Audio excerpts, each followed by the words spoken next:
Time: Federal Year 9994. Location: Galactic 9-Star District, Tyron Star, Capital, North Ring Belt, Galaxy Bay High-End Residential Complex, Building 5, Unit 2, 22nd floor. Apartment 1. At last, having escaped the clutches of Susia, Gulan seized the opportunity while his so-called father busied himself with preparing dinner. Curiosity led him to the floor-to-ceiling window, from which he surveyed the bustling streets below. Various colors of hovering vehicles zipped past, and the storefronts lining the avenues displayed a myriad of flickering holographic advertisements. Occasionally, mechas exhaling blue flames soared through the air. Having been reborn into this world for 3 months, Gulan had encountered this vibrant scene on numerous occasions, yet it continued to evoke a profound sense of novelty within him. Originally, Gulan was not of this realm. He hailed from a major nation in the eastern part of Earth. There he was merely an ordinary orphan, left with a few buildings and several million in savings after the demise of his parents. Relying on these resources, he chose not to seek employment after graduating from university, but instead became a landlord. The rental income from his properties afforded him a lifestyle more privileged than that of most. Unfortunately, he later succumbed to cancer, with his time on Earth drawing to a close. In the final years of his life, Gulan forsook treatment, opting to donate all his assets to impoverished regions. Ultimately, he departed this world amidst the concerned gazes of children from the mountains. Perhaps virtue begets virtue upon his death. Gulan did not encounter the fabled underworld, but instead, he was reborn into another existence. He had never envisioned the possibility of a second life, which made him treasure it all the more. Since awakening memories of his past life, he diligently absorbed knowledge, observing that this was an era dominated by women, with a staggering male-to-female ratio of at least 1:100 in this interstellar matriarchal society. Due to the extreme scarcity and preciousness of men, laws such as the Husband Protection Act emerged in this realm. Many women's life ambitions revolve around becoming one of man's wives. Yes, one of his wives. The remarkable shortage of men often prevents many women from marrying at all, leading federal law to stipulate that a man may have a maximum of 20 wives concurrently. This resulted in numerous men leading lives of dependence after marriage. However, in this world, such a lifestyle is not deemed parasitic these women. Supporting their men is a matter of course. In contrast, it is the act of women spending a man's wealth that is considered parasitic. Moreover, individuals in this world are endowed with a unique force known as mental power from birth. The Federation has instituted a stringent classification of mental power levels, ranging from high to low: A, B, C, D, E, and F. Levels A and B are considered advanced, C and D as intermediate, and E and F as lower tiers. Above level A exists this class mental power, but it has been a century since a man possessing such power has emerged.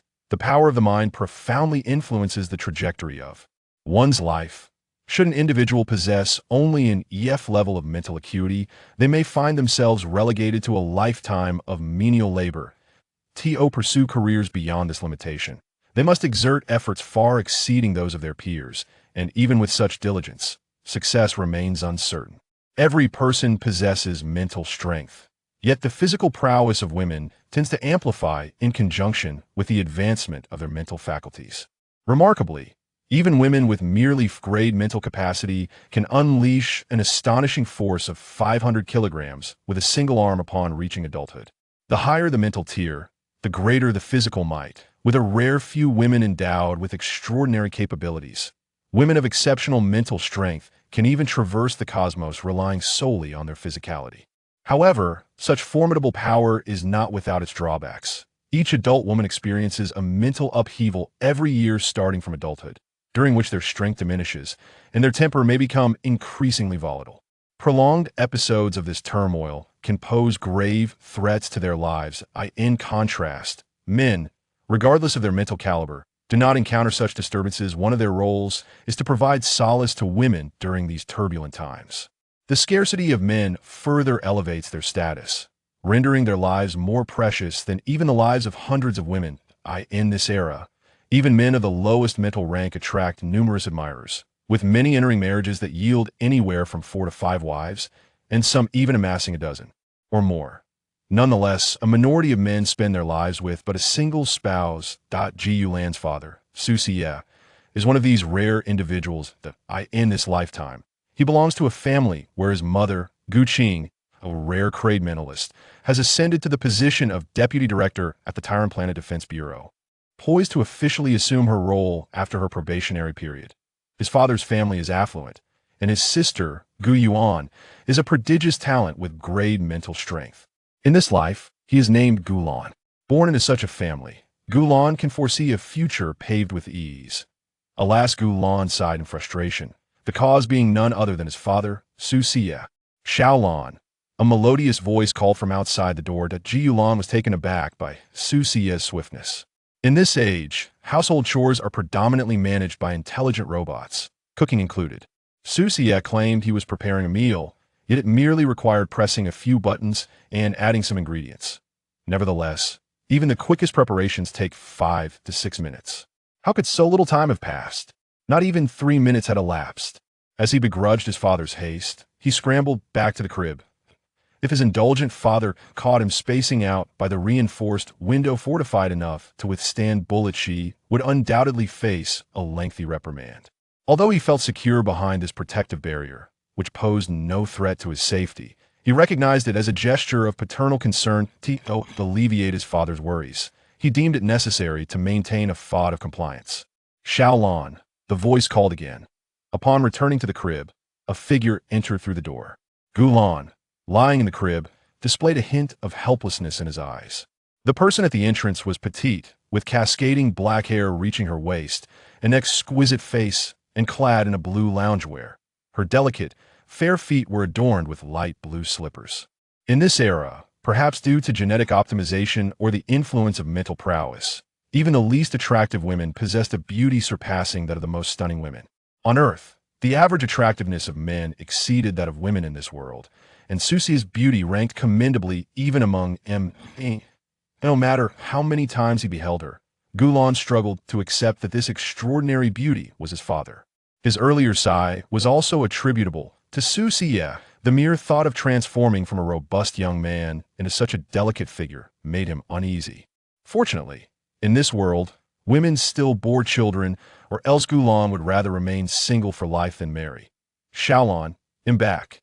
Did you miss me, my darling? Su Xie joyfully lifted Gulan from the crib, holding him high. Suspended in midair, the somewhat frightened Gulan kicked his short legs in a flurry. Gulan attempted to retort, but after just a few minutes apart, he found himself unable to express his true feelings, instead producing an adorably innocent sound. Gulan, I knew my darling missed me too. No matter how many times I see you, Xiaolan, you remain irresistibly cute. When you grow up, you will undoubtedly be a captivating beauty, Su Xie remarked, satisfaction radiating from a smile. At these words, Gulan froze, as if struck by lightning. The embarrassment was overwhelming. When had he, a grown man, become associated with such delicate charm? Well, why stop it? In a fit of excitement, Gulan opened and closed his mouth, desperately trying to prevent Su Xie from uttering such cringe-worthy compliments by covering his mouth with his tiny hand. Su Xie blinked in confusion, suddenly realizing that Gulan seemed to dislike being praised for his beauty. But how could a man possibly resent such compliments? He was already a father of 2, yet he still took great care in his appearance. There were no men in this world who did not appreciate beauty. Xiaolan, do you find me noisy? Su Xie pondered, suspecting he might have misread the situation, and gently inquired. Gulan nodded, secretly relieved to be misunderstood, as it spared him from hearing such spine-chilling words that, I see. Su Xie was not surprised by Gulan's precociousness. He merely speculated that his child's mental prowess was quite considerable, before placing Gulan back into the crib once. More to tea that very moment, several lines of black text suddenly appeared before Gulan's eyes. Experience 1. Host, Gulan. Age, 3 months. Mental power level A. Attractiveness, 95 skills. Pouting level 0, 23 pouting level 1, 0-10. Lottery. Attempts, 0-1. A few values shifted slightly, and the text before him transformed once more. Host, Gulan. Age, 3 months. Mental power level, A. Attractiveness, 95. Skills, pouting level 1, 0-10. Lottery attempts. 1. As a reincarnator, Gulan naturally possesses his own unique advantages. He has come to grasp the function of this interface, which displays his authentic data. His age requires no further elaboration, however. The mental power level indicates that he possesses an agreed mental capacity. In this world, the Federation conducts mental power assessments when children reach the age of 6. Gulan, having acquired this knowledge several years in advance, has spared himself considerable trouble and can rest assured that his mental power level is commendably high.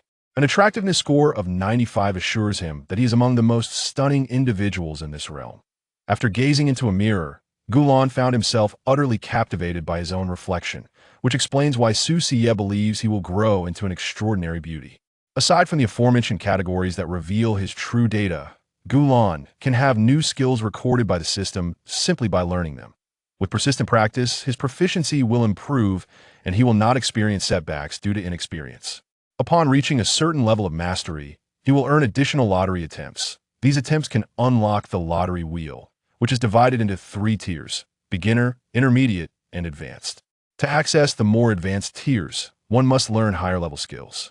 This is the extent of the information Gulan has discerned thus far. Since acquiring the system, Gulan has consistently focused on enhancing his skill proficiency. The first skill he learned was pouting, a talent he inadvertently mastered before fully awakening to consciousness. He had initially intended to seek an opportunity to improve his skill, yet unexpectedly found himself upgrading it just moments ago. Could this also be considered pouting? Let me see what could be obtained from this beginner lottery wheel, he mused. Resolving to set aside his earlier quandary, Gulan recognized that he could only access the beginner lottery wheel at present. Without hesitation, he clicked the lottery button before him, and the process unfolded much like a real-life lottery. Before long, a new line of information materialized. Congratulations, host. You have won a teddy bear. Would you like to claim your prize? Evidently, the most basic lottery wheel yields little of value, and Gulan was not surprised. This attempt was merely an experiment to test the system's lottery functionality, and he held no expectations for the prize he might receive, that Gulan had no intention of claiming any prizes. Since his birth, he had received a plethora of valuable gifts. His grandmother on Tyran Star had bequeathed him a considerable fortune and promised to gift him a mech upon reaching adulthood. His maternal grandmother had also presented him with several properties on the main star. Currently, Gulan possessed assets worth several million star coins. Being the only male heir from both families in this generation, he was considerably pampered and held little regard for the system's reward of a plush bear. Curiosity piqued, Gulan wondered what treasures the advanced lottery wheel might yield. However, he currently lacked the opportunity to partake in advanced draws, which would only become available after mastering higher-level skills. He set a modest goal of acquiring these skills. Remaining unhurried, he was not the protagonist of a novel embroiled in crisis. Rather, he preferred to take life at a leisurely pace, prioritizing enjoyment. The ability to access the advanced lottery wheel was a boon, yet its absence bore no consequence. Gulan's current circumstances were already quite favorable, and he did not require the system's rewards to enhance his life. Of course, having something was better than nothing. The current prizes may not assist him, but he believed future rewards could hold significance. He thought this way to prevent himself from becoming overly consumed with acquiring lottery chances. Having been granted a new lease on life, he wished to savor the experience. With a gentle yawn, Gulan felt a wave of fatigue wash over him. His current body could not endure intense mental exertion, and the adult consciousness he possessed could not frequently manifest due to physical limitations. Most of the time, Gulan felt like a child, despite his A-class mental prowess, which still required time to develop. However, he believed that in about a year, he would be able to think as freely as he did in his previous life. As drowsiness enveloped him like a tide, Gulan found a comfortable position to lie down and gradually close his eyes. When he next opened them, it was to the sound of conversation rousing him from slumber. Blinking away the remnants of sleep, Gulan rubbed his eyes with his hands and focused on his surroundings. He soon realized he was nestled in the embrace of his father, Susiye, on the living room sofa. To Susiye's right sat his mother, Guqing, a tall and strikingly beautiful woman. Her mature features were softened by gentle contours, with dark hair and eyes, and her figure was both curvaceous and statuesque. She had donned a home outfit similar in style to Susiye's, though hers was a stark black, contrasting with his father's blue attire. Perhaps due to her long-standing position of authority, even at home, an air of dignity surrounded her. Standing an impressive height of 1.85 meters, she towered over Su Xie as she sat beside him. Seated to the left is my elder sister, Gu Yuan. This year, she has entered elementary school and sports a bob that gracefully caresses her shoulders. Her doe-like eyes shimmer with a vivacious spirit, exuding both liveliness and agility. Clad in a pristine white dress, she resembles the quintessential neighborhood little sister, evoking an instinctual desire to protect her. At merely 6 years of age, she stands at approximately 1.65 meters, making her slightly taller than Su Xie. Such a height at this tender age is naturally attributed to her mental prowess. Possessing level psychic abilities, Gu Yuan is endowed with extraordinary talent, and is anticipated that in a few years, her height will continue to ascend. Should her psychic abilities reach a level upon maturity, her stature will be even more imposing in this realm. The average height for women is around 1.85 meters, with some towering at 1.90 meters or even 2 meters. Their appearances resemble the stunningly sophisticated women and supermodels of my previous life on Earth, and they are by no means unattractive. Rather, their allure is amplified by the exceptionally high average beauty of this world. Men's average height corresponds to that of women's average height back on Earth at Su. Standing just above 1.60 meters, find himself nestled between Gu Qing and Gu Yuan, feeling as though he is surrounded by giants. Upon noticing that Gu Lan has awakened, Su Xie gazes at him tenderly, gently caressing the back of Gu El, and Gu Qing also ceases her conversation with Su Xie, her eyes brimming with affection. To her, Gu Lan is utterly adorable, with soft black hair and damp, innocent eyes that radiate naivete, his delicate features still unfolding into their full charm. Seeing Gu Lan awake, Gu Yuan's mood shifts from the earlier tedium of the conversation to pure joy. "Brother, you're awake?" she exclaims, inching closer to Su Xie before carefully poking Gu Lan's soft face with her index finger, playfully teasing him. At first, Gu Lan finds it amusing, but as time passes, irritation bubbles within him, prompting him to gently swat away her finger. "Gu Yuan, stop bothering your brother." Gu Qing interjects, her tone laced with disapproval, that I wasn't hurting him. I was being very careful. Gu Yuan protests, a hint of grievance in her voice. "If you weren't hurting Xiaolan, then why would he push you away?"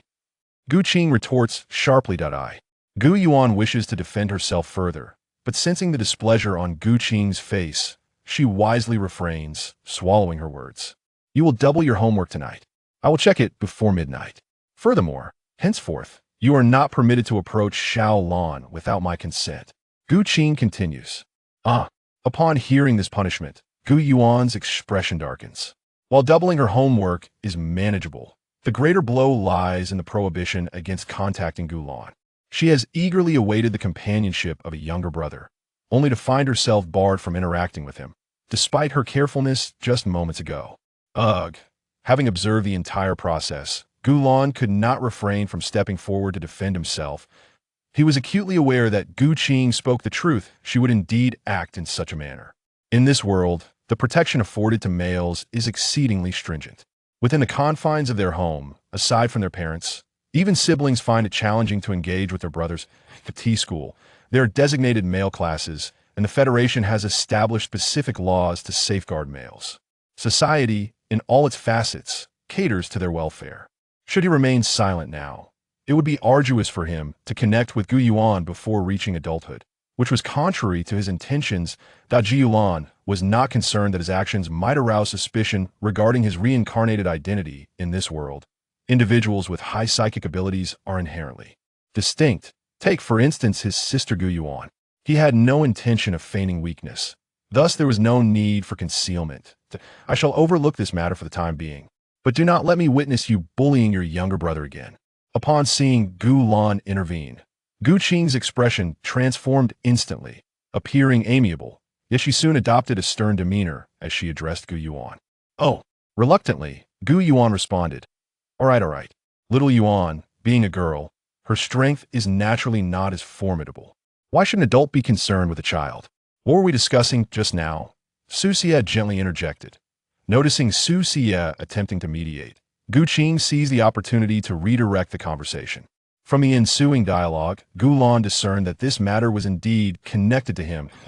In essence, Gulan's grandmother, Su Yonghong, wished for him to return to the Su family to make an appearance before the younger generation, allowing them to recognize the presence of Gulan.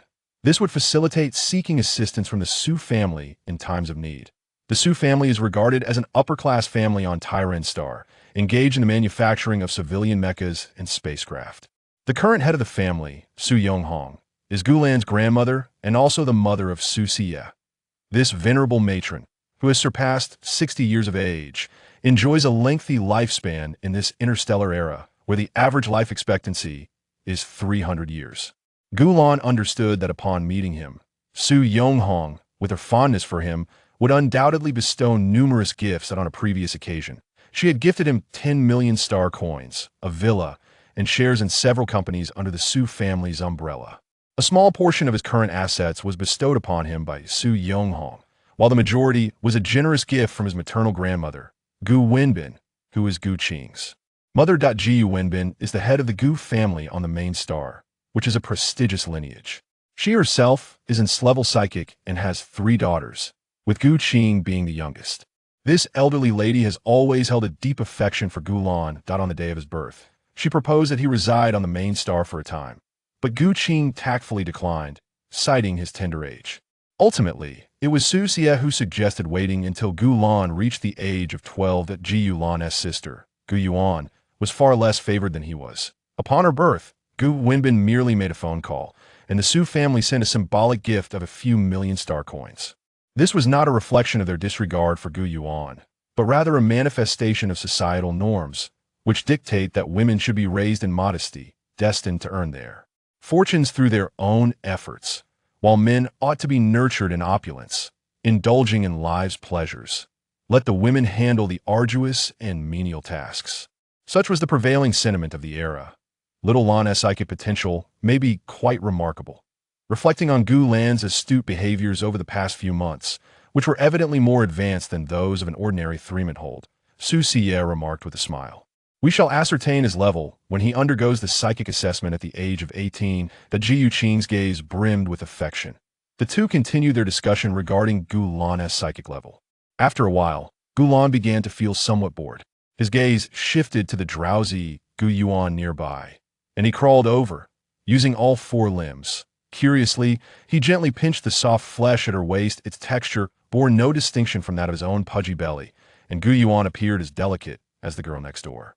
Yet, Gulan harbored no doubt that the seemingly fragile Gu Yuan could unleash strength far beyond the ordinary. A woman with great psychic ability could, upon reaching adulthood, exert an impressive 500 kilograms of force with a single arm.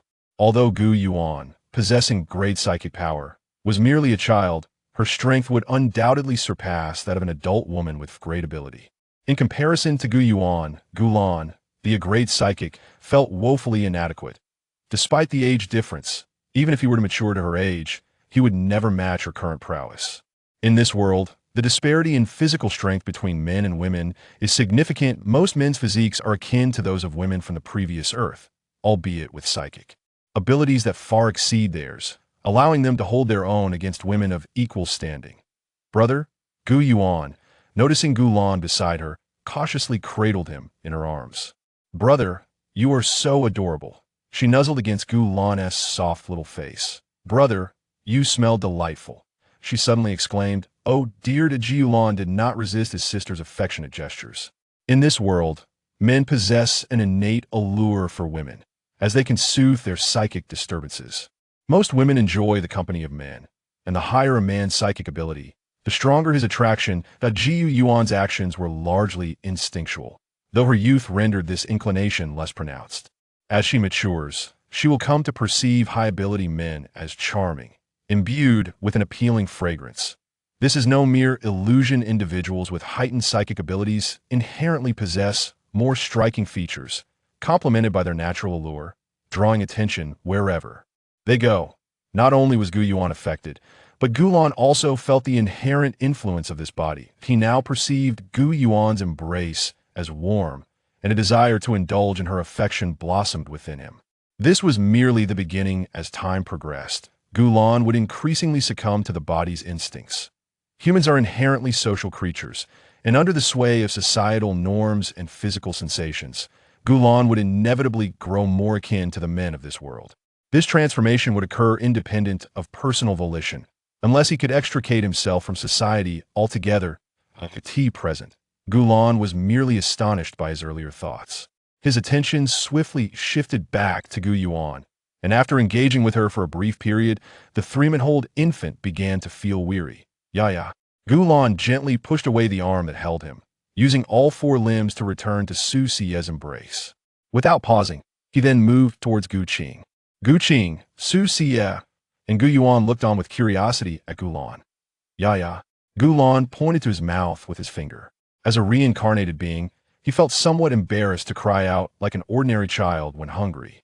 In his current inability to speak, he could only express his needs through this gesture to, "Oh, you're hungry," Gu Qing realized. Skillfully, she cradled Gulan to her chest, then unfastened her clothing. As she presented the source of nourishment before him, Gulan began to feed. Initially, he felt a hint of shyness, but as time progressed, he became accustomed to it. Warm milk was continuously drawn, and along with the sensation of fullness came a profound drowsiness. After satisfying his hunger and thirst, Gulan drifted into slumber in Gu Qing's embrace. Chapter 3. The Husband's Collaboration. As time swiftly passes, 18 years have elapsed, and Gulan has just reached the age of 18. Time. Galactic Calendar Year 10012. Location. Villa Number 9. Tianhebei Villa Complex. The lake blue curtains gently sway, their golden tassels brushing against the floor. A beam of sunlight filters through the crevice of the curtains, casting its glow upon the pristine white bed. Ding ding ding. The alarm clock rings promptly at 8, its crisp chimes shattering the tranquil morning and rousing Gulan from his sweet reverie. The handsome youth, nestled on the grand bed, extends a delicate hand to silence the alarm, his butterfly-like lashes fluttering as he gradually opens his eyes. With a long yawn, Gulan sits up and stretches languidly. A porcelain foot, rosy and delicate, emerges from beneath the covers, and moments later, he ambles toward the en-suite bathroom, clad in charmingly designed pale pink slippers. Upon entering the bathroom, Gulan casts a glance into the mirror, which reflects his current visage. He is adorned in an adorable pale pink pajama set embellished with a bear motif, his shoulder-length black hair framing a face that has blossomed into exquisite beauty, rendering him even more enchanting. Compared to 18 years ago, he has matured significantly. A multitude of events have unfolded during these years. His mother, Gu Qing, has officially ascended to the position of Deputy Director of the Planetary Defense Bureau. His sister, Gu Yuan, has excelled in her studies since her enrollment and has achieved the remarkable distinction of being the top scorer in her region, gaining admission to university this year. Meanwhile, his father, Su Xie, remains the same naive and sweet-natured man, showing little change over the years. The family has relocated from the upscale residential community of Xinghebei to the Tianhebei Villa Complex, a move not directly related to Gu Qing's promotion, for they have always been financially secure. Their previous residence was merely a preference of Su Xie's, but now he has expressed a desire to reside in a villa, prompting the family to move into a property that had long been unoccupied under their name. In this world, women tend to indulge men at home. Gu Qing predominantly accedes to Su Xie's wishes. Aside from these developments, Gulan has had the pleasure of meeting his grandmother, Gu Wenbin, and his paternal grandmother, Su Yonghong. Both elderly women hold a deep affection for Gulan, bestowing upon him numerous gifts. Su Yonghong has presented him with a substantial amount of star currency and properties on Tyran Star. Initially intending to gift him a mech, she opted for real estate instead. As Gulan is too young to operate a mech, Gu Wenbin gifted him a stellar ring that connects to the star network, claiming it to be a limited edition across the galaxy, equipped with top-tier features and valued at 990,000 star currency. Additionally, she has offered him several estates on the main planet and has introduced him to various business soirees, ensuring that families allied with the Gu family recognize Gulan as their young master, thereby encouraging them to extend their kindness toward him in future encounters. During that period, Gulan was on the verge of being spoiled by the two elderly individuals. At home, he was treated quite well. Su Xie, who had a fondness for her adorable little son, would often dress Gulan beautifully and take him out for leisurely strolls. Whenever they encountered something delightful, she would purchase it, dedicating a significant portion of her finances to Gulan. Their daily routine revolved around play. When they grew weary, Susia would order takeout or take Gulan out for lavish meals. When boredom struck, they would go shopping, purchasing anything that caught their fancy. For a time, Gulan found this indulgence excessive and advised Susia to spend less. She heeded his counsel, but not long after, Gulan's mother, Gu Qing, approached the pair, expressing concern over their finances. Subsequently, she handed them both bank cards. Susia explained the situation, and Gu Qing was understandably touched. She reassured Gulan, telling him not to worry, and emphasized that as a young boy, he should indulge in spending, enjoying life by eating well, dressing nicely, and cherishing each day. Susia further advised Gulan that men should simply accept love from women without overthinking other matters. Gulan found this notion to be quite astonishing. The boundless pampering left him feeling somewhat apprehensive. He shared this experience online, seeking the opinions of netizens. The consensus was that such behavior was entirely normal. They encouraged Gulan not to overanalyze, asserting that boys, as charming beings, are naturally meant to be cherished by women and should focus on enjoying each day. This incident deepened Gulan's understanding of the world. In a society where the male-to-female ratio reached 1100, women displayed exceptional tolerance towards men. In their eyes, spending money on boys was simply a matter of course. Aside from the aforementioned events, Gulan also acquired numerous new skills over the years. Host: Gulan, age, 18, mental strength level, attractiveness, 95, skills, acting cute, level 3 maxed, language, level 3 maxed, walking, level 3 maxed, jump rope, level 3 maxed, running, level 3 maxed, dressing up, level 3 maxed, string games, level 3 maxed, shopping, level 3 maxed, acting adorable, level 3 maxed, prizes, a plush bear, bunny-eared butler outfit, a bag of lollipops, 10,000 star coins, a limited edition Interstellar game console, star ring, holographic gaming pod, lottery attempts. 0. The initial categories are self-explanatory. Thus I shall refrain from elaborating further. The skills section shows a plethora of new abilities, all of which Gulan has mastered in recent years. Albeit these are all basic skills, he has exhausted all lottery attempts, and the prizes obtained were of little significance. He is yet to delve into intermediate skills.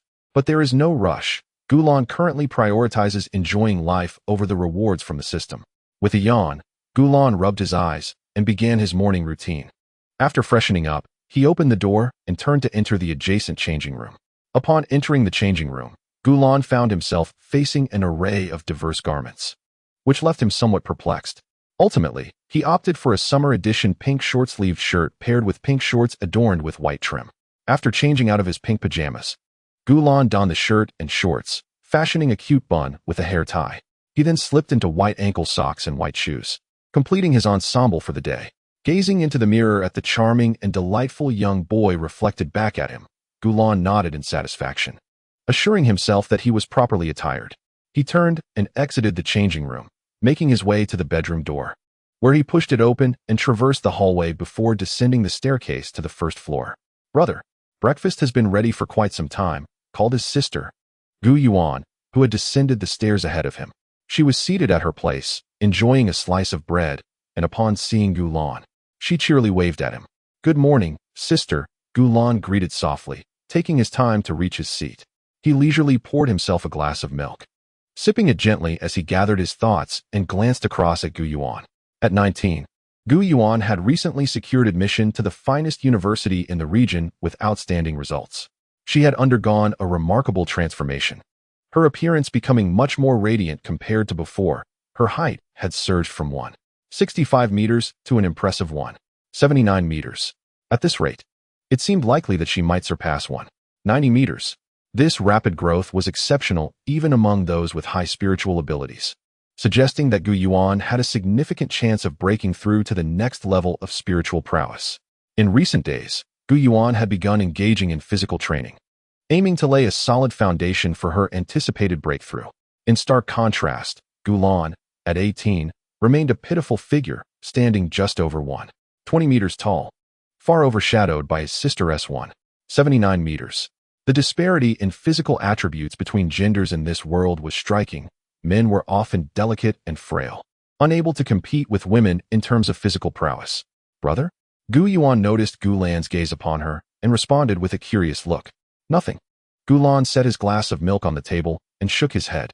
Oh, Gu Yuan did not press further. Instead, she initiated a conversation with her brother, and the two siblings engaged in cheerful dialogue. Most of the time, Gu Yuan entertained Gu Lan with amusing anecdotes from her school life, sharing tales of her experiences piloting mechas and discussing the insectoid race. Gu Lan listened intently, captivated by the stories. At such a young age, children were already learning to operate mechas. As for the insectoids, their image resembled the alien races depicted in the science fiction works of Earth from a past life, considered a hostile species to humanity in this era. However, they posed little threat, having had their home planet obliterated by humans years ago. From Gu Yuan, Gu Lan gleaned a wealth of intriguing knowledge. Good morning, children. Just as Gu Lan and Gu Yuan were finishing their breakfast, Su Xie had just descended the stairs. His silky hair was simply tied back in a ponytail, and a light touch of makeup enhanced his delicate features. He wore a summer white short-sleeved shirt on top and spring black trousers below, with his petite, jade-like feet donned in light blue slippers as he walked down the stairs. Upon spotting Gu Lan and Gu Yuan enjoying their meal, he greeted them in a languid tone. In Gu Lan's eyes, Su Xie appeared extraordinarily handsome. However, according to the aesthetic standards of this world, Su Xie belonged to the pure and adorable category, a description typically reserved for boys, while the terms handsome and dashing were used for girls. To him, his sister Gu Yuan was strikingly beautiful, yet in the eyes of others in this world, she was regarded as the epitome of handsome. With Su Xie's arrival, everyone was present. Gu Lan's mother, Gu Qing, had been absent from home for meals lately, as the old director of the Planetary Defense Bureau was nearing retirement. She was keen on Gu Qing as her successor, and her current focus was on accumulating merits to secure her rightful position. She had been incredibly busy for quite some time. Good morning, Dad, Gu Yuan replied cheerfully. Good morning, Xiao Yuan, Su Xie responded. Good morning, Father, Gu Lan followed suit.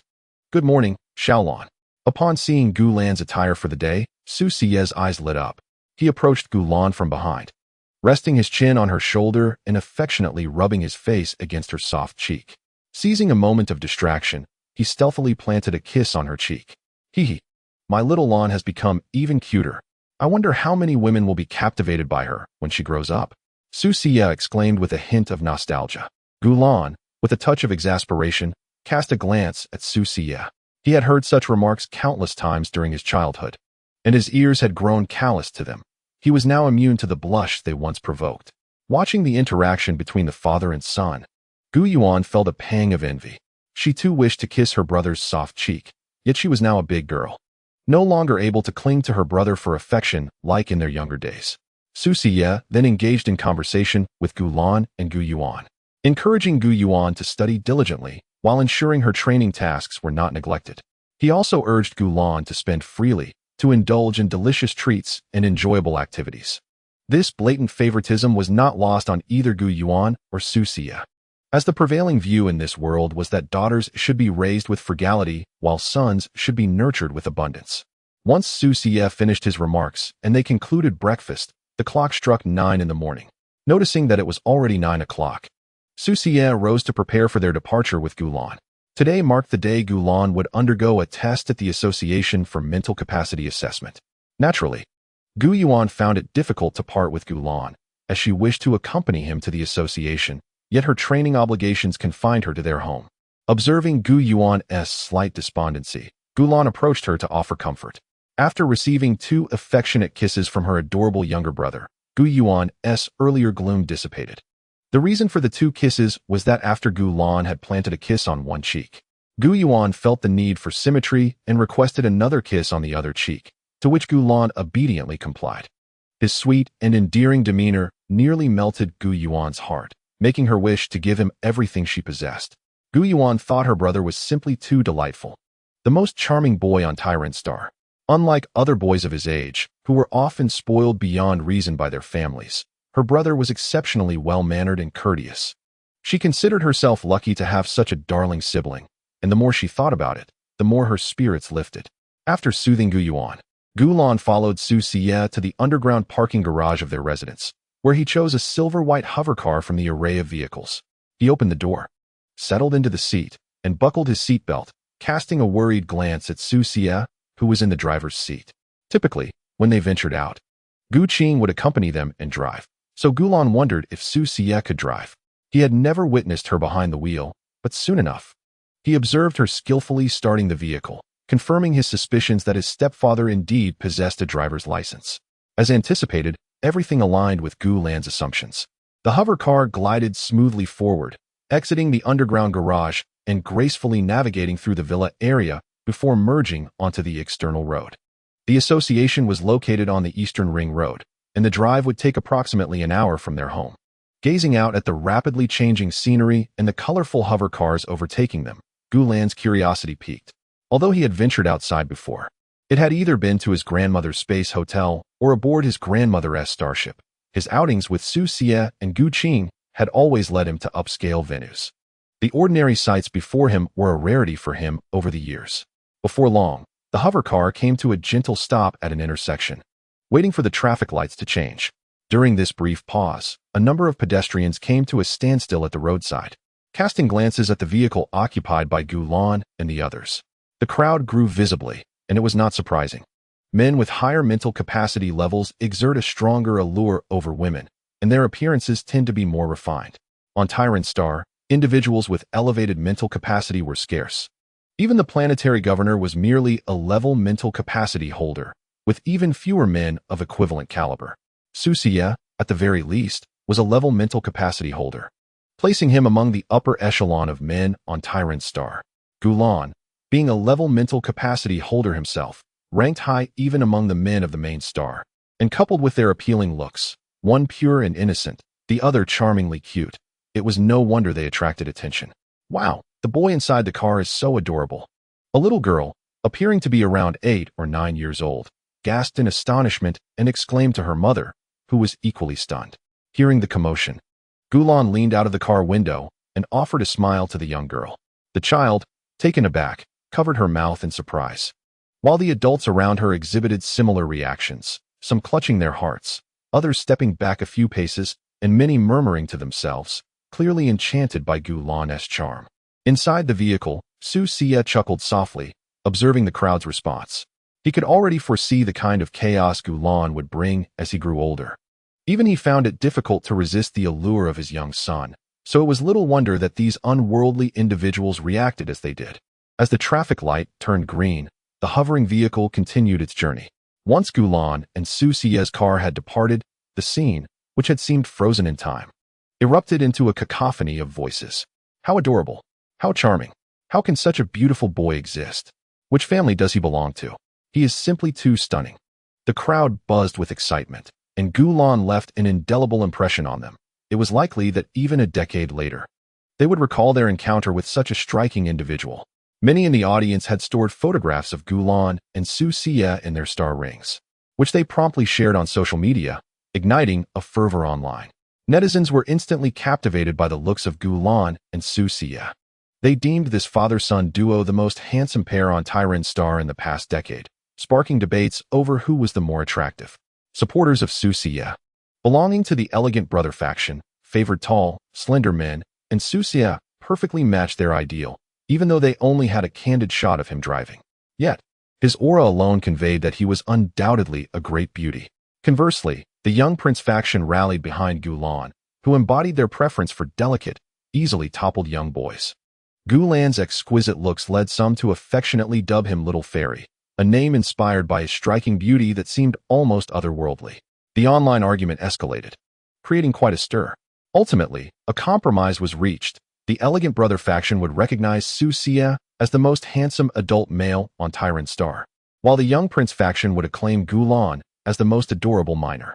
This resolution was widely accepted by netizens, who acknowledged that Su Xie's allure surpassed that of Tyran Star's most beautiful male stars.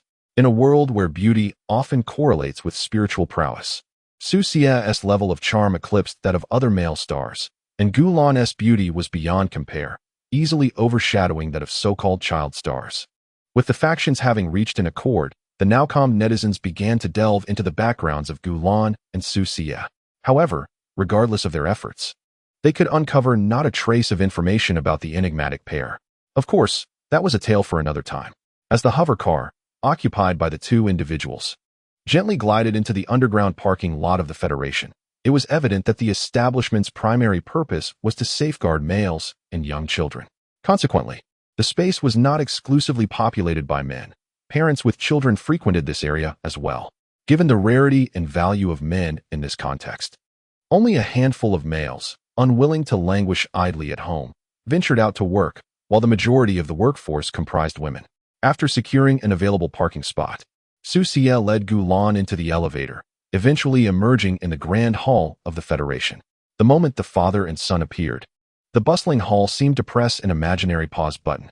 A nearby young woman gasped, her documents slipping from her grasp, oblivious to the commotion. The reactions of those around her were hardly more composed. They too were captivated by the striking duo.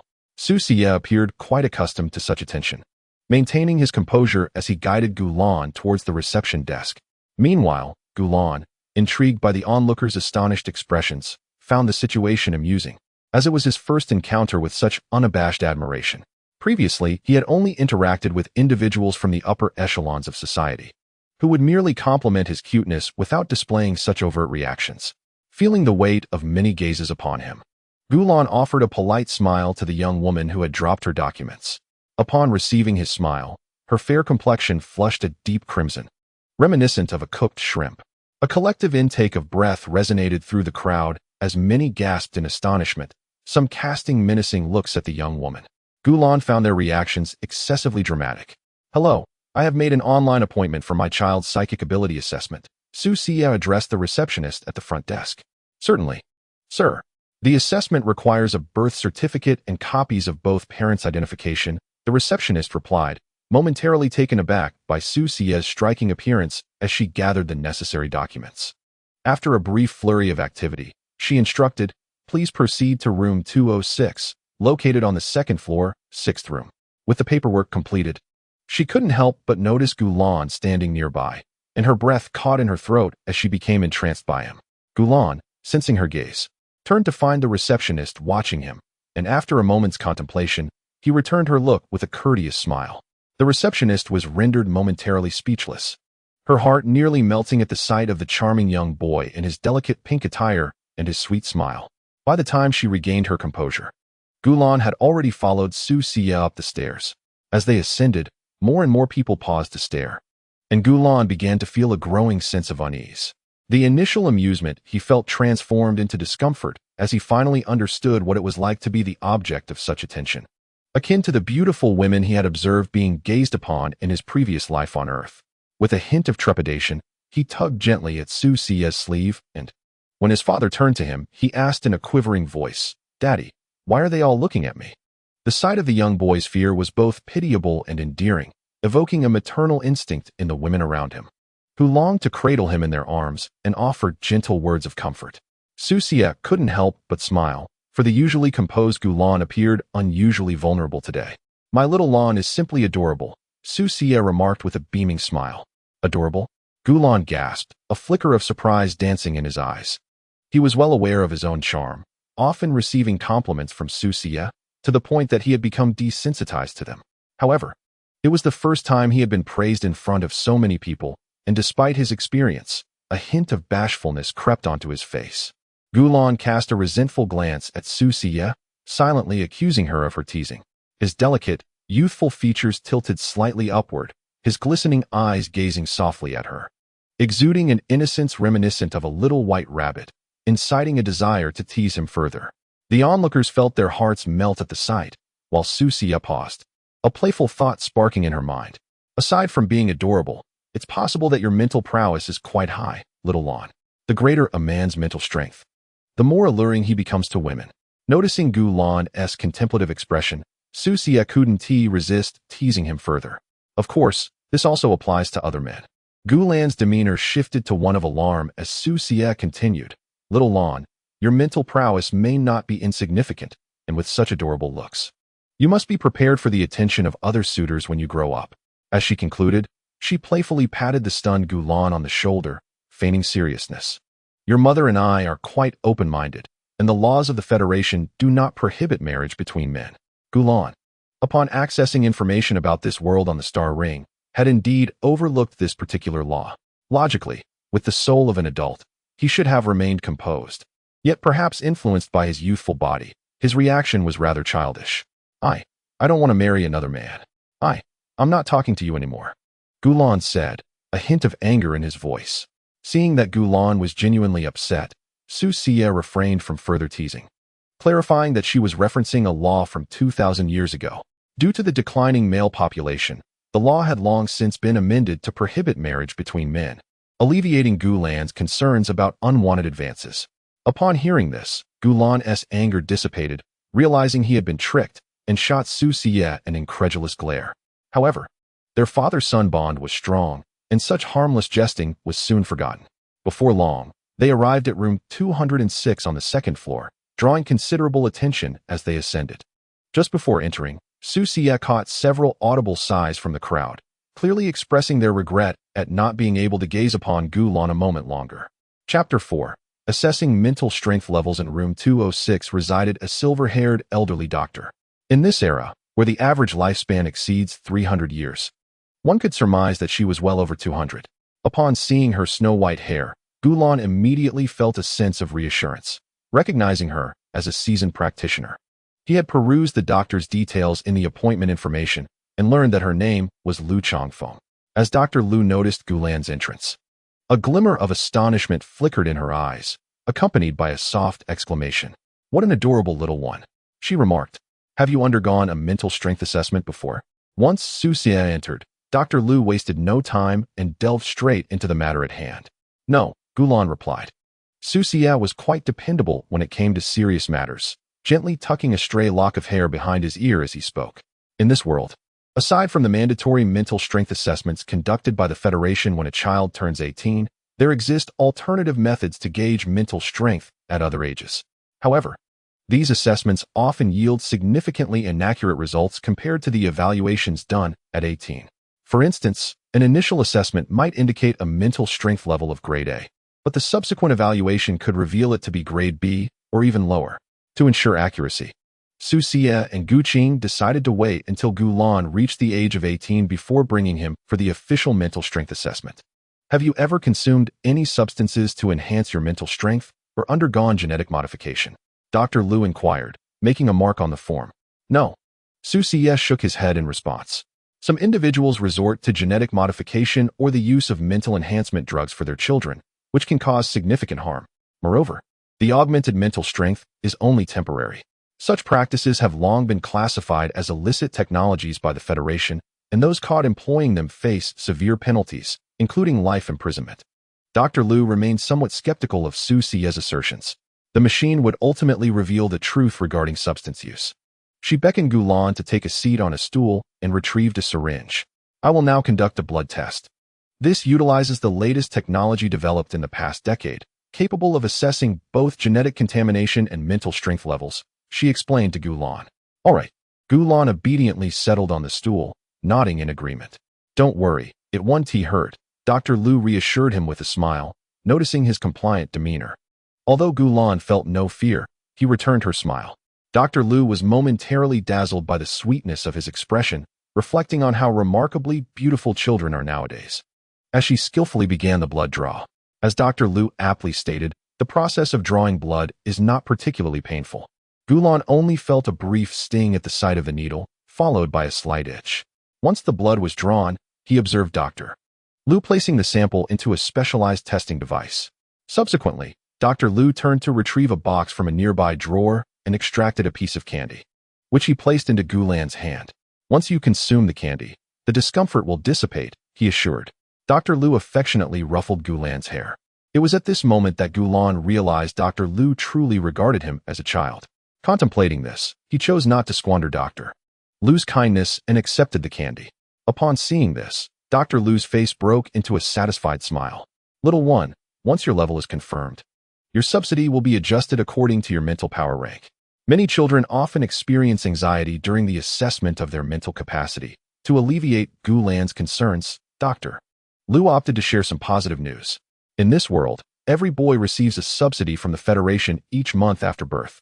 Once the mental power level is confirmed, the subsidy increases in accordance with the rank, continuing until the age of 30. The Federation's support is considered quite generous for boys from humble backgrounds, yet for Gulan, it is merely a drop in the ocean.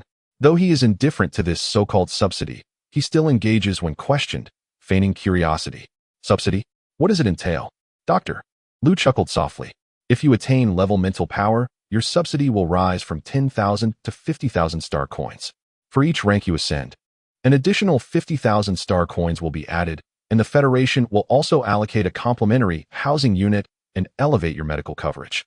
Upon hearing this, Gulan acknowledged that the subsidy is indeed substantial for the common folk, yet he remains unconcerned.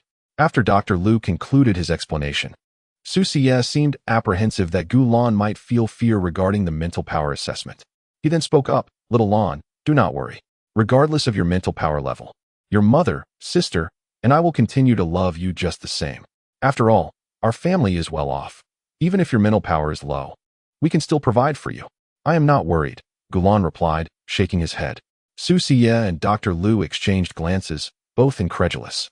In such a pivotal moment that could determine one's future, which child could remain entirely composed?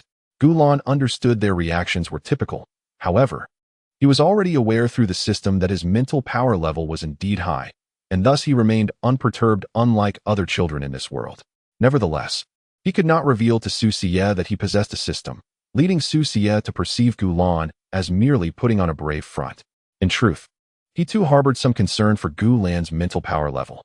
Although he had consistently reassured Gulan over the past few years that his mental power would not be low until a definitive result was achieved, who could guarantee such a fate? Although Gulan possesses considerable charm, it is imperative to acknowledge that instances of aesthetically pleasing individuals with low mental prowess have not been uncommon.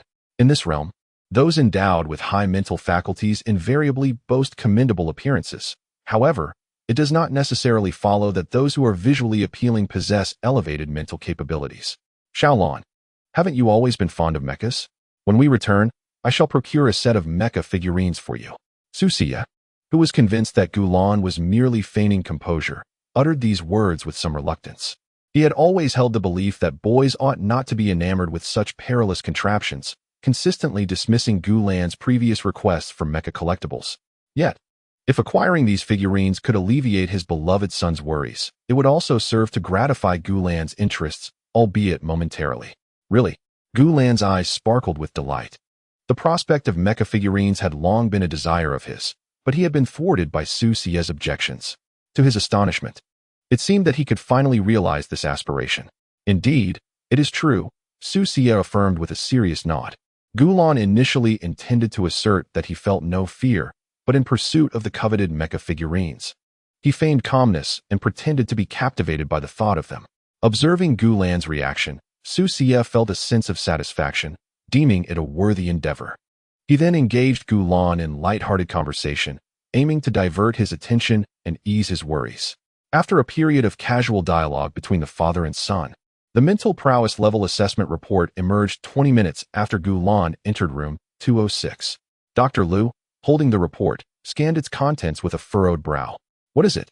Noticing Dr. Lu's taciturn demeanor, Su Xie approached with a sense of unease, his gaze landing on the report, which left him as stunned as Dr. Lu.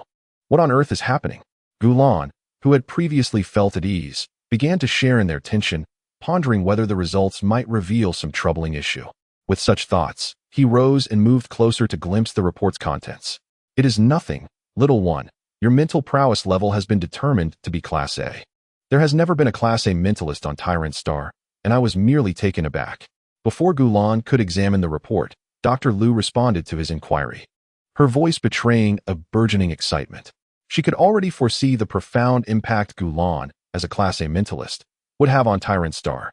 It is worth noting that their planetary governor is merely a Class B mentalist, and as the physician who discovered Gulan, she too would undoubtedly be immortalized in the annals of Tyrant Star alongside him.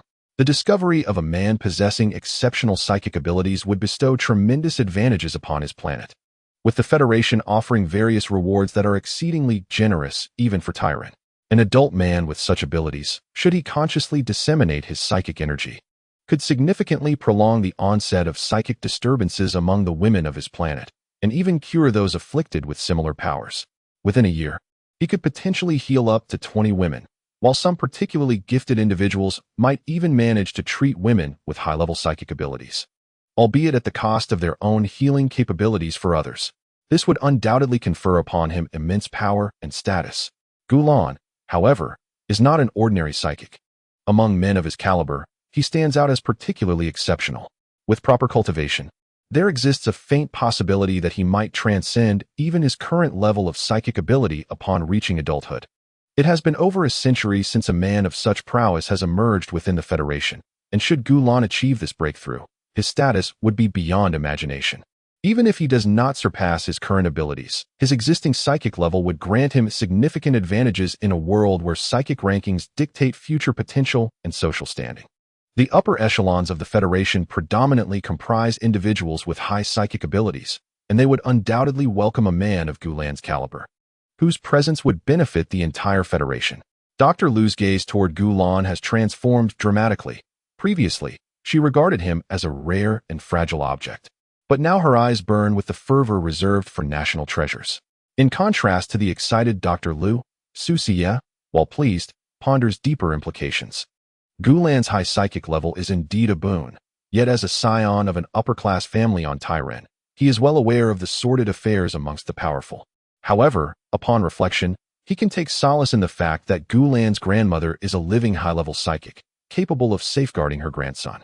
Several individuals with comparable or even superior psychic abilities to Gulan currently thrive within the Federation, which reassures Su Xie that her concerns may be unfounded.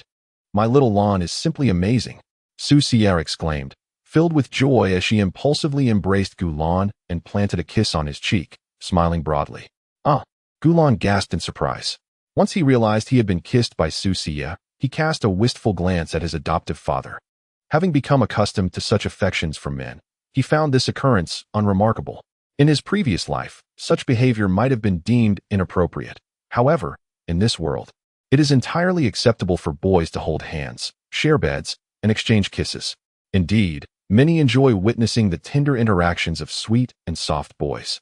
Meanwhile, Dr. Lu patiently awaited the conclusion of Su Xie's exuberance before calling for Gulan to complete the necessary paperwork. The emergence of a high-level psychic naturally draws attention from all quarters, necessitating the handling of numerous matters. It was not until the afternoon that the father and son duo finally exited the facility. In truth, the matter remains unresolved. However, more pressing issues have been entrusted to Gulan's mother and grandmother by Su Xie. Just moments ago, he spoke with Gu Qing over the phone, where Gu Qing first congratulated Gulan on his successful assessment of his psychic level, and then assured Su Xie that everything would proceed as usual, promising to handle the situation adeptly. With this assurance, Su Xie felt a lightness of being for having shared a bed with Gu Qing for many years. He could discern from her tone that the matter was indeed trivial, just as he had surmised. At this moment, he was leading Gulan into the underground parking lot, his spirits buoyant as he prepared to return home. Humming a catchy tune from a recent hit, Su Xie appeared quite elated, and one might mistakenly believe it was due to his successful psychic assessment. "Father, my mech figurine." As Su Xie was about to drive straight home, Gulan, seated in the passenger seat, could no longer contain himself. He tugged at Su Xie's sleeve to remind him. "What figurine?" "Oh, that was merely to ease your nerves." "It hardly counts." Su Xie feigned indifference. "You." Gulan's eyes widened in astonishment. Su Xie's demeanor reminded him of parents on Earth who would coax their children into accepting vaccinations, only to later deny any promise made. He had not expected Su Xie to treat him similarly. Initially, Su Xie had been quite opposed to Gulan's fascination with mechs, deeming them perilous. Now, faced with an opportunity, he was quick to retract his commitment. As Su Xie began to play the rogue, Gulan felt an impulse to throw a tantrum, yet he quelled the thought. Though he had seamlessly integrated into this age group, he still considered himself to possess the soul of an adult and could not bring himself to act in such a manner. "Very well. Let us go buy that mech figurine." Su Xie suddenly relented halfway through their drive, softened by the sight of Gulan's pitiful expression. "Really?" Gulan's eyes sparkled with renewed hope, having previously abandoned his desire for the mech figurine. "Of course it's true." Amused by Gulan's current demeanor, Su Xie reached out to tousle his hair, maneuvering the hover car towards the nearest shopping mall. Upon arriving at the mall, the father and son duo wasted no time and headed straight for the store that sold mech figurines. Their striking appearances naturally drew the attention of several passers-by. However, Gulan, now accustomed to such attention, did not feel the curiosity he had experienced previously. Before long, they discovered a shop. "Hello. Are you here to purchase a mech figurine?" The receptionist's eyes sparkled with admiration upon seeing Su Xie's face, and she eagerly began to promote the store's offerings. "Yes. Please tell me about them," Su Xie replied. "This model is a replica of the latest mech design." The receptionist, following Su Xie's request, introduced the various mech figurines in the shop, which included both the latest designs and classic models from the past. The sizes ranged from 2 meters to 1 meter in height, with the most common being palm-sized figurines. It seemed she had discerned Su Xie's wealth and deliberately highlighted the more expensive options. "Xiaolon, please choose one," Su Xie said to Gulan after gaining a basic understanding of the mech figurines. The receptionist had noticed the exceedingly adorable little brother the moment Gulan entered the store. However, she was taken aback to discover that this innocent and charming young man was purchasing figurines for the little brother, whom she initially assumed to be a father-son duo buying gifts for a woman at home. It was unexpected, as most men in this era preferred fashionable clothing or cute pets over the cold, mechanical allure of mechs. Gulan, appearing as an extraordinarily cute little brother, surprisingly had a fondness for mech figurines, which truly caught her off guard. In a fleeting moment of astonishment, the receptionist found herself facing Gulan, a cute little brother, and her tone inadvertently adopted a hint of nervousness. "Which one do you like, little brother?" Gulan did not hesitate for long, and quickly selected a figurine that he adored. This particular model was over a meter tall, entirely silver, and exuded an exquisite mechanical charm. "I'll take this one," he declared. Seeing that Gulan had chosen the figurine he desired, Su Xie addressed the receptionist. "That will be a total of 19,999 star coins." The receptionist beamed with delight upon receiving the payment. She instructed someone to package the figurine and informed Su Xie that it could either be delivered to their home or taken directly. Naturally, Su Xie opted for home delivery. Having concluded the purchase of the figurine, Gulan felt a surge of happiness, his gait noticeably quicker. Su Xie cast a fond glance his way. As the father and son made their way home, they attracted the attention of several passers-by, but they were accustomed to it by now. By the time they returned home, it was already 5 in the afternoon. Shortly thereafter, the mech figurine that Gulan had purchased arrived in a large box, approximately a meter in length. Once the robot unloaded the box, Gulan eagerly opened it to reveal an exquisitely packaged box inside. Upon opening this packaging, he found the silver box containing the mech figurine. Using the unlocking key provided by the merchant, Gulan initiated a fantastical unlocking sequence. As the silver box opened, it revealed the very mech figurine he had admired. Gulan's affection for it grew with each glance, and he envisioned placing it in his room. However, Su Xie did not agree. He designated a specific room for Gulan to store his figurines. The villa had several vacant rooms, perfectly suited for housing Gulan's collection.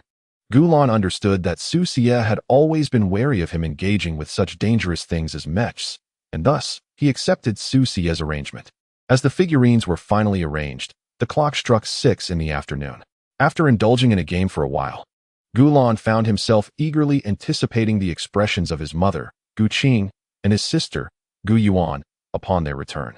He wondered how Gu Qing would react upon discovering that her son possessed a psychic ability of the highest tier. Although she herself was merely a practitioner of the same level, she often spoke of Gulan's psychic prowess with pride, but in her imagination, she likely believed his abilities were only of a lower grade. He was genuinely curious to witness her reaction when she learned the truth of his exceptional abilities. As if to answer Gulan's anticipation, it was not long before his sister, Gu Yuan, was the first to return home. As a practitioner of the highest tier, she had been diligently training with the hope of advancing her abilities. After an entire day under her teacher's guidance, she was elated to learn of Gulan's status as a Tier 1 psychic and hurried home at the quickest pace. "Brother, is it true that you possess a Tier 1 psychic ability?" Gu Yuan could hardly contain her excitement as she confronted Gulan. He, in turn, had no intention of concealing the truth and confirmed her inquiry. "That is wonderful," Gu Yuan exclaimed, never having imagined that she would have a brother with such remarkable abilities. It was indeed splendid news. Chapter 5. The gift. Upon initially discovering Gulan's Tier 1 status, Gu Yuan was filled with immense joy. However, her subsequent reaction mirrored that of Su Xie, as concern began to cloud her happiness. She understood the adage, a tall tree attracts the wind. Those endowed with superior psychic abilities often excelled in both intellect and physical prowess.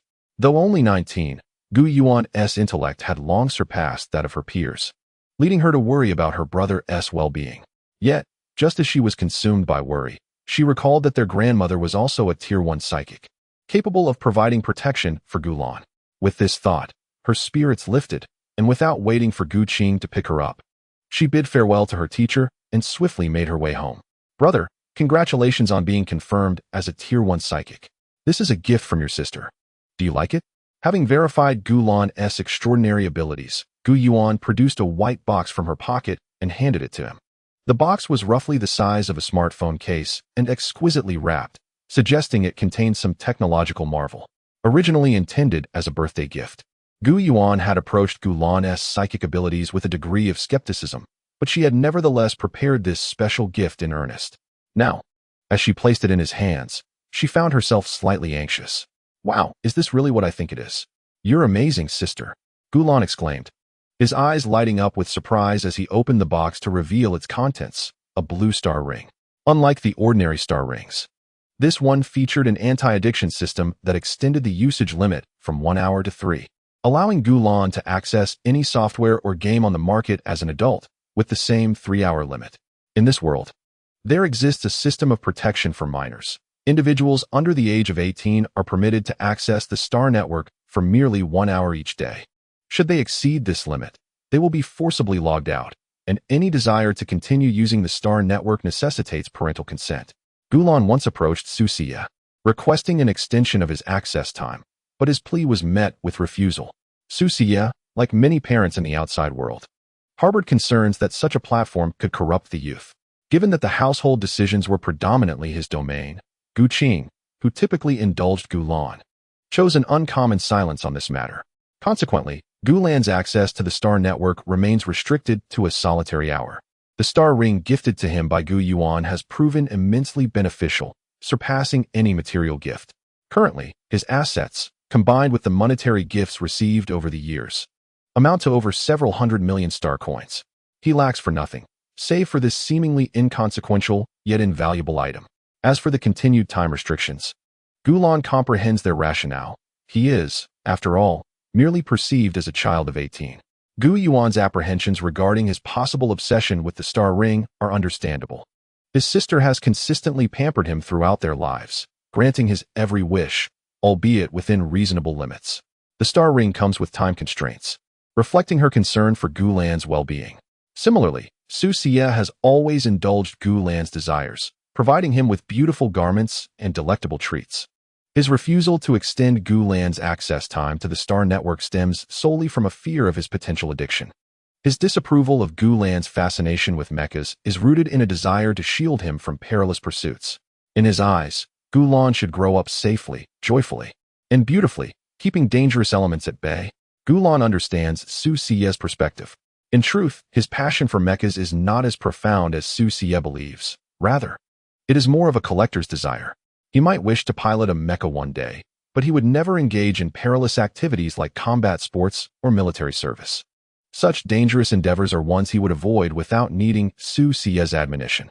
He has yet to fully relish his second life and has no inclination to engage with risky elements. The same applies to the Star Network.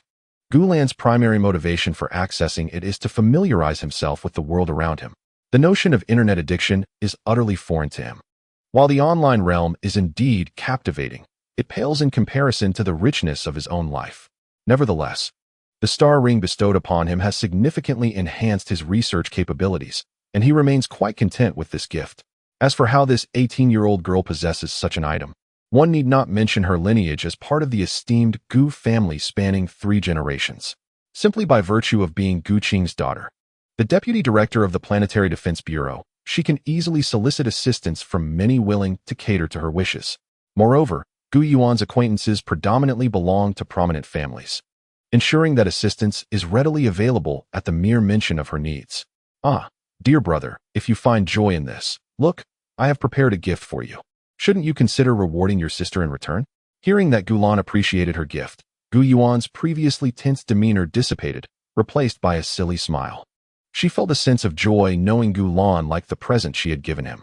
Once her excitement subsided, she eagerly inquired about a reward. Gulan shot her an exasperated glance.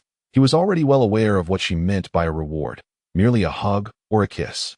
Since childhood, after Gu Yuan had assisted Gulan with a task, she would invariably demand a kiss or a hug, justifying it as a way to replenish Little Lan's energy.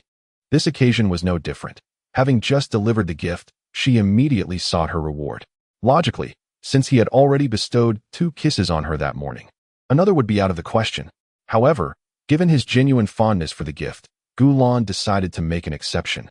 Upon seeing Gulan's agreement, Gu Yuan gleefully leaned down, pointing to her left cheek as a hint for him to kiss her there. Gulan noticed, and, standing on tiptoe, leaned in to oblige. Even with Gu Yuan bent down, she still towered over him, necessitating the tiptoe stance for him to reach her. After a brief moment of anticipation, Gulan softly pressed his lips against her delicate, cherry-like mouth, landing a gentle peck on her fair cheek. Outside, the warm, golden rays of the setting sun streamed through the window, rendering the scene almost eternal in its breathtaking beauty. Yet, after this initial kiss, Gu Yuan remained unsatisfied. She exclaimed, prompting Gulan to glare at her in annoyance. Nonetheless, considering the delightful gift she had given him, he decided to indulge her once more, bestowing another kiss on her opposite cheek. Not stopping there, he also planted a kiss on her forehead. This third kiss caught Gu Yuan off guard. She had anticipated only 2, and her eyes widened with astonishment, joy, and a hint of bewilderment. Observing her reaction, Gulan remarked, "This one is your reward." After uttering this, he chose not to dwell on her subsequent reaction, as his actions had been rather spontaneous, intended to silence her incessant requests for more kisses. If he continued, he feared his lips would be exhausted. "Thank you, young master, for your generous gift."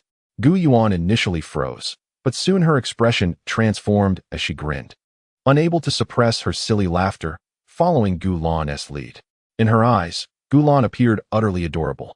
While she had encountered boys from her friends' families, most of whom were spoiled by their parents and looked down upon their elder sisters, her own brother was akin to a little angel, constantly seeking hugs and kisses.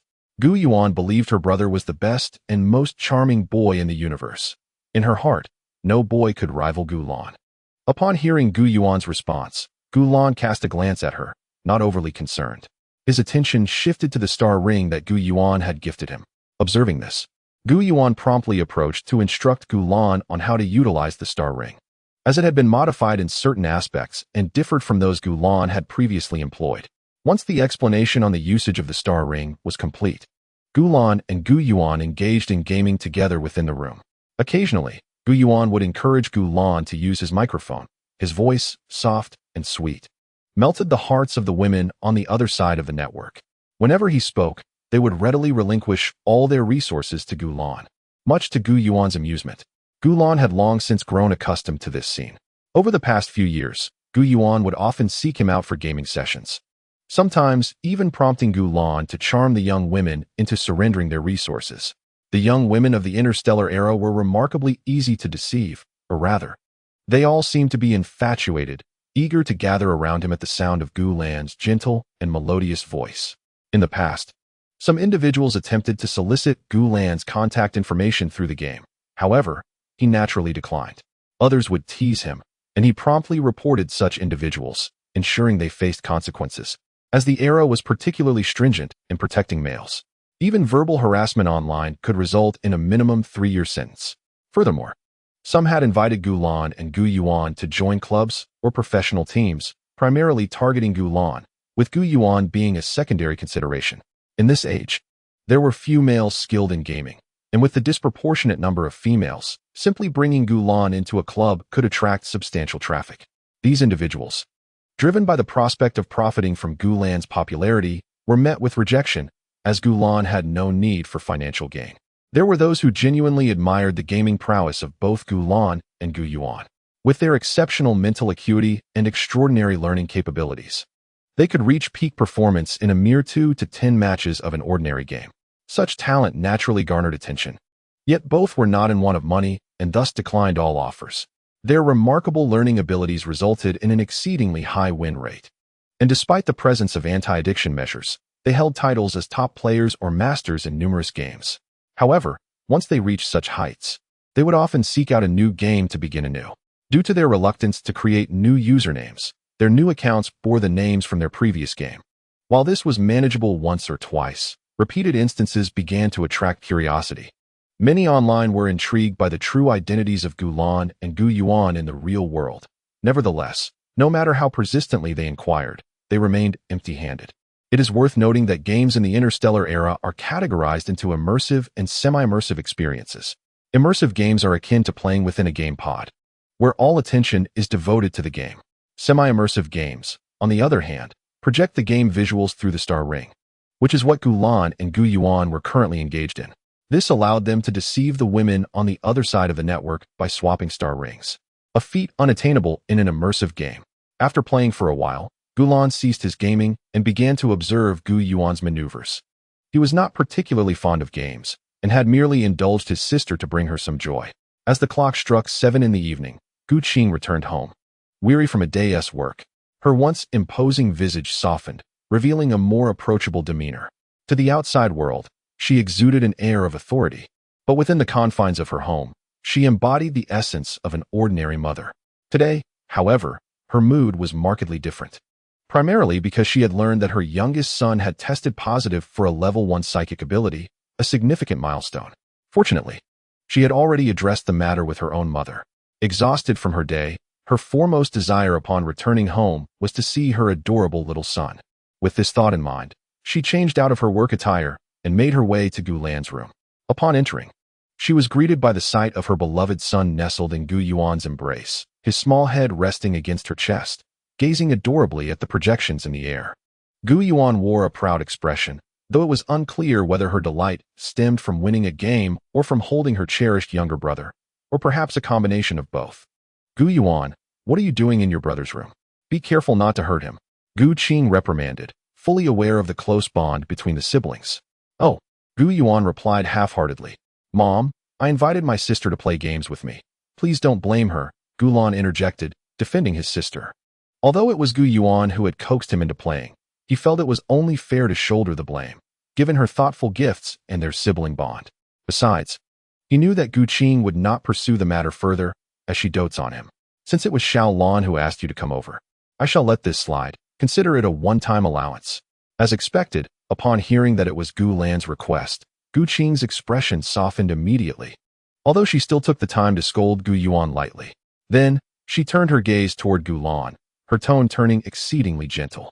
Xiao Lan, if you wish to play games, then by all means, do so. If you want to make purchases, feel free. Just let me know if you need more. The contrast in her demeanor towards Gu Yuan was stark. Gulan had grown accustomed to this differential treatment. Initially, he felt a pang of sympathy for Gu Yuan, advocating for her fairness, despite being the beneficiary of their mother's affection. However, he later learned from Gu Yuan that she was unbothered by it, which Gulan found hard to believe. After all, who would relish such unequal treatment? Until one day, when Gu Yuan was to be punished by Gu Qing for a trivial matter, Gulan stepped forward and offered to take her sister as punishment. In response, Gu Yuan immediately slapped her own face vigorously, crying out that she did not want her brother to be punished. Later, when Gulan inquired about her actions, Gu Yuan expressed her compassion for him, arguing that boys and girls should indeed be treated differently. She insisted that Gulan should not interfere, threatening to engage in self-harm if he did. Through this incident, Gulan realized that Gu Yuan genuinely believed in the necessity of differing treatment between genders. At that time, to prevent Gu Yuan from harming herself, Gulan ceased to intervene. As he further explored the norms of this world, he discovered a prevailing belief. Men are born to be cherished, while women are expected to shoulder responsibilities and toil diligently. Society deemed it natural for men and women to be treated unequally. In this realm, no matter how spoiled a man might be, he would rarely evoke disdain. Rather, he would be perceived as endearing, particularly when he displayed a lively spirit while chastising women. This perception stemmed from the stark scarcity of men, leading those chastised to feel fortunate to be scolded by a man, whereas others lacked even that privilege. Furthermore, a man's innate ability to enhance affection made it so that, regardless of a woman's anger, a simple display of charm from him would often elicit forgiveness. Under such circumstances, unless a man committed an act deserving universal ire, he would not face significant repercussions. Conversely, should a girl behave in a manner akin to a boy, she would undoubtedly receive a severe reprimand. Upon grasping the reality of this world, Gu Lan ceased to pursue equitable treatment for Gu Yuan from Gu Qing. Now, witnessing Gu Yuan being reprimanded once more, he felt no stirrings of emotion. During the time when his sister was being scolded, he contemplated that Gu Qing's visit to his room was likely related to his level of mental prowess, being at level 1. He was considered among the upper echelons, even on the main star. Despite Gu Qing's trust in him, she would still come to offer a few words of caution. Xiaolan, congratulations on detecting your level 1 mental prowess, Gu Qing declared, echoing Gu Lan's thoughts. She continued with her customary admonitions about frugality, before extending her congratulations. Sister, I also congratulate you, Xiaolan, on your level 1 mental prowess, Gu Yuan chimed in. Having previously congratulated Gu Lan, and now repeating herself purely to join in the celebration and avoid incurring Gu Qing's wrath for perceived disrespect towards her brother. Do not interrupt. Gu Qing shot Gu Yuan a stern look. However, her reprimand was tempered, and she did not pursue the matter further. Turning her attention back to Gu Lan, she spoke earnestly and with great care. Xiaolan, with your qualifications, a bright future is undoubtedly in store for you. Many will seek to curry your favor. Yet be wary of those women. Their intentions are not pure. They merely desire your physical presence or wish to gain something from you, rather than harboring genuine affection. You must distance yourself from such women. This sentiment has long been a concern for Gu Qing, who fears that her young son may one day fall prey to the deceit of a woman. While no woman in this world would resort to murder, the emotional turmoil inflicted upon Gu Lan could be quite profound. Do not worry, mother. I shall keep my distance from those wicked women, Gu Lan declared earnestly. This matter does not require Gu Qing's admonition. He is already resolute in maintaining a healthy distance from other women. Upon his initial arrival in this realm, Gu Lan had contemplated establishing a harem, for this world permits men to have as many as 20 wives. However, he soon dismissed this notion after careful consideration. His father, Su Xie, stands just over 1.60 meters, and thus it is likely that he, inheriting his father's lineage, would also be around the same height. The average height of women in this world, however, is approximately 1.80 meters. To embark on the pursuit of a harem would mean confronting 20 women towering at heights of 1.80 meters, 1.90 meters, or even 2 meters, all possessing exceptional physical prowess. Although men in this world do not experience a cool-down period, women may suffer from deficiencies. Yet facing so many women at once would be beyond Gu Lan's physical capacity. Consequently, he abandoned the idea of amassing a harem. This does not imply that Gu Lan intends to remain committed to a single partner for eternity. As a man reincarnated from Earth, it would be disingenuous to claim that he is impervious to the allure of the stunning women in this world. Nevertheless, he recognizes his physical limitations and feels that having 3 or 4 wives in the future would suffice. At this stage, he has no intention of engaging with unfamiliar women. Gu Qing's concerns about him being deceived by strangers seem rather unfounded. Understand this, but do not be overly frightened, Xiaolan. Mother will protect you well. Gu Qing reassured him, her expression one of solace. Gu Yuan, standing nearby, echoed her sentiments, promising to safeguard Gu Lan. He added that even if Gu Lan were to be deceived by a wicked woman, he would ensure that justice was served. Gu Lan, however, scoffed at the notion of being tricked, advising Gu Yuan to focus on his own affairs and avoid falling victim to unscrupulous men. Gu Yuan replied that having encountered such a charming and handsome boy as Gu Lan, he would certainly not be swayed by any nefarious man. Observing the warm interaction between the siblings, Gu Qing beamed at them. Xiaolan, I am here to congratulate you on detecting your level of mental strength. Here is a gift I have prepared for you. Once the siblings concluded their exchange, Gu Qing handed Gu Lan a black card, and then produced a star ring that resembled the one Gu Yuan had given him. Is it this? Gu Lan exclaimed, his eyes lighting up. Mother, you are simply amazing. He joyfully kissed Gu Qing, although he felt indifferent towards the black card, presuming it merely contained a few million star coins, a sum he currently did not require. As for the star ring gifted by Gu Qing, the function of the star ring gifted by Gu Yuan is quite similar to that of Gu Qing's. Even the login time limits are identical. It is evident that the two share a mother-daughter bond, both having considered the needs of Gu Lan, who, despite her financial stability, lacks such a significantly useful trinket. Had she received this gift before the one from Gu Yuan, Gu Lan would have undoubtedly been elated. However, now, faced with this offering, her joy has somewhat diminished. Nevertheless, recognizing it as Gu Qing's heartfelt gesture, she feigned an expression of sheer delight. Observing Gu Lan's reaction, Gu Qing felt that the gift was indeed worthwhile. She advised Gu Lan to keep the star ring well hidden from Su Xie. Following this, she cautioned Gu Lan against becoming overly engrossed in gaming and informed him that their grandmother, Su Yonghong, along with his maternal grandmother, Gu Wenbin, planned to visit him.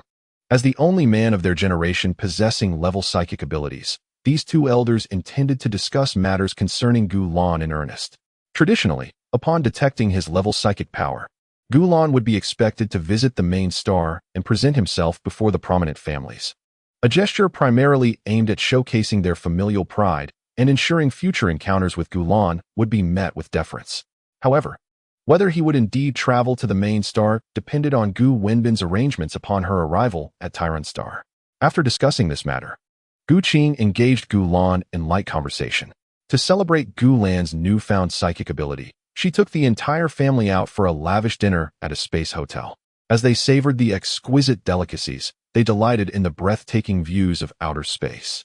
Notably, after their meal, Su Xie gifted Gu Lan another star ring, identical in function to those given by Gu Qing and Gu Yuan. She sternly reminded him not to become addicted to the star network, threatening to reclaim the star ring if he did. The expressions of Gu Qing and Gu Yuan were rather nuanced at that moment. Gu Lan found himself at a loss for words, reflecting on how these three individuals had all arrived at the same conclusion. Although he had no need for the star ring from Su Xie, it would at least allow him to legitimately extend his login time on the star network. With 3 star rings at his disposal, he could rotate their usage as necessary. He certainly would not succumb to addiction. Yet possessing such an ability was preferable to lacking it. Upon returning home, it was nearly 11 o'clock at night. In this era, a journey to outer space takes merely half an hour, but the round trip consumes over an hour. Gu Lan was already fatigued from the day's events. After freshening up, it was close to 11:30, and fatigue weighed heavily upon him. He was accustomed to retiring early and rising early, rarely staying awake past 10. Hastily climbing into his soft bed and covering himself with the blanket, he surrendered to exhaustion and drifted into slumber. Chapter 7. Grandmother and cousin. Upon once again opening his eyes, Gu Lan was stirred awake by the sound of an alarm. He extended a small hand from beneath the covers to silence the clock, lingering for a moment before rising slowly. With a languid yawn, Gu Lan stretched his limbs, his fair and rosy feet emerging from beneath the covers. Slipping into charming slippers, he ambled towards the bathroom. After completing his morning ablutions, he entered the dressing room, confronted by an array of garments that left him in a quandary. Sometimes, an abundance of choices can be overwhelming. Such was the case now. As he pondered which outfit to don, this one, or perhaps that one, he muttered to himself, deliberating for a considerable time before settling on his attire for the day. A spring-style white long-sleeve shirt paired with summer-style black shorts that barely reached the tops of his thighs. Once clad in his shirt and shorts, Gu Lan contemplated styling his hair into yesterday's bun, but ultimately decided to switch to playful twin ponytails instead. From the vanities drawer, he retrieved 2 pink hair ties, and in no time, his silky locks were fashioned into adorable twin ponytails. He then slipped his petite feet into 2 white knee-high socks, which only just covered the lower part of his calves. After donning the socks, he slipped his feet into white shoes. Admiring his reflection in the mirror, Gu Lan found himself utterly charming. As for whether dressing this way and sporting twin ponytails would evoke any embarrassment, he had long since grown accustomed to it. Initially, he felt a twinge of shyness, but that had faded over the years.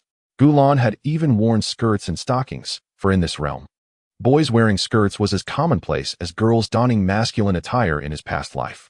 Conversely, women wearing men's clothing were often regarded with disdain. The same applied to stockings, which were predominantly worn by men here.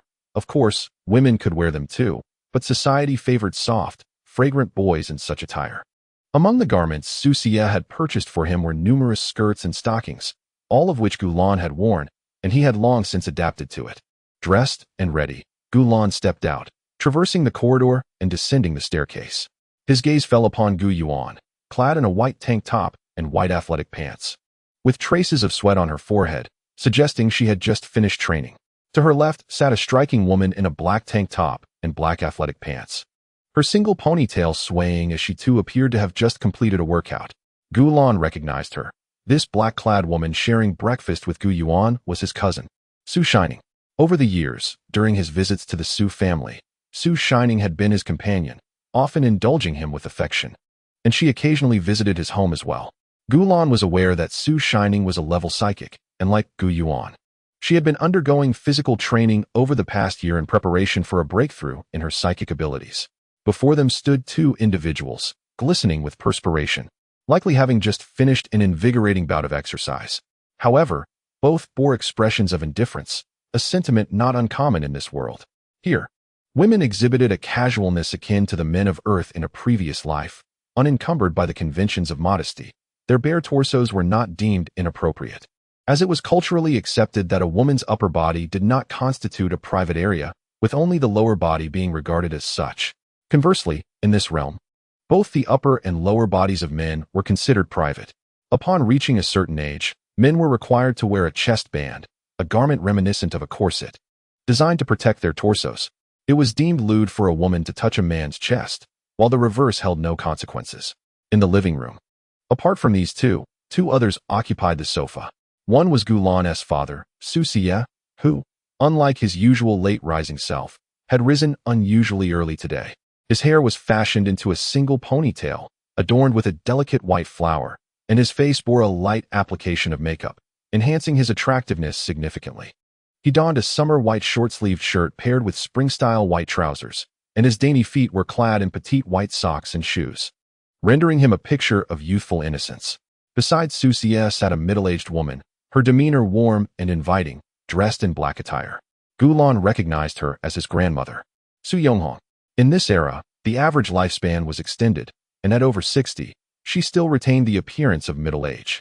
Su Yonghong had always showered Gu Lan with affection, frequently taking him to the Su family home or welcoming him to hers, fostering a close familial bond. Gu Lan was unperturbed by her presence. After all, his mother had mentioned the previous evening that both his grandmother and grandmother would be visiting, likely to discuss his mental prowess. At present, Su Yonghong was engaged in conversation with Su Xie, her face adorned with a gentle smile, a stark contrast to her typically cold and serious demeanor toward the outside world. In the company of her family, she embodied the essence of a devoted mother and grandmother. Aside from these four, Gu Lan's mother, Gu Qing, had already departed for work, her schedule unusually demanding, likely to ease only after her formal appointment as director. "Oh, my dear grandson, you're up so early. Will you not catch a chill dressed so lightly?" was the first inquiry posed by Su Yonghong, her concern evident. Gu Lan felt somewhat exasperated. His room was equipped with constant climate control, as was the villa, maintaining an eternal spring-like atmosphere. How could he possibly catch a cold? Nevertheless, appreciating the elder's kindness, he responded sweetly, "Thank you for your concern, Grandma. I'm quite all right. By the way, what brings you here?" Gu Lan had already surmised the purpose of Su Yonghong's visit, but feigned curiosity nonetheless. Chapter 8. The twin-tailed boy beside them. Su Xie overheard their conversation and soon noticed Gu Lan. His eyes lit up with a glimmer of astonishment.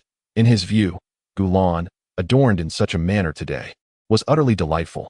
However, he swiftly became accustomed to it, having frequently taken Gu Lan out shopping in the past, adorning him splendidly. Now, he had developed an immunity to Gu Lan's cuteness. Typically, he enjoyed dressing Gu Lan, deliberately nurturing him in the direction of an adorable young boy. Were it not for Gu Lan's tender age, Su Xie would have gone beyond mere dressing. He had plans for Gu Lan to learn yoga, ballet, piano, and various arts that every boy ought to master. Had Gu Qing been at home, her reaction would have mirrored that of Su Xie. For this was not the first time Gu Lan had appeared so charming. She had long since grown accustomed to it. However, Gu Yuan's response was quite different from Su Xie's. She gazed at Gu Lan with wide-eyed astonishment, convinced that her brother was the most adorable boy on Tyron Star. Yet, this perception was not significantly influenced by Gu Lan's attire today. Gu Yuan had always been fond of her brother, believing him to be the cutest boy, regardless of whether he wore something ordinary. In contrast to Su Xie, who had developed a tolerance for Gu Lan's appearance, Su Shining's reaction was more pronounced. Upon seeing Gu Lan, she forgot to swallow her breakfast, staring at him in a daze, utterly mesmerized. Su Shining had always doted on Gulan, frequently inviting him to the Su household. She had thought Gulan was already incredibly cute, but today he surpassed all expectations. She had never witnessed Gulan styled with twin tails, a sight that was simply irresistible. She longed to rush over and embrace the now bunny-like Gulan, but refrained, mindful of preserving her image in his eyes. Grandma heard your mother say that her precious grandson has detected a high-level mental ability, so she came to see you, she remarked, hoping that if Su Shining could exhibit half the excellence of her grandson, it would be splendid.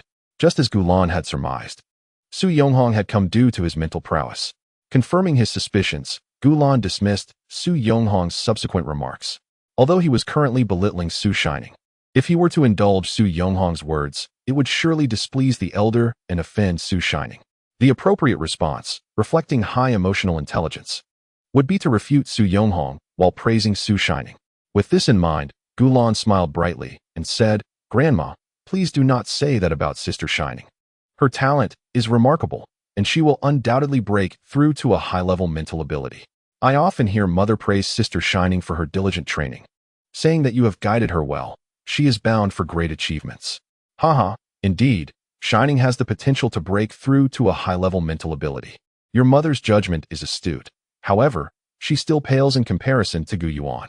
Your sister, Gu Yuan, has the opportunity to reach that level. And even if Shining achieves it, she may still fall short. Indeed, Su Yonghong chuckled heartily, appearing to wholeheartedly agree with Gulan. Upon hearing her subsequent remarks, Gulan realized that his earlier praise of Su Shining had prompted Su Yonghong to reciprocate with compliments for Gu Yuan, resulting in a mutual exchange of flattery. Possessing the wisdom of an adult soul, he understood that to prolong the conversation, he could either indulge this topic or pivot to another. However, Gulan opted not to continue. He, like a child of his age, flatly extinguished the dialogue. Oh, is that so? Truly impressive. Su Yonghong found himself momentarily at a loss for words. It was then that Su Xie, beaming with joy, interjected, Mama, don't spoil the children. It's not so easy for Xiao Yuan to break through to the next level of mental strength. I see that Shining trains so diligently. She will surely achieve that breakthrough. If only Xiao Yuan could train as hard as Shining. Ha ha ha. Xiao Yuan trains just as diligently, not at all easier than Shining. Last time, I even witnessed her. The two resumed their conversation in a warm and cozy atmosphere. With the burden of conversing with Su Yonghong lifted, Gulan felt a sense of relief. It was not that he harbored any ill will towards Su Yonghong. Rather, anyone addressing their elders directly often feels a weight of restraint, a sensation Gulan detested, prompting him to terminate the topic. Seizing the opportunity while the two chatted, he greeted Gu Yuan and Su Shining in turn. Good morning, sister. Good morning, little brother, Gu Yuan replied cheerfully. Good morning, cousin. Good morning, responded Su Shining. Upon hearing Gu Lan's soft and sweet voice, Su Shining immediately replied, Brother, I need to recharge with some of your Xiao Lan energy. After Gu Lan finished his greetings, Gu Yuan impatiently remarked, Given what Gu Yuan just said, Gu Lan shot her a glance. He understood that her reference to Xiao Lan energy meant his kisses or hugs. Aware of this, Gu Lan hesitated to fulfill Gu Yuan's wish, deflecting, It's too early, perhaps tonight? Gu Yuan discerned the underlying reluctance in Gu Lan's words. Instead of giving up, she gazed at him with feigned innocence, coaxingly saying, Please, my dear brother, in light of the gift sister has bestowed upon you, could you grant me this small favor? Initially intent on rejecting Gu Yuan's request, Gu Lan found merit in her reasoning. Her gift indeed held significance for him. And given that Gu Yuan was rarely one to display such vulnerability, he decided to acquiesce to her request. With a hint of exasperation, he replied, At your age, still resorting to such antics with your brother, you truly leave me helpless. Hee, I knew you would be the best brother. Gu Yuan, upon realizing Gu Lan had consented, found her brother's demeanor utterly adorable. With eager anticipation, she leaned in and pointed to her left cheek. Gu Lan observed Gu Yuan's impatient demeanor with a hint of exasperation, though he had grown accustomed to it. With practiced ease, he rose on his toes and pecked her cheek. Is that all? I want more, Gu Yuan lamented, her expression pleading. This is the last time. Faced with Gu Yuan's audacity, which was not a first for her, Gu Lan could only issue a resigned warning. Yes, yes. The last time. There will be no next. Gu Yuan eagerly nodded. Seeing her insistence, Gulan knew that she would honor their agreement. So he leaned in to kiss her other cheek. After he finished, Gu Yuan wore a bright smile, and Gulan felt a mix of helplessness and joy in his heart. After all, she was his sister, despite her clinginess. He wished for Gu Yuan to enjoy each day to the fullest. Beside them, Su Shining's eyes widened in disbelief. She had never anticipated Gu Yuan would be so brazen as to act coyly towards her brother in her presence. Amidst her disdain, she couldn't help but feel a twinge of envy at Gu Yuan's ability to receive such tender affection from a sweet and charming boy like Gulan. Furthermore, from their conversation, it seemed that Gu Yuan was kissed by Gulan daily, which only intensified Su Shining's envy. Why didn't she have an adorable younger brother like Gulan? Although he was her cousin, she only visited him occasionally for play, and their interactions were limited to holding hands, unlike Su Xie, who could kiss him whenever she pleased. I want that too, cousin. After her moment of envy, Su Shining seized the opportunity to voice her desire. Under normal circumstances, she would not have made such a request of Gulan, as her affection for him had always been pure and sibling-like. However, today, she was inspired by Gu Yuan's boldness and believed that, given her fondness for Gulan, he would not refuse her request. Indeed, Gulan was taken aback by Su Shining's unexpected boldness, but he did not dwell on it. When she leaned down, he gently pecked her cheek, just as he had with Gu Yuan. After Gulan departed, Su Shining found herself yearning for more, exclaiming, "Xiaolan, you are simply adorable. When you grow up, you will undoubtedly become a captivating beauty, stealing the hearts of countless women across the Federation." Su Shining spoke from the heart. Boys like Gulan, who were cute, possessed high mental abilities, and had a pleasant temperament, were exceedingly rare throughout the Federation. Others of his caliber had long been spoiled, unlike Gulan, who remained courteous and amiable to everyone.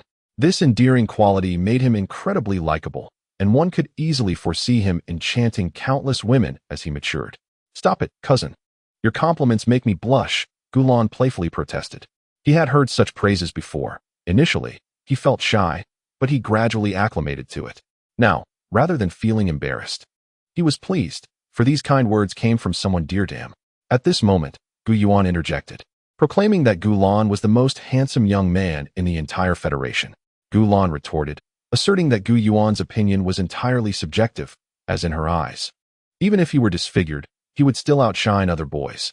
Gu Yuan firmly maintained her stance, declaring that her brother was, without doubt, the most adorable young man in the world, and she would not entertain any dissent.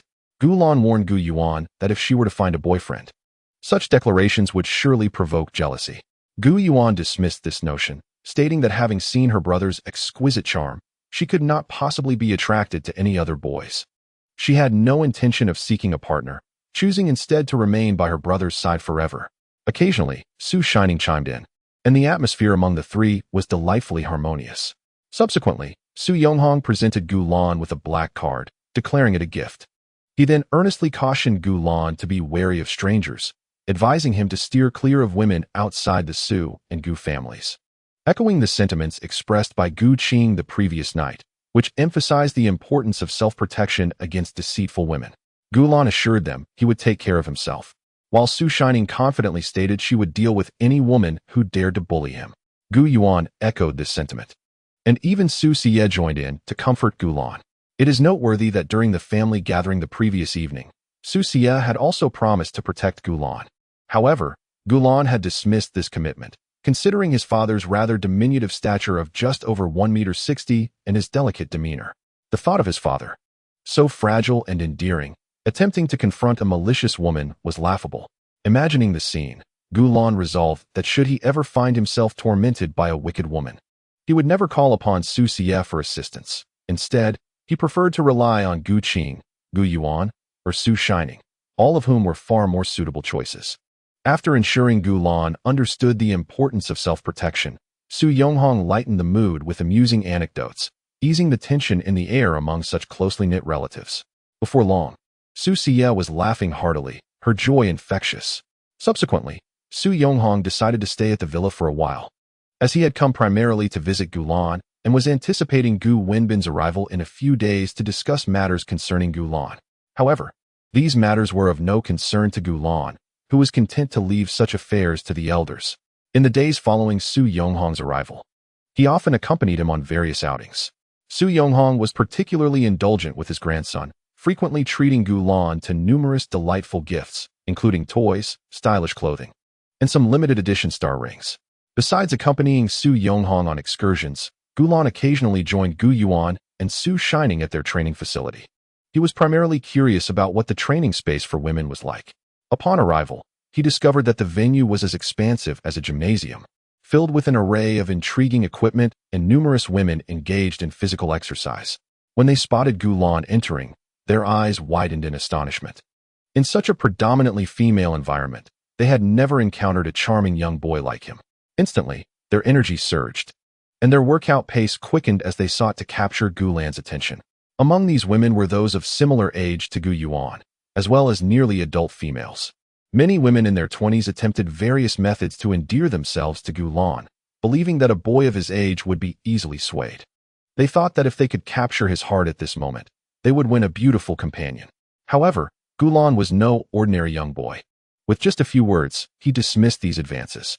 As encounters multiplied, those with ulterior motives soon realized that Gu Lan was not to be trifled with, thus refraining from approaching him. Aside from a minuscule number of oddities, the majority of his admirers were around 18 years old. Upon seeing Gu Lan, these young girls, having never encountered such an adorable boy, showered him with water and blankets. Gu Lan graciously accepted their gestures, sitting on a resting chair with a drink in hand, appearing both obedient and endearing, melting the hearts of passing girls. Many girls, after finishing their training, cast hopeful glances towards Gu Lan, eager for praise. Noticing their expectations, Gu Lan felt a twinge of compassion and feigned admiration for their efforts, which only fueled their determination. Finding their reactions amusing, he began to intentionally compliment the exercising girls. "Wow, you're amazing, sister. Your speed is incredible.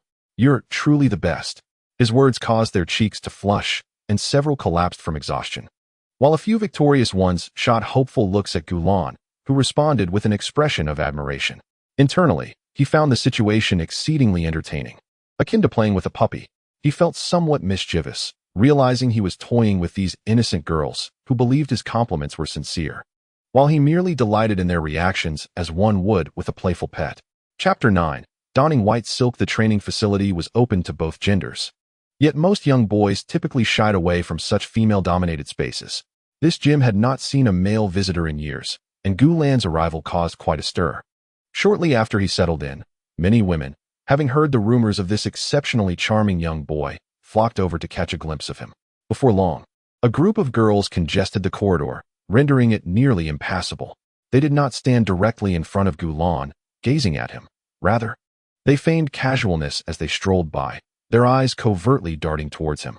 Some of the girls even approached Gu Lan with gestures of concern, presenting him with an array of treats, small snacks, biscuits, bottled beverages, and cozy blankets, accumulating in his hands until he could scarcely manage them all.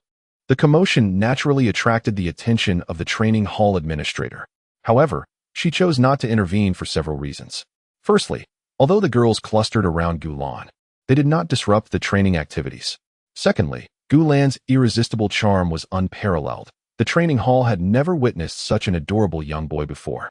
The news of his presence would surely draw a multitude of young girls, enhancing the hall's reputation, and the benefits far outweighed any drawbacks, making intervention unnecessary. Most importantly, the administrator had already fallen under Gu Lan's spell, contributing to the collection of snacks herself. She harbored no expectations of forming a connection with him. Her satisfaction lay solely in seeing him enjoy the treats she provided. The administrator was also aware of Gu Lan's playful interactions with the girls. For this, she turned a blind eye, understanding that in this world, even if men scold women, the latter seldom took offense. In their view, at least they were acknowledged by men. Unlike other women who were not even deemed worthy of such reprimands, Gu Lan was not chastising the girls. Rather, he was complimenting them. Truth be told, the administrator envied those girls who elicited such affection from him. If she were to receive similar praise, she might just be overjoyed. As Gu Lan engaged with the girls, Gu Yuan took notice of her brother's antics, instantly feeling a pang of envy and jealousy. Being inherently protective of her brother, she wished to be the one receiving his compliments. To achieve this, Gu Yuan resolved to intensify her training. Su Shining's training movements became markedly swifter than before. Her sentiments mirrored Gu Yuan's. Having always regarded Gu Lan as a beloved younger brother, she now felt a twinge of discomfort witnessing his admiration for other girls. Comparisons began to stir within her heart, a common plight among girls of that age, particularly those with notable talents like Su Shining and Gu Yuan.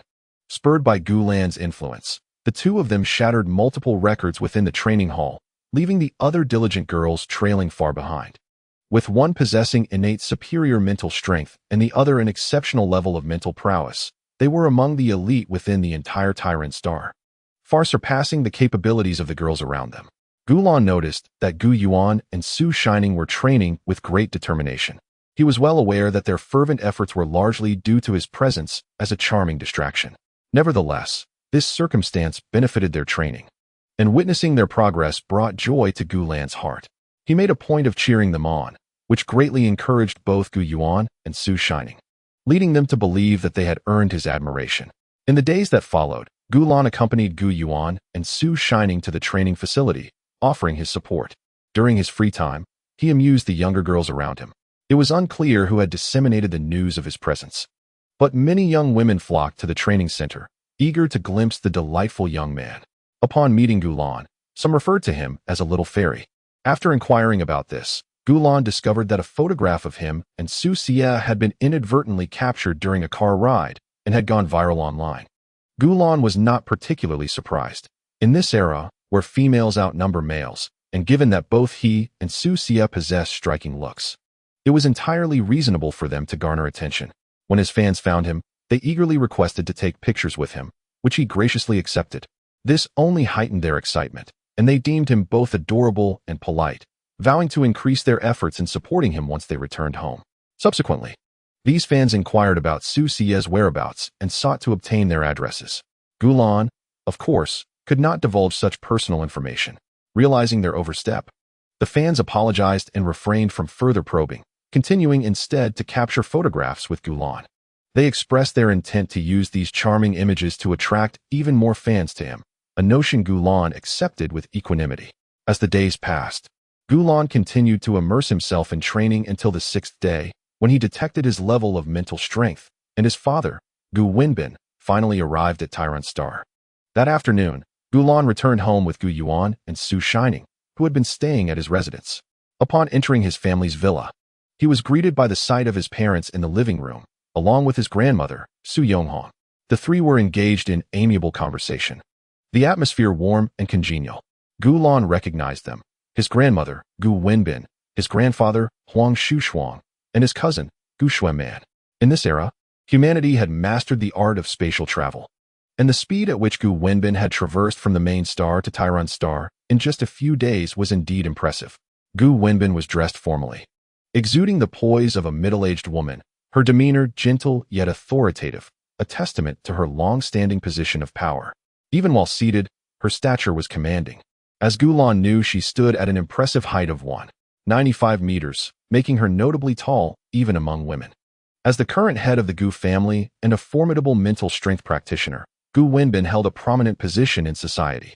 However, she had always treated Gu Lan with great kindness, cherishing him during the years when he had yet to discern his mental strength level. Grandfather Huang Shushuang appears to be in his late 20s or early 30s, possessing an exquisite visage. He dons a stylish black spring coat, a summer white short-sleeved shirt, and sky-blue ultra-short shorts, complemented by long, slender legs clad in delicate black socks and white shoes, exuding an aura of youthfulness and gentleness. Huang Shushuang is the second son of the previous head of the Huang family on the main planet, possessing a psychic power of a high level. He once nearly transcended to an even greater psychic rank, though he ultimately fell short. Nevertheless, he has one foot firmly planted in that realm, capable of healing a woman with high-level psychic abilities within a year. While this may pale in comparison to the true high-level psychics who can heal dozens, it suffices for his marriage to Gu Wenbin, as she is his sole wife, and his obligation is to restore her psychic strength. Huang Shushuang's demeanor towards Gu Lan is equally affable.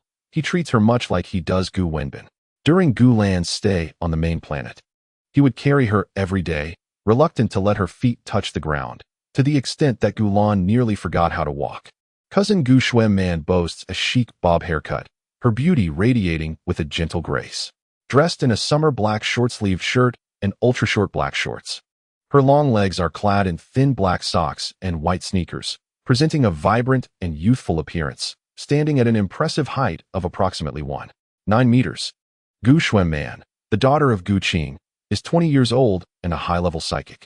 She possesses a strong likelihood of breaking through to an even higher tier, already renowned as a prodigy on the main planet. Last year, she leaped multiple levels to enroll in the prestigious military academy, where graduates typically ascend to positions of command. Gu Xuanman's future is exceedingly bright, and she is recognized as the next heir to the Gu family.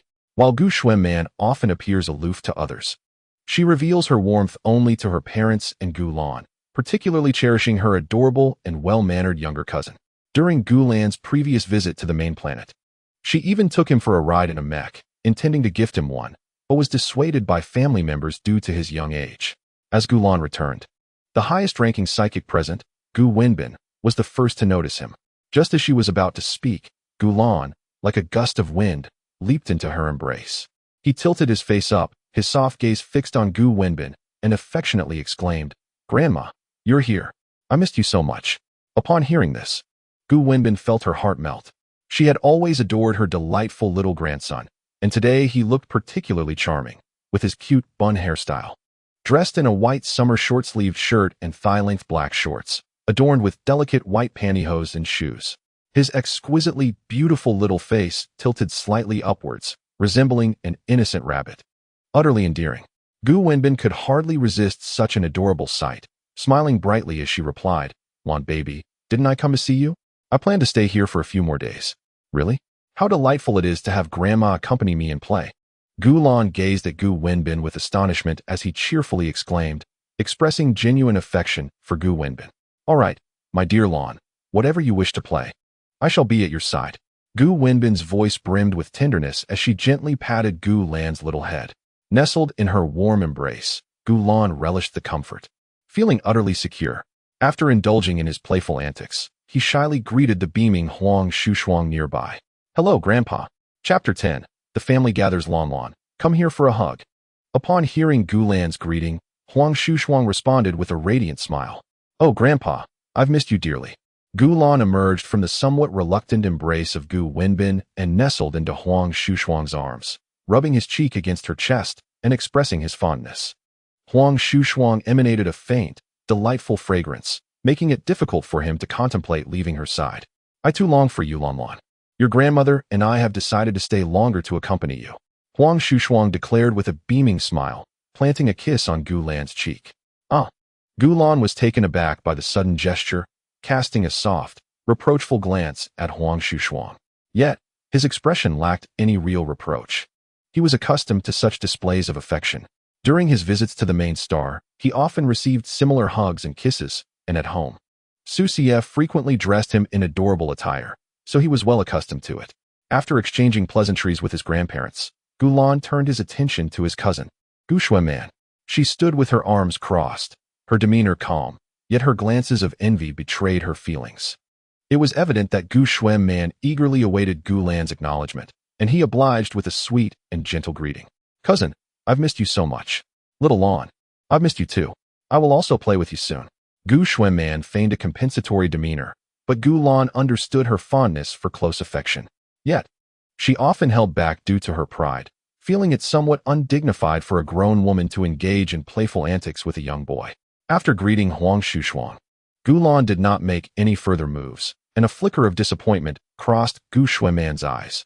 She too desired a warm embrace, but felt unable to let go of her facade, thus missing this opportunity.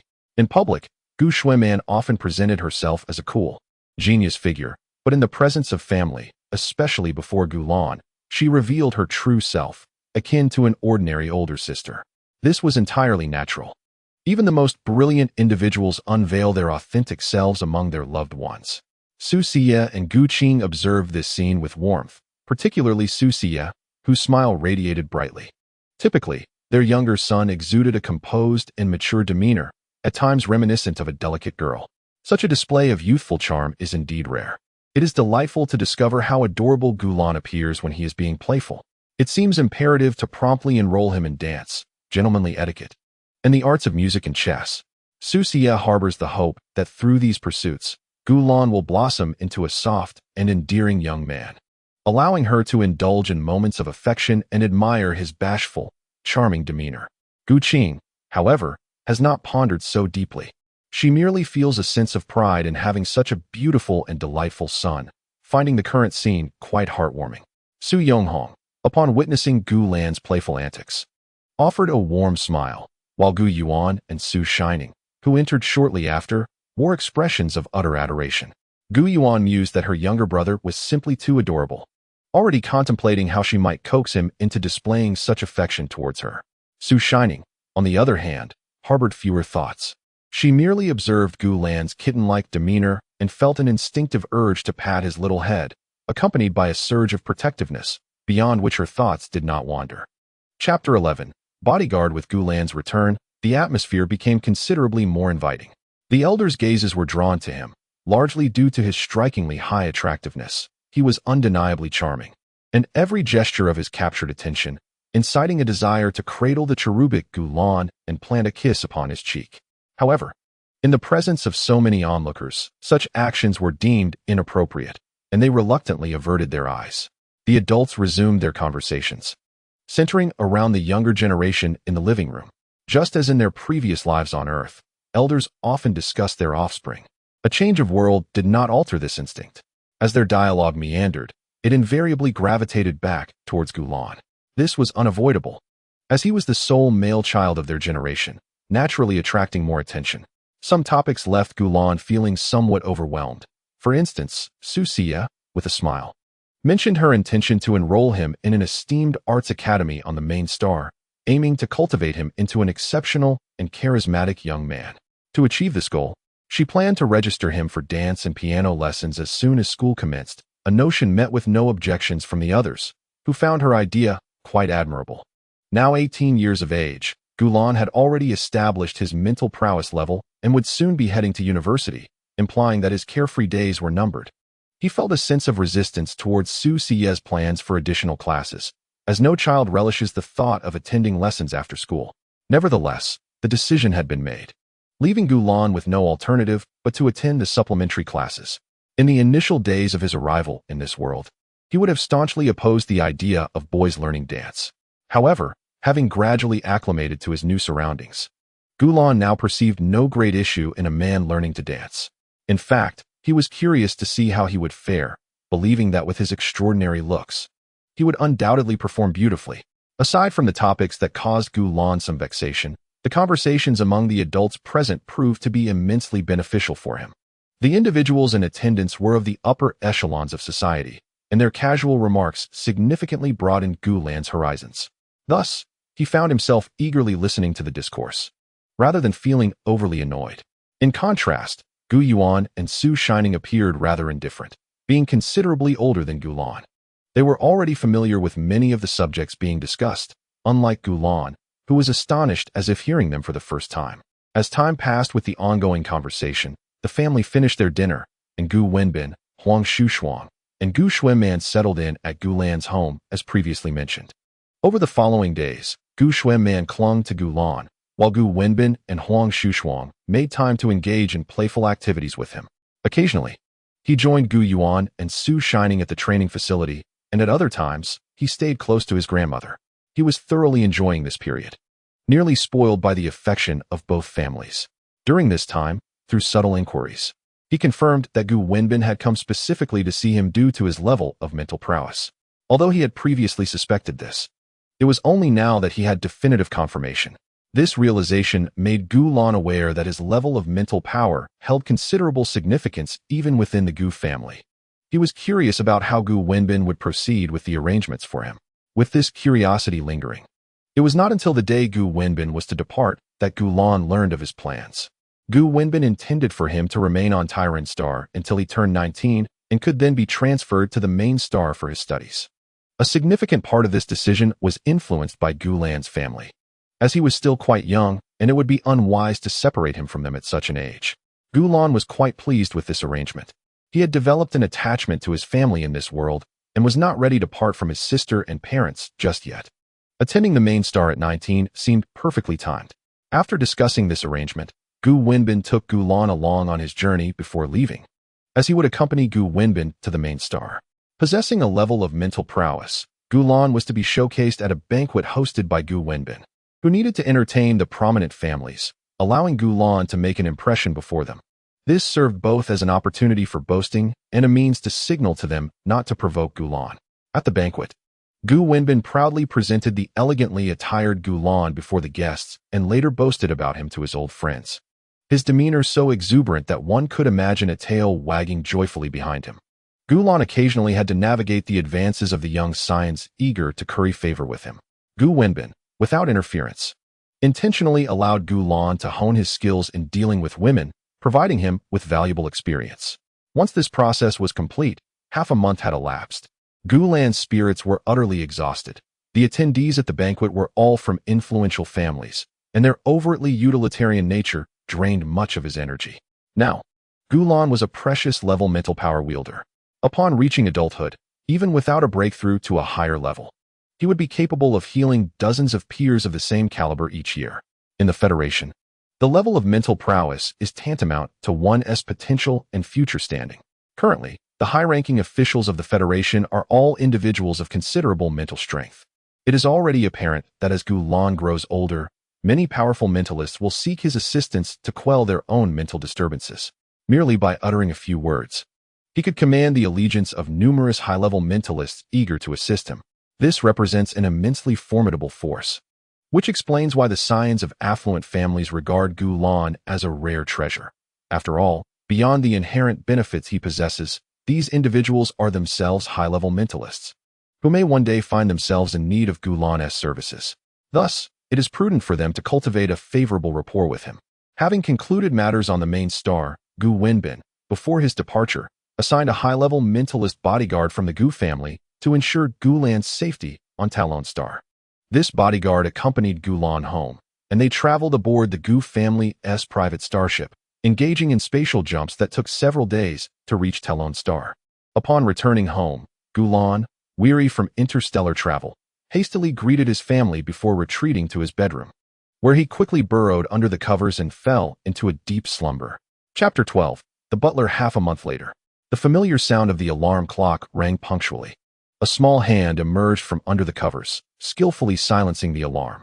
Moments later, a delicate, rosy foot peeked out from the blanket. Gu Lan, donned in charming slippers, made his way to the bathroom. After completing his morning routine, he began his preparations for the day. Today marks the day he commences his studies at the Capital Public University of Talon Star, the finest institution in the region. With his level of mental prowess, Gu Lan effortlessly received an acceptance invitation. The university practices a gender-segregated educational system, with separate buildings and campus areas designated for male and female students. This approach has its merits, as the physical development of girls at this age often surpasses that of boys, potentially leading to unintended consequences if they were educated together. Gu Yuan, his elder brother, is enrolled at a university located adjacent to this one. Should Gu Lan wish to see Gu Yuan, he need only walk for a little over 10 minutes to reach him. What should I wear? Gu Lan pondered to himself, feeling a bit troubled over his choice of attire for the day. He would be meeting many new classmates, and making a good first impression was of utmost importance. He did not wish to leave a negative impression. Gu Lan aimed to present himself beautifully, leaving a lasting impression on others. Perhaps this outfit, or this one. After much deliberation, Gu Lan finally selected his ensemble. Satisfied with his reflection in the mirror, he nodded approvingly. Exiting the changing room, he traversed the corridor and descended the staircase, where his gaze fell upon a striking figure clad in a butler's uniform. The individual, approximately 1.95 meters tall, possessed an alluring countenance with elegantly styled hair, serving as Gu Wenbin's assigned bodyguard, a formidable presence with high-level mental strength. Gu Lan was aware that this individual was an orphan adopted by the Gu family, named Gu Qi, previously a member of the military. Gu Qi exhibited unwavering loyalty to the Gu family. Upon arriving at Tycoon Star with Gu Lan, she took on the role of housekeeper. Their household lacked servants, as Susia harbored a dislike for unfamiliar women in her home. Additionally, the advanced robots of this era were capable of handling the majority of household tasks, which is why they had never employed any domestic help. Susia understood that Gu Qi had been sent by Gu Wenbin to safeguard Gu Lan. Thus she consented to her assuming the role of housekeeper. While Gu Qi was ostensibly the housekeeper, in reality, she functioned as a mere figurehead, also managing kitchen duties. Over the past few weeks, she had gradually integrated into the Gu family. Gu Lan had grown comfortable with her presence, and Su Xie's demeanor had shifted from that of a formal stranger to a familiar acquaintance. Both Gu Lan and Su Xie treated Gu Qi with relative warmth, while Gu Qing and Gu Yuan harbored some resentment towards her. One believed Gu Qi had diverted her husband's attention, while the other felt Gu Qi had usurped her brother's affection. As an adult, Gu Qing's discontent was fleeting, and as the days passed, it became less significant. In contrast, Gu Yuan, with a less adaptable temperament, increasingly found Gu Qi irksome. Recently, she had been subtly competing with Gu Qi, not to sabotage her, but in every task. She sought to assert her superiority, unwilling to let Gu Lan perceive her as inferior. Gu Qi was aware of this. Yet her primary mission remained the protection of Gu Lan. She could tolerate Gu Yuan's antics as long as they did not endanger Gu Lan. Meanwhile, Gu Yuan had concluded her morning training and was seated at the dining table, enjoying her breakfast. "Good morning, Gu Qi," Gu Lan greeted as he observed her busily attending to her tasks. "Young master, you look particularly charming today," Gu Qi replied, pausing her work upon hearing Gu Lan's sweet tone. "Thank you for the compliment." Gu Lan responded with a radiant smile, not intending to prolong the conversation. Watching their interaction, Gu Yuan's irritation towards Gu Qi intensified. Previously, Gu Lan had always greeted her, and now Gu Qi's presence seemed to divert her brother's attention. She found Gu Qi utterly insufferable, refraining from blaming her brother. To Gu Yuan, all the faults lay with Gu Qi, who had merely bewitched her brother's vision. Chapter 13. Enrollment. "Good morning, sister," Gu Lan said after greeting Gu Qi, turning to Gu Yuan with a bright smile. "Good morning, brother," Gu Yuan responded, her earlier discontent evaporating at the sound of her brother's sweet voice. She felt as elated as a dog that had just received a bone, immediately replying with delight. Gu Yuan was convinced that her brother favored her more, noting that his greeting was significantly sweeter than his words to Gu Qi. With this thought, she felt victorious over Gu Qi in this matter. Gu Lan is aware of Gu Yuan's subtle feelings and the tensions between her and Gu Qi. However, he finds himself powerless in this situation and can only wait for the two to gradually acclimate to one another. After exchanging greetings with both, Gu Lan settled into a spot to enjoy his breakfast. The living room housed only the three of them. Their grandmother and her family had departed 2 weeks prior, and Gu Qing had been rising early for work due to her demanding schedule. Besides Gu Lan, Gu Yuan, and Gu Qi, the only other person remaining in the household was Su Xie, who often kept late hours and was likely still asleep. This pattern reflects the lives of many men in this world, where those supported by women, like Su Xie, often lead a life of leisure, merely needing to present themselves well. Many of them do not engage in work, and some even possess less virtue than Su Xie. Men like Su Xie are relatively rare across the Federation. He has but one wife and occasionally shows concern for his children by preparing meals for his family. Though he relies on a robot to handle most of the cooking tasks with the mere push of a button, this effort is still considerably superior to that of the majority of men in the Federation. In an era where men are scarce, many exhibit a touch of princely arrogance, often marrying multiple wives, leading to occasional domestic strife, while the upbringing of their children is typically left to the women. Compared to most families in the outside world, Gu Lan's family stands as a model of harmony. It took him several years after his reincarnation to realize that his father, Su Xie, though appearing to be a simpleton, possesses virtues far exceeding those of other men. "Gu Qi, your cooking is truly delightful."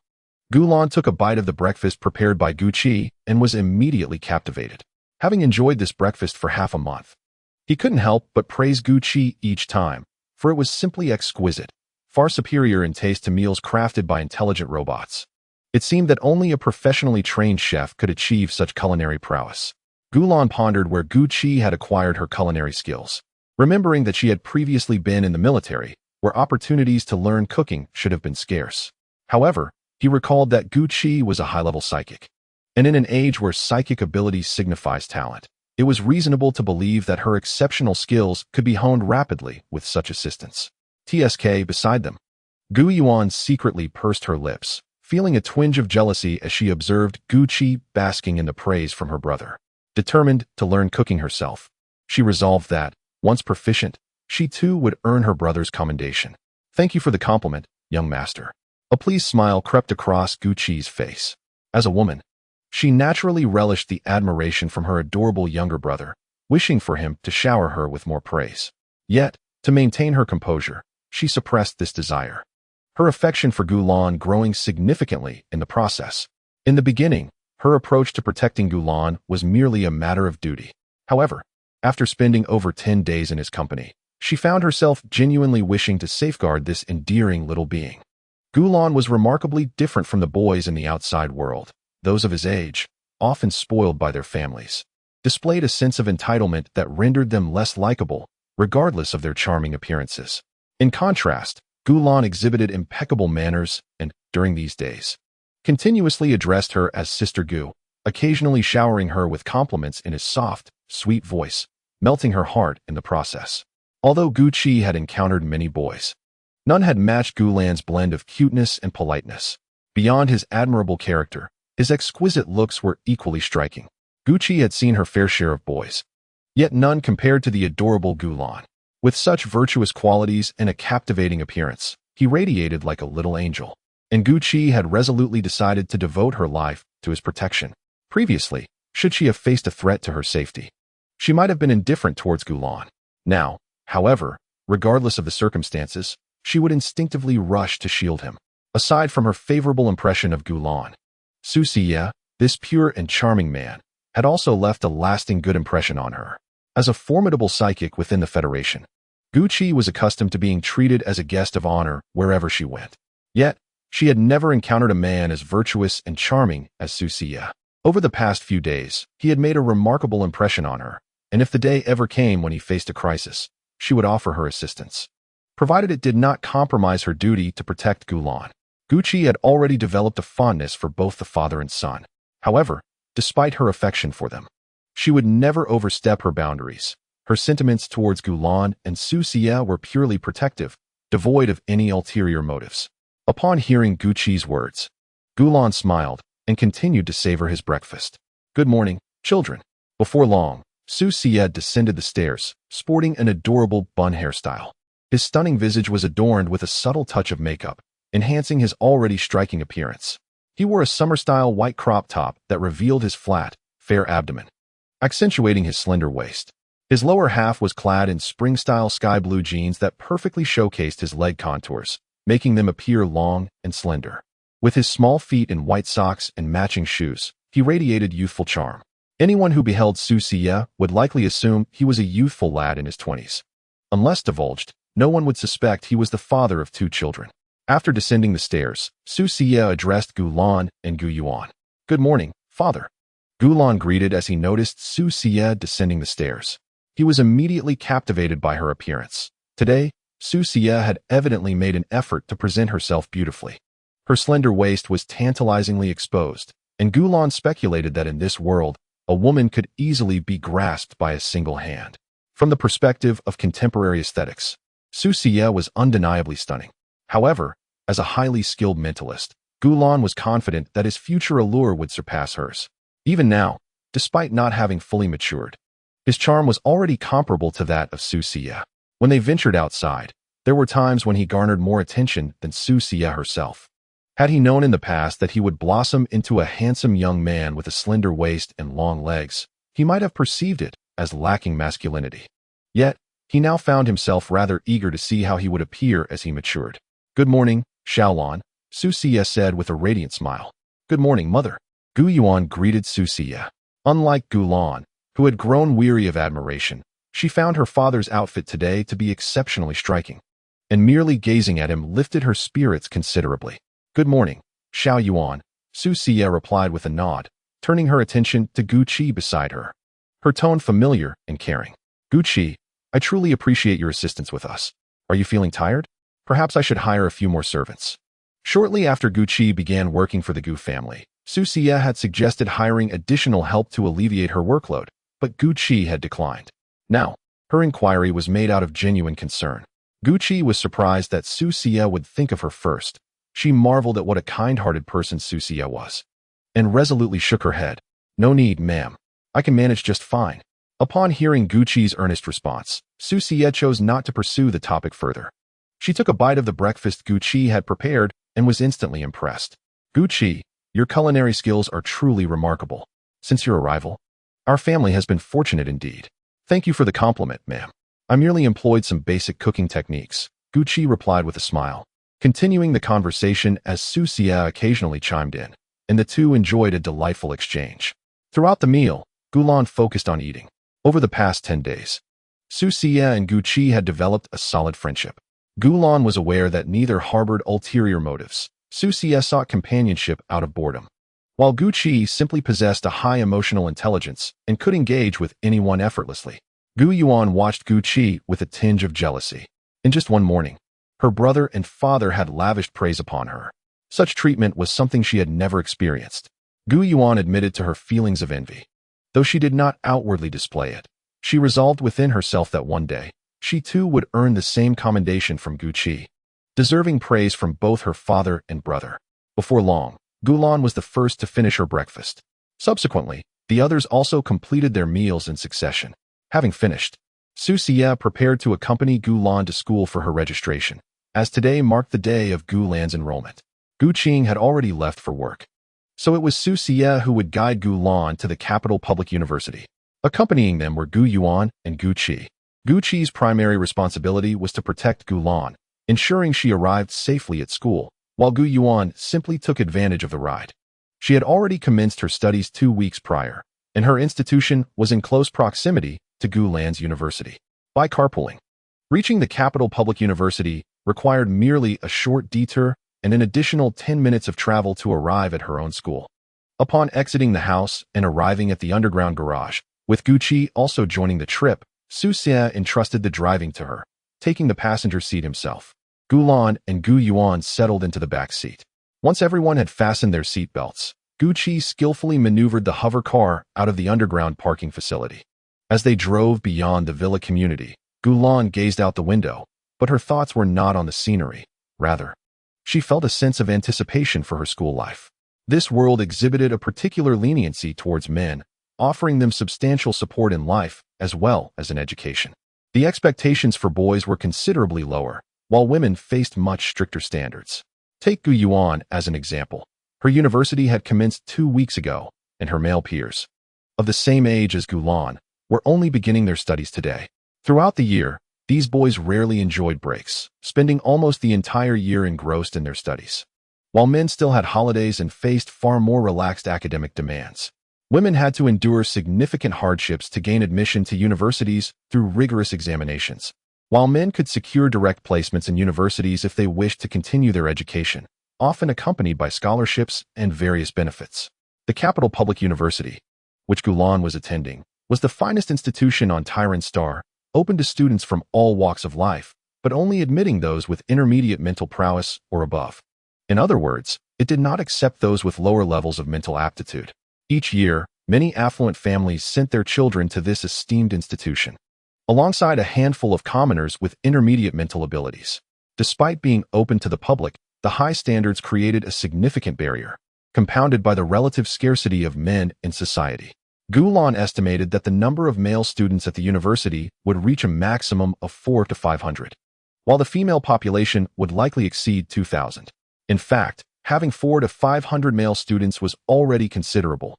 In other institutions, the numbers might only range from 1 to 200 or even fewer. The reason the capital public university could boast such a number of male students was purely due to its status as the premier institution, renowned for attracting numerous male applicants. Not only local residents sought admission, but qualified males from across Tyran Star would also come to apply, making such numbers entirely reasonable. The capital public university was not far from Gulan's home. A mere half-hour drive sufficed to reach it. In the blink of an eye, the group arrived at the university. After Gu Yuan alighted from the vehicle and bid farewell to the crowd, she turned towards the nearby university. She had commenced her studies a fortnight prior, and today marked her official first day of school. Su Xie, Gu Qiza, and Gulan made their way to the elementary school. Unlike the university, which had opened 2 weeks earlier, today was the inaugural day for the elementary school. Among the passers-by, there were both boys and girls, although the boys were notably scarce, each one surrounded by admirers like a star in the firmament. Many onlookers were momentarily entranced upon seeing Gulan and her companions, and the number of mesmerized gazes only seemed to increase with the passage of time.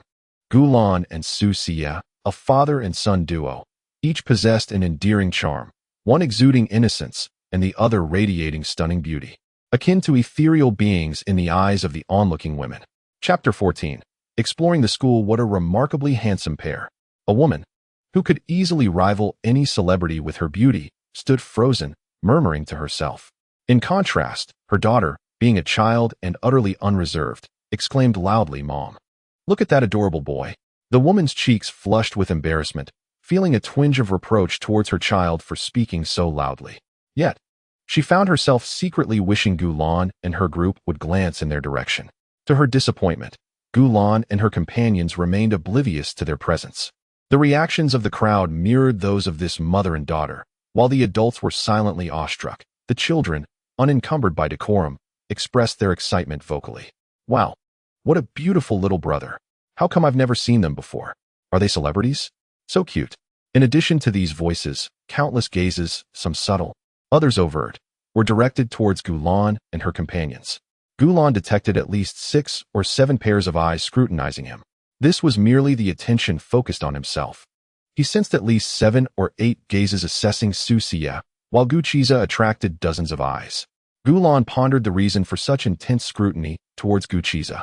Both he and Su Xia were considered the pinnacle of beauty on Tycoon Star, and any woman in their vicinity would undoubtedly evoke envy from others.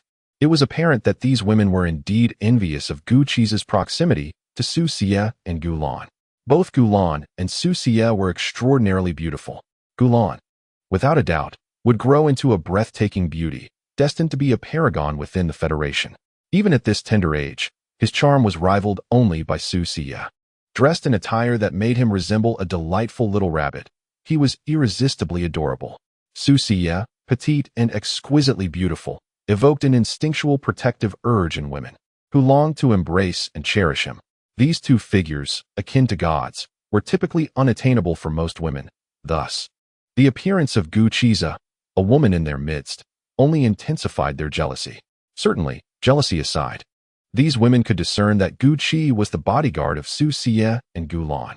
They consoled themselves with the thought that this individual, being merely a bodyguard, was no different from them, and such reasoning eased the hearts of some envious women. As time passed, a growing number of onlookers were captivated by the striking beauty of Gulan and Su Xia, resulting in an increasing number of gazes directed towards them. Initially, this attention was manageable, but as time wore on, Gulan began to feel an uncomfortable unease. It was not that he feared these women. Had he faced such a scenario for the first time, he might have felt intimidated. However, during his reincarnation, he had encountered similar situations numerous times and had long since grown accustomed to them. Yet, the sheer volume of stares upon him was disconcerting. It was akin to a seasoned speaker addressing an audience. Although they may not falter, they instinctively strive to present their best self, lest they become the subject of ridicule. Maintaining such a facade for an extended period is indeed taxing, and Gulan found himself in precisely this predicament. Although he was not daunted, he was subconsciously compelled to uphold his finest demeanor, not wishing for those around him to discern any flaws. In the short term, it was bearable. But as time dragged on, Gulan felt an overwhelming urge to escape the scene. Unable to endure any longer, he gently tugged at Su Xia's sleeve and, with a voice both soft and plaintive, inquired, "Daddy, why are they all looking at us? I feel so scared. Let us move quickly." Su Xia offered comforting words to Gulan, and even without his prompting, she had intended to hasten their pace, as her sentiments mirrored his. Though she was not intimidated by the attention of these women, being scrutinized for such an extended duration was undeniably tiresome. Guqi, overhearing the exchange between the father and son, discreetly emanated a wave of mental energy, enveloping them both to deter further gazes. After this subtle intervention, Gulan and Su Xia felt considerably more at ease. In truth, Guqi had already endeavored to shield them with her tall stature. Yet the sheer number of people present compelled her to extend her mental influence. This silent warning prompted many perceptive individuals to avert their gaze from the father and son duo. However, for those who remained unabashed, Guqi had no recourse. After contemplating her options, she transitioned from Su Xia's side to Gulan's, purposefully positioning herself to obscure the intrusive stares directed at him. Remarkably, Gulan felt a significant sense of relief, and his gaze towards Gu Qi was imbued with appreciation. With Su Xie on his right and Gu Qi on his left, he was enveloped in a profound sense of security. As the father and son entered the designated male section of the school, the aggressive stares diminished considerably. Gulan surveyed his surroundings and noted a considerable number of boys nearby, each surrounded by several women, evidently family members accompanying them for registration. The striking appearance of the father and son duo undoubtedly attracted the attention of several young men along their journey. However, most of these gazes were merely filled with curiosity, with only a select few expressing genuine admiration.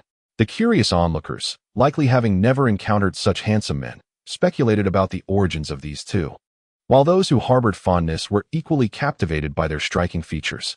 Shortly after Gulan entered, several young men approached him to initiate conversation. It is worth noting that in this world, where every boy seems to embody the essence of a young prince, such proactive greetings indicated a significant level of fondness towards him. Before long, the trio arrived at the registration area. The enrollment process here bore a striking resemblance to that of Earth in a previous life, albeit employing more advanced tools. By the time they completed the registration, it was already past 11 in the morning. The lengthy process in this interstellar era was due to two primary reasons.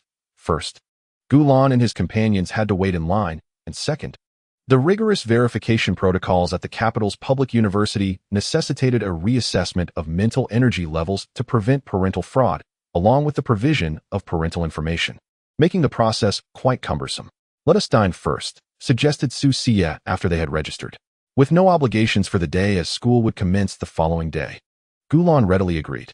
Being younger, he was already feeling hungry. Even if Su Xie hadn't mentioned it, he would have reminded her. Gu Qi, acting as their bodyguard, expressed no objections either. Noticing their consensus, Su Xie led them to a high-end restaurant outside the campus for a meal. After dining, he took Gulan on a tour of the school to familiarize him with the surroundings. They first explored the boys' section and then proceeded to the girls' area, where the flow of people had significantly diminished. The presence of the father and son duo did not provoke the morning's commotion, which was a key reason Su Xie had brought Gulan along. Upon observation, Gulan noted that despite being part of the same institution, the boys and girls sections exhibited notable differences. In the boys' area, intelligent robots were stationed every 10 meters, ensuring utmost safety, whereas the girls' section lacked such robotic guardians.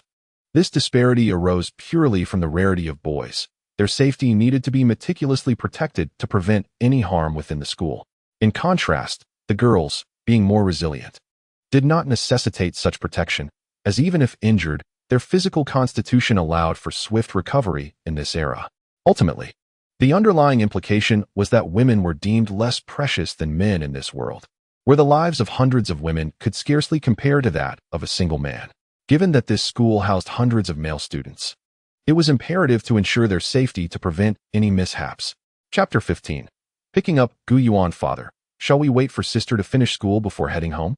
Gulan proposed to Su Xie after their tour. His suggestion to pick up his sister Gu Yuan stemmed from a desire to witness the university she attended, along with an intention to surprise her. Gulan felt certain that Gu Yuan would be delighted to see him and Su Xie together when they came to fetch her. Certainly, Su Xie contemplated for a moment and felt there was no objection to the plan. Today, he and Gulan had no pressing matters, making it an opportune occasion to wait for Gu Yuan to finish school and return home together. Gu Qi, who stood nearby, looked at Su Xie with a hint of surprise. In her heart, she marveled at what a considerate and gentle man he was, willing to pick up his child from school. In this world, men generally bask in the affection of women, leaving the responsibilities of the household to them. Tasks such as picking up children from school are typically relegated to women, and it is rare for a man to undertake such duties unless the child is particularly favored by him or is a boy. In this society, men often marry numerous wives. Gu Qi had already been astonished by the fact that Su Xie had only one wife, and now she was taken aback by the tender care he showed towards his child. The surprises Su Xie presented were indeed manifold. Gu Qi suddenly pondered what kind of extraordinary family this was. A husband who has only one wife and dotes on his child, a son who is well-behaved and courteous, showing concern for his sister and mother. How could such an almost flawless husband and son appear before her? Gu Qi admitted to feeling a twinge of jealousy, greatly envying Gu Qing for possessing such a life. Yet, as a bodyguard, She resolutely refused to overstep her boundaries. Su Xie made a decision. He took Gu Lan and Gu Qi to a fine dining establishment, reserving a private room where they spent time until 4 in the afternoon. At which point the three of them arrived at the entrance of the university where Gu Yuan studied. At this hour, several parents were already waiting for their children. Gathering in the vicinity and naturally taking notice of the duo, Su Xie and Gu Lan. The parents present were predominantly women, and they were keenly interested in the two men among them, already inquiring about the identities of this father-son pair. Gu Lan had long since grown accustomed to the curious gazes directed at him. As the clock approached 4:30, he noticed a throng of students emerging from the school gates. Being relatively shorter, he requested Gu Qi to lift him up, and she complied. Elevated, Gu Lan felt he could see much more and began scanning the crowd in search of his sister, Gu Yuan. Sister, I'm here. Finally, Gu Lan spotted several girls within his line of sight, with the one at the center being his sister, Gu Yuan. He eagerly waved to her. Brother? Gu Yuan was taken aback upon noticing Gu Lan, seemingly surprised that her adorable younger brother would be here. She stood frozen for a moment, processing the sight before her expression transformed into one of exhilaration as she rushed towards him. Sister. Upon seeing Gu Yuan sprinting toward him, Gu Lan knew she had recognized him. He urged Gu Qi to set him down, and then dashed toward Gu Yuan, leaping into her embrace. Gu Yuan caught sight of her younger brother charging towards her and instinctively lifted him into her arms in a princess embrace. Realizing they were not at home, she adjusted her hold, cradling Gu Lan's bottom with her left hand, elevating him partially off the ground. Gu Lan's head was now level with hers, and he wrapped his small arms around her neck. Suppressing her joy, Gu Yuan curiously inquired, "Little brother, what brings you here?" Upon hearing her question, Gu Lan grinned widely and replied, "Sister, Dad has come too." Following Gu Lan's pointing finger, Gu Yuan turned her gaze and was greeted by the beaming face of Su Xie, her father. After his explanation, Gu Yuan learned that it was her brother who had suggested coming to fetch her. Touched by the gesture, she reflected on the past when Su Xie had also picked her up, though she had previously refrained from asking him to do so, wishing to spare him the effort. Witnessing both Gu Lan and her father arrive for her filled her with a mix of emotions. First, gratitude, followed by a pang of sympathy. She expressed her thanks to both her brother and Su Xie, urging them not to take on the burden of picking her up again, for she could not bear the thought of them tiring themselves out. Meanwhile, her classmates, Lin Zian and Huang Yuezi, who had accompanied Gu Yuan, stood in astonishment. Having recently befriended Gu Yuan at school, both girls hailed from well-to-do merchant families and were utterly unaware of her having such an attractive younger brother. With a hint of envy, Lin Zian remarked, "Old Gu, how could you be so inconsiderate? With such an adorable brother, why haven't you shared this with us?" Huang Yuezi chimed in, "Exactly. Your brother is so charming. Why not introduce him to us?" Chapter 16. Gu Yuan's discontent. Lin Zian and Huang Yuezi had met Gu Yuan when she enrolled, and in the span of a few weeks, they had no inkling that she had a brother, let alone one as endearing as Gu Lan. In a world where handsome boys were a rarity, the revelation of Gu Yuan's delightful sibling sparked their desire to befriend him, not out of any peculiar intentions, but rather to enjoy the company of such a charming young boy. "Don't pay them any mind, little brother. I am not close with them, and you should avoid any interaction as well." Gu Yuan dismissed the two girls without hesitation, prioritizing her brother above all else. She had no intention of sharing her beloved brother with any other girls. Upon hearing this, Lin Zian and Huang Yuezi were momentarily taken aback, their expressions filled with indignation as they directed their furious gazes at Gu Yuan, who seemed blissfully unaware of their sentiments. It was only then that they realized Gu Yuan's tendency to prioritize romantic interests over friendships. Though angered, their displeasure with Gu Yuan's behavior did not sufficiently undermine the bond shared among the three, for they understood that had they the privilege of a charming younger brother like Gu Lan, they might have acted even more indulgently than Gu Yuan. "Oh, I see," Gu Lan observed, his demeanor innocent. He recognized that Gu Yuan was deliberately distancing him from these two women, but given their unfamiliarity, he felt little attachment to them compared to the sisterly bond he shared with Gu Yuan. Thus, he resolved to adhere to Gu Yuan's wishes and refrain from interacting with these strangers. "Is that not Gu Yuan? What on earth are you doing just standing there?" Upon exiting the school gates, Yu Wenhui could not help but mock. However, upon catching sight of Gu Lan nestled in Gu Yuan's embrace, she was instantly rendered speechless. her companions Han Saishi and Jin Yinjiao reacting even more dramatically. Han Saishi's mouth gaped wide in astonishment, as if she could fit an egg within. Her gaze fixated on Gu Lan in sheer amazement. Jin Yinjiao's face flushed crimson, her eyes nearly bulging from their sockets. Yi Wenhui, Gu Yuan's rival at school, found herself in a competitive rivalry that had little to do with familial enmity. Their families often cooperated. The animosity stemmed from Yi Wenhui's unwillingness to relinquish the spotlight she had enjoyed prior to Gu Yuan's arrival in their class. Resentful of her diminished prominence, she sought to best Gu Yuan, only to face defeat time and again, leading to their contentious relationship resembling that of children at play. Yi Wenhui was not particularly disdainful of Gu Yuan. Rather, she simply wished to secure a victory against her rival. Similarly, Han Saishi and Jin Yinjiao harbored comparable sentiments, having both suffered defeats at Gu Yuan's hands. At their tender age, maintaining dignity was paramount, and their repeated losses only fueled their determination to triumph over Gu Yuan.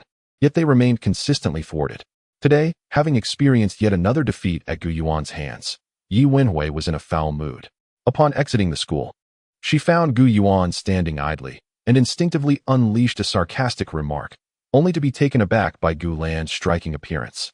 Han Saishi and Jin Yinjiao, intent on supporting Yi Wenhui's jibe, were similarly captivated by the adorable Gu Lan, rendering their intended mockery unuttered.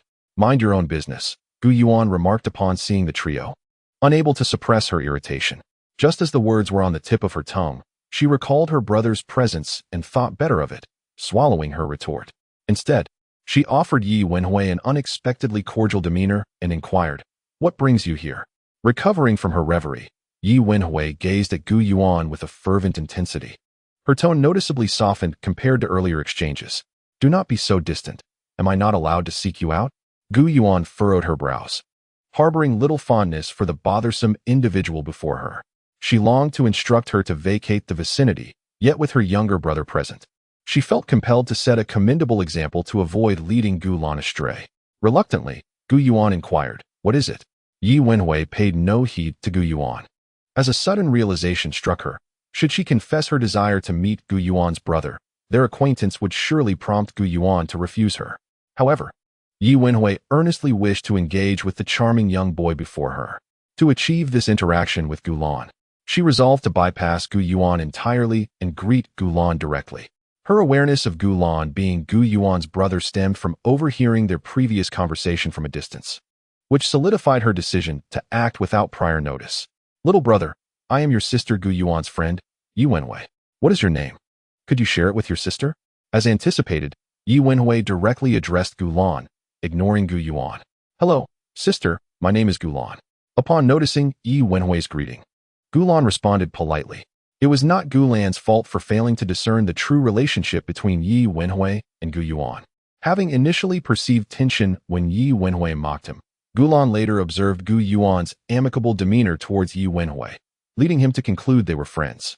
This judgment prompted Gu Lan to respond courteously, as he believed he ought not to disregard a friend of his sister. In truth, the responsibility lay with Gu Yuan. Her attitude towards Yi Wenhui misled Gu Lan regarding their relationship. "Ah, your name is Gu Lan," Yi Wenhui exclaimed, her realization dawning upon her. She found Gu Lan's voice exceptionally soft and sweet, nearly enchanting her ears. She suddenly wished for Gu Lan to utter more words, as listening to him was an absolute delight. Sister, he calls me sister." The thought that such an angelic child would refer to her as sister left Yi Wenhui utterly captivated, murmuring to herself in awe. Nearby, Han Saishi and Jin Yinjiao exhibited differing reactions. Han Saishi appeared utterly enchanted, while Jin Yinjiao found herself overwhelmed, two streams of blood cascading from her nose. In a panic, she hastily produced tissue to staunch the flow. Lin Zian and Huang Yuezi were not far behind in their astonishment. Upon hearing Gu Lan's words, Lin Zian collapsed onto the ground, as if the very essence of Gu Lan's voice had robbed her of the strength to stand. While seated, she muttered, "Gu Lan, what a lovely name." Huang Yuezi, overwhelmed with emotion, buried her face in her hands and fled, believing Gu Lan's adorable appearance and melodious voice rendered her, an ordinary woman, unworthy of standing before an angel.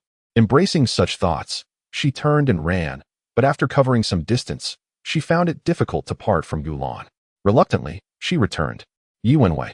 Observing the reactions of those around her, Gu Yuan cast a fierce glare at Yi Wenhui, her dissatisfaction nearly overflowing, and her tone brimming with indignation. Chapter 17. Gu Lan's rejection. Gu Yuan was well aware of Yi Wenhui's intentions, and it was precisely this knowledge that ignited her desire to teach this audacious individual, who dared to covet her younger brother, a lesson. Yet, with Gu Lan present, she restrained her fury, unwilling to tarnish her image as the perfect sister in Gu Lan's eyes. However, this did not signify an end to the matter. She resolved to confront Yi Wenhui the following day at school, ensuring that Yi Wenhui understood her brother was not someone to be trifled with. Yi Wenhui, when did Gu Yuan ever consider you a friend? Do not presume to forge connections. Lin Zian, having risen from the ground, addressed Yi Wenhui without reservation. Indeed. Yi Wenhui, you are utterly shameless, deceiving even such a young child. Huang Yuezi echoed her sentiments. Both Lin Zian and Huang Yuezi were friends of Gu Yuan, naturally disapproving of Yi Wenhui's deceitful antics towards Gu Lan. They fervently hoped that Gu Lan would recognize Yi Wenhui's true colors and distance himself from her. Thus, seizing upon any inconsistencies in Yi Wenhui's words, they unhesitatingly began to expose her true nature. Han Caishi and Jin Yinjiao contemplated defending Yi Wenhui, but as the words formed on their lips, they swallowed them back. A sudden realization struck them. Gu Lan was Gu Yuan's brother, defending Yi Wenhui. The rival of Gu Yuan would undoubtedly tarnish their own images in Gu Lan's eyes. They had no desire to be disliked by such a sweet child. Thus, burdened by this concern, the sisters of Yi Wenhui remained silent during her public denunciation. As the saying goes, no fight, no acquaintance. We have sparred more than once, surely. We must have some bond by now, and thus can be considered friends. Yi Wenhui, undeterred by Lin Zian and Huang Yuezi's revelations, continued her bold attempts to forge a connection with Gu Yuan. Yi Wenhui was a proud individual, determined to associate herself with Gu Yuan primarily for the sake of her brother, Gu Lan. She had never encountered a boy as endearing as Gu Lan. From the moment she laid eyes on him, she was captivated by his beauty, and in her heart, she had already resolved that he was the one she would marry. It was this conviction that compelled Yi Wenhui to set aside her former arrogance and ingratiate herself with Gu Yuan, for she understood that if she wished to win Gu Lan's affection, she would first need Gu Yuan's approval. Upon first laying eyes on Gu Lan, Yi Wenhui immediately regarded him as her little husband. She treated Gu Yuan as if she were dealing with her in-laws, which explains her subservient demeanor towards Gu Yuan. In her perspective, she was not merely placating a rival, but rather ingratiating herself as a sister-in-law to her future elder sister. Who is your friend? Stay away from me. Gu Yuan retorted bluntly. Unbeknownst to her, Yi Wenhui harbored intentions of marrying Gu Lan, and thus, she could still manage a semblance of composure in their interactions. Had Gu Yuan been aware of Yi Wenhui's aspirations regarding her brother, she would have taken a stern approach towards Yi Wenhui, regardless of Gu Lan's presence. Gu Yuan was not opposed to the idea of Gu Lan marrying. In fact, during their outings, many women had cast lingering glances at him, a fact that had previously filled her with a sense of pride. After all, she had daily access to the man admired by many. However, if the one gazing at Gu Lan were Yi Wenhui, her feelings would shift dramatically. It would evoke a strong aversion, akin to witnessing a disreputable character leering at her beautiful sister. Gu Yuan's treatment of Yi Wenhui mirrored her disdain for such individuals. She would never grant this interloper an opportunity to approach her brother. Having overheard their conversation, Gu Lan realized that Yi Wenhui was not Gu Yuan's friend, and he felt deceived by her. Anger simmered within him, yet his upbringing restrained him from uttering any foul language. He could only convey his displeasure through his gaze. Nevertheless, the youthful boy was undeniably adorable, and even in his ire, he lacked any intimidating presence. His doe-like eyes cast a soft, endearing look that, while revealing his anger, did not instill fear, but rather evoked admiration for his charm, even in moments of displeasure. Upon hearing Gu Yuan's words, Yi Wenhui understood that she could no longer aspire to be Gu Yuan's friend. Reluctantly, she set her sights on Gu Lan instead. If friendship was unattainable, acquiring his contact information would suffice. With this goal in mind, she prepared to approach Gu Lan.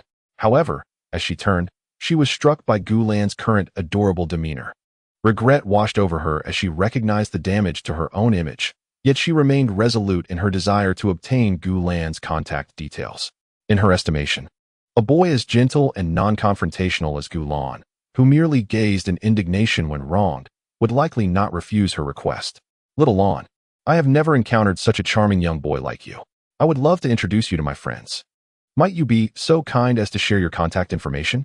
Please, Yi Wenwei thought to act on impulse. With a bold demeanor, she approached Gulan, initially showering him with compliments on his cuteness, then disguising her intentions under the pretext of introducing him to her friends. Ultimately, she resorted to a pleading tone, employing a series of tactics that would surely soften the heart of a boy like Gulan, who was utterly unfamiliar with harsh words. Once she acquired his contact information, she could gradually cultivate his affection, as her subsequent plans were already meticulously crafted. However, Gulan decisively rejected Yi Wenhui's request. He was kind-hearted, not foolish. Having just been deceived by her, there was no way he would share his contact details. Moreover, Yi Wenhui's overt enthusiasm raised his suspicions. The adage, "No good deed goes unpunished," echoed in his mind, leading him to wonder if she harbored ulterior motives. Additionally, her evident discord with his sister Gu Yuan only strengthened his resolve not to defy her for a stranger. Upon hearing Yi Wenhui's entreaty, Gu Yuan nearly erupted in fury, only to be met with her brother's prompt refusal, which brought her immense joy. While elated, she resolved to teach Yi Wenhui a lesson the following day, ensuring she would never again entertain thoughts toward Gulan. As a formidable psychic, dismantling Yi Wenhui, who possessed only minor abilities, would be a trivial task. Previously, Gu Yuan had shown restraint out of consideration for their shared status as classmates, but Yi Wenhui's audacity in attempting to court her brother ignited her ire. This was a transgression against her, a line that should not be crossed, and she was determined to impart a lesson that would linger in Yi Wenhui's memory for a lifetime. Yi Wenhui stood frozen, utterly astounded. The unfolding events contradicted her expectations, leaving her expression frozen in disbelief. The reactions of the other four varied. Lin Zian and Huang Yuezi, witnessing Yi Wenhui's rejection, exchanged no mocking words but wore expressions of disdain. In contrast, Han Caishi and Jin Yinjiao subtly distanced themselves from Yi Wenhui, contemplating the end of their friendship with her. Captivated by Gulan's charm, they resolved to protect this little angel, and Yi Wenhui's rejection solidified their decision to sever ties, lest it tarnish their own images in Gulan's eyes. Gulan had begun to take on the role of a charming heartthrob, effortlessly shaking the foundations of the girls' previously unbreakable camaraderie with just a few words. Chapter 18. Sleeping with Gu Yuan nearby. Su Xie could not suppress a smile as he observed the unfolding drama among the group. To him, it seemed merely a playful squabble among children. He felt a swell of pride for his son, who, despite his tender age, had already stirred a whirlwind of competition among the girls. Indeed, he had inherited his father's striking good looks. The sight of Su Xie smiling caused passers-by to pause in astonishment. The adults accompanying children merely marveled quietly, while the children, lacking such restraint, voiced their astonishment openly. Upon hearing the exclamations of the children, Gu Yuan realized that her father was surrounded by a considerable number of people, some of whom scrutinized Gu Lan with subtle, lingering glances. This irked her somewhat. Gu Yuan understood that if they lingered any longer, her father's and younger brother's captivating looks would undoubtedly attract an increasing number of women. To avert such a situation, she hurriedly bid farewell to her friends Lin Zian and Huang Yuezi, cradled Gu Lan in her arms, and made her way towards Su Xie. Gu Qi trailed behind, and once the four of them were reunited, they chatted merrily as they headed towards the hovering vehicle. Watching the departing figures of the quartet, Yi Wenhui felt an overwhelming surge of jealousy. A caring father and an endearing younger brother. These were the very things she yearned for, yet they belonged to her rival. Gu Yuan. Born into a family of merchants, Yi Wenhui's mother was affluent, having married a man largely due to her wealth. After their union, Yi Wenhui was born, yet she scarcely saw her father. Like many neglected children, she never received paternal affection, and her mother's love was equally scant. Her mother was perpetually occupied with work or seeking the affection of the seldom-seen father, showing little regard for her daughter. Gu Yuan's father, Su Xie, who personally came to fetch his child, was evidently a wonderful person. He would surely not neglect his wife. Gu Yuan's family must be perfect, and she had such an adorable younger brother. All of this fueled Yi Wenhui's intense jealousy. Initially, she merely aimed to surpass this competitor, But now she found herself envious of Gu Yuan's seemingly idyllic life, wishing to take her place. Yi Wenwei, do not cast your eyes on Gu Yuan's brother. Lin Zian warned her after Gu Yuan departed. Indeed, do not overstep, anger Gu Yuan, and you shall bear the consequences. Huang Yuezi echoed her sentiment. Han Caishi and Jin Yanjiao remained silent. They observed Yi Wenhui's isolation as the two spoke against her, although they were typically Yi Wenhui supporters. Witnessing her being targeted prompted them to withdraw their allegiance. Yi Wenhui paid no heed to Lin Zian and Huang Yuezi. She felt somewhat in the wrong. She noticed the departure of Han Caishi and Jin Yanjiao, and a flicker of anger ignited within her. While she understood their choice to leave, after all, Gu Yuan's brother was undeniably charming, and it was natural for them to wish to make a favorable impression. She was not prepared to forgive them. Humph.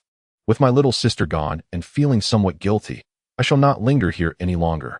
Yi Wenhui scoffed coldly at Lin Zian and Huang Yuezi before turning on her heel and departing.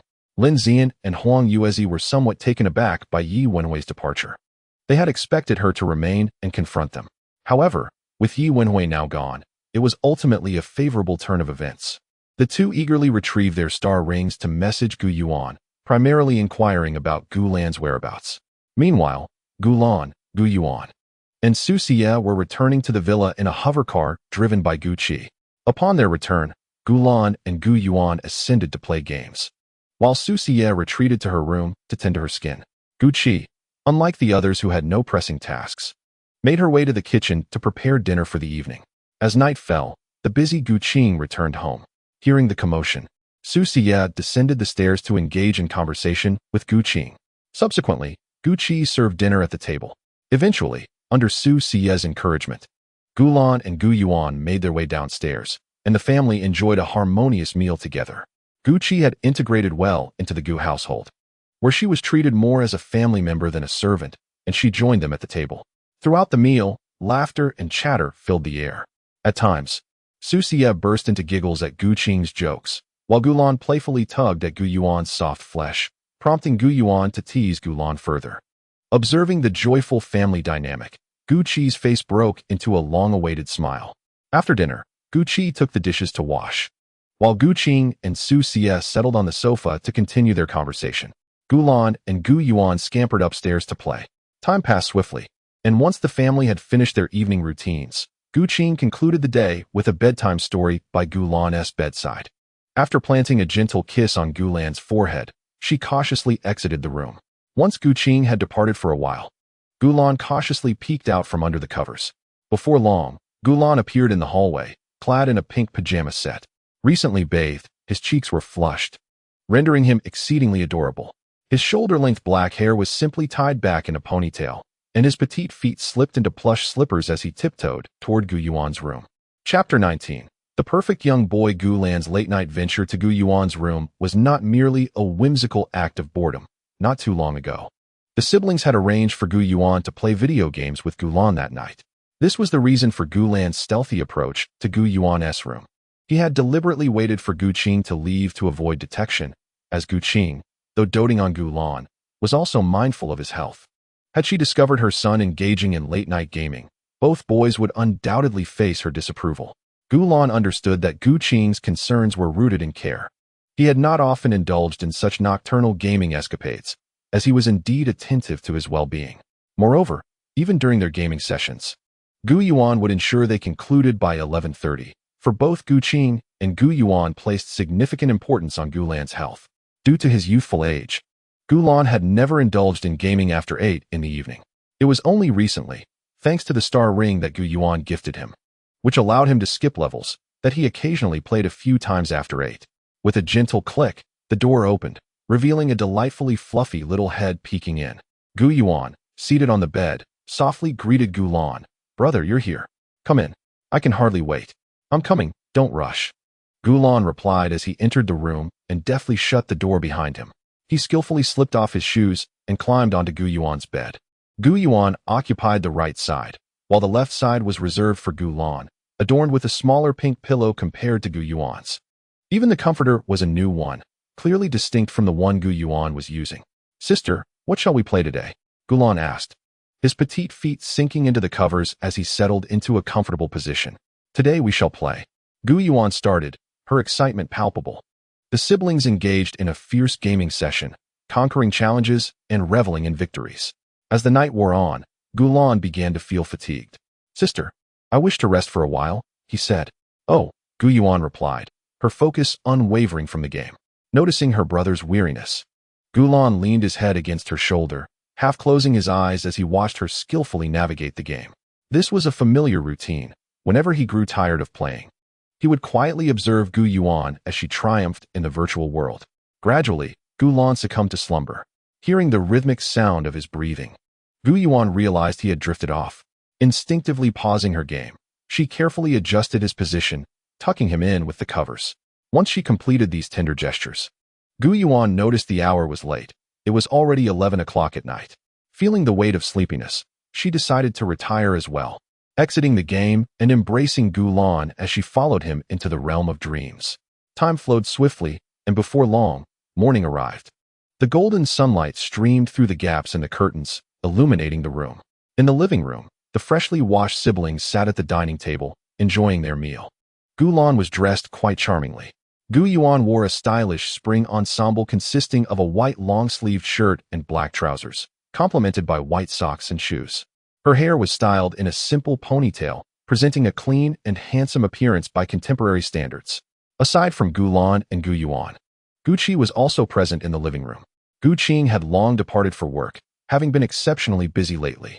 Su Xie was still asleep in her room, maintaining her habit of staying up late and rising late.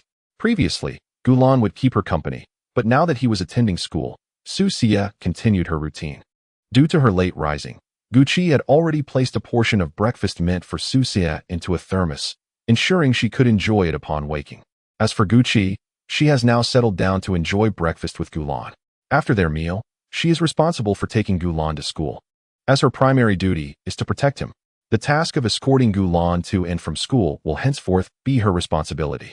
"Here is your milk," Gu Qi said, handing over the milk carton with a straw inserted. Receiving it, Gulan politely expressed his gratitude. Subsequently, he gazed enviously at his tall brother, Gu Yuan, and could not refrain from commenting, "Sister, it seems you've grown taller again. When will I also grow a bit taller?" Gu Yuan's height has been steadily increasing, while Gulan's stature has remained largely unchanged. It is likely that he will barely surpass 160 centimeters, unlike Gu Qi, whose height may eventually reach 190 or even 200 centimeters. To be honest, Gulan felt quite envious of the towering Gu Yuan. He too wished to grow taller, though he harbored no aspirations of becoming a muscular man in this matriarchal world. In this realm, he believed being a gentle and fragrant young man also held its charm. Gulan simply hoped to reach close to 170 centimeters. That would suffice for him. However, given his current growth trajectory, he expected to be no taller than Su Xie, perhaps even shorter, a definite embodiment of youthful charm. "Do not lose heart, dear brother. You are still in your growth phase, and you will grow taller in time," Gu Yuan reassured him. "Moreover, it is quite reasonable for boys to be of a more petite stature," she added. "Oh," Gulan nodded, finding merit in Gu Yuan's words. In this world, boys are generally of a slender build, so it seemed entirely reasonable for him to be shorter. He realized his complaints were merely that, complaints, and he did not truly mind his height. Noticing Gulan's lack of further reaction, Gu Yuan did not dwell on it. In truth, whether Gulan was tall or short mattered little to her. She preferred her brother's petite stature.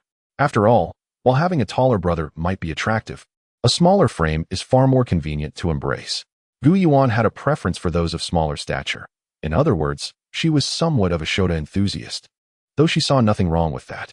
After all, as the saying goes, Shota possesses 3 virtues: delicate physique, soft form, and easy to topple. Gu Yuan thought there was nothing amiss in liking Shota. Barring any unforeseen circumstances, her brother would undoubtedly grow into a charming young man. And Gu Yuan secretly delighted in this notion, as it perfectly aligned with her tastes. Of course, even if Gulan were to grow into a striking gentleman, she would still be equally pleased, for no matter how he may change, he will always be her most beloved brother. After finishing their breakfast, Gu Qi drove the hover car to take both of them to school. The capital public university is quite close to her own school, and Gu Yuan could reach it in about 10 minutes on foot. Upon exiting the vehicle, Gu Yuan affectionately ruffled Gulan's hair, and reminded him to study diligently at school before reluctantly parting ways. After disembarking, Gulan and Gu Qi parted ways, with Gulan turning to enter the university. It was only after Gulan's silhouette vanished from sight that Gu Qi activated the vehicle to retrace their route. As Gulan's personal bodyguard, her duty was to ensure his safety. However, the university boasted stringent security measures, rendering her protective services unnecessary once he entered.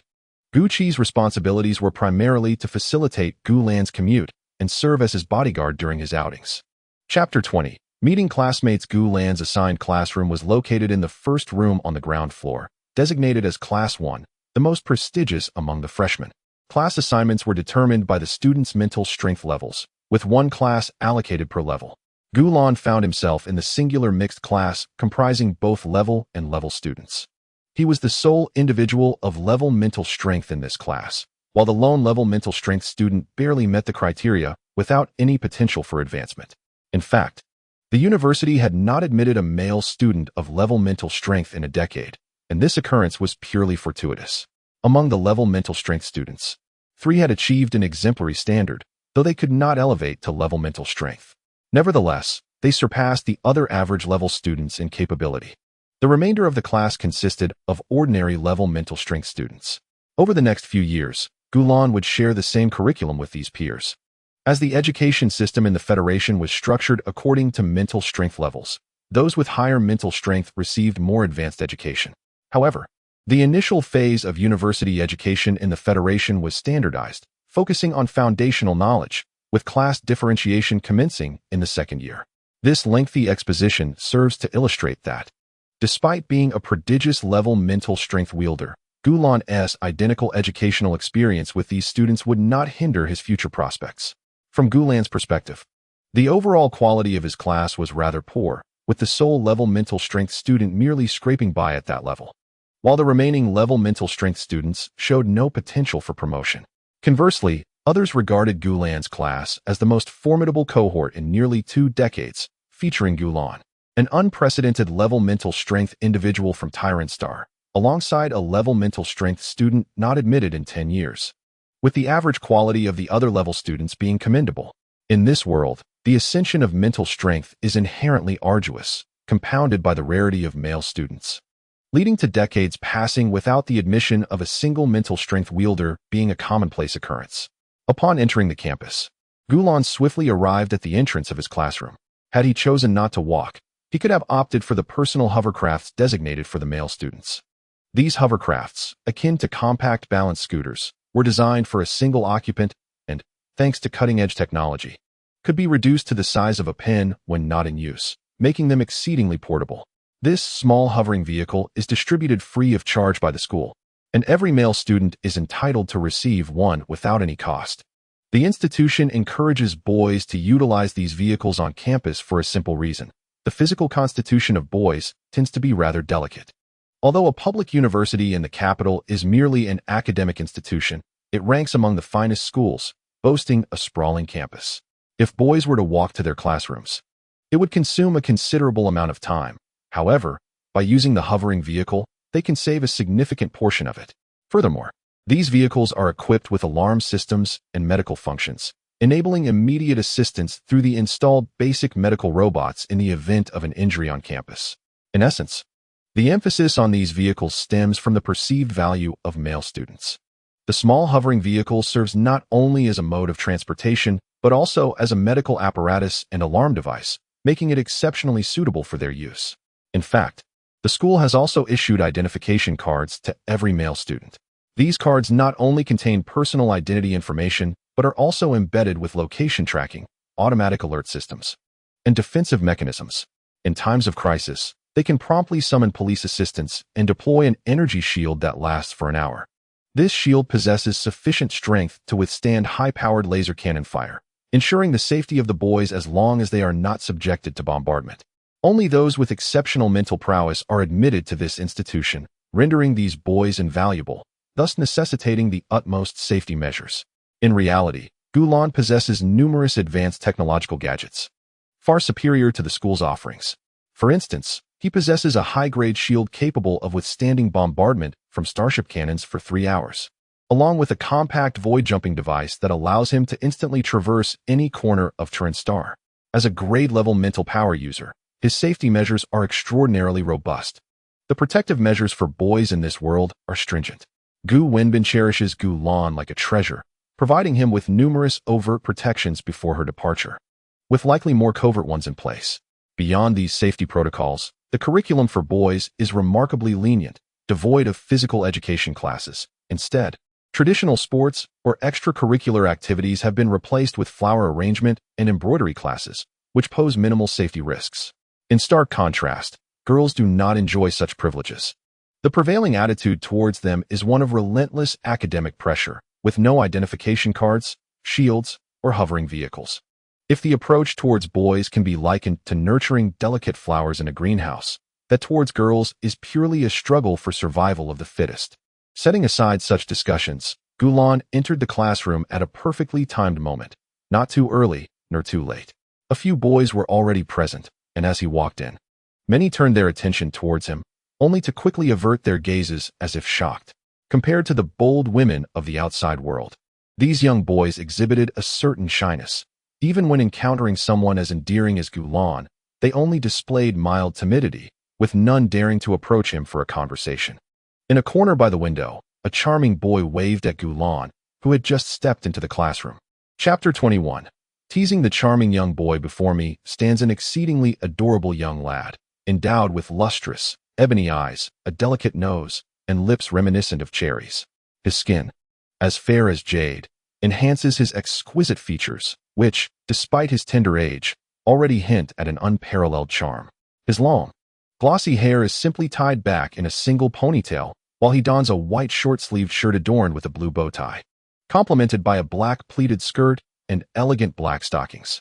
His waist is slender, appearing to be delicately grasped in one's hand, and his shapely legs are irresistibly alluring. This young boy exudes an extraordinary cuteness that would undoubtedly captivate any woman who lays eyes upon him. In this world, it is quite customary for men to wear skirts, while women donning male attire is regarded as peculiar. The boy in question is none other than Gu Lan's close friend, Chen Yuesheng. His mother is a prominent merchant in the capital, and Gu Lan met him at a business banquet hosted by the Su family. As both are rare boys, they exchanged contact information and quickly became good friends. Chen Yuesheng, of similar age to Gu Lan, recently discovered his exceptional psychic abilities and has enrolled in a public university in the capital, coincidentally placed in Gu Lan's class, where he stands as the sole individual possessing such powers. "Here I come," Gu Lan exclaimed, spotting Chen Yuesheng waving at him. He quickened his pace, running with his short legs. "Xiaolan, I knew you would be in this class," Chen Yuesheng said, eagerly stepping forward to embrace Gu Lan as he approached, inhaling the fragrant scent emanating from him. "Xiaolan, you've become even cuter, and you smell delightful. Am I fragrant?" Gu Lan raised his right hand to his face and leaned in to sniff, discovering only the scent of his shower gel. Could it be that the fragrance Chen Yuesheng mentioned was merely the aroma of his body wash? Yes, brother, you smell wonderful," Chen Yuesheng replied, inching closer to Gu Lan. "Well, whether I smell good or not, please keep your distance. Don't get so close to me," Gu Lan retorted. The two continued their playful banter. In this world, regardless of their psychic prowess, boys possess similar physical attributes. Without resorting to their abilities, Gu Lan found himself unable to overpower Chen Yuesheng. However, their interactions remained lighthearted, and he had no intention of using psychic force for mere play. "I'm so tired. I want to snuggle with you, Xiaolan, to recharge my energy," Chen Yuesheng lamented, turning his little head to face Gu Lan, his expression pitiful. "If it weren't for you, I wouldn't mind snuggling."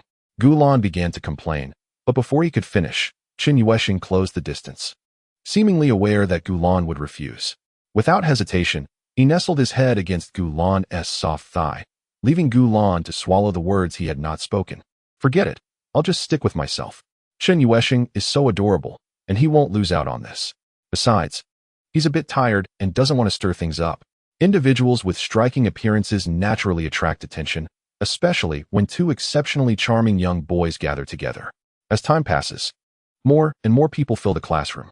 Some discreetly cast glances at Gu Lan, who is resting his head on the desk. A mere glance sends them recoiling as if shocked. Unlike the bold girls outside, boys tend to be more reserved. Although they are eager to befriend the lovely Gulan, their pampered upbringing leaves them hesitant to approach him. However, there are always a few exceptions. Hello, Wang Haoan nervously approached Gulan, offering a soft greeting. He is a delightful boy, though his looks may not rival those of Gulan and Chen Yuesheng. He certainly ranks among the top in their class. With cute braided pigtails, a stunningly beautiful face, and wearing a summer khaki knitted vest paired with matching shorts, he completes his outfit with white socks and shoes. A brown bag slung casually at his waist. His slender waist and long, fair legs are particularly eye-catching. Should this boy appear in a crowd, he would undoubtedly attract the attention of many, as his charm stands out even in a class filled with boys. Chapter 22. The little fanboy Gulan noticed the incredibly adorable boy before him and pondered before responding. Hello, may I ask what brings you to me? His voice was melodious, more enchanting than the finest piano piece. Wang Haoan felt a delightful shiver run through him, his emotions a blend of excitement, anticipation, and shyness. Summoning his courage, he replied, Hello, my name is Wang Haoan. I possess level mental strength, and my mother is a council member. May I be your friend? After speaking, he nervously clutched the hem of his shirt, his wide eyes filled with hope as he awaited Gulan's response. Friends? Who reveals their entire background when making friends? Gulan thought, bemused. He could tell that this adorable boy was excessively anxious. Since someone had taken the initiative to establish a connection, Gulan welcomed the opportunity. Considering he would be studying in this class and could use a few friends. I am Gulan, with level mental strength. Since you wish to be friends, we can certainly give it a try, he replied thoughtfully. That's wonderful, Gulan. Level mental strength? Wait, you are the young master of the Gu family? Wang Haoan exclaimed, his face lighting up with joy. He had been somewhat worried that Gulan might not want to befriend him, given how extraordinarily handsome Gulan was, which made him feel inherently inferior. Thus, he had mentioned his family background to bolster his chances of not being underestimated by Gulan.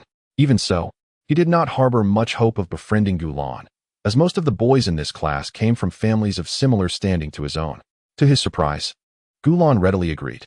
After the initial excitement faded, Wang Haoan realized that Gulan's name sounded remarkably familiar, identical to the renowned beauty and prodigy of their circle, the first among the Talon Star. He also noted that Gulan had mentioned being of level psychic ability, and Wang Haoan quickly understood that he had fortuitously encountered the young master of the Gu family. Upon recognizing Gulan's identity, his gaze transformed into one of fervent admiration, akin to that of a fan beholding a star, brimming with enthusiasm. It's me. What's the matter? From your tone, it seems you know me, Gulan replied, sensing something peculiar in Wang Haoan's demeanor, as if they had met before, though he recalled no prior interaction with this youthful boy. Could it have been at some business banquet? He felt uncertain. Of course, I know you. In the upper echelons of Talon Star, you are celebrated as the most beautiful and the most talented. Wang Haoan exclaimed with palpable excitement. The most beautiful? The most talented? How exaggerated. Is my reputation truly so grand? Gulan responded, somewhat embarrassed, yet secretly pleased to hear such commendations from others, which undeniably delighted him. Your fame is indeed extraordinary. You are the first-level psychic ever to emerge from Talon Star, and you are quite adorable. Virtually everyone in the upper circles has heard of you. Wang Haoan gazed at him in admiration, embodying the essence of a devoted fan. Were it not for the current circumstances, he might have already produced paper and pen for Gulan's autograph. Ha ha ha, I'm not that adorable, Gulan chuckled, unable to suppress a smile at the flattering remarks. Revealing his delight. Hello, my name is Yi Shunning, a level psychic. May I ask if we could become friends? In the eyes of the public, individuals of Gulan's striking beauty often appeared aloof and difficult to approach, yet Wang Haoan had remarkably succeeded in befriending such a seemingly distant person, clearly indicating that Gulan was quite amicable. Yi Shunning, unable to contain himself, stood up and approached Gulan, feeling a mix of nervousness and anticipation as he inquired. As a young boy, he yearned to befriend someone of Gulan's exceptional looks. Upon hearing the voice, Gulan shifted his attention from Wang Haoan to Yi Shunning, scrutinizing the newcomer with his gaze. Before him stood a remarkably beautiful young boy, his appearance nearly on par with Wang Haoan's. He sported a head of ear-length black hair, large, glistening eyes, a delicate nose, and a rosy mouth, his fair skin so pristine it seemed capable of yielding moisture. His facial contours were soft, presenting an exquisitely charming visage. Clad in a white shirt that accentuated his upper body, His alluring arms drew attention, while his lower half featured a blue denim skirt cinched at the waist with a brown belt, his waist slender and delicate. His graceful legs, revealed beneath the skirt, were elegantly curved, complemented by white open-toed sandals. The youthful boy's beauty is on par with Wang Haoan, both belonging to the type that could evoke shrieks of admiration from women if cast into a crowd. "You may call me Gulan from now on. We shall be friends," he declared. Gulan had always intended to broaden his circle of acquaintances and naturally welcomed the earnest approach from Yi Shunning. Upon Gulan's nod of consent, Yi Shunning's face brightened with joy, while Wang Haoan exhibited no particular reaction, content simply to befriend Gulan. Chen Yuesheng, however, felt a tinge of discontent. The addition of 2 more friends meant he would have to share Gulan's attention. Yet, despite his dissatisfaction, he could not impede Gulan's choices. Subsequently, Gulan learned from Yi Shunning that his mother was the president of the court in the capital, marking this young boy as part of the elite. It is noteworthy that Wang Haoan and Yi Shunning were the only 2 boys in their class whose mental prowess reached an exceptional level. The remaining boys were merely of average capability. With both Wang Haoan and Yi Shunning taking the initiative to befriend him, Gulan found himself anticipating whether others might approach him as well. However, his hopes were ultimately dashed after a considerable time. No one else in the classroom dared to step forward and extend a hand of friendship. This was not due to any lack of charm on Gulan's part.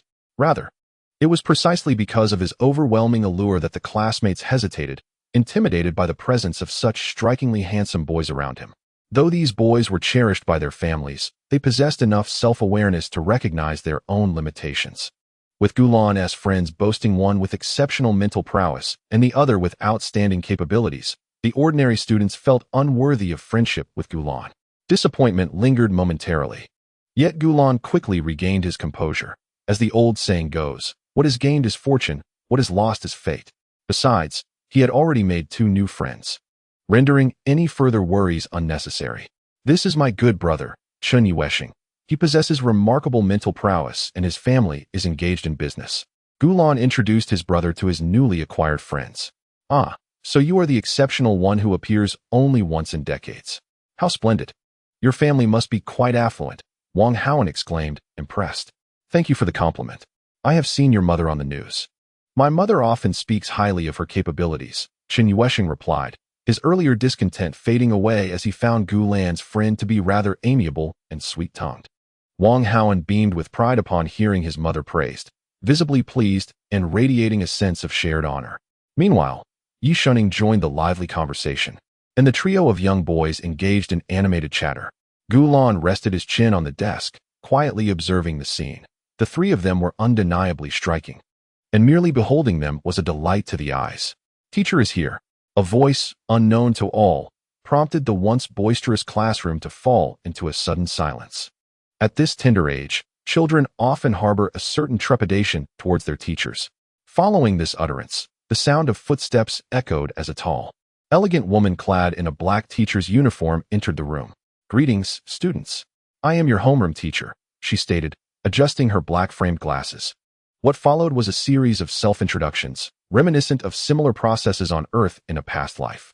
She invited each student to step up to the podium for a brief introduction and subsequently rearranged the seating in the classroom. Gulan, Chen Yuesheng, Wang Haoan, and Yi Shunning found themselves assigned to the same cluster, with Gulan's deskmate being Chen Yuesheng, while Wang Haoan and Yi Shunning occupied the front row. Gulan discerned that this arrangement was no mere coincidence, but rather a deliberate act by the female educator. Students with similar levels of mental acuity were paired together, either as deskmates or seated in close proximity. Upon reflection, Gulan grasped the teacher's intent. This world harbored a pronounced sense of class consciousness, making it difficult for those of lower mental capacity to forge friendships with their more capable peers. By grouping students of similar mental prowess, the teacher aimed to mitigate potential conflicts, ensuring that disparities in mental ability would not hinder social interactions. Once the seating was established, the subsequent proceedings mirrored those of his previous existence on Earth. Days passed, and Gulan acclimated to his new academic environment, finding satisfaction in his surroundings. The instructors were industry elites who treated them with remarkable gentleness, akin to handling precious porcelain, and the assigned homework was refreshingly light. The only slight annoyance stemmed from his classmates' overly delicate nature and their tendency to cling to him, seeking close proximity. Yet, after years of experience, Gulan had grown accustomed to such behavior, and he found the endearing nature of these affectionate boys increasingly agreeable. What truly vexed him was the fact that Susia had enrolled him in dance and piano tutoring classes. Consequently, Gulan now spent his afternoons after school attending these lessons, learning to dance and play the piano. In his former life, he would have staunchly resisted engaging in the dances typical for boys in this world. However, he had nearly been assimilated into this new reality. Although he felt somewhat fatigued by the numerous classes, he could tolerate it.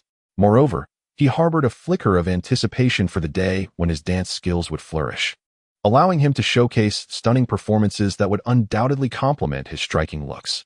It is worth noting that in recent days, Gulan had grown quite familiar with his new companions. The small group comprising Gulan, Chen Yuesheng, Yi Shuning, and Wang Haoan often spent their time together, whether dining or visiting the restroom. Within this circle, Yi Shuning played the role of the enthusiastic supporter. Wang Haoan frequently concocted amusing diversions, and Chen Yuesheng went with the flow. Gulan, for the most part, remained a silent observer. Presently, this small group was led by Gulan, and many classmates expressed a desire to join their ranks, believing that association with such prominent figures would yield beneficial opportunities. In their eyes, this was perfectly normal. After all, the members of their small group possessed exceptionally high levels of mental strength, with none being of ordinary caliber. Those who aspired to join this exclusive circle had been thwarted in their attempts. As for Gulan, he had resolved not to seek new friendships following that day. While Chen Yuesheng felt content with Gulan as his sole companion, Wang Haoan and Yi Shuning exhibited a gentle and endearing demeanor before Gulan. Yet they displayed a certain arrogance when encountering those they deemed inferior, particularly regarding mental strength, which deterred them from forging new connections. How dull it is. Lan Bao, shall we seek out some entertaining activities? Wang Haoan inquired, a hint of boredom evident in his voice, as they lounged on that Thursday afternoon at 1:40 p.m. In this realm, societal expectations for boys were rather lenient. Take university students like them. For instance, their schedule consisted merely of morning classes, followed by a generous 3-hour lunch break. The school provided them with dedicated lounges, each student having their own space, and the afternoons were filled with games led by instructors, accompanied by afternoon tea. The campus boasted a splendid environment, with upscale buildings and charming gardens, resembling a quaint estate. By the time they finished their games, it would be precisely 4:30 p.m., time to leave. Wang Haoan had initially found the school life enjoyable, but as the days wore on, playing games with teachers every afternoon began to feel monotonous. What do you wish to play? The school forbids us from sneaking out, so don't entertain such notions, Gulan cautioned, projecting a passage from a novel before him. He had recently developed a fascination for reading, initially feeling overwhelmed by the male-centric novels of this world, but eventually found them engaging. He later delved into female-centric narratives, which, perhaps due to the scarcity of males, often depicted male characters in an almost ethereal manner. Initially perplexed, he eventually discovered some female-oriented stories devoid of male protagonists, which captivated him. He couldn't help but note that, perhaps due to differing perspectives, the female narratives were far more exhilarating than their male counterparts. Hey Lan Bao, let us explore the adjacent campus, Wang Haoan exclaimed, a mix of nervousness and excitement in his voice. The neighboring campus housed the female students, and their instructors had explicitly prohibited any visits. However, the rebellious nature of young boys only heightened their curiosity, and Wang Haoan was no exception. Chapter 23. The astonished girls. I have no objections, Gulan responded nonchalantly, feeling somewhat weary of the current surroundings. What about the rest of you? Wang Haoan asked the remaining members of their group. Let us go take a look. Chen Yuesheng nodded in agreement.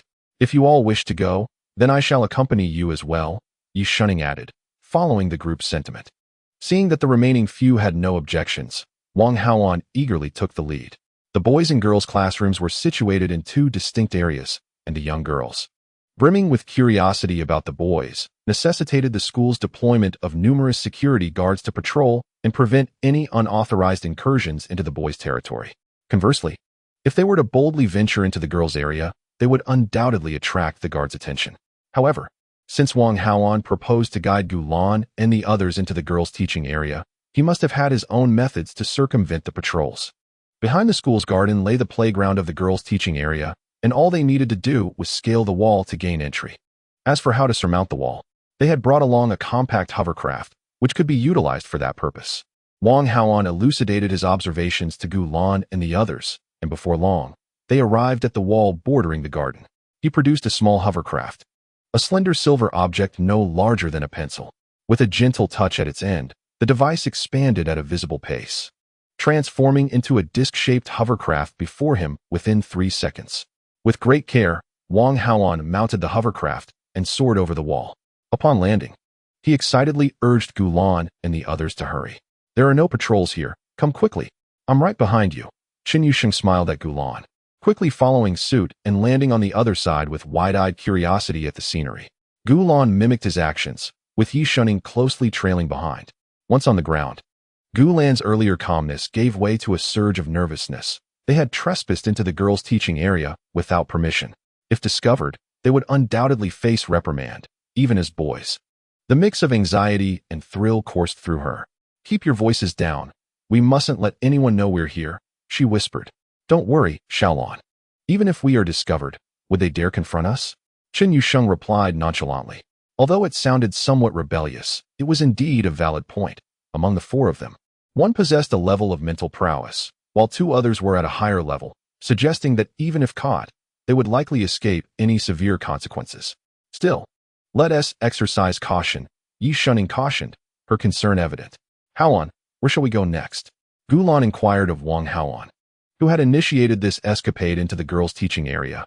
It was only fitting that he should propose the next course of action. "I'm not quite sure. Perhaps we could explore aimlessly?" Wang Haoan responded, admitting that his visit to the girls' teaching area was rather spontaneous and that he was not particularly familiar with it. Gu Lan felt somewhat speechless. He had assumed that Wang Haoan was aware of some enjoyable spots within the girls' teaching area that warranted their visit. However, it turned out that this fellow was merely acting on a whim. Such unreliability was rather disconcerting. The group subsequently discussed their options, and Gu Lan ultimately made a decisive call. Since they were already there, they might as well play for a while, albeit with caution to avoid making loud noises that could lead to their premature return, which would spoil their fun. Everyone agreed, and thus, the 4 adorable little boys crouched down and proceeded to walk along the edge of the wall. Each of them possessed fair skin and charming features, appearing exceedingly delightful. Fortunately, it was currently the girls' class time, and only 2 classes were engaged in physical education on the playground. The majority were inside the teaching building. Additionally, there were several flower beds near the wall that concealed Gu Lan and his companions, allowing them to remain undetected for the time being. "Wow, is this the physical education class that only girls can attend? It looks so fun," Yi Shunning exclaimed, peeking out from behind the flower bed, his eyes sparkling with interest. His cherry-like lips slightly parted in excitement. "Let me take a look." Wang Haoan, who was positioned behind, leaned over to mimic Yi Shunning, his little head poking out. "This seems really interesting. It's a pity we weren't assigned physical education classes by our teachers," he lamented. These 2 little boys had been well protected since birth, rarely subjected to fatigue, and they greatly envied this opportunity to play freely. To them, this was far more enjoyable than learning embroidery or flower arrangement, as it allowed them to frolic with friends rather than sit in a classroom. Wang Haoan and Yi Shunning hid behind the flower bed, covertly observing the 18-year-old girls engage in sports. In their previous world, such behavior might have been deemed inappropriate, but in this realm, it was entirely normal for boys to watch girls. Gu Lan, however, was not like the other 2. He sought refuge in a shaded area to cool off. The afternoon sun was quite intense, and the leaves rustled in the wind, the warm breeze brushing against his cheeks. Golden rays of sunlight streamed through the gaps in the leaves, casting beams of light downwards. Nestled beneath the cool shade of a tree, Gu Lan's face radiated a sense of contentment. The little boy appeared exceptionally obedient and charming, akin to a small kitten, eliciting the desire in anyone who spotted him to reach out and play. After a while of playful frolicking, the group began to feel fatigued from their exertions and took a moment to rest. During this interlude, Wang Haoan produced a bottle of drink he had brought along, while the others retrieved some snacks they had carried with them. They shared these delightful treats, comfortably seated beneath the tree's shade, savoring the delectable food at a leisurely pace. Gu Lan squinted his eyes, allowing the cool breeze to caress his face.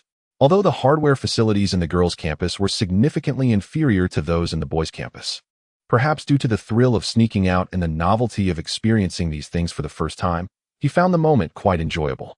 Just then, the crisp sound of twigs snapping underfoot caught Gulan's attention, prompting him to look up warily.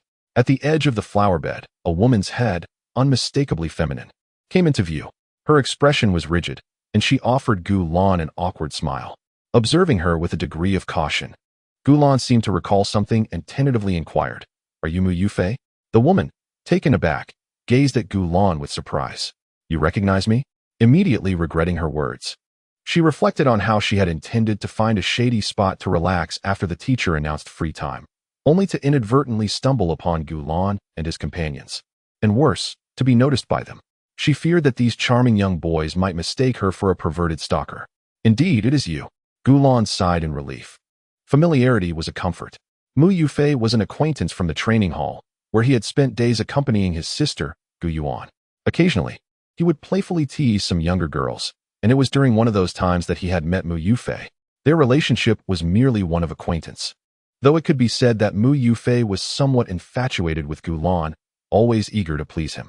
"It has been a while, Gu brother," Mu Yufei said, summoning her courage to step forward. She discreetly gauged Gulan's reaction and, finding him unperturbed, felt a wave of relief wash over her. With a smile, she continued speaking. Nearby, Xin Yuesheng, Wang Haoan, and Yi Shunning recognized that Mu Yufei was a friend of Gulan's and rushed to encircle her, chattering animatedly with questions. "Wow, you're actually friends with Xiaolan. You're so tall. Hee, can I touch your abs?"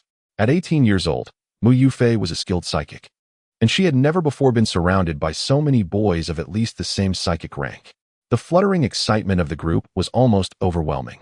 She felt elated, inhaling the sense that these boys exuded, and for a moment, it was as if she were in paradise.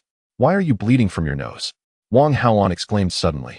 Without understanding how it had happened, Mu Yufei found herself unexpectedly bleeding as crimson streaks trailed down to her chin, creating a rather alarming sight. "Are you all right?" Gulan couldn't help but ask. "I'm fine. I've just been a bit overheated lately," Mu Yufei awkwardly explained, berating herself for being so inept that merely speaking with a few boys had sent her into such a tizzy, particularly in front of her idol. Secretly observing Gulan's demeanor, she noticed he appeared unfazed, which eased her embarrassment. Gulan forced a smile, recognizing that women in this world generally possessed robust constitutions. It was unlikely that Mu Yufei could easily become overheated. It seemed more plausible that she had never been surrounded by so many boys before, leading to her overwhelming excitement. However, one should not dismantle the difficulties of others. He would not stoop to undermine Mu Yufei. "I have some paper here." Gulan contemplated for a moment, and then withdrew a tissue from the pack he carried, handing it to Mu Yufei. "Thank you." Mu Yufei promptly accepted the tissue, their fingers brushing fleetingly. It must be said, as expected of a boy, his hands were delicate and soft. Even the tissue bore a subtle fragrance. Mu Yufei wiped away the bloodstains and used the remaining tissue to stanch her nosebleed, her mind lingering on the ephemeral touch she had shared with Gulan, stirring her heart with a sense of longing. "Please refrain from disclosing our presence here." Just as Gulan was about to voice this, an unexpected commotion of footsteps compelled him to swallow the words back. He furrowed his brow, intrigued, and turned to see who was approaching. "Yufei, what are you doing hiding here?" A boy, a girl, appearing to be around 18, nearly the same age as Mu Yufei, stared in astonishment at Gulan and his companions, her mouth agape, nearly rendered speechless. This was indeed a boy. Girls like her rarely caught sight of boys, yet today, she was presented with the sight of 4 exceptionally handsome youths, a revelation that overwhelmed her senses. Overcome with excitement, she felt herself toppling backward like a tree stump. The commotion she caused drew immediate attention, as her unexpected fainting spell startled onlookers. "Hey, what is wrong with you? Are you unwell? Quickly, summon a teacher. Help! Someone has fainted." 5 girls rushed over, calling out as they approached, only to discover the 4 beautiful youths behind the flower bed. A boy. Men. My heavens. I must be dreaming. Hurry, help me up. I can barely stand from excitement. These 5 girls, utterly exhilarated, succumbed to their emotions, following in the footsteps of the first girl, collapsing one after another. "Hey, what are you all doing? Go and check. Someone else has fainted." Chapter 24. Quickly, summon the principal. "Oh my. Boys. I can't be dreaming, can I? How are there boys here? They are so adorable." much more attractive than the male stars on television. The newcomers gasped in awe at the appearances of Gulan and his companions, and overwhelmed by their excitement. They too fainted. The number of fainted individuals was astounding and drew considerable attention, prompting even more people to gather. Heavens!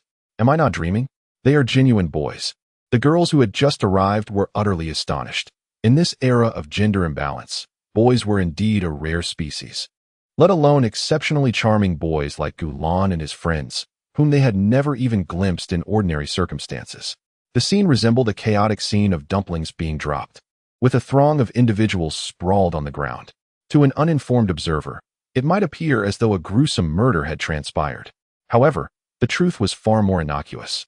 The girls had simply been utterly enchanted by Gulan and his companions. What are you all doing over there? The remaining girls on the playground flocked towards the commotion, and soon, they too succumbed as if under a spell, one by one collapsing to the ground. An ordinary flower bed had transformed into what seemed like a den of enchantment, with girls scattered around it, their expressions oddly serene, as if they had found ultimate fulfillment. The sight was undeniably bizarre.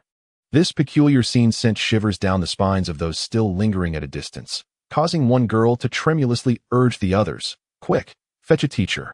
Oh yes, hurry. Tell her something is amiss here. Move." A group of remaining girls dashed towards the teacher's office. Upon receiving the alarming news, the female physical education teacher hastily approached the direction of Gulan and his group. To the astonishment of the students present, she suddenly fell to the ground with a thud. Even the teacher is affected. The students erupted into a cacophony of panic. "Quick, get the homeroom teacher here. Hurry," someone shouted, and the students who had previously summoned the teacher rushed towards the academic building. Their homeroom teacher was not only responsible for their class, but also for several others. At that moment, she was engaged in a lesson when her own students barged in. Adjusting her gold-rimmed glasses, she addressed them calmly, "Take me there to see." As the homeroom teacher exited the classroom, a few inquisitive students trailed behind to witness the unfolding drama. They left the classroom in good spirits, but returned with faces etched in terror, as if they had encountered a ghost. "Sisters, something terrible has happened. The school is haunted." They recounted their harrowing experience to the girls remaining in the classroom. A multitude of girls lay around an ordinary flower bed, and even a teacher had succumbed to the mysterious phenomenon, including the homeroom teacher who had just passed by. Is it truly that exaggerated? You can't be deceiving us. Exactly. Where would ghosts come from? The students, known for their fearless demeanor, began to chatter excitedly, their commotion attracting the attention of the grade supervisor. She was a tall woman, approximately 6 feet tall, with a commanding presence. Initially, she approached to investigate which class had the audacity to cause such a ruckus during class time. However, upon hearing their explanations, she was left somewhat skeptical. "Notify the principal and urge her to come quickly. I will assess the situation myself." With that, the grade supervisor strode purposefully towards Gulan and his companions, moving swiftly and decisively, clearly unfazed by the chaos surrounding her. Today, she was determined to uncover the identity of the trickster lurking about. Upon arrival, however, she found not the mischievous girl she expected, but 4 adorably innocent-looking little boys, their faces etched with bewilderment, standing amidst a scattering of fallen girls. One of the boys, noticing her presence, quickly exclaimed, "Hello, teacher." Gulan responded with a face full of innocence, as if the scene before her had no bearing on her. "We didn't do it on purpose," Chen Yuesheng whimpered, his voice soft and sweet. "Yes, teacher, they fainted as soon as they approached us. It has nothing to do with us." Wang Haonan eagerly nodded in agreement. Exactly, echoed Yi Shunning, joining in the chorus. The 4 little boys all wore expressions that suggested they bore no responsibility. They appeared so endearing that it was difficult to scold them, even with the knowledge that they were at fault. Upon seeing the 4 little boys, the head of the grade had already lost her inclination to seek out the instigator behind the scenes. Her heart almost melted at the sight. She was about to offer comfort to Gulan and the others when it suddenly dawned on her that they were in the girls' teaching area. How could boys be present here? Faced with her question, Gulan sheepishly averted her gaze, while Chen Yuesheng maintained a cute facade. Yi Shunning looked pitiful, and Wang Haonan, mustering his courage, stepped forward and confessed, "Teacher, I brought them here." The grade head, understanding the boys' reactions, found herself both amused and exasperated. If the roles were reversed, and girls had wandered into the boys' area, the consequences would have been severe. Yet, these were boys, and the situation seemed far less grave. She decided to handle the matter lightly and arranged for Gulan's teacher to come and collect them, knowing a lecture was inevitable. After the grade head had scolded Gulan and her companions, she called their teacher to come pick them up. The principal of the girls' campus hurriedly arrived on the scene. "Oh, so it was you little rascals causing all this mischief," she remarked with a hint of amusement as she listened to the grade head's explanation, eyeing Gulan and the others. Suddenly, she paused. "Wait, why do you all look so familiar?" The principal scrutinized their appearances against the information in her mind, and recognition dawned upon her. "Oh my goodness, what brings you little treasures here?" she exclaimed, flustered, initially thinking they were merely ordinary boys. She was taken aback to realize that among them were a grade 1 psychokinetic, another grade 1 psychokinetic, and 2 grade 2 psychokinetics. The higher-ups at the campus were well aware of the profiles and appearances of students with high-level psychokinesis, allowing her to identify Gulan and the others immediately. These were precious gems from Tyran Star. Should anything happen to them, her job would be at stake. The principal's demeanor toward Gulan and her companions softened significantly. "Dear students, are you injured?" Gulan observed the principal, whose face was adorned with a cautious and obsequious expression. He felt a sense of relief, realizing that his escapade was not a grave matter. He shook his head in response, and the others echoed his sentiments, asserting that they were fine. After a thorough inspection, the principal confirmed their claims, wiping the cold sweat from his brow and exhaling in relief. The scene shifted. Gulan and his companions had been escorted back to the classroom by their teacher. Surprisingly, rather than facing punishment for their indiscretion, they were warmly welcomed, receiving an abundance of snacks upon their return. There was no reprimand, as if they had not breached any school regulations. However, Gulan and his friends resolved not to sneak away to the neighboring campus again, for the excitement of their previous adventure had proven overwhelming. Chapter 25. Could he be a faux scholar? In the subsequent days, all was tranquil. Gulan dedicated himself to his studies, occasionally engaging in playful banter with friends. He gradually immersed himself in lessons of piano and dance, demonstrating remarkable talent and rapid progress, leading him to believe that it would not be long before he attained a proficient level. As time passed, the weekend arrived. Shortly after returning home from school, Gulan found himself in Gu Yuan's bedroom.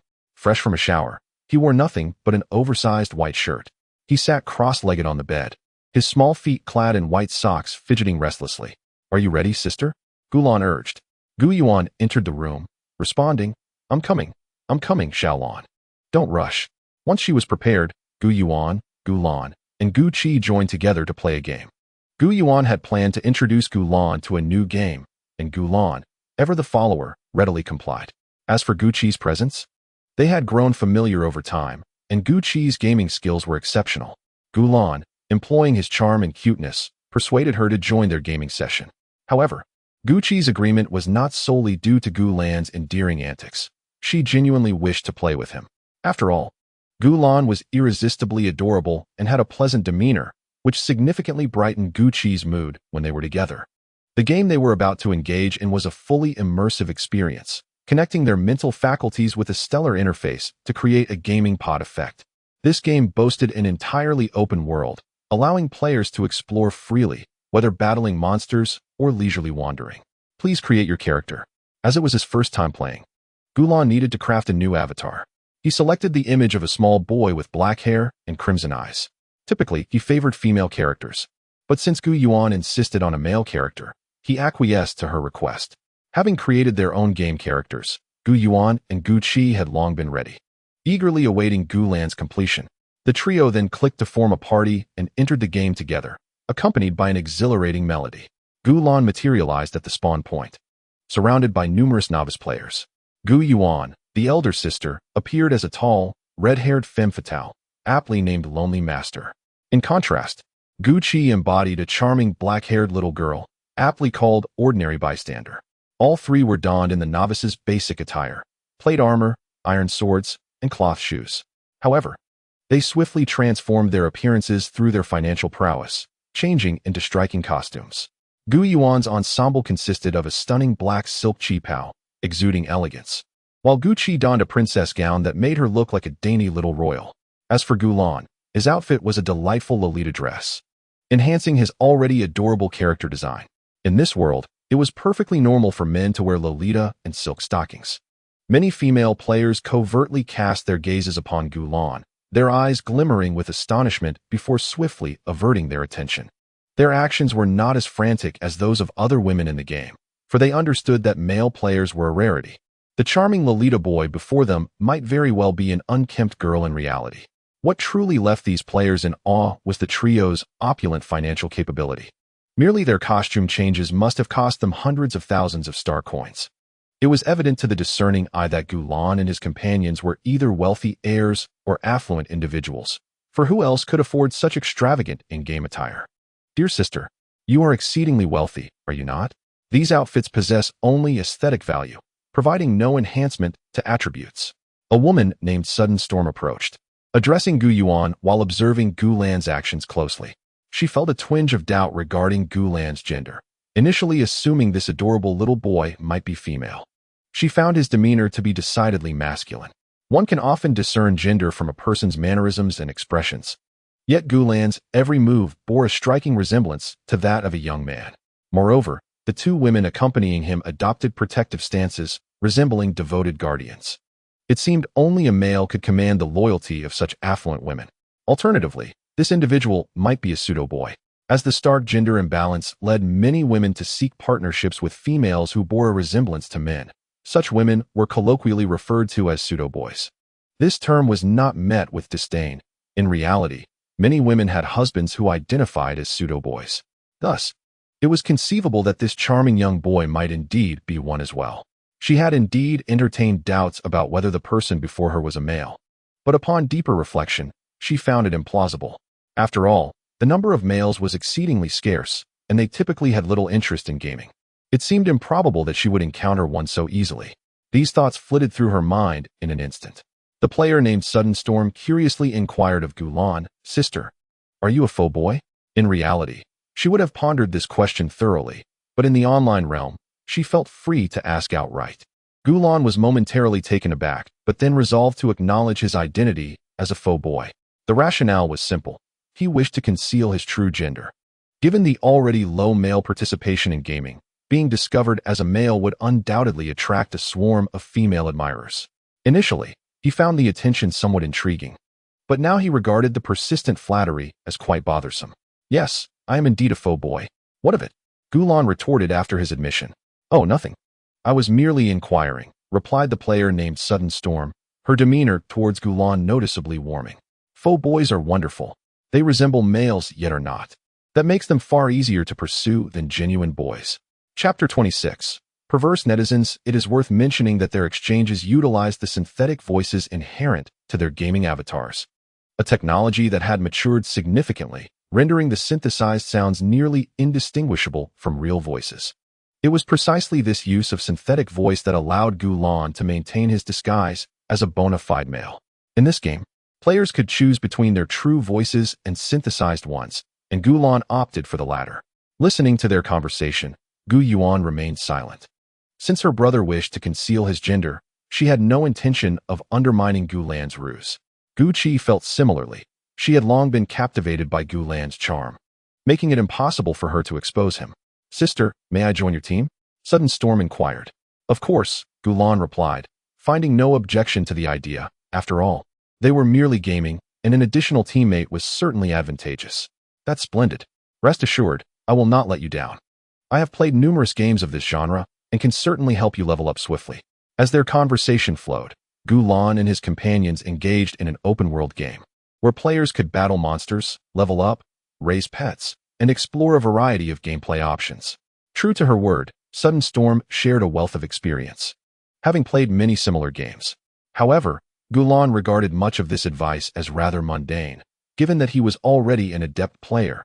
At times, the insights offered by Sudden Storm were not as beneficial as those he already possessed. After discussing game-related matters, perhaps sensing a shift in their rapport, Sudden Storm chuckled and began to regale Gulan with risque tales about men. In this world, when women seek to swiftly deepen their bonds, they either endure trials together or share moments of camaraderie. To strengthen her relationship with Gulan, she presented to Gulan, Gu Yuan, and Gu Qi a cherished photograph of a young boy. "What do you think? Isn't it delightful?" This is a little boy who ranks among the top 10 on the 100 Flowers list. The voice message exuded a sense of joy, unmistakably her own. Devoid of any synthetic modulation, her natural tone resonated with the exuberance of an 18-year-old university student, brimming with youthful vitality. The boy in the photograph possessed an endearing charm, his delicate features rivaling the beauty of the finest creations. As Gulan gazed at the image, a sense of familiarity washed over him, and he soon realized that the boy depicted was none other than himself. A complex mix of emotions stirred within him. He felt no anger at the discovery of his own photograph in someone else's possession. After all, during his time on Tyrant Star, he had never concealed his whereabouts, and it was hardly surprising that someone would capture his image and share it online. Yet, the situation was akin to requesting intimate images from a stranger, only to find that the subject of the photograph was himself. While he was unconcerned, he couldn't help but feel that this revelation might cast a less than favorable light on the impression the stranger would have of him. Since shared the photograph with all three, both Gu Yuan and Gu Qi also beheld the image of the young boy. Gu Yuan fell into a moment of silence, discreetly observing her brother's expression and noting that Gulan appeared unperturbed, indicating he was not upset. Although she initially intended to comment on the photograph, the realization that it was of her own brother stifled her words. While praising the photo might endear her to him, she was acutely aware that the male's psyche could be inscrutable. What if her brother took offense? It seemed unwise to gamble on such uncertainties. Gu Qi, on the other hand, felt a mix of surprise and delight. The photograph evidently predated her arrival at the Gu household, and the child depicted appeared to be about a year younger than the current Gulan. She found him utterly adorable and almost spoke up to express her admiration. But like Gu Yuan, she swallowed her praise, fearing the repercussions. Although Gulan seemed indifferent now, boys could be unpredictable. Her young master, despite his seemingly gentle demeanor, might harbor grievances over this matter. Gu Qi certainly did not wish for Gulan to harbor any animosity towards her, for various reasons. The trio refrained from responding to. The atmosphere grew increasingly awkward, leaving in a state of discomfort. Just as the weight of silence threatened to overwhelm her, Gulan broke the tension with a question. What exactly is the 100 Flowers list? Upon hearing Gulan's inquiry, quickly cast aside her earlier unease and eagerly responded. The 100 Flowers ranking is, in fact, a list spontaneously created by netizens, featuring handsome boys of various ages and mental prowess levels. The boy in the photograph ranks within the top 10 of the Shota category, and his position is merely due to an unclear mental strength level. In truth, his appearance surpasses that of the top-ranked individual. Through her explanation, Gulan comprehended that this list was established by a group of lecherous individuals, many of whom are infatuated with youthful boys. Gulan couldn't help but inquire about the source of this photograph, although he was indifferent to his image being publicized, as this picture seemed to have been taken covertly while he was out and would not reveal his home address. He felt it necessary to clarify its origins. If it was captured by a passerby, it was merely a chance occurrence that would not disrupt his life. However, if it was taken by someone stalking him, the situation would be entirely different. I'm not entirely certain about this. These photos were collected from the internet, and the one you inquired about is no exception. In fact, there are multiple images of this young boy. Let me show you, Gale said, displaying several recent photographs. Gulan recognized these images as ones taken during his visits to the training grounds with his sister, Gu Yuan, some of which were posed shots he had taken with others.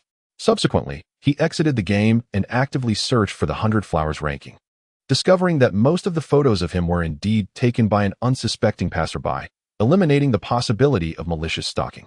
The 100 Flowers ranking is essentially a vast forum with considerable traffic. Beneath the posts featuring Gulan's pictures, there were numerous inquiries about whether the original poster had more images, alongside some infatuated individuals expressing their obsession. While Gulan could understand those proclaiming their desire to pursue him, certain perverse comments were utterly perplexing. Chapter 27. You seem like a man, Gu Yuan smirked, realizing that her brother had garnered the attention of so many admirers. Surprisingly, she was not particularly angry. To her, these individuals were merely pitiable young maidens, reduced to fawning over her brother's photographs. Gu Qi shared a similar sentiment, feeling no need to engage with a group of online users. As long as they did not cause trouble for Gulan, she would not impose any restrictions.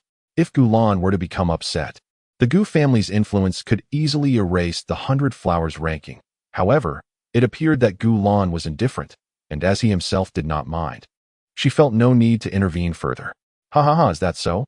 Gu Lan chuckled awkwardly, feeling a tingling embarrassment as he sensed his sisters, Gu Yuan and Gu Qi, regarding him with peculiar glances. The situation was utterly mortifying. Gu Lan maintained a polite smile, trying to navigate the discomfort. By the way, aren't you a faux gentleman? Could you send me a picture of your legs? Gale chuckled, revealing that this had been her intent all along. In this world, men are a rarity. Only those of true power and influence can possess a man, while those resembling men, mere pretenders, are not held in such high regard. Ordinary women, through sheer determination, can often win them over. Gu Lan, clearly a mere pretender, must possess striking beauty to attract two wealthy women to serve as his guardians, further piquing her curiosity to see his leg photos. Next time, Gu Lan replied nonchalantly. He was but a young boy. Where could he possibly procure such alluring leg photos? Even if he did, he would never share them with her. All right then. Tempestuous winds expressed a hint of disappointment, her conversation dwindling after Gu Lan's rejection. With the absence of dialogue, the three of them continued their journey, fighting monsters along the way. Before long, Gu Yuan had obtained a magical sword from vanquishing foes, adorning herself in resplendent armor, now resembling a true swordswoman. Gu Qi held a bow in her hand, a small dagger tucked at her waist.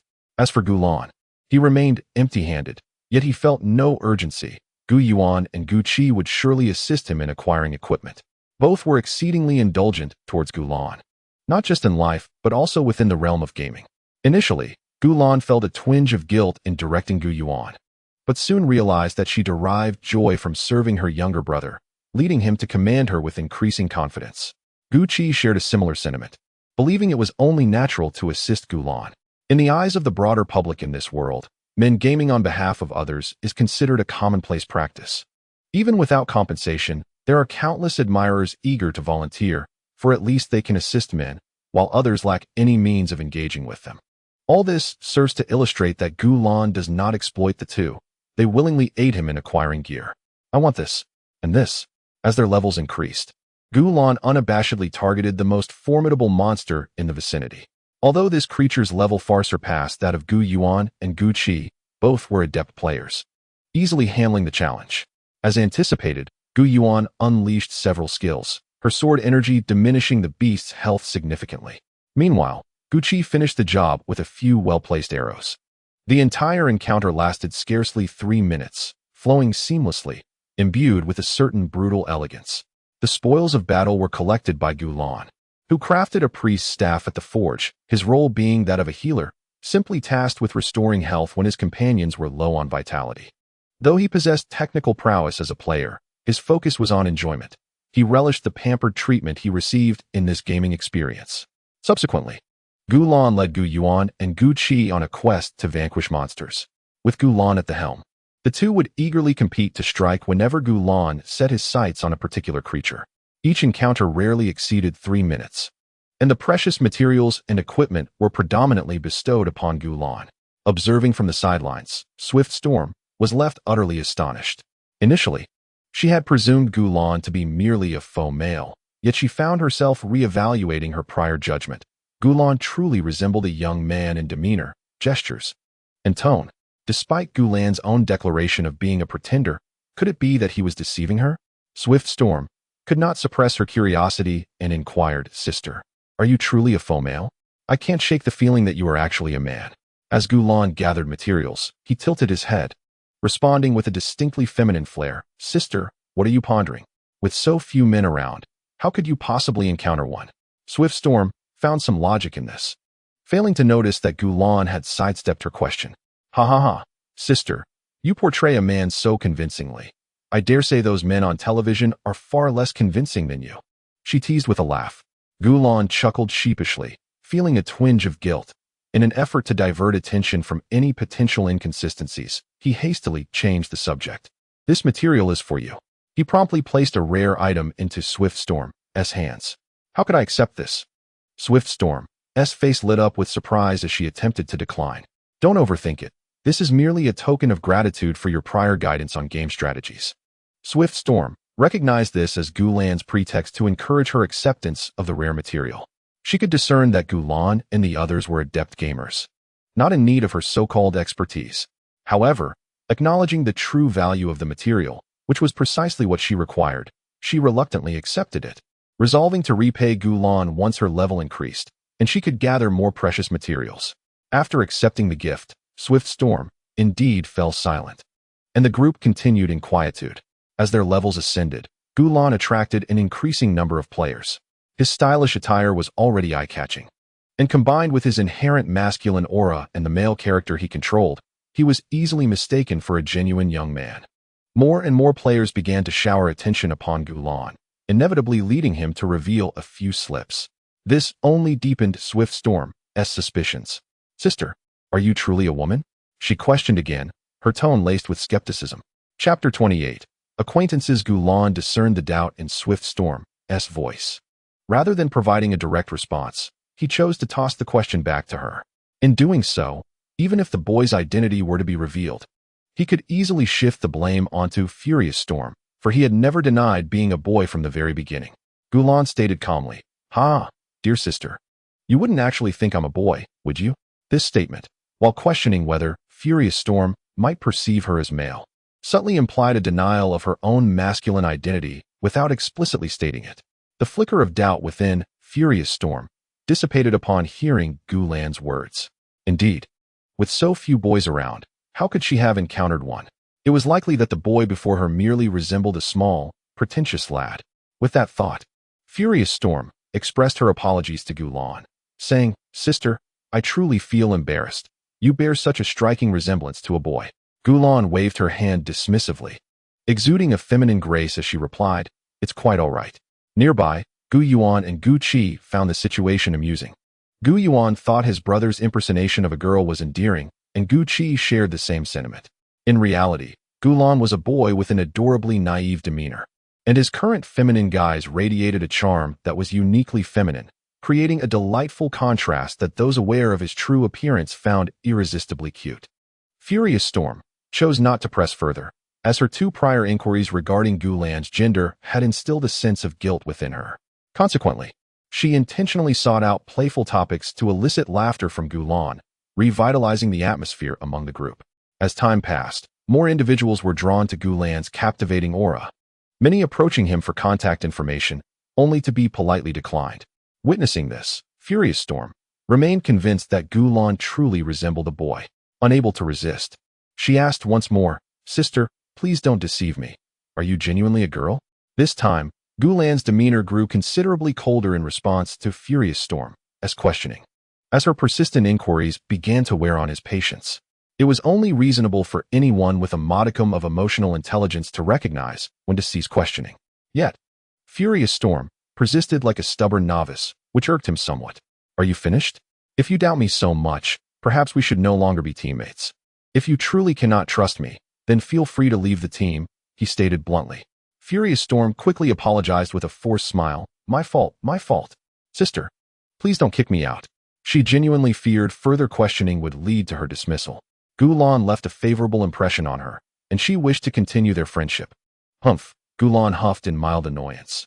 However, given the other's sincere acknowledgement of her mistake, he decided to refrain from further comments. "Let's go? Where to next?" He selected a high-level monster gathering spot and led the three companions towards it. Along the way, he encountered two acquaintances. Their in-game names were Blossoming Spring and Elite Player. Both of them utilized the character models provided by the game, presenting themselves as two elegant female avatars. This game allows players to choose between their real-life appearances and the characters gifted by the game, yet most players, including these two, opted for the latter. They had met Gulan and Gu Qi while gaming, initially becoming friends due to their exceptional skills. Over time, they learned of Gulan's gender and status as a high-level player. Gulan recognized these familiar faces because, like him and Gu Yuan, they had chosen not to change their names. Not only did Gulan recognize them, but they also identified him. Upon seeing that familiar figure, Blossoming Spring exhibited an expression of disbelief, rubbing her eyes in astonishment before ultimately confirming that the young boy before her was indeed Gulan.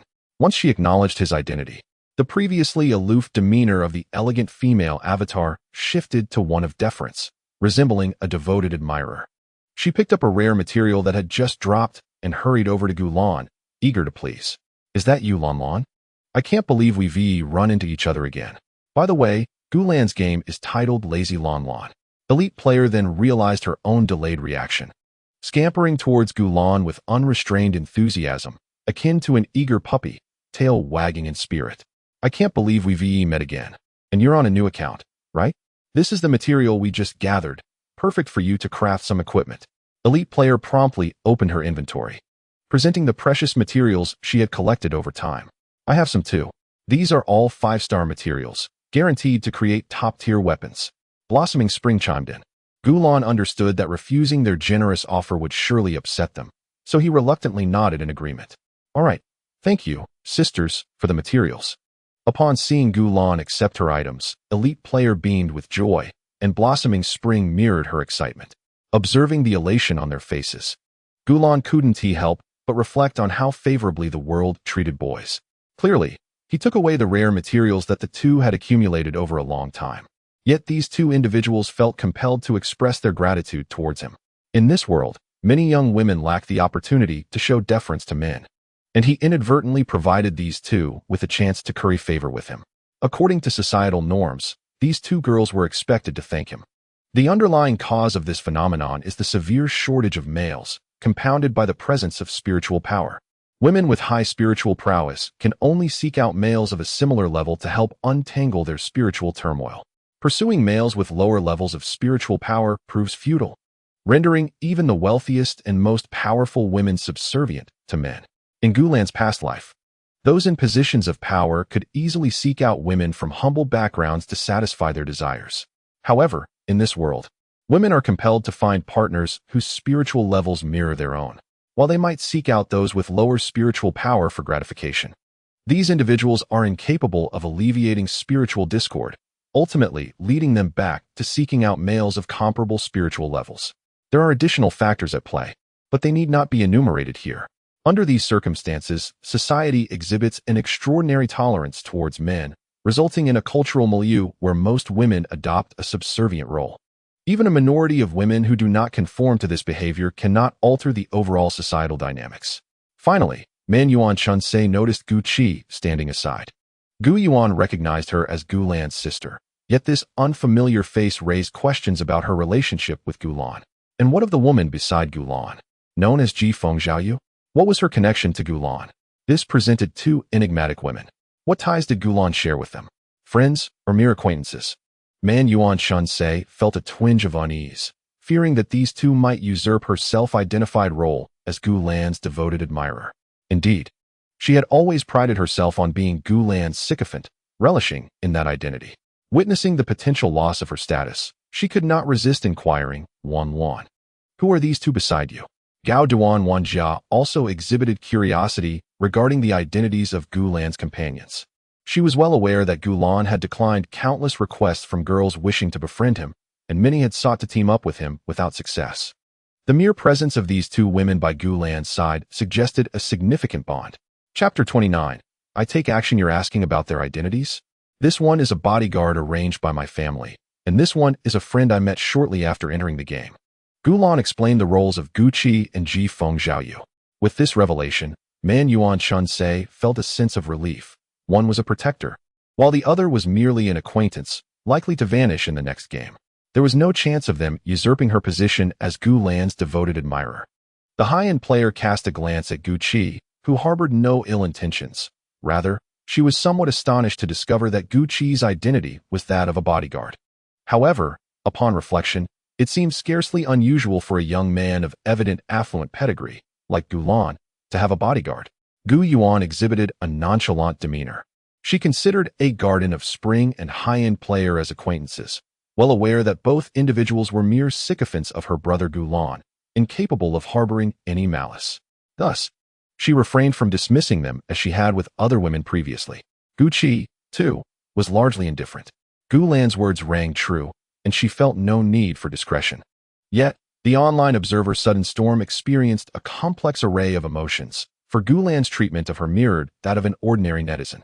She had previously believed they could be friends, and the shift in their dynamic weighed heavily on her, fueled by her past missteps, leaving her filled with regret. A garden of spring confirmed the relationships among the group and suggested to Gulan, Lon, let us join your team. All the materials we collect from monster drops shall belong to you. Indeed, all the materials will belong to you. We merely wish to accompany you, echoed high-end player, their gazes brimming with anticipation. Gulan, recognizing their familiarity, deemed it inconsequential. However, before agreeing, he sought his sister's approval. Upon receiving a subtle nod from Gu Yuan, he acquiesced. Very well, you may join our team. The two accepted the invitation to form a party, instantly becoming Gu Lan's allies. With the addition of these two skilled players, alongside the already formidable Gu Yuan and Gu Qi, their journey unfolded smoothly, with scarcely a wild monster daring to impede Gu Lan's path. Before long, Gu Lan's equipment was entirely upgraded to the highest tier, and his level paralleled that of Gu Yuan and the others. This elevation stemmed purely from the experience he siphoned off his teammates. In a team setting, he could absorb 30% of the experience gained from monster kills by his allies, allowing him to level up effortlessly, even without direct involvement. Sudden Storm had grown numb to the spectacle, unable to fathom how this little faux gentleman, Gulan, possessed such an allure that 4 women revolved around him. Had she not known Gulan was female, this scene would undoubtedly have led her to believe he was male. Yet, on reflection, her close friend truly did exhibit masculine traits. Not only did her tone of speech resemble a boy's, but her movements and demeanor also mirrored those of a young man. Sudden Storm silently commended Gulan for her remarkable imitation of masculine qualities. As Gulan and her companions gradually advanced in levels, they navigated a new server populated entirely by novice players, quickly rising to the forefront among them. Their next objective was to continue enhancing their levels in preparation for claiming the novice rewards. It is not that Gulan and her companions lack the meager rewards offered to newcomers. Rather, in the realm of gaming, it is essential to fulfill all achievements. After yet another round of monster hunting, Gulan and her team stumbled upon a new gathering spot for wild creatures. However, their experience this time was far from smooth sailing. Upon their arrival, they were unexpectedly followed by several unfamiliar players. According to the unwritten rules of the game, wild monsters belong to the one who discovers them first. Yet, these individuals arrogantly demanded that Gulan and her group vacate the area, threatening repercussions if they did not comply. This provocation irked Gulan's team, who had initially considered negotiating or retreating. Gu Yuan furrowed her brow and boldly declared, "If you wish to fight, then let us fight without further ado. Whoever emerges victorious shall claim this ground." Rather than being intimidated by Gu Yuan's high level, the brazen players retorted, "Do not think we fear you simply because of your levels. You will regret crossing us." Barely had they finished speaking when Gu Yuan unleashed a devastating sword strike, instantly depleting their health and sending them back to their spawn point, leaving behind only a few worthless pieces of equipment. How pitiful, Gu Yuan remarked disdainfully, glancing at the items with disinterest, as she had no intention of cluttering her inventory with such trash. The players were not foolish. Their audacity in provoking Gu Yuan was likely intentional. After all, this was merely a game, and death held no true consequence. Their motives, however, remained unclear, as players could engage in the most nonsensical behaviors. Following the skirmish, Man Yuan Shunsei recognized the identity of the intruders, specifically the name of the player faction they belonged to. Turning to Gulan, she explained, "These are members of the Silver Wolf Guild. Their leader is a wealthy heir who is quite protective of his own. Moreover, their numbers are substantial, so we must remain cautious to avoid their retaliation." Gulan waved her hand dismissively. "No matter, I shall handle it when the time comes." Man Yuan Shunsei, who had initially harbored concerns, felt an unexpected sense of calm wash over her. Gao Duan Wanjia shared this newfound confidence. Gu Yuan and Gu Qi were already unperturbed, and upon hearing Gulan's assurance, they exchanged knowing smiles, envisioning the impending scene. As the group faced their opponents, who appeared self-assured, only Ji Feng Zhouyu found herself perplexed, harboring a deep disdain for the enigmatic individuals and yearning to uncover the truth behind the unfolding events. Chapter 30. A band of sycophants. The presence of the Silver Wolf Guild was merely a fleeting interruption. With them gone, Gulan and her companions swiftly cleared the area of all wild creatures. The rare materials and valuable equipment that dropped from their efforts were rightfully offered to Gulan. Meanwhile, during their monster hunting, the Silver Wolf Guild took to the World Channel to issue a stern warning, asserting their intent to deal harshly with those who dared to provoke them. Alongside their threat, they posted a coordinate, precisely marking Gulan's location. This coordinate was provided by the Silver Wolf Guild members whom Gu Yuan had vanquished. The coordinates were revealed without hesitation, carrying a hint of provocation towards Gulan and her companions, as well as an implication of a live broadcast. Overall, the Silver Wolf Guild aimed to showcase its strength, unperturbed by the presence of other players who might come to observe. Even if Gulan and her group chose to flee in advance, it would only serve to highlight the might of their guild. Swift Storm had been closely monitoring the messages in the World Channel and informed Gulan of the Silver Wolf Guild's declaration of war, noticing their indifference. As they prepared to remain and settle their grievances with the guild members, her initial anxiety began to dissipate. Indeed, there was no need for excessive worry. After all, it was merely a game. Even if defeated, the worst outcome would be the loss of some equipment, and given that it was only the first day of the game, the demise of her character would not be a significant loss. Why should she be so anxious? Swift Storm had engaged in guild wars before, and she quickly adjusted her mindset. With Gu Yuan, Gu Qi, and Blossoming Spring, elite player, for formidable experts on their side, they stood a fair chance against a guild comprised of ordinary players. Furthermore, her own skills added to their odds of success. In truth, she could have easily fled. The conflict between Gulan and the Silver Wolf Guild was not her concern. However, given the rare materials Gulan had provided her, abandoning them would seem rather ungrateful. Additionally, she did not wish to leave a poor impression on Gulan, which motivated her to stay and face the impending challenges alongside them. Before long, numerous players appeared within a few hundred meters. Their appearances varied. Some were mature, some youthful, and others were young boys. These individuals were not members of the Silver Wolf Guild, but rather local players drawn by curiosity, eager to witness who had the audacity to confront such a colossal entity. It is worth noting that while the Silver Wolf Guild was not ranked first upon the server's launch, it certainly ranked among the top 10, an imposing force for ordinary players. As these spectators arrived, they immediately spotted Gulan and her companions, realizing that only 5 individuals dared to provoke the Silver Wolf Guild. A sense of regret washed over them. Although Gu Yuan and her allies appeared to be high-level players, indicative of elite status, their levels were still relatively modest on the game's inaugural day. Moreover, in this game, mere financial investment did not equate to power. Unlike other pay-to-win titles, this game placed greater emphasis on skill. In summary, it was inevitable that these individuals would succumb to the relentless onslaught of guild members. They speculated that perhaps if they had the financial means to establish their own guild, they might stand a chance against the Silver Wolf Guild. After their moment of regret, their attention swiftly shifted back to Gulan, whose demeanor and presence strikingly resembled that of a young man, leading them to question whether she was indeed not a man. It truly resembles reality, appearing even more masculine than the men on television.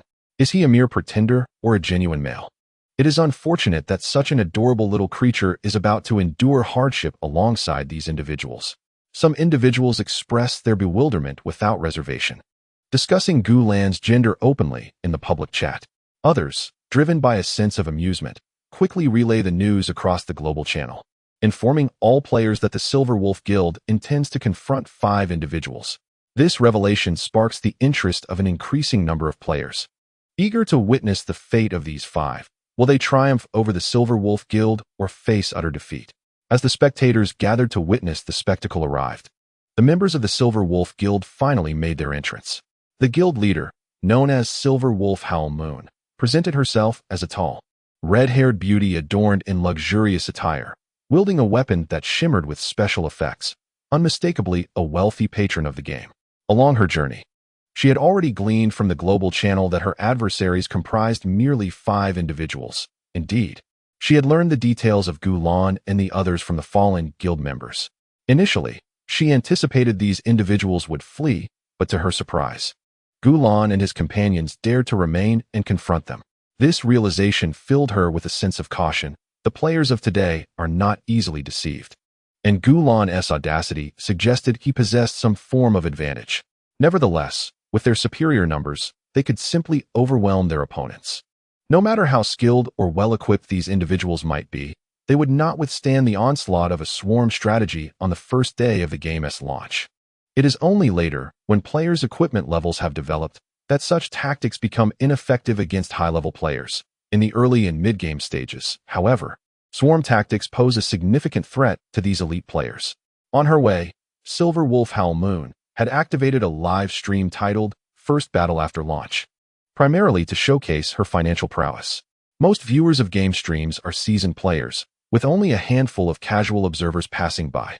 The admiration from these knowledgeable individuals brings her great joy. At this moment, as Silver Wolf Howl Moon arrived at her destination, the previously subdued live stream erupted with activity, with messages flooding the screen as viewers engaged in discussions about the impending battle. Can you believe 5 individuals dare to challenge a major guild? Today, we shall witness Sister Wolf lead her comrades to victory. The opposing team appeared formidable, their gear seemingly as expensive as Sister Wolf's.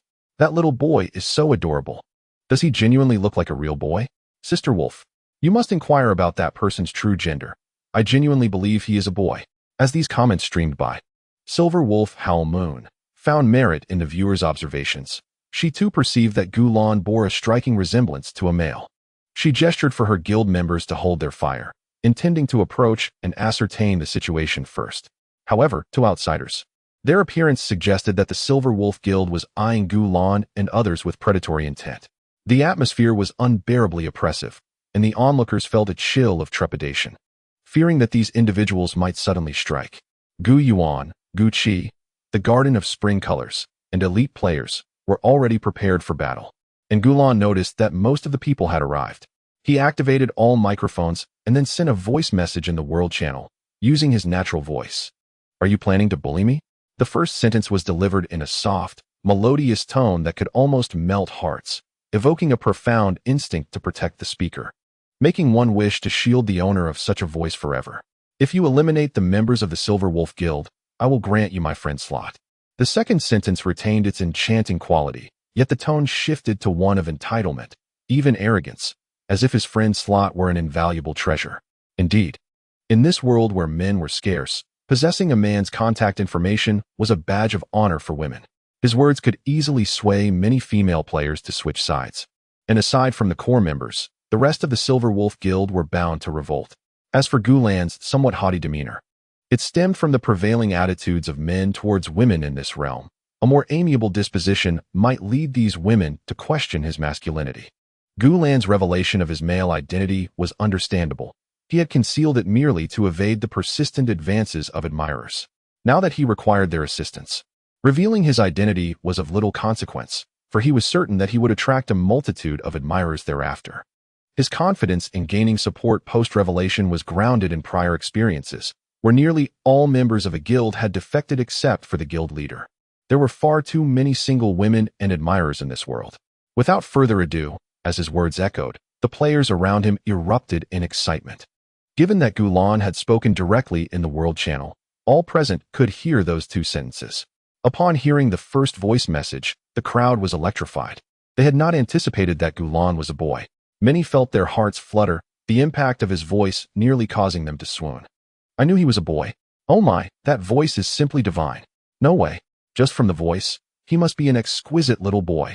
Who dares to bully him? I would never let that happen. Exactly. How can anyone dare to pick on such a charming young man?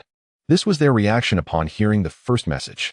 Upon listening to the second message, the spectators could no longer contain themselves. Lured by the prospect of a friend slot, they brandished their weapons and charged towards the Silver Wolf Guild members, their demeanor akin to that of discovering rare treasure. Numerous players with their microphones on began to shout fervently, "Charge! For the friend slot! The members of the Silver Wolf Guild truly deserve their fate. They shamelessly bully us, even targeting the male players, which is a blatant injustice." Indeed, some have questioned Gulan's identity as a male, but upon reflection, they realized that Gulan's voice is far more melodious than that of any voice modulator, and the innate arrogance in his tone is unmistakable. Such doubts were swiftly dismissed, and they promptly joined the previous wave of players charging towards the Silver Wolf Guild, akin to a pack of sycophants. While somewhat impolite, the appearance of these players undeniably mirrors that of devoted admirers. The Silver Wolf Guild members were caught off guard, or perhaps their morale had already crumbled, leaving them devoid of fighting spirit. The moment they heard Gulan's voice, any animosity towards him dissipated. Many even contemplated turning their aggression towards the Silver Wolf Guild. However, as members of the same guild cannot attack one another, they hastily withdrew from the guild, resulting in a swift reduction of the Silver Wolf Guild's ranks by over half, a number that continues to dwindle. Only a handful of core members remained, yet their fighting spirit was waning. In this world where female empowerment prevails, the general consensus is that males are to be cherished and cared for. Those who remained had realized they had nearly bullied a male player, and it was already a mercy that they refrained from lambasting the guild leader. How could they possibly fight on her behalf? Seeing the tide turn, Silver Wolf Howling Moon chose not to resist further. Had she known earlier that Gulan was male, she would never have defended those few in the guild. Regret gnawed at her, for this rare male specimen was beyond her usual encounters, despite her privileged background. Although she hailed from a wealthy family with assets exceeding 100 million, she had yet to inherit her fortune. The funds at her disposal were limited, and most males would gravitate towards those with substantial wealth, leaving her little chance. Despite her prowess in the game, she had never held the hand of a boy in reality. Had she known Gulan's true identity, she would have gone to great lengths to invite him into her guild, hoping to cultivate a special bond that might allow her to hold his hand someday. Although it was evident from his voice that he resembled a youthful boy, and thus a romantic relationship was improbable, being friends would certainly be preferable to knowing no males at all. With the guild leader offering no resistance, the remaining loyal followers were even less inclined to oppose. Gu Yuan, Gu Qi, Blossoming Spring, and Elite Player had anticipated this scenario. Seizing the moment of chaos among the enemy, they plunged into the fray, wreaking havoc. Gu Yuan, with a single skill, could swiftly deplete the health of several players, her sword energy sweeping through the battlefield. The arrows shot by Gu Qi often deplete an opponent's health in a single strike. Occasionally, when foes draw near, she deftly unsheaths a small dagger from her waist, swiftly dispatching them. Both the Blooming Garden and Elite players possess their unique combat strategies, and scarcely anyone can withstand more than 3 of their attacks. Gale Force was taken aback. The once invincible Silver Wolf Guild had been utterly vanquished. Yet, despite such a remarkable triumph, she felt no elation. Still in disbelief that Gulan was, in fact, a boy, although she had long harbored doubts regarding Gulan's gender. Hearing him confirm it with his own lips left her astounded. After a considerable pause, as the last of the Silver Wolf Guild members fell, she finally regained her composure. Initially poised to engage, she had been so taken aback by the revelation of Gulan's masculinity that she lost her chance to act.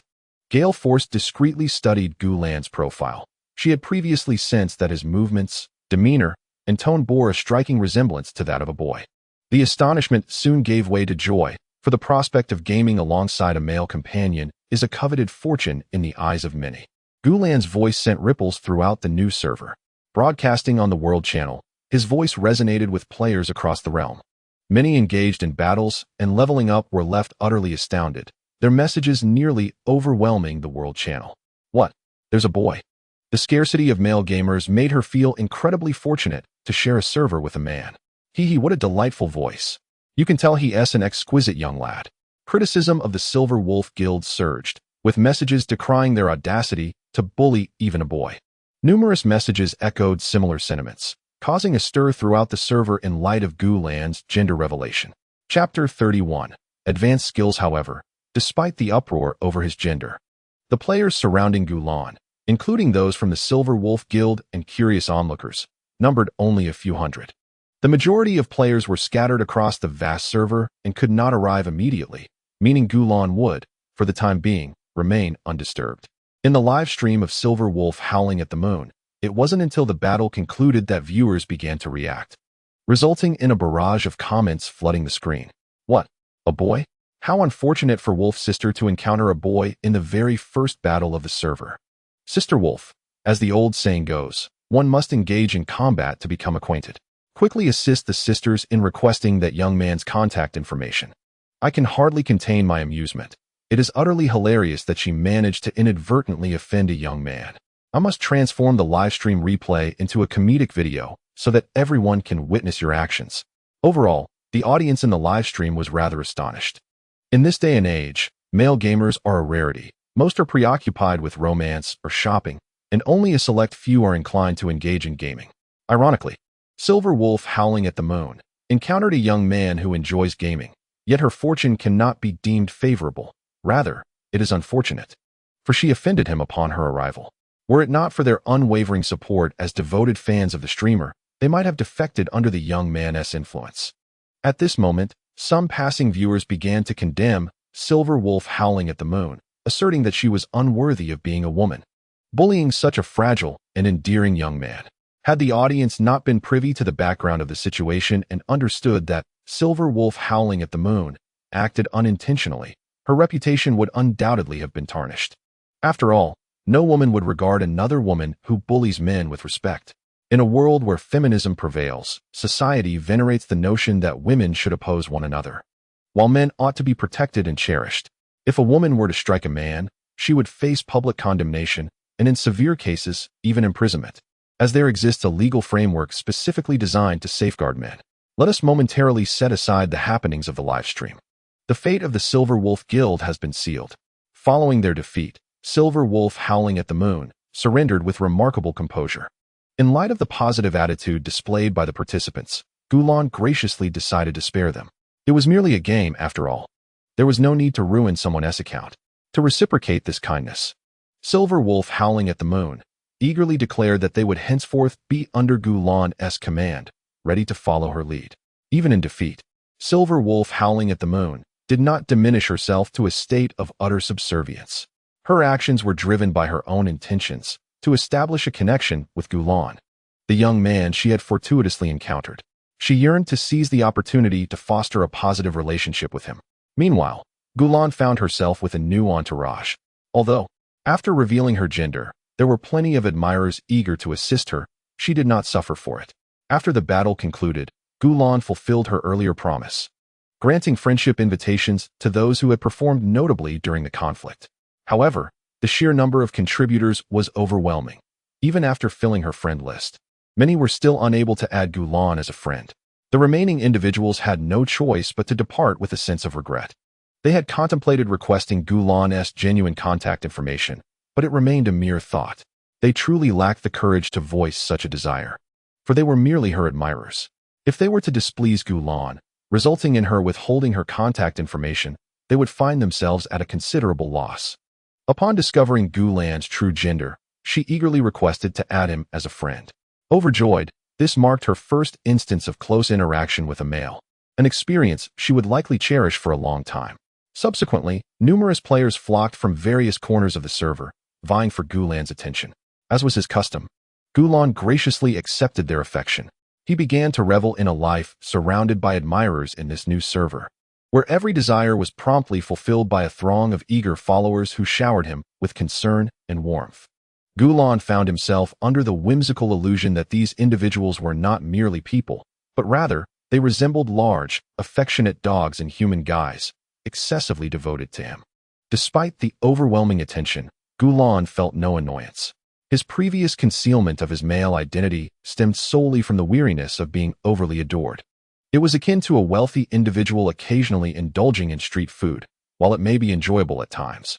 Frequent indulgence would pale in comparison to the exquisite dining experiences at five-star establishments. Gulan shared this sentiment. Occasionally relying on his own efforts was quite entertaining.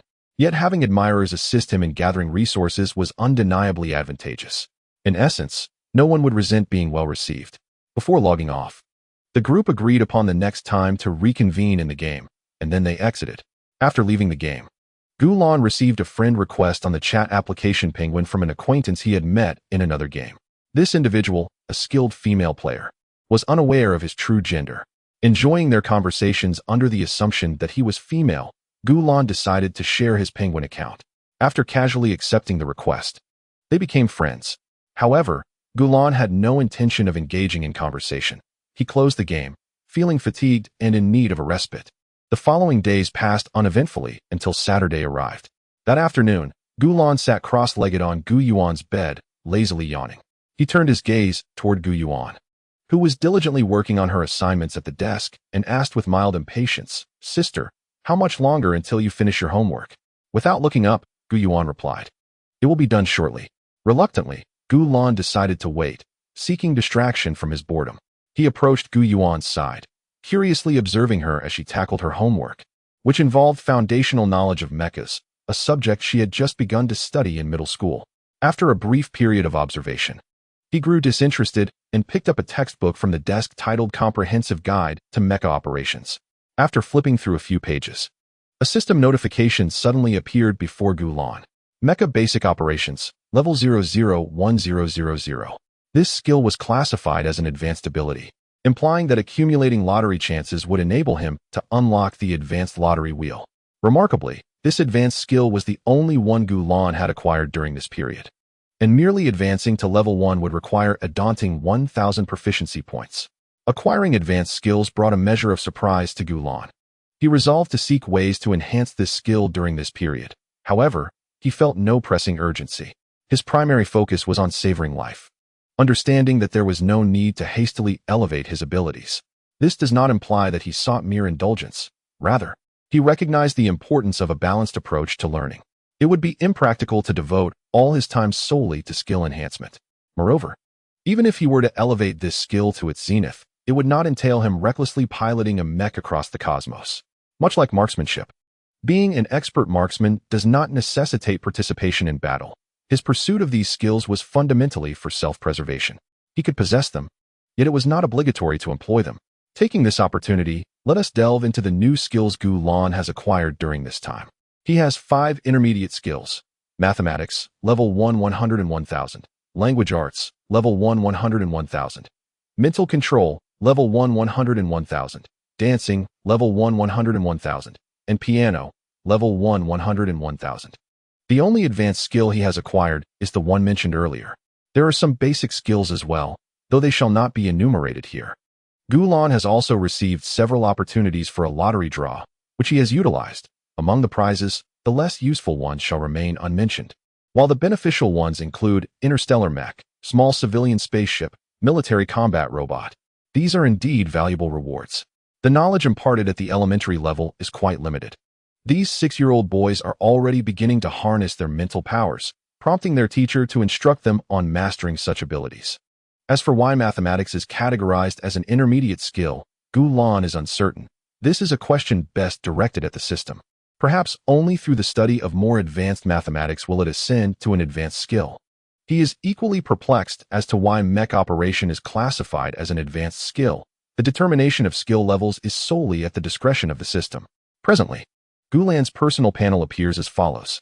Host, Gulan, age, 18, mental power level, attractiveness, 95, advanced skills, mecha basic operation, level 001000, intermediate skills, mathematics, level 1 101,000, language arts, level 1 101,000, mental power control, level 1 101,000, dancing, level 1 101,000, piano, level 1 101,000 basic skills. Prizes, interstellar mecha, small civilian spaceship, military combat robot, a teddy bear, rabbit ear-made outfit, a bag of lollipops, 10,000 star coins, limited edition interstellar game console, star ring, holographic game pod, lottery chances, 0, chapter 32.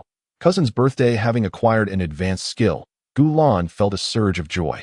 He then decided to seek out Gucci to assist him in gathering knowledge related to mechas, as she had previously been associated with the military and should possess the necessary insights. Although he could also request Gu Yuan's help, her experience with mechas was still nascent, and he trusted Gucci more. After a brief wait, Gu Yuan finally completed her homework, stretching lazily and eagerly suggesting, "Brother, let us play a game."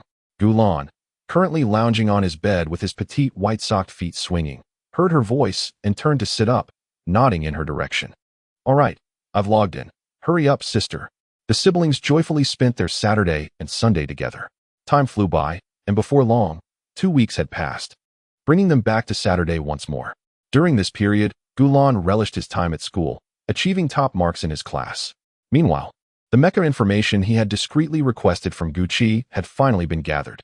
He believed it would not be long before he reached a proficiency of 1,000, allowing him access to the advanced lottery wheel. His studies in piano and dance were also nearing a breakthrough to level 2. He had come to accept his pursuit of dance, even finding himself quite appealing while performing.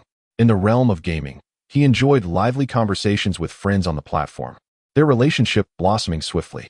However, His companion remained unaware of Gulan's true gender, a secret he chose to keep. In this world, the scarcity of males made him wary of revealing his identity, fearing that his friend might transition into an overly adoring admirer. While he appreciated the attention, the presence of only infatuated individuals around him felt rather dull. Recently, Swift Storm had ceased to team up with Gulan and his friends, not out of disdain, but due to her status as a senior student preparing for exams, resulting in limited time for online activities. With the departure of her team members, only Gulan, Gu Yuan, Gu Qi, Spring in full bloom, and elite player remained. However, Gulan felt no sense of loss. Their meeting had been merely a fleeting encounter, and it was perhaps for the best that they would no longer be in contact. On that Saturday morning, after breakfast, Su Xie urged Gulan and Gu Yuan not to rush off. He settled comfortably on the sofa in the living room and addressed them. Tomorrow marks your cousin's 20th birthday, and we must return to the Su family home. Gulan had no objections. After all, his cousin Su Shining had always treated him kindly, showering him with affection, and he saw no reason to decline attending her birthday celebration. Gu Yuan felt similarly. She shared a good relationship with Su Shining and, like Gulan, had no reason to refuse the invitation. Since you have no objections, it will be the three of us along with Gu Qi who will return to the Su family. Your mother will not be joining us as she has to work overtime at her job, Su Xie explained, nodding before elaborating on why Gu Qing would not attend. Gu Qing had been exceedingly busy of late, having been earmarked as the next director of the Planetary Defense Bureau. She needed to accumulate accomplishments to prove her capability for the position, which had resulted in her often being away from home at night. Even Gulan had seldom seen her. Thus, her absence from the birthday celebration was understandable. Upon learning this, Gulan felt a twinge of disappointment over Gu Qing's absence. He had not seen his mother for quite some time and had hoped to spend more time with her during the celebration. Yet, he understood that Gu Qing's busyness was for the sake of their family and was mature enough to comprehend her situation. Oh, Gu Yuan remarked, feeling a mix of regret and excitement. It appeared that at the birthday party, it would only be her and her brother, which meant she could take Gulan around to enjoy themselves. For Gu Yuan, this was a delightful reward. While they often spent time together, few would complain about having more moments with their sibling. Chapter 33. Arrival. With both siblings in agreement, Su Xie instructed them to return to their rooms to prepare themselves. After all, they were attending someone else's birthday celebration, and it would be disrespectful not to present themselves well. Gu Yuan was the quickest, emerging from her room in just 10 minutes, donned in a beautiful gown suitable for the occasion. Although she looked lovely, it was apparent that she had not put in much effort. Had she truly gone all out, she would have appeared several times more stunning.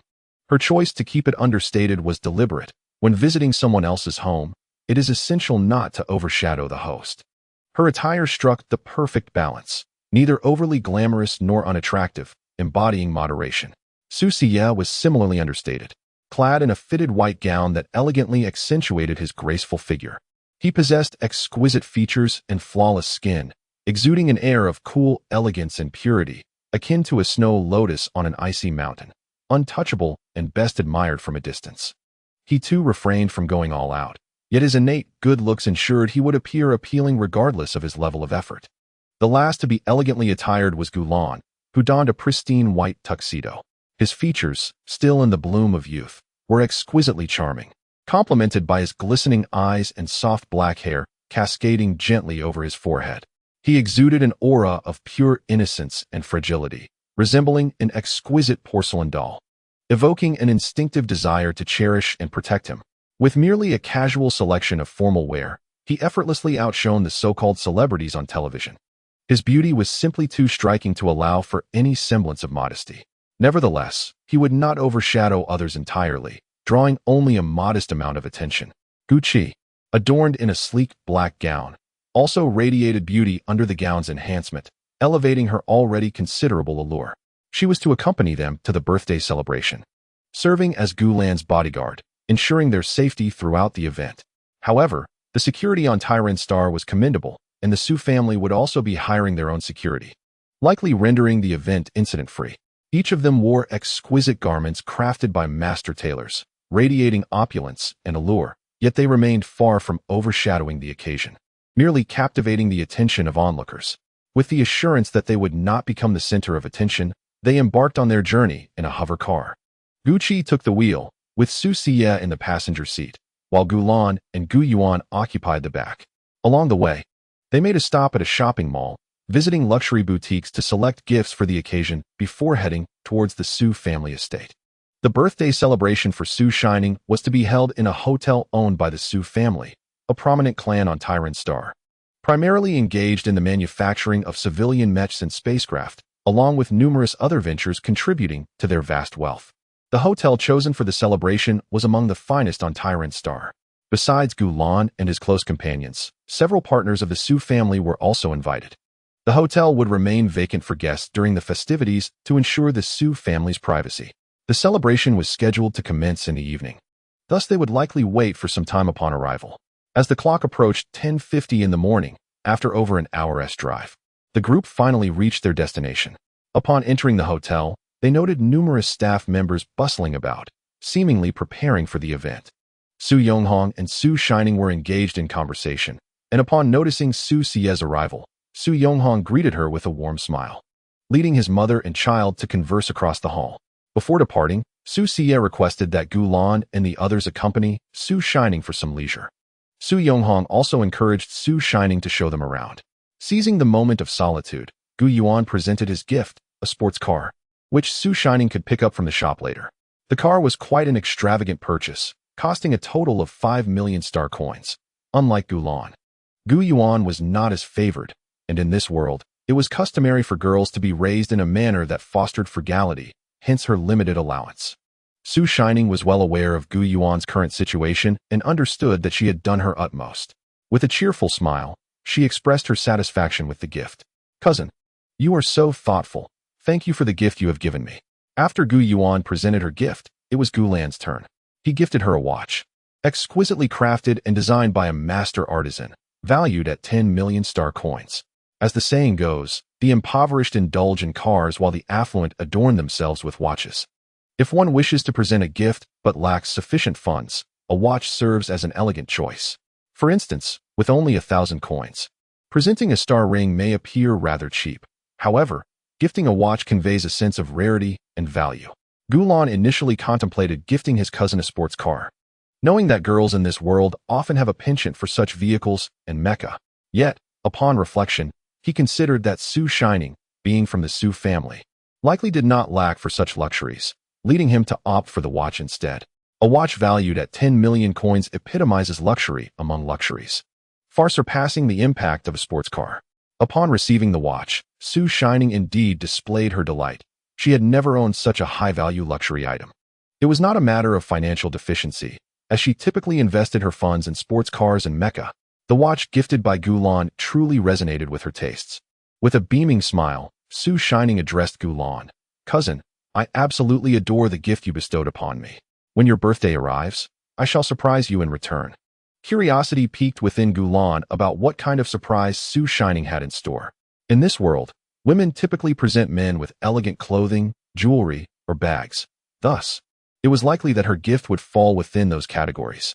Yet, despite his intrigue, he had no intention of delving deeper. He would uncover the answer on his birthday. "Thank you, cousin. I am also looking forward to it," he replied. The banquet was set to commence in the evening, and it was still morning, with a considerable time remaining until noon. After a brief exchange of pleasantries, Su Shining waved her hand decisively. "Let us go. I will take you to the game room." Both Gulan and Gu Yuan expressed no objections, while Gucci had been largely silent since earlier, remaining unobtrusive. Seeing that none of them opposed, Su Shining led the way.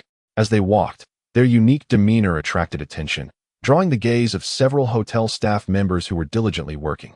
However, these glances quickly converged upon Gulan, as if they had silently agreed. His striking appearance commanded attention, even without much adornment, and the subtle aura of advanced psychic energy surrounding him further underscored his noble status. At this age, young men had begun to harness their psychic abilities, and Gulan, being adept at controlling his own, intentionally emanated a few wisps of psychic energy. This served to signify his level of psychic prowess, deterring any potential troublemakers from approaching him. He had no desire to play the role of a humble pig concealing a tiger's ferocity. This method is one commonly employed by the majority of individuals in this world, regardless of gender. Most people tend to emanate a few waves of mental energy to signify their status, thereby averting numerous unnecessary conflicts. It is precisely these waves of mental energy that alerted the staff to Gulan's remarkably high mental energy level, prompting several envious glances directed towards Su Shining. Indeed, envy was palpable. Not only was she born into a prestigious family, but she also had connections with a young man of such elevated mental prowess. This epitomized a template for a life well lived, evoking considerable jealousy. Meanwhile, hushed discussions regarding Gulan's identity ensued among the crowd. How adorable this young boy is, and his mental energy level seems exceptionally high. Could he possibly belong to the legendary rank? One whispered, marveling at his resemblance to a young heir of a conglomerate. He must be a relative of the Su family. Isn't that just the very definition of a wealthy scion? How fortunate is the young lady from the Su family to be acquainted with someone of such high mental energy. She need not ever worry about mental disturbances in the future. The staff in the hall were largely unaware of Gulan's exact level of mental energy, only recognizing that it was impressively high. Had they known he possessed legendary mental energy, they would likely have succumbed to sheer frenzy rather than maintaining their current composure in discussion. A select few engaged in whispering about Su Shining, their tones laced with jealousy. Yet these individuals remained diligent in fulfilling their duties. Most merely indulged in a moment of envy before returning to their mundane tasks. For the majority of people are ordinary, lacking the dramatic flair of mindless antagonists. As Su Shining and her companions made their way to the gaming room, they encountered several acquaintances, guests who had arrived early at the event. They exchanged polite greetings with Su Shining, but their incredulous gazes swiftly shifted to Gulan. This little boy is truly adorable, and it seems his mental energy level is quite impressive. They marveled, astonishment filling their eyes, as if they had recognized his extraordinary abilities. Sister Su, where are you all headed? This little brother is so cute. Is he your friend? One of them inquired, with the latter question clearly her intent. This is my cousin, Su Shining explained. Your cousin? His mental energy could not possibly be. Indeed, you guessed correctly. A collective gasp echoed as three voices inhaled sharply, their gazes toward Gulan transforming as if they were beholding a national treasure. Observing their reactions brought Su Shining a sense of satisfaction. Displaying her prowess among acquaintances brought her considerable joy. Chapter 34. A sensation across the internet. Little brother, may I add you as a friend? I would love to connect with you. One of them eventually responded, her tone a mixture of excitement and apprehension as she addressed Gulan. With her prompt, the others quickly caught on as well.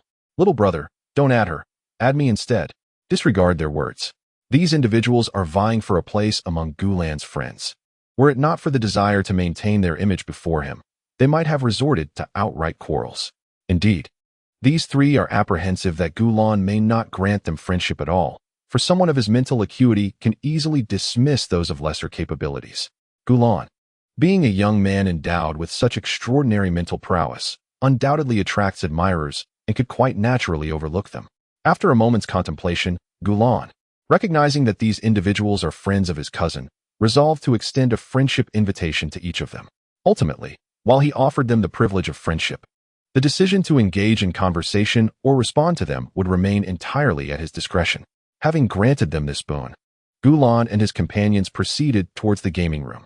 Upon receiving the friendship invitations from Gulan, these individuals were taken aback by the ease of their acquisition. They felt fortunate that Gulan's temperament was so accommodating. Otherwise, securing such a connection might have proven far more challenging.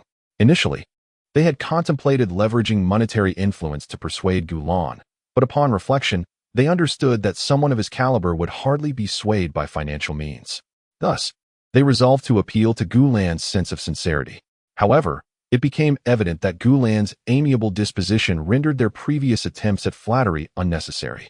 Their intention in befriending Gulan was primarily to showcase their connection to him, though not devoid of ulterior motives. They were acutely aware that Gulan's mental prowess far surpassed their own, rendering them unworthy of being his sycophants.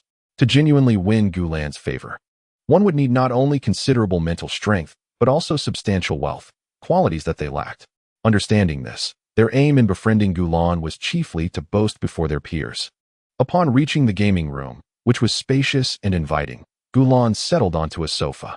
Su Shining took a seat beside him, sipping her drink before turning to him with a bright smile. Cousin, you are truly popular, she remarked, her tone cheerful and devoid of any hint of resentment, seemingly unfazed by the attention he garnered. This reaction is understandable. Gulan's allure only reflects positively on Su Shining, for he is her cousin and has come to celebrate her birthday. Were it another woman receiving such admiration, Su Shining might have felt a pang of jealousy. "Come, let us take a photograph together," she suggested. With Gulan's agreement, she procured a professional camera and captured several lovely images of them together. After admiring the photographs for a while, she uploaded them to a widely used video platform known as Douyin, where she boasts a considerable following. The content on her account predominantly features curated images of herself alongside luxury cars and mechs. At merely 20 years of age, she has yet to upload videos of herself driving these vehicles or operating mechs. However, now there are additional photos of her and Gulan. She posted a comment, vaguely explaining that Gulan is her cousin who came specifically to celebrate her birthday, and then pinned this comment. As these photos emerged, Su Shining's fans were the first to notice them. Instantly, the comment section was filled with exclamations, and some individuals even privately messaged Su Shining asking if she needed a younger sibling. These people were utterly audacious, knowing full well Gulan's young age, yet still daring to inquire. In response to such individuals, Su Shining promptly reported them. As time passed, the number of people who viewed these photos increased, along with the comments in the section. "Wow, this little boy is exceptionally handsome. The fabric of his clothing is exquisite, exuding an air of luxury. Whose young master is this? The blogger is so generous, willing to share such an adorable younger brother with her friends. I should have known the blogger was wealthy, but I didn't expect her to be this affluent. That watch she wears costs over 10 million. Who has this little brother's contact information? I'm willing to pay handsomely for his details." Chapter 35. The wealthy young master Su Shining's fans were utterly captivated by Gulan's beauty. They had never encountered such an adorable young boy before, and their excitement was palpable. Gulan, possessing top-tier looks, retained his charm despite his young age and underdeveloped features, which undoubtedly enchanted these fans. Su Shining's followers were overwhelmed by the photo. Besides her fans, several passers-by online were also drawn to the image, unable to divert their gaze. And comments flooded in, marveling at Gulan's striking appearance. "This boy is so cute, far more attractive than any celebrity on television. I believe this newly debuted child star pales in comparison to him. How can someone so young be this adorable? Just imagine how enchanting he will be when he grows up, definitely capable of captivating the galaxy. My goodness, what good deed did I perform in my past life to discover such a lovely boy? This little fellow's looks could easily overshadow other male influencers."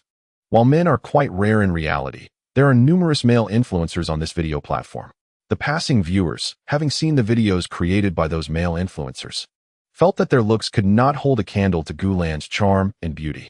The photos uploaded included several more, and the more these viewers looked, the more they found Gulan irresistible, wishing they could replace Su Shining. Embracing the notion that good things should be shared, some individuals began sharing the photos in group chats, instantly drawing out the lurking members, who gasped in astonishment at the boy's divine appearance. Many of the newly surfaced group members asked the person who shared the photo for its source.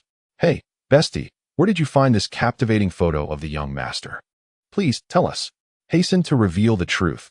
Do not compel me to kneel in desperation for your aid. If you desire more photographs, dear sister, kindly provide us with the link." The individual sharing the images has posted the link within the group, inciting joyous frenzy among the members. They followed the link to Su Shining's account, where they joined the chorus of admiration in the comments, extolling Gulan's striking beauty. As an increasing number of individuals disseminated these snapshots, Gulan's name even graced the renowned Baohua list, igniting fervent discussions among the forum's denizens, who worshipped Gulan's allure. A few astute observers noted that Gulan ranked among the top 10 on the Baohua list's youthful category, and upon this revelation, the original admirers flocked to him anew. These devotees, captivated by Gulan's images on the Baohua list, had transformed into ardent admirers, eagerly seeking to collect more of his photographs.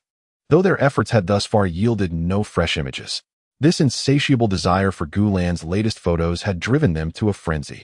And upon gaining insight into Gulan's whereabouts, these fervent admirers hastily followed Su Shining's account.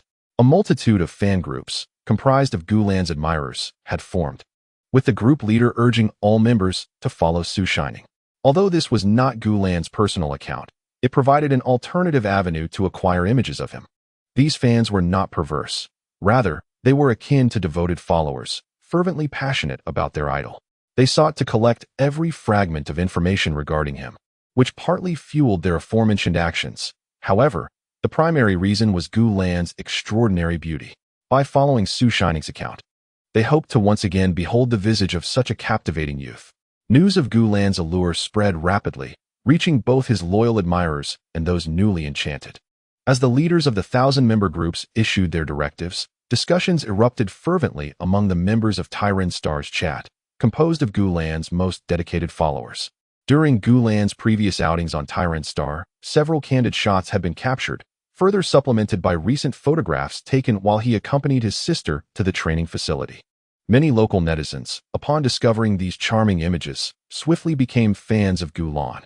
Unbeknownst to them, their numbers grew significantly, leading to the formation of numerous chat groups, each with distinct names, all dedicated to Gu Lan's fandom. At this moment, the orchestrators behind these fan groups were issuing commands within their management group, comprised of leaders from various fan circles. They urged the fans to take action and follow this account. "Isn't this the adorable one?" exclaimed a member in astonishment. "Today, the darling has dressed so beautifully. I wish to embrace him. Is this the cousin of the adorable one? Quite attractive. Indeed. The adorable one is just as we had surmised, a scion of a wealthy family." Several group members unabashedly commenced their discussions about Gu Lan. After the majority of individuals received the group leader's command, they turned their attention to Su Shining. Upon their return, they too engaged in the conversation. Eventually, even the group leader joined in. The general discourse revolved around praising Gu Lan's adorableness and her affluent family background. Within this circle of Gu Lan's admirers, there existed a hierarchy, yet none could truly fathom Gu Lan's elevated status. Even the group leader remained unaware of her true identity. Similarly, they were oblivious to Su Shining's standing, as her youth concealed her role as the heir of the Su family, a fact known only to those within their social sphere, making it exceedingly difficult for outsiders to discern. Consequently, they could not deduce Gu Lan's identity through Su Shining, only recognizing that the two were extraordinarily wealthy, perhaps daughters and sons of prominent corporations. The stir caused by Gu Lan's photographs continued to swell, yet the events that would unfold later shall remain unmentioned for now. In the gaming room, Su Shining noticed the multitude of netizens expressing envy towards her, which filled her with delight. She continued to elaborate on the watch adorning her wrist, a gift from Gu Lan. Upon learning the truth, the netizens turned green with envy, their comments dripping with bitterness. "Why don't I have such a brother? I truly envy the blogger for being beautiful, having a great figure, a wealthy background, and an impressive education, not to mention her father knowing such an adorable younger brother. Compared to the blogger, I am utterly insignificant. Delete this, my friend is crumbling. Can you stop flaunting your wealth here? I'm truly fed up. Damn." Others marveled at Gu Lan's financial prowess. They had long speculated that Gu Lan might be the scion of a wealthy family, and with this confirmation, they lamented that she was indeed a rich young lady. So she is a wealthy young lady, truly the epitome of beauty and privilege. I wish to acquire the younger brother's contact information from the blogger. This is $1 million. Are today's rich second-generation heirs this affluent? Ordinary rich second-generation heirs do not possess such wealth. This is undoubtedly the pinnacle of affluence. Moreover, as a young gentleman, although his mental prowess cannot be discerned from a mere photograph, it is likely not low, and it is not surprising that he can part with such sums. Indeed, I wish to bask in the aura of this wealthy young gentleman and perhaps turn my fortune around. Seeing these envious and jealous comments, Su Shining felt no anger. Rather, she was immensely pleased, as her vanity received substantial gratification. Let them envy. Let them all be jealous. The more the netizens envied Su Shining, the happier she became. For one's happiness is often measured through comparison. After smiling for a while, she beckoned Gu Lan to come and take a look at the comment section. As Gu Lan leaned in to observe, she found the initial comments rather benign. Aside from the envious remarks directed at Su Shining, the comments about her were predominantly positive, praising her cuteness and predicting that she would undoubtedly grow into a stunning beauty. The subsequent comments remained favorable, lauding her as a rich young lady and suggesting that people might seek her out for financial support in the future. Certainly, he was well aware that these online users were merely engaging in idle chatter, and in reality, they would likely not muster the courage to utter a single word upon encountering him. Su Shining noticed certain comments suggesting that Gulan create an account, and she turned to seek his opinion. "Brother, what do you think? Perhaps you should also establish an account. Your photographs have gained considerable popularity online, and you could amass a substantial following." "Forget it." Gulan pondered for a moment before declining Su Shining's suggestion. His reason for not wanting to create an account was straightforward. He simply lacked the interest. Indeed, it was just a matter of disinterest. Gulan came from a privileged background, and he had no desire to manage an account. Even the thought of occasionally logging in to post a few photos did not appeal to him. After all, he was not in need of sycophants. Wherever he went, there were always admirers eager to support him, rendering the online adoration unnecessary. This does not imply that Gulan would never become a video creator. Should the day arrive when he felt inclined, he might create an account to occasionally share images of his well-toned legs and tease the online community, relishing the admiration of his admirers. Ultimately, everything hinged on his interests. Gulan lacked for nothing, and if the whim struck him, he might consider registering an account for amusement. Su Shining's initial motive for creating an account was quite similar. As a young scion of a wealthy family, her intention was to showcase her lifestyle on video platforms, reveling in the envy and admiration of others, with little regard for monetary gain. "Are you really not going to create an account?" Su Shining expressed some regret. However, Gulan once again declined, and she respected her cousin's opinion, merely feeling that he was missing out on a delightful toy. In her eyes, this opportunity to potentially become a prominent online figure was merely a trinket. Even if Gulan were to gather a significant following, she did not expect him to earn much from the account. After all, no matter how lucrative a video creator's earnings might be, they paled in comparison to her monthly allowance. Thus, to her, it was merely a toy. She did not perceive Gulan's decision to forego the chance to accumulate followers as a missed opportunity for substantial financial gain. For he was a formidable spiritualist hailing from an exceptionally affluent family. Not to mention, even at present, his allowance likely surpassed the lifetime earnings of the most successful individuals in the video creator industry. Hence, she merely lamented that Gulan was missing out on a delightful diversion. Ultimately, whether or not they became internet celebrities, individuals of their social standing would not suffer any losses. Their inherent wealth allowed them to pursue their interests freely. As a member of a top-tier family, Gulan was even more liberated to act according to his passions, unbound by societal constraints. In essence, the crux of the matter is that Gulan would not forfeit anything through this decision. While being an internet celebrity might be a commendable profession for the average person, for Gulan, it was of little consequence, merely a plaything. He would not incur any losses from this choice. Subsequently, Su Shining led Gulan and the others in a delightful gaming session. By noon, after they had finished their meal, they returned to the gaming room, and time flew by until it was 8 in the evening. The banquet commenced. Gulan and Gu Yuan accompanied Su Xie to this gathering, while Su Yonghong and some elders from the Su family engaged in conversation nearby. Eventually, these elders left Gulan, Gu Yuan, and a few younger members of the Su family as they made their way towards familiar faces at the banquet. Su Yonghong and Su Xie also sought out acquaintances.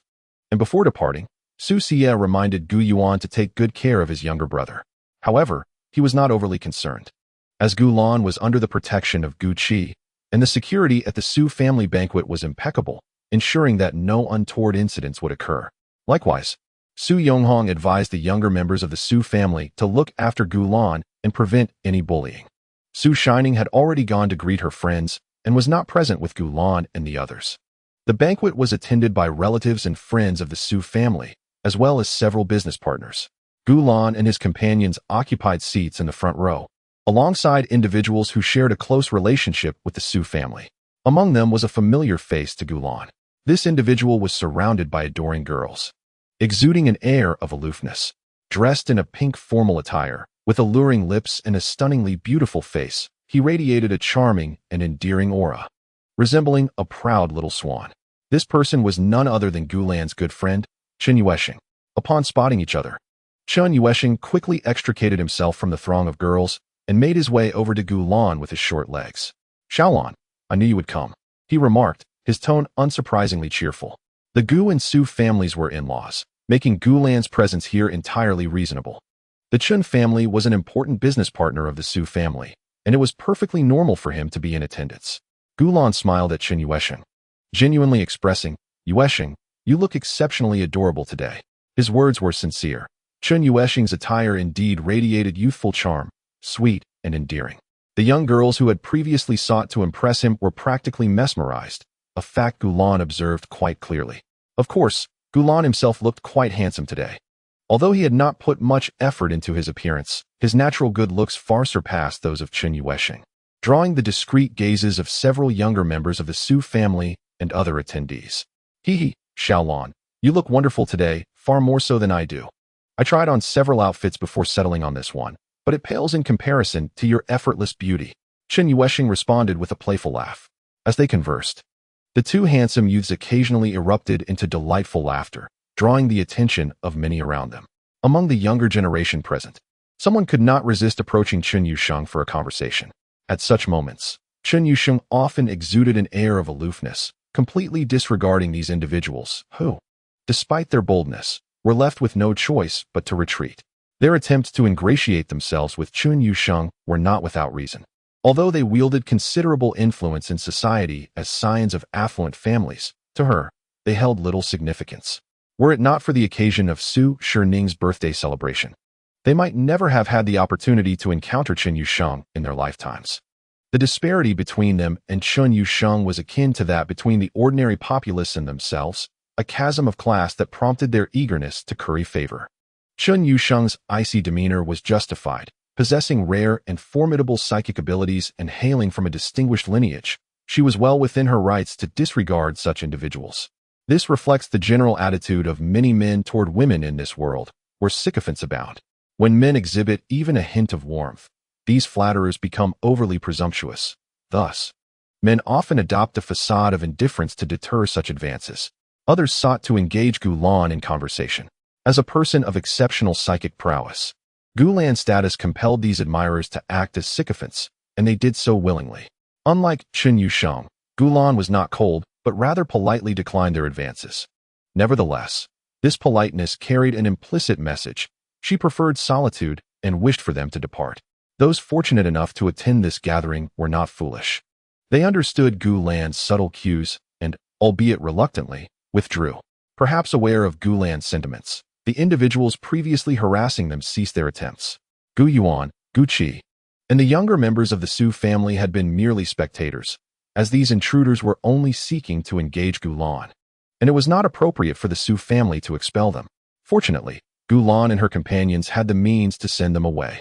After a brief exchange between the two handsome youths, Su Sherning approached with a group of over 10 girls, all acquaintances or friends of hers. Upon her return, Su Sherning led Gulan, Chun Yuesheng, Gu Yuan, and the younger members of the Su family to a reserved room, which was designated for her birthday celebration. This was the true venue for her festivities, and those outside would not gain entry. As the future heir of the Su family, Su Sherning's birthday was an occasion that drew the attention of all who held favorable ties with the family.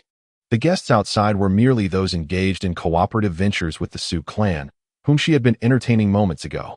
Her birthday celebration was grand in scale, having not only reserved an entire top-tier hotel as the venue, but also invited the most prominent stars from Tycoons to perform. Those attending her birthday gala were all from the upper echelons of Tycoons society. However, she found these individuals excessively noisy, and none of them were her true confidants. Thus, she brought them to celebrate a genuine birthday. Although she had received well wishes from others earlier, those were mere formalities and held no significance. The spacious room could accommodate all of them, and the venue had been beautifully arranged. The ensuing festivities were akin to those of an ordinary household. As a group of individuals whom Su Shining cherished wished her a happy birthday, followed by the ceremonial cake cutting and distribution for everyone to savor. Once everyone had feasted, Su Shining organized games for the attendees. The atmosphere, under her guidance, was vibrant and delightful. The first game was a round of truth or dare, where the losers had to confess a truth, while the victors posed the questions. Thanks to Su Shining's exceptional social skills, everyone engaged in the game with great enthusiasm. The second game involved tossing rings. Su Shining had brought some robots, and whoever could encircle the heads of these robots with rings would earn corresponding rewards. The robots moved swiftly, resembling mobile targets, and in her previous life, only rigorously trained marksmen would have stood a chance to hit them. However, for the attendees, who possessed remarkable mental acuity and physical prowess, This speed was just right for their amusement. Gulan and Chun Yuesheng did not partake in the girls' games. Instead, they sat before a spread of sunflower seeds, bottled drinks, peanuts, and delectable snacks, with warm blankets and heat packs at hand. From the beginning, they chose to observe the girls reveling in their activities. It wasn't that they were excluded due to their gender. Their decision to refrain from participation was entirely voluntary. Chun Yuesheng simply preferred not to play with the girls, while Gulan understood that if he joined, the girls would inevitably accommodate him, rendering the experience uninteresting for him.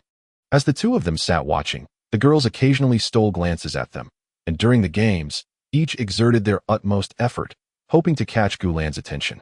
Gu Yuan, endowed with formidable mental strength and physical capabilities, achieved remarkable success in the ring toss game, encircling the head of the same robot with 9 rubber rings, thus securing first place.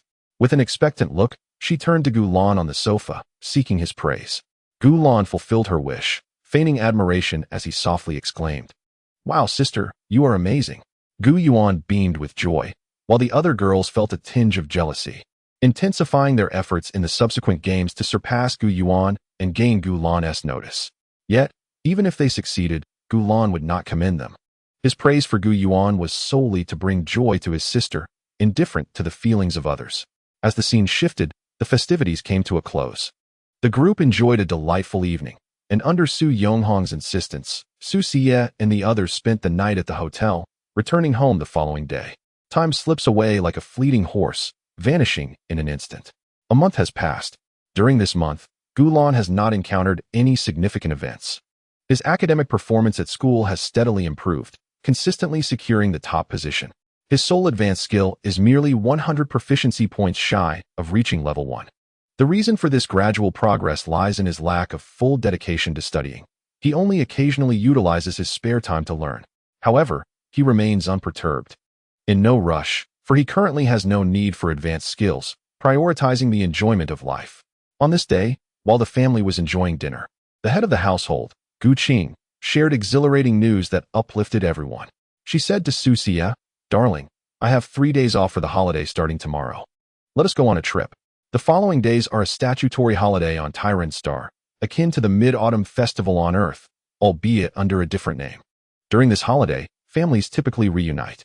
For some time, Gu Qing had been working overtime, and Su Xie had presumed she would continue to work through the holiday. Hearing that she would have time off, he felt genuine joy, followed by a hint of curiosity as he inquired, "Where shall we go?" "To Hainan. Our family will bask in the sunshine and enjoy the beach for a delightful holiday," Gu Qing replied with a beaming smile. It is worth noting that this Hainan shares only a name with the Hainan of the past life. In reality, it is a renowned tourist destination. Su Xie had never been there, and while their family had explored various locations across Tycoon Star, Hainan remained uncharted territory, piquing his interest significantly. Chapter 38. Arrival at Hainan. Upon hearing of the impending trip, Gulan was elated, expressing no dissent. As tomorrow marks a statutory holiday on Tycoon Star, the school granted him 3 days off, making a trip far more appealing than staying at home. Although he could choose to wander and shop nearby, he had already explored the surroundings thoroughly and found them rather monotonous. Thus, the prospect of visiting a new destination filled him with excitement. Gulan had previously traveled with Su Xie. He had ventured to the Arctic, witnessed glaciers and auroras, explored ancient forests, reveled in the joys of camping, and even luxuriated on a magnificent cruise ship. Yet he had never set foot in Hainan, sharing Su Xie's burgeoning curiosity about this place. Gu Yuan had no objections either.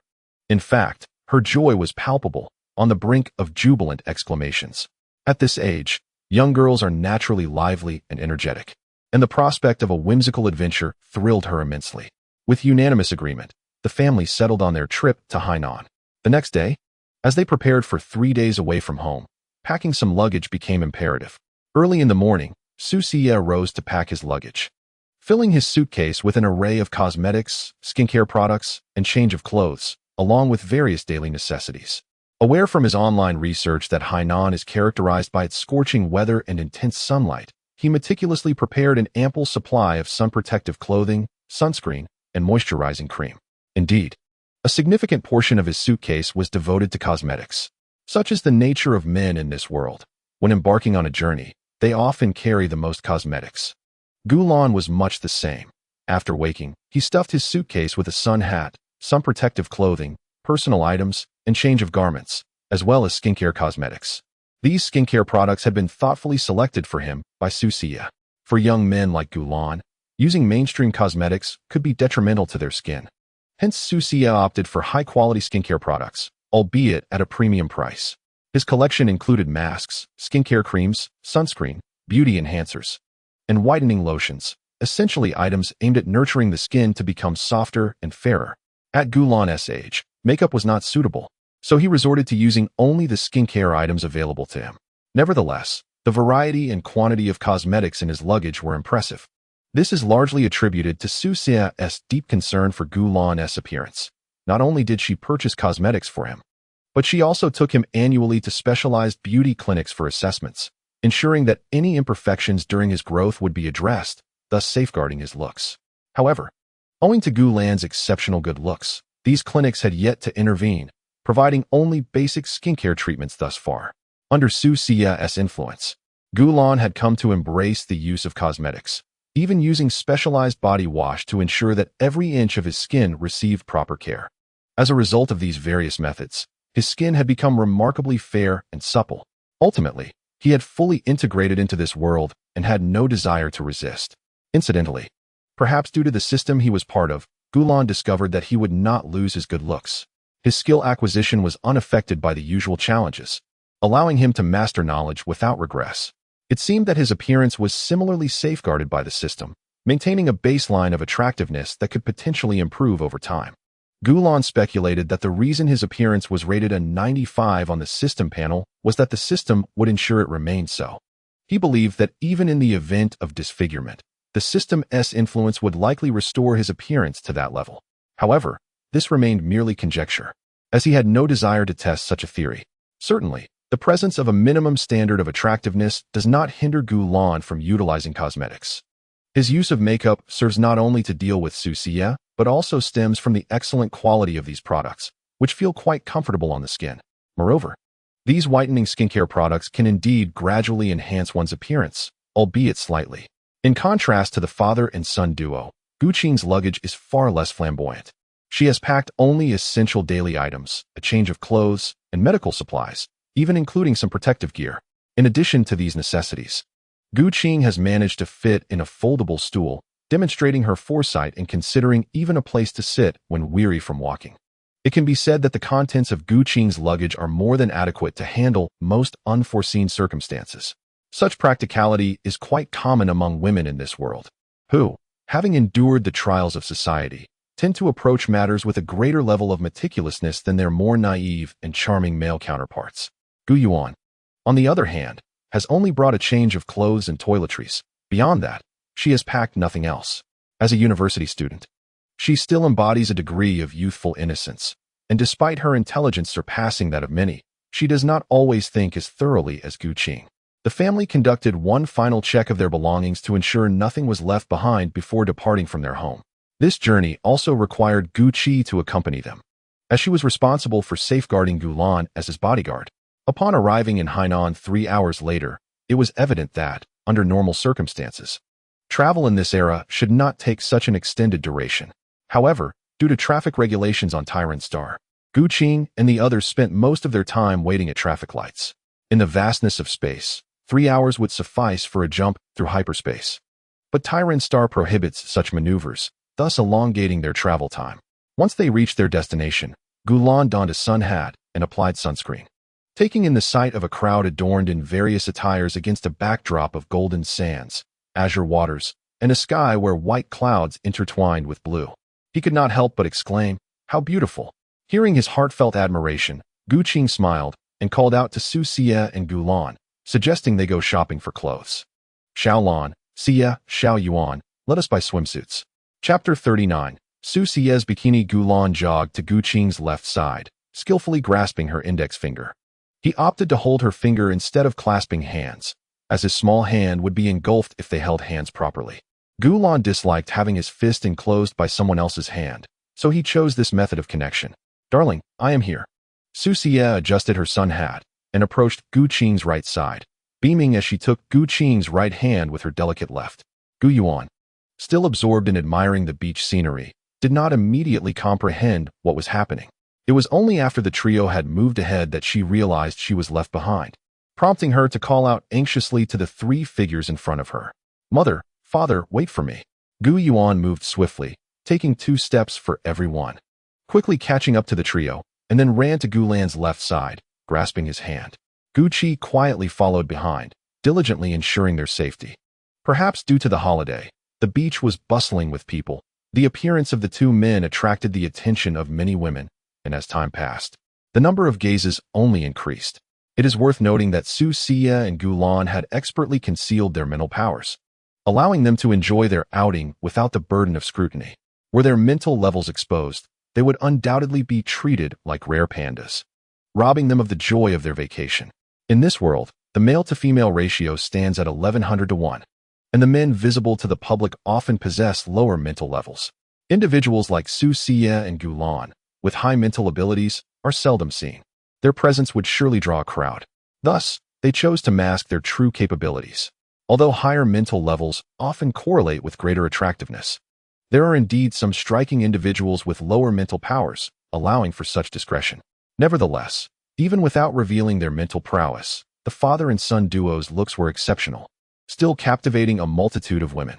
Among the throng on the beach were other men, who, surrounded by women, basked in their attention. These men lacked the mental prowess of Su Xia and Gu Lan, most hovering around mid-levels, their attractiveness pale in comparison. Many women watched Gu Qing, enviously commenting with a tinge of bitterness, leaving one to wonder if they had consumed vinegar before their outing. Did this woman save the universe in her past life? With such a handsome husband and an adorable son, how I wish I could take her place. Hey, why are you touching someone else's waist while walking? Is that your father you're smiling at? Is having a good-looking husband really impressive? I envy these wealthy folks. When will I become rich and marry a handsome husband?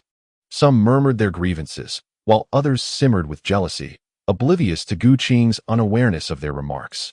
Yet, she could feel the waves of envy directed her way, a sensation that exhilarated her. Happiness often arises from comparison. One's joy is frequently built upon the suffering of others. In this moment, she felt elated, basking in the envy of so many women, akin to savoring a refreshing ice-cold cola on a summer day. Amidst those envious gazes, Gu Qing led Su Xia and Gu Lan to a swimwear shop, where they each procured the swimsuits they desired. The changing process was brief, taking around 20 minutes, after which all 4 were ready in their new attire. Su Xia donned a bikini, also known as a 3-piece swimsuit.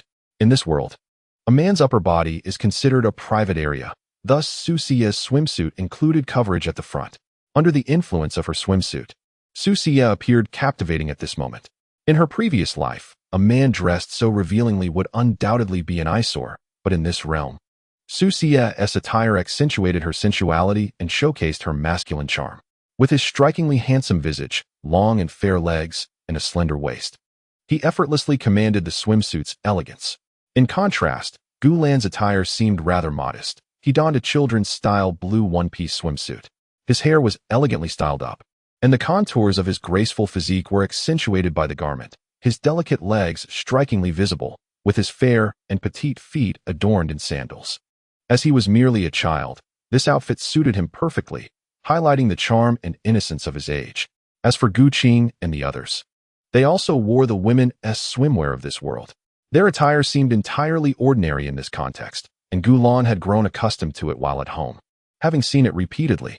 Thus, he merely glanced at them before averting his gaze. He could not help but feel jaded, having long been desensitized to the allure of the women around him. Initially, upon arriving in this world, he would have felt an overwhelming shyness in such situations, but now, having become accustomed to the scenery, he regarded everything with a sense of calm. It wasn't merely that he had grown weary of this aspect. When he first arrived, he marveled at the extraordinary beauty of the women here, but now, he found himself desensitized to their high standards of beauty. After prolonged exposure to such an aesthetically pleasing environment, he even perceived those who could outshine Earth's starlets as relatively ordinary. Human aesthetic appreciation is shaped by one's surroundings. When residing in a realm filled with unattractive individuals, one tends to view those around them as conventionally attractive, and vice versa in a world of beauty. Gu Lan was no exception. He had assimilated into this world and no longer felt astonishment at the beauty of its women. Only those who stood out as exceptionally lovely among them caught his eye, while the rest faded into the mundane. To express it simply, his palate had become accustomed to mild flavors. Only the introduction of more intense spices could stimulate his senses anew. Chapter 40. Learning to swim, the four had changed into their swimsuits, but did not immediately venture to the beach to swim. Gu Qing rented several lounge chairs and umbrellas. The rental cost was considerable, yet it was of little consequence to her. After securing these, she also procured some snacks and swimming rings. Once everything was in order, Su Xie had no intention of entering the water. Only Gu Lan, Gu Qing, and Gu Yuan were eager to swim by the sea. Upon reaching the shore, Gu Yuan felt a refreshing, salty breeze caress her face, and her eyes were met with the sight of blue waves. Barefoot, she stepped into the cool sea, and as the water lapped at her waist, she turned, beaming at Gu Lan and the others, saying, "Brother, come down to play. The water is quite refreshing." With that, she began to effortlessly demonstrate a series of backstrokes and dives, her technique remarkably adept. Gu Lan was not at all concerned about Gu Yuan's potential drowning. Despite her young age, Gu Yuan possessed exceptional mental fortitude, and her physical capabilities had long surpassed those of an adult woman with similar mental acuity. Even if a great white shark were to approach the shore, Gu Yuan could likely tear it apart with her bare hands, rendering any fears for her safety utterly unwarranted. This was, however, his first endeavor in learning to swim. Previously, he had been entirely unfamiliar with this skill, and now he was required to learn it on the spot. Gu Lan cautiously waded into the sea, gradually picking up the art of swimming with Gu Qing's assistance. Gu Qing guided Gu Lan to the diving area, gently supporting his abdomen with her hands, encouraging him to try floating. Breathe steadily, and do not fret about water entering your nose. It is not so easy for that to happen. Initially, Gu Lan's breathing was somewhat erratic, but under Gu Qing's soothing voice, it began to stabilize. He was learning the dog paddle technique, the most accessible swimming style for beginners, wherein one flails their limbs in the water much like a small dog. Suddenly, a wave surged towards him, and water rushed into his nose, causing him to panic as his entire body submerged. Observing this, Gu Qing quickly lifted him out of the water. Once Gu Lan emerged, he clung to Gu Qing's neck, taking a moment to regain his composure. "Let us try again." Gu Lan attempted once more, and this time, armed with the experience from before, he managed to avoid inhaling water when the waves crashed over him. Before long, a system notification appeared before him. Experience 1, Swimming, Level 0, 110. Encouraged by this, Gu Lan pressed on, and soon the skill level changed to Swimming, Level 1, 1100. Gu Qing, witnessing Gu Lan's rapid progress, felt a twinge of surprise. She had originally purchased a swimming float for him, but it was becoming increasingly clear that he had no need for it. Having mastered swimming, Gu Lan was now able to venture away from Gu Qing and explore on his own. As he grew more proficient, his swimming techniques diversified, and he had intuitively learned how to dive. What is diving? It involves submerging the entire body underwater and holding one's breath throughout the process. Gu Lan had already acquired this skill, moving gracefully like a fish, occasionally surfacing before gliding beneath the waves. Women on the shore watched with admiration as this unfolded. In the past, men swimming on Earth often did so not merely for the sport, but to gaze upon the beauty around them. Similarly, many women had come to this place simply to observe men. Although Gu Lan was but a young boy, his adorable appearance drew considerable attention during his aquatic antics. Unbeknownst to him, he had swum into deeper waters, where the waves lapped at his chest, making it quite deep for him. Intent on returning, Gu Lan quickened his pace, only to suddenly collide with something. His momentum halted, and he lifted his head above the water. "Oh, I'm so sorry. I didn't mean to intrude." A young girl, her cheeks flushed with embarrassment, anxiously spoke up. Although it was Gu Lan who accidentally bumped into her, it was the girl who offered the apology, a scenario quite commonplace in this world. In the prevailing mindset, the girl had indeed benefited from the encounter. Gu Lan shook his head and replied, "It's nothing." Without waiting for her response, he swam back to Gu Qing's side. Meanwhile, Gu Qi, who had been attentively observing Gu Lan from a distance, finally relaxed somewhat. After Gu Lan had left her side, Gu Qing continued to keep an eye on his movements.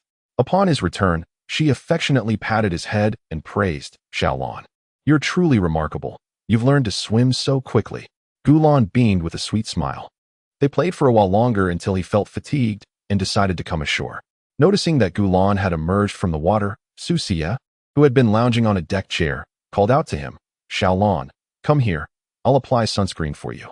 Gu Lan hurriedly trotted over, exclaiming, "I'm here." The sunscreen felt cool against his skin. After applying it, it was his turn to help Su Xie with her sunscreen. Once this was done, Gu Lan noticed that their area had attracted several women who pretended to be merely passing by. When they caught Gu Lan's gaze, these women feigned casualness quite convincingly. "What a bright blue sky. The water is so abundant. Indeed, those legs are remarkably fair, aren't they? And those clouds are so pure. What a splendid day for a trip. The sun, the beach, and the sea made for a truly delightful afternoon." Gu Lan couldn't help but chuckle. And upon hearing his laughter, the women's faces flushed crimson, as if feeling embarrassed in front of the young boy. They scurried away, looking rather sheepish. Gu Lan found them quite endearing, each one possessing a mischievous heart, yet lacking the courage to act. Their demeanor was genuinely charming, reflecting the current state of women in this world. Most women seemed akin to sycophants. Speaking with men required immense bravery, and even a mere glance demanded considerable courage. In the event that a man and a woman were stranded on a deserted island, it was likely that the women would refrain from approaching the man until rescue arrived. Accustomed to their submissive roles, they lacked the audacity to engage in any overt actions. In a previous life, however, if a man and a stunning woman were to be marooned, it was probable that the woman would have been completely at the man's mercy. The women in this world were indeed capable of maintaining their distance from men, and there were reasons behind such behavior. Firstly, although the physical constitution of men may be notably frail, their mental fortitude often surpasses that of women. Under the influence of this mental strength, they are, in fact, not inferior to women. Furthermore, men's mental resilience inherently fosters a sense of affection from women. The women in this context have been nurtured through a lifetime of education centered around the protection of men. Under such circumstances, these women are unlikely to inflict harm upon men, predominantly embodying the role of devoted admirers. Moreover, the prevalence of such admirers constitutes a significant portion of society. The elevated status of contemporary men is inextricably linked to the contributions of these devoted admirers. Chapter 41. Harvesting oysters. Before long, Gu Qing emerged from the water, using a clean towel to dry her hair and body. She then requested Gu Lan to apply some sunscreen on her, to which he readily agreed. Gu Qing had sunscreen applied to her front, back, and limbs, with Gu Lan meticulously ensuring even her abdominal muscles were protected. Afterward, there was no further reaction. The surrounding women gazed at Gu Qing with envy, observing how a handsome young man tenderly applied sunscreen on her, a sight that filled them with admiration. Once Gu Yuan reached the shore, Gu Lan also applied sunscreen on her. In this world, men do not react to women's exposed chests. Rather, it is the women who exhibit great interest in men's chests. Should a man unveil his chest to a woman, she would undoubtedly transform into a predatory wolf, consuming him entirely, for in this realm, a man's bare chest is seen as an act of seduction. To digress briefly, joyous moments are always fleeting. And as the clock struck 4 in the afternoon, Gu Lan and her companions had their lunch at the hotel. Upon arriving in Hainan, they did not head straight to the beach. Instead, they first reserved several presidential suites at the hotel, settled their luggage, and then enjoyed lunch in the lobby before finally making their way to the beach. With lunch concluded, Gu Lan and her companions opted not to return to the hotel for dinner. Instead, they planned to enjoy their evening meal right on the beach. It is worth mentioning the dining services available at the scenic area. There are 2 options offered at the beach. One is a buffet, which is rather pricey, granting access to a variety of delectable dishes, primarily featuring fresh seafood.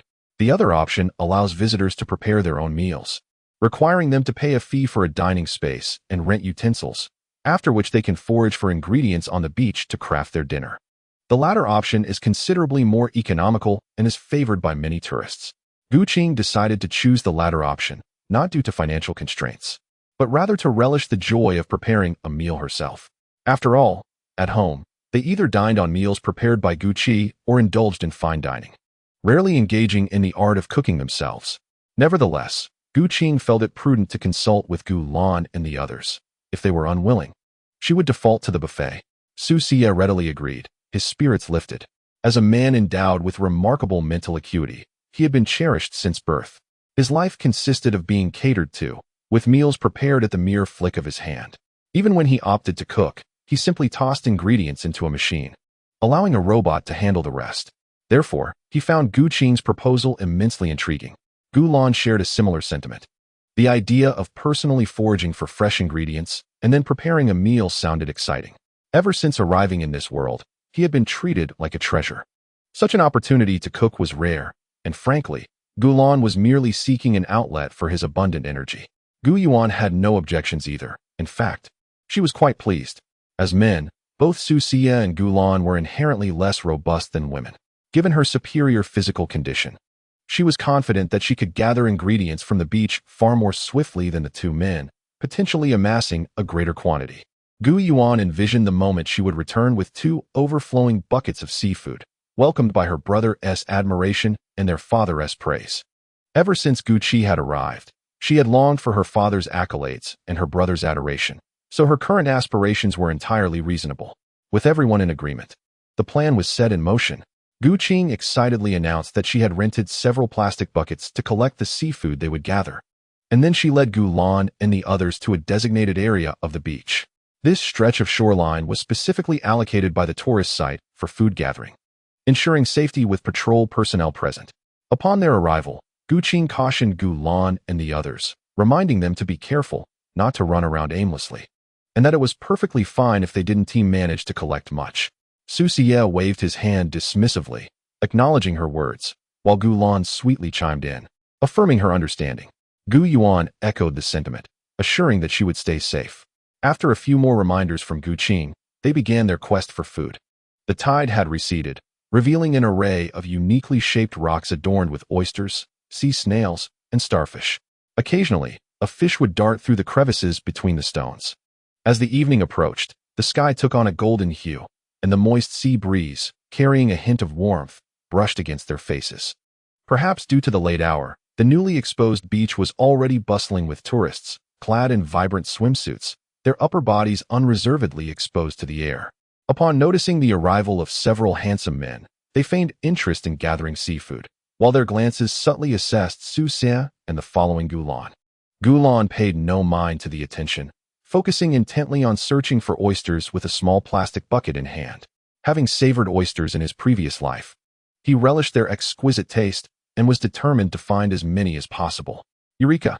Several oysters clung to a distant rock, and Gu Lan pried them free, turning to place them back into a plastic bucket. To his surprise, he spotted a woman, approximately 1.8 meters tall, standing beside the bucket, seemingly having arrived while he was collecting the oysters. Upon seeing Gu Lan return, she greeted him with a shy smile. "You're back, little brother. Do you enjoy eating oysters? I have some here." As she spoke, she gently tilted her own plastic bucket towards him, allowing him a clearer view of the seafood within. Chapter 42. The enchanting man in red. Gu Lan discerned that the woman intended to gift him her oysters, and he had no intention of declining. He nodded and replied, "Indeed, I do love oysters." Her eyes sparkled with hope at his response, and she cautiously asked, "I have some here. Would you like them?" "Sure, thank you," Gu Lan replied sweetly. "Oh, it's nothing." Blushing, the woman poured all the oysters from her bucket into Gu Lan's. She appeared utterly captivated by his charm. Upon receiving the oysters, Gu Lan expressed his gratitude again, flashing her a delightful smile before resuming his quest for more oysters elsewhere. "Thank you." His smile struck the woman like a thunderbolt. Gu Lan's attractiveness was simply overwhelming. She stood frozen in place, as if petrified. For a full 10 minutes, while Gu Lan moved on to another spot on the beach to continue his collection. Perhaps his adorableness was the reason, as he passed by. Numerous women approached him with various offerings of oysters. Before long, his small plastic bucket was brimming. Throughout the entire process, he did not solicit assistance from anyone. It was solely these women who voluntarily presented him with their gifts. Such is the treatment of men in this world. Women rarely refuse to assist men and often take the initiative to help. Gu Lan's looks were exceptional among men. The oysters gifted to him were even contested among the women, for fear that the opportunity might be snatched away by another. Now his small plastic bucket was completely filled, which was no small feat given its size. He had collected at least 8 to 9 kilograms of oysters. Carrying it required considerable effort. He held the small bucket with both hands, politely declining offers from other women to assist him in carrying it back. Upon his return, he happened to spot Gu Qing, who was holding a fish that appeared to weigh 3 to 4 kilograms. Her eyes widened in surprise as she beheld the abundance of oysters Gulan had brought back, and she couldn't help but praise him, exclaiming, "My little Lon is truly remarkable." She harbored no doubts about how Gulan managed to bring back such an abundance of oysters, even without witnessing it firsthand. Gu Qing could easily surmise the source of Gulan's bounty, for women in this world often play the role of eager supporters. Unable to bear the sight of Gulan toiling alone, it was likely that they lent him a hand. Yet, despite her awareness, Gu Qing feigned ignorance, all for the sake of pleasing Gulan. Indeed, Gulan's tone carried a hint of pride. At present, he alone had gathered the most seafood, which naturally filled him with a sense of triumph. After handing over all the oysters from the plastic bucket to Gu Qing, Gulan lifted a smaller bucket, intent on collecting even more seafood. Although he had amassed around 8 to 9 pounds of oysters, once the innards and shells were removed, and accounting for the shrinkage upon cooking, very little would remain. Moreover, a portion of what was left would be shared with family for tasting, leaving scant for Gulan himself. Thus, he resolved to continue his efforts in gathering oysters. This time, he intended to decline the assistance of those women. While their help indeed expedited the process, it diminished the joy of personally foraging for food. To evade the women, Gulan ventured to a more secluded part of the beach, where the recent receding tide had exposed numerous rocks. Only 3 women were present in the vicinity.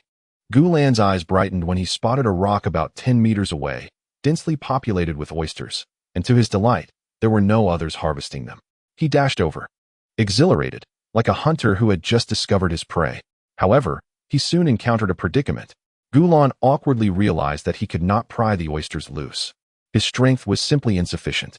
Though he had previously managed to lift an 8 to 9 pound bucket through sheer effort, the oysters here were slick from the tide, making them even more challenging to extract. In this world, it was quite reasonable that a man would lack the strength to do so. Frustrated at the sight of the oysters, Gulan was reluctant to leave empty-handed, feeling it was akin to entering a treasure trove only to depart with nothing. He resolved to make one more attempt. Rising onto his toes, he grasped an oyster with both hands, but instead of succeeding, he ended up tumbling to the ground, splashing mud onto his exquisite face. Just as he was about to concede defeat, a hand suddenly appeared in his line of sight. It was a remarkably beautiful hand, with slender, fair fingers and neatly trimmed, pink-tipped nails painted a vivid red. The palm was delicate and fair, and the entire hand exuded an allure that could only belong to a man. Without hesitation, this hand effortlessly pried an oyster from the rocky surface.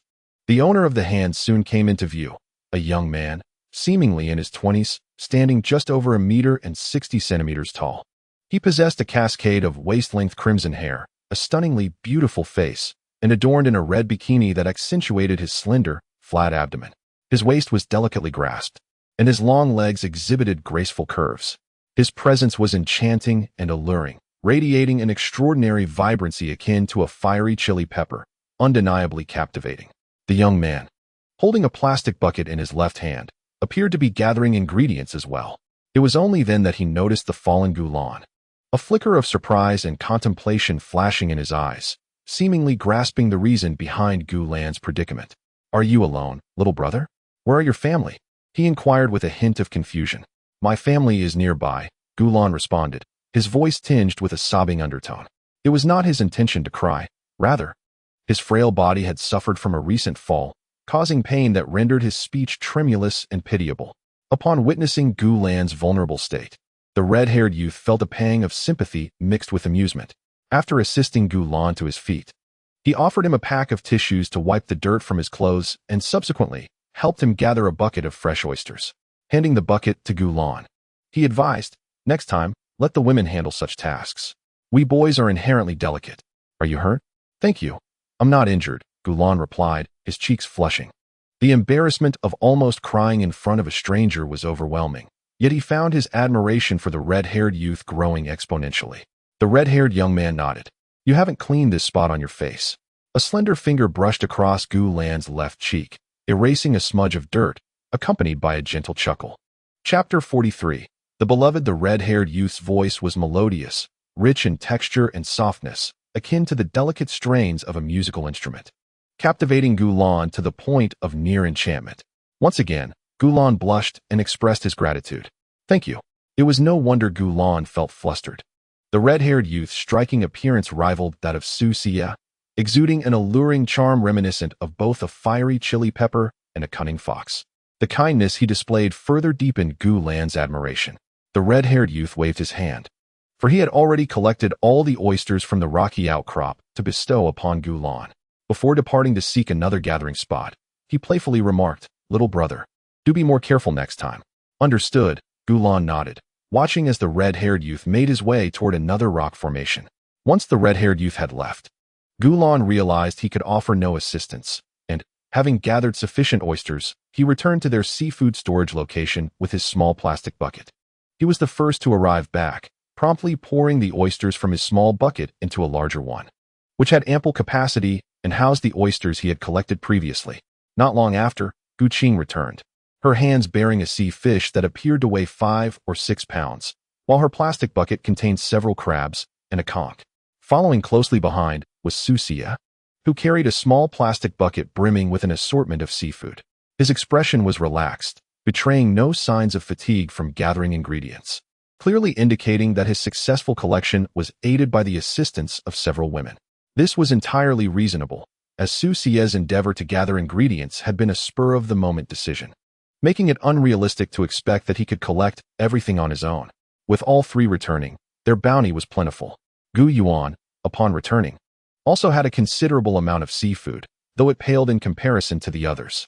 Among the four, Gu Lan had gathered the most seafood, followed by Su Xia, then Gu Qing, with Gu Yuan coming in last. Witnessing her own meager collection, Gu Yuan felt a twinge of disappointment. It dawned on her that her father and brother were both men, despite their lesser physical strength compared to women. They were surrounded by a group of women eager to assist them. How could she possibly surpass them in the quantity of ingredients collected? Realizing this brought her spirits down. After a long day of labor, she had fervently gathered ingredients in hopes of earning her father's praise and her brother's admiration, only to end up with nothing and feeling exhausted for no reason. Setting aside Gu Yuan's minor grievances, the group had finished collecting ingredients, and it was nearing 8 o'clock in the evening. Gu Qing led them towards the location where they could rent cooking utensils. At this point, it is worth mentioning the dining arrangements provided by the beachside resort. The area had been divided into 2 sections, one designated for a buffet and the other for self-cooking. The buffet featured several chefs who prepared freshly caught seafood, offering a wide variety for guests to enjoy by the seaside, accompanied by the gentle evening breeze and the rhythmic sound of the waves. Although the self-cooking section offered fewer options, it still allowed diners to relish their meals while taking in the picturesque ocean view. Gu Qing guided the group to their reserved dining area, which still contained cooking tools, enabling them to prepare their own meal. Gu Lan and the others took out their pre-prepared ingredients, ready to create a seafood barbecue. While waiting for the oysters to grill, Gu Lan admired the coastal scenery. By now, the sun was slowly descending towards the horizon, casting a warm, golden hue over the landscape. The clouds at the edge of the sky were tinged with yellow, and the entire area was bathed in a soft, golden light. Among the guests in their vicinity, there was not a single man to be seen, only women adorned in colorful swimsuits, all strikingly beautiful by the standards of the previous era. Perhaps due to their culinary endeavors, the air was filled with lively chatter, accompanied by the mingling scents of smoke and food. The distant waves crashed rhythmically against the shore, the azure waters producing a soothing sound that felt immensely relaxing. After admiring the scenery for a while, the seafood barbecue was ready. Gu Lan first sampled a piece of the oyster he had prepared himself. The flavor was rather mediocre. He had merely sprinkled some seasoning on it. Given his culinary skills, the dish was not unpleasant but also not particularly delightful, merely average. With this assessment in mind, he handed a skewer of oysters to his mother, Gu Qing. This was his first time cooking in this world, and he felt it was essential for Gu Qing to taste it. Moreover, considering the affection Gu Qing held for him, he believed she would surely praise him, even if the ingredients were ordinary. After all, it was his inaugural culinary endeavor, and Gu Lan yearned for some acknowledgement. Delicious. My little Lan's culinary skills are nearly on par with those of the chefs at the hotel, Gu Qing exclaimed after taking a bite of the oyster.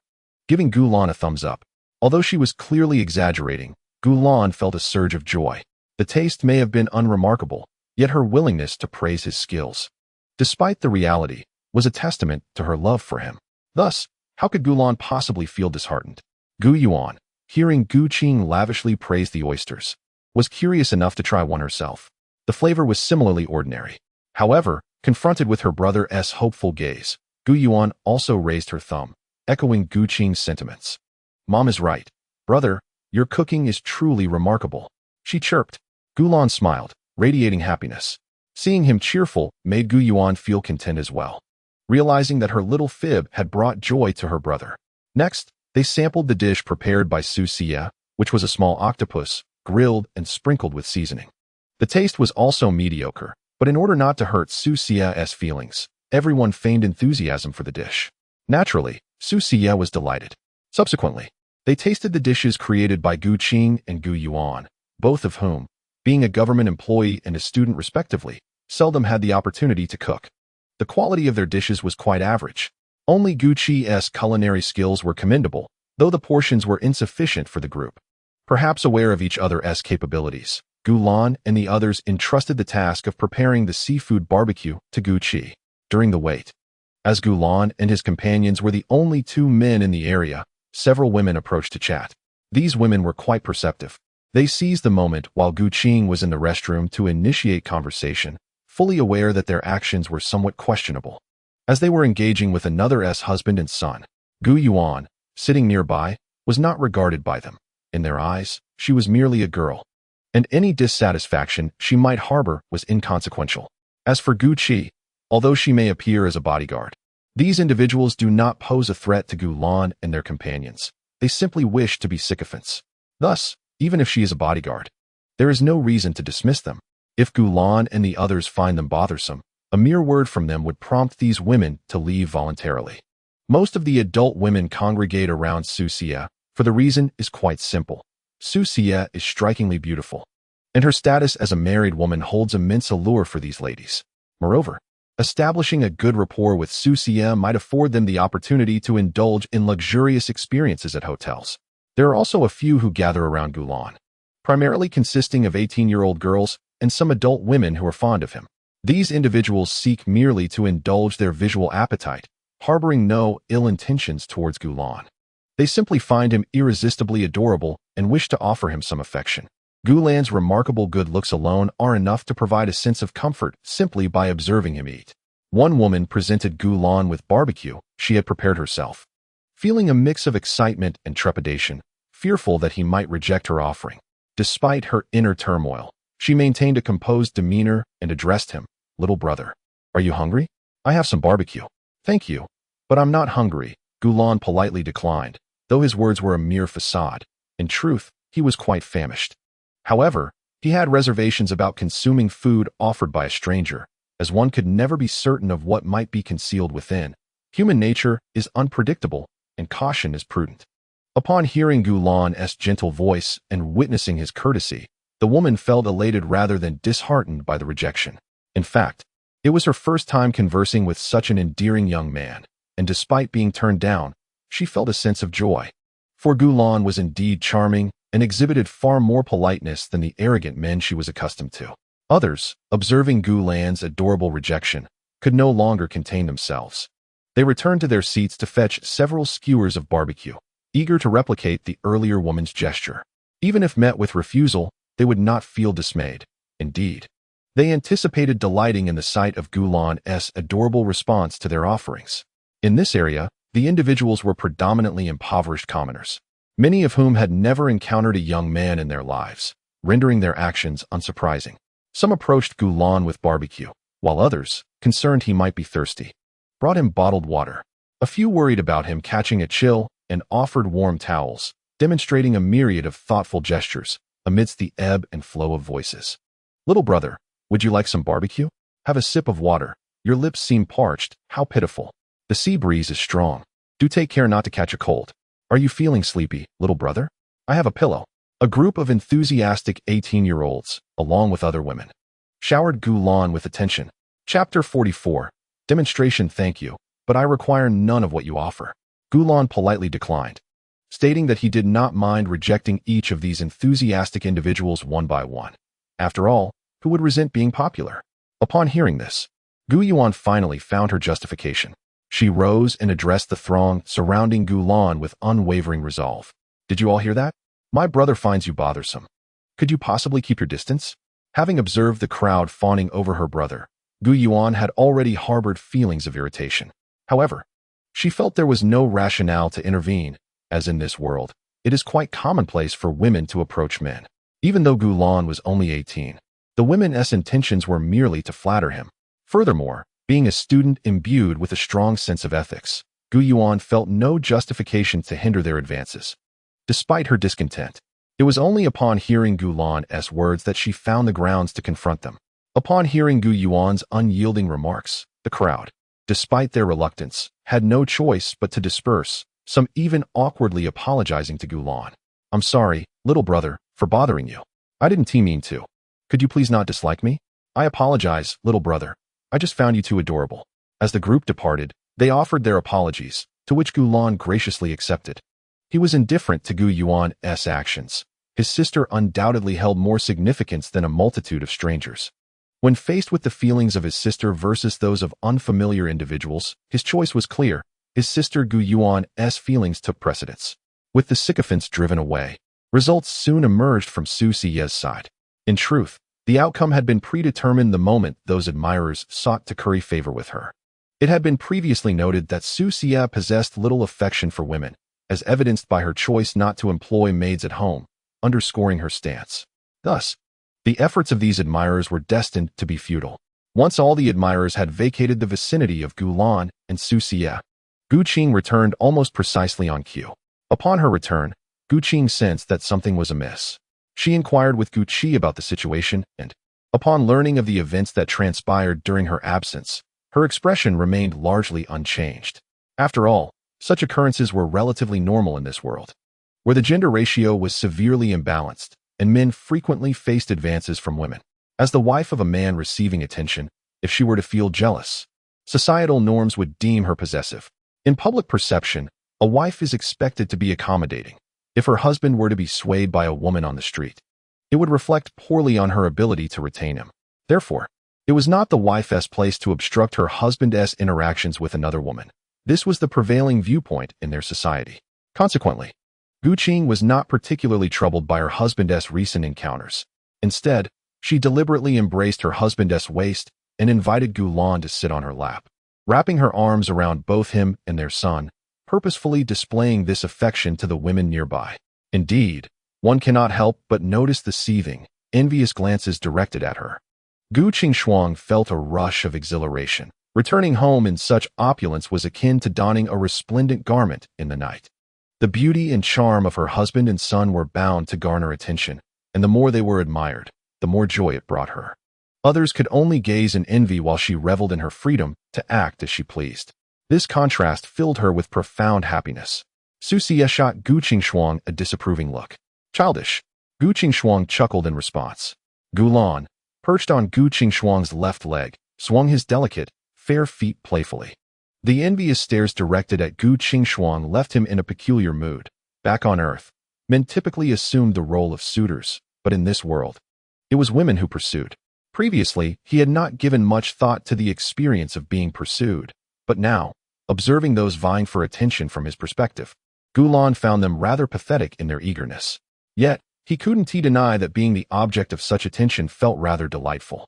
Chapter 45. The faux courtship. Gu Qingshuang continued to flaunt her husband and son amidst the envious glances that brought her immense satisfaction. During this time, Gu Qi had prepared some seafood for grilling. However, the quantity was quite limited, as Gu Qi was but one person. Even her swift handling of ingredients could not hasten their cooking time, leaving just enough for Gu Lan, Gu Yuan, Gu Qingshuang, and Su Xia to each sample a few bites. Feeling the pangs of hunger intensifying, Su Xia looked at Gu Qingshuang with a pitiful gaze. My dear, how much longer until the seafood is ready? Her tone held little reproach. After all, she had agreed to this venture herself. Now facing hunger, it was a consequence of her own making. Su Xia's aim was merely to gently suggest that Gu Qingshuang take them to a seafood buffet. Their intent in coming to cook was to experience the joy of preparing a meal, and now that the novelty had worn off, it was time to conclude the endeavor. This situation also led Su Xia to reconsider the desire to cook in the future. Should another opportunity arise, he would certainly refrain from whimsically deciding to prepare a meal. Rather than directly requesting Gu Qingshuang take them to the buffet, he chose to be considerate of her feelings, as it was she who had proposed they cook together. Had Su Xia outright suggested the buffet, Gu Qingshuang would likely have agreed, but she would feel a twinge of guilt. Thus, he opted for a more subtle approach to remind her.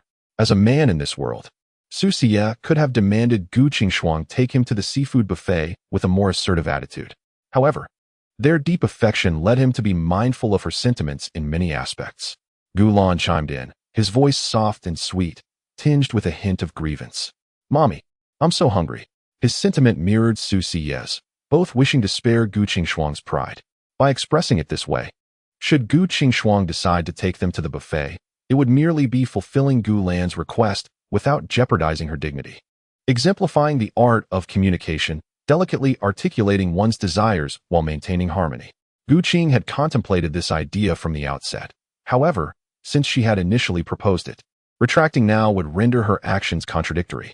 Upon hearing the father and son's remarks, she found a way to gracefully step down and quickly suggested, Xiaolan, let us first indulge in a buffet. What do you think, Xiaoyuan? The last question was directed towards Gu Yuan. No barbecue? All right then. Gu Yuan had no objections. Hearing their decision, Gu Qi, who had been busy with the barbecue, silently discarded the uncooked skewers into the trash bin and generously distributed the remaining ingredients to those nearby. Only after Gu Qi had completed her tasks did Gu Lan and the others proceed to refund their rental fee and purchase tickets for the buffet. The buffet area was not far from where they had been, and upon arrival, they found the surroundings significantly improved, with no litter scattered about. As Gu Lan and her companions entered after presenting their tickets, the previously noisy ambience seemed to have been muted, enveloped in an unexpected silence. Once they settled in, the women nearby regained their composure and began animatedly discussing among themselves. Some were talking about Su Xia, while others marveled at Gu Lan's beauty. Wow, a stunning father-son duo. This little boy is so adorable. He eclipses the stars on television. He seems so young. How can he be this cute? When will I have a husband and a son as charming as him? Gu Lan was already accustomed to such scrutiny. From a young age, he had been the focal point of attention, a veritable prodigy of the heavens, and he had grown used to being observed. At this moment, however, he was more concerned about satisfying his hunger. They found an unoccupied table to sit at, and naturally, as men in this world, Gu Lan and his companions did not need to fetch their own food. Gu Qing, Gu Yuan, and Gu Qi went to the food station to bring back a generous selection. Upon tasting the buffet offerings, Gu Lan found them quite palatable, certainly superior to the dishes he had shared with Su Xia, Gu Qing, and Gu Yuan. Nevertheless, they did not compare to the exquisite fare prepared by Gu Qi or the meals they had previously enjoyed at upscale hotels. This was to be expected, as Gu Qi possessed exceptional mental acuity and had developed her culinary skills to rival those of top chefs through diligent practice. The chefs at the high-end hotels they frequented were well regarded throughout the galaxy, making it unsurprising that their offerings were superior. Although the buffet's dishes did not match the quality of the aforementioned two, they were perfectly adequate for filling their bellies. After an exhausting afternoon, Gu Qing, Gu Yuan, and Gu Qi, despite their robust constitutions, might not feel fatigued, but Gu Lan and Su Xia, being more delicate, had already lost much of their strength. Thus, the seafood before them was ideal for satiating their hunger. Perhaps with this thought in mind, as Gu Lan began to feast heartily, Su Xia also commenced her meal. And upon seeing the father and son already dining, Gu Qing and the others followed suit. After dining, Gu Lan initially intended to return to the hotel for a long, restful slumber. However, Gu Qing informed him that there would be performances by the local entertainers in the scenic area. Since this outing was meant for enjoyment, Gu Lan, upon hearing about the upcoming show, suddenly felt a surge of energy and decided to stay and join the festivities. The others shared his sentiment. Having initially planned to leave after their meal, they too opted to remain. The performance, as mentioned by Gu Qing, was scheduled to commence at 9:30 in the evening. Perhaps due to the allure of the complimentary entertainment, a multitude of attendees had gathered at the site. The beach had been meticulously prepared, and numerous women donned in swimwear surrounded the area. The night sky was a deep, inky black, punctuated by twinkling stars that cast a gentle glow, while a silvery moon bathed everyone in its luminous light. The stage was already set, and several women donned in the scenic area's uniforms populated the vicinity. The air was filled with a cacophony of animated chatter, and even before the show began, the atmosphere was electric. Perhaps due to the crowd. The evening breeze carried a warm, humid touch.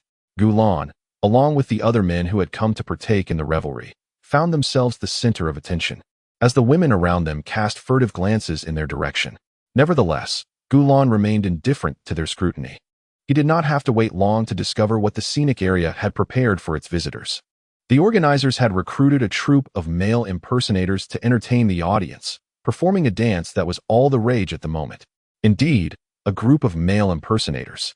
This peculiar facet of the world stemmed from the scarcity of men, leading to a reluctance among them to seek employment. Consequently, certain entertainment venues would hire male impersonators, who bore a resemblance to men, albeit not genuinely so. At the very least, they were visually appealing and could attract a considerable number of tourists. As the grand music filled the air, the male impersonators took to the stage, each one fair-skinned and attractive, with slender waists and long legs. Yet noticeably shorter than the surrounding women, their chests unremarkable, save for the absence of an Adam's apple. While their looks might not rival those of petite boys, they at least presented a semblance of masculinity. However, a closer inspection would reveal their true nature. Although it was evident that they were not men, the surrounding tourists were exhilarated, for sometimes the truth of a situation holds little significance. Even if these male impersonators were female, their boyish charm was sufficient to captivate the audience. Women, by nature, are visual creatures, and as long as someone is endearing in appearance, they remain unconcerned about the individual's true gender. As the performance commenced, cheers erupted from the crowd, and Gulan watched the spectacle upon the stage with a mix of emotions. His feelings were complex. The male impersonators danced with seductive, revealing movements laden with sexual innuendo. Yet they bore a resemblance to men, leading him to perceive it as a group of males performing.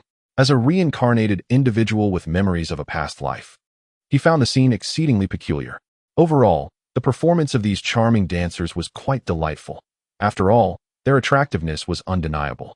Gulan found it somewhat peculiar at first, yet soon began to appreciate the grace of their movements. Humans are inherently visual creatures, and most are drawn to beauty, regardless of gender. Gulan was no exception. He simply needed to behold someone appealing to be captivated. As the dance concluded, the venue announced further activities. Upon hearing this, Gulan, who had initially planned to retire for the night, decided to stay and partake in the festivities. It was already 10:30, a time when he would typically be asleep.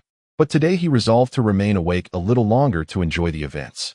The next activity organized by the venue was a bonfire gathering. For clarification, a bonfire gathering involves performances of traditional dances and wrestling by the indigenous people of Hainan, with a group of people engaging in various games around the fire. A popular attraction for travelers. Tourists are welcome to join in, and while the performances are entertaining, the primary purpose of the bonfire gathering is to facilitate social interactions among guests. Those who find each other appealing can use the occasion as a pretext to meet and head to hotels together. In this world where men are scarce, those accompanied by men naturally seek hotel rooms with them, while those without male companions often bring along the charming dancers. This society shows no prejudice against such companions, so sharing a room poses no issue. However, the notion of same-sex relationships, particularly between women, remains socially unacceptable. Such couples are often disparaged, while relationships between men garner public acceptance. Though the event has an element of facilitating romantic encounters, those without ulterior motives can also enjoy the performances. And Gulan quietly watched the show for a while.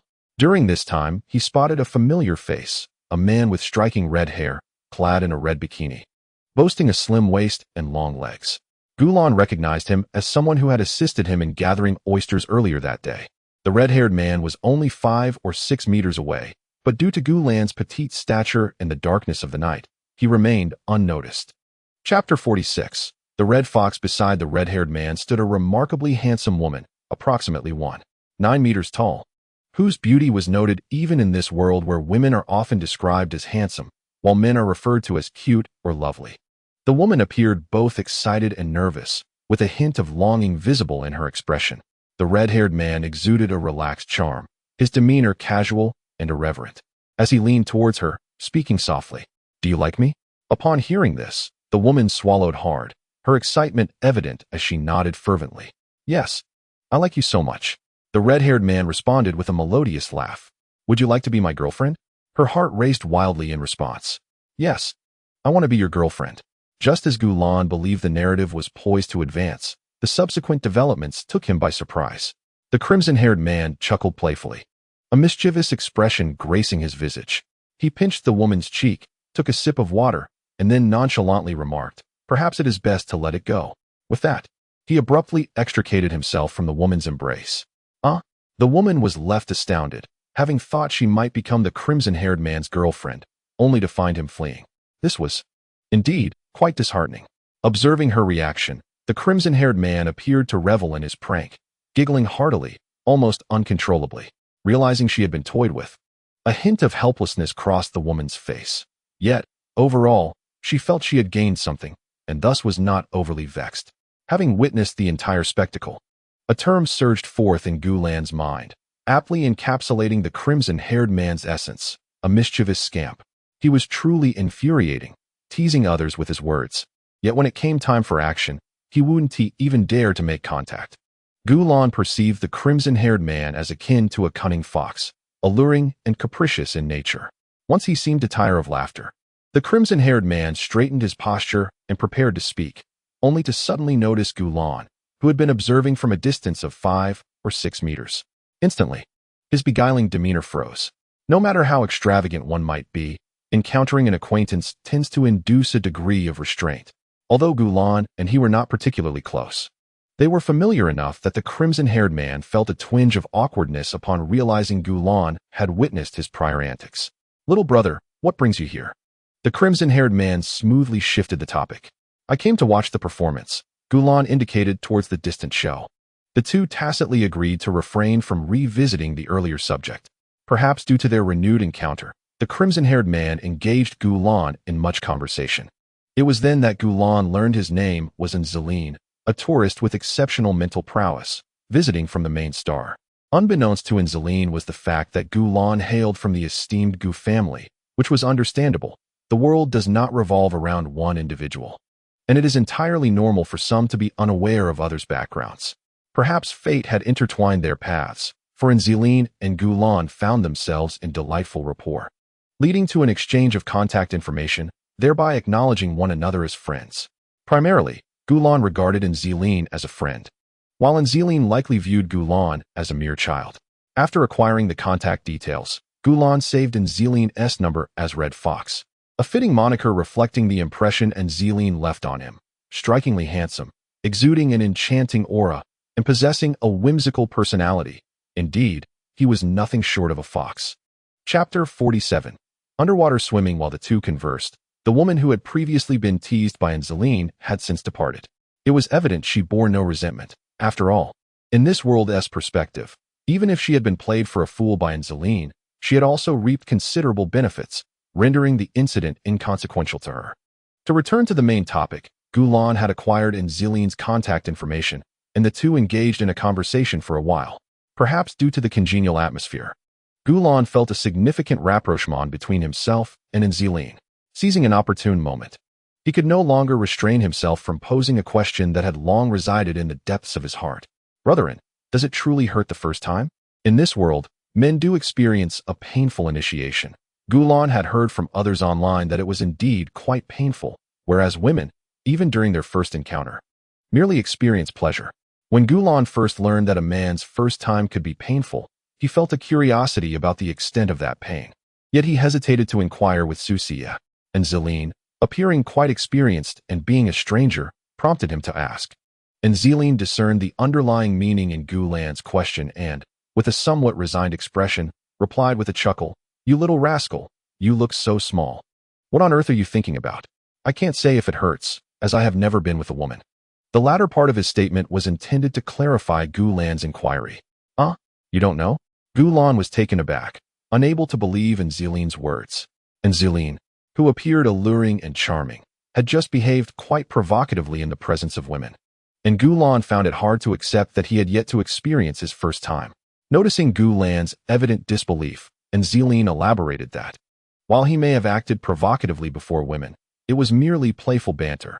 He did this to witness their flustered reactions, without any genuine intimacy involved. The thought of asking, "Are you afraid of pain?" lingered on Gulan's lips, Yet he swallowed it back, refraining from voicing it, as it would reveal a lack of emotional intelligence. He pondered that someone like Angeline, who led a seemingly debauched lifestyle, might still be a virgin out of fear of pain or self-deception. However, he also reasoned that Angeline had no need to deceive himself. In this world, despite the rampant promiscuity among men, who often engage with women without consequence, it was primarily due to the stark shortage of men. Society, in fact, encourages this behavior as it allows women to partake in the benefits.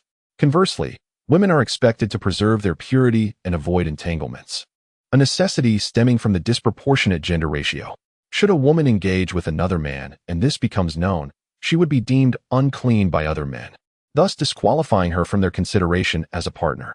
This creates immense difficulty for a woman seeking a second partner, while men face no such concerns. In summary, the disparity in choices is pronounced. Men have a multitude of options, whereas women find their choices severely limited. There are, of course, other societal factors at play, which I shall not enumerate here. For these reasons, women are compelled to uphold traditional virtues. For a woman who does not adhere to such standards will find it exceedingly challenging to secure a husband. Thus, even if others were to discover that Angeline flirted with women daily, it would scarcely affect him. Consequently, Gulan felt there was no need for him to deceive himself, and he began to believe Angeline's words to some extent. As for whether Angeline feared pain, Gulan found it hard to accept. During their conversation, he discerned that Angeline was not a timid individual, but rather possessed a certain social boldness. Such a person would hardly abandon the pursuit of intimacy with women merely due to some discomfort. All these thoughts swiftly crossed Gulan's mind, while Angeline observed the unmistakable disbelief etched on Gulan's delicate face. Unaware of Gulan's inner musings, Angeline's irritation flared, and he retorted sharply, "What do you truly consider me to be?" Upon hearing the anger laced in his voice, Gulan snapped back to attention and was met with Angeline's beautiful visage, tinged with a hint of resentment. Immediately, he declared, "Brethren, I certainly believe you." Upon hearing this, Angeline's expression softened somewhat. Yet he feigned annoyance with a soft huff, turning his head away in a display of indifference towards Gulan. Though somewhat theatrical, Angeline's striking looks rendered his actions irresistibly charming. Recognizing his own misstep, Gulan approached and offered numerous apologies, effectively mending the rift between them. After much effort to restore their camaraderie, the two resumed watching the program and engaged in light conversation. During their exchange, Angeline learned that Gulan would be studying at the main star in his second year of university, and he promised to host a warm welcome for Gulan, offering to show him around the main star. In making these statements, Angeline adopted the demeanor of a local, eager to assist Gulan, which exuded a sense of elder brotherly charm. Gulan couldn't help but smile internally. Although Angeline's family wielded some influence on the main star, and he himself was a person of considerable mental prowess, he could not compare to the Gu family. In truth, Gulan would be the one shielding Angeline when they arrived at the main star, yet he refrained from voicing this, appreciating Angeline's good intentions and displaying a visage of gratitude. Seeing Gulan's expression of profound appreciation warmed Angeline's heart, prompting a genuine smile to grace his face. Gulan, in turn, found himself curious about the expression Angeline would wear upon discovering his true identity when they reached the main star. Surely, it would be quite a spectacle. It is worth mentioning that Angeline was unaware of Gulan's level of mental prowess. It wasn't that Angeline had not inquired.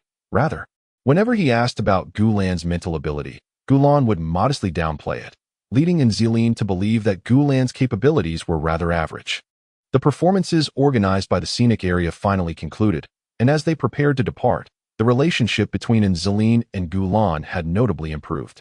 They agreed to communicate more frequently via chat applications, and after finalizing their plans, Gulan returned to Guqing's side. Guqing had been observing the situation between Gulan and Angeline, though she had not overheard their conversation. Upon Gulan's return, she nodded politely at Angeline and greeted him courteously.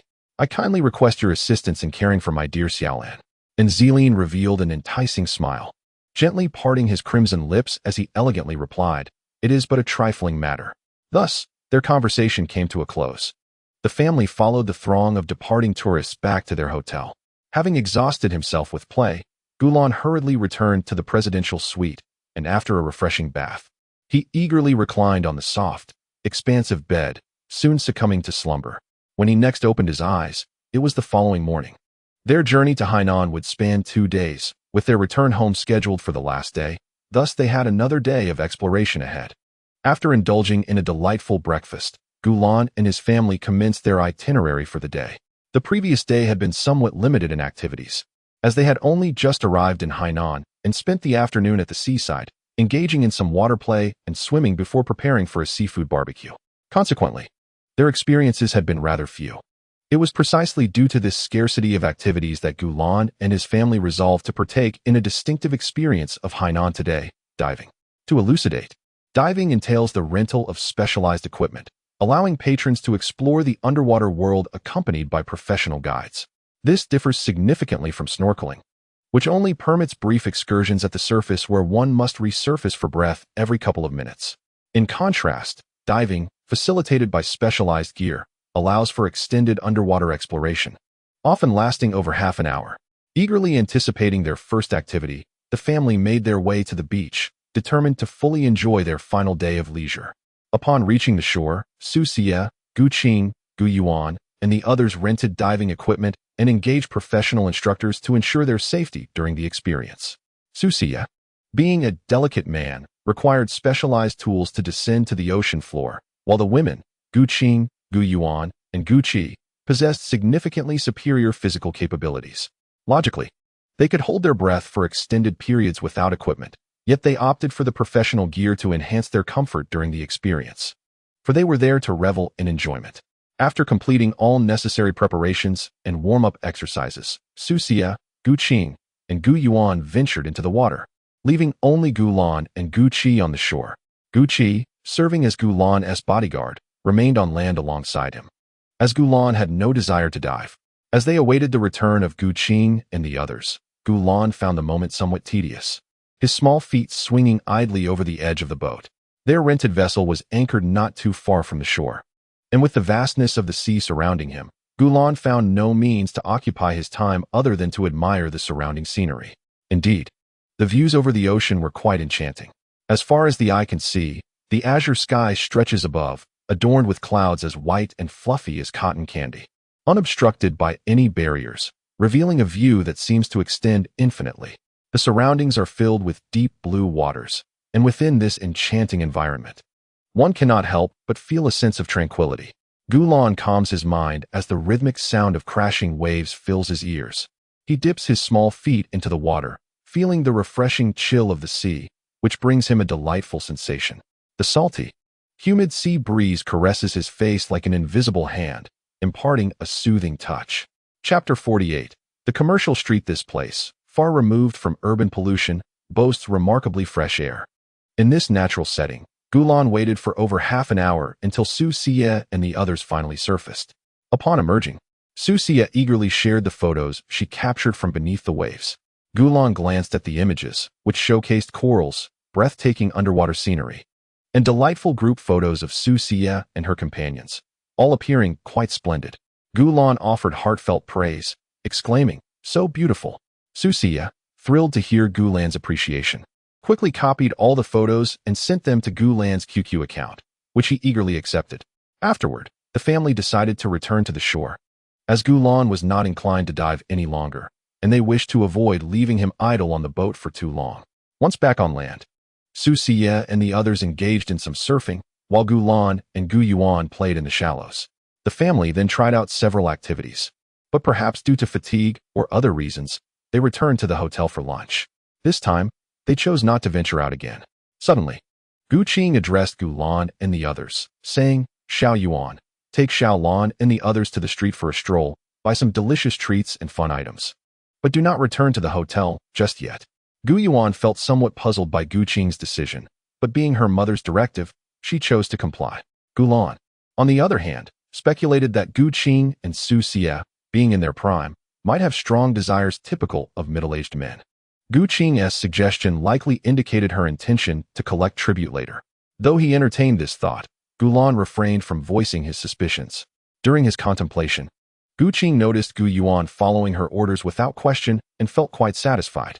She generously stated, "If you see something you like, buy it. Don't deny yourselves, Xiao Lan. You two should not hesitate to spend."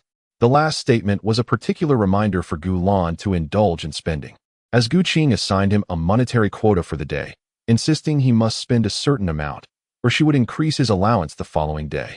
Thus, Gu Lan, who initially intended to make only modest purchases, found himself compelled to splurge on luxury items.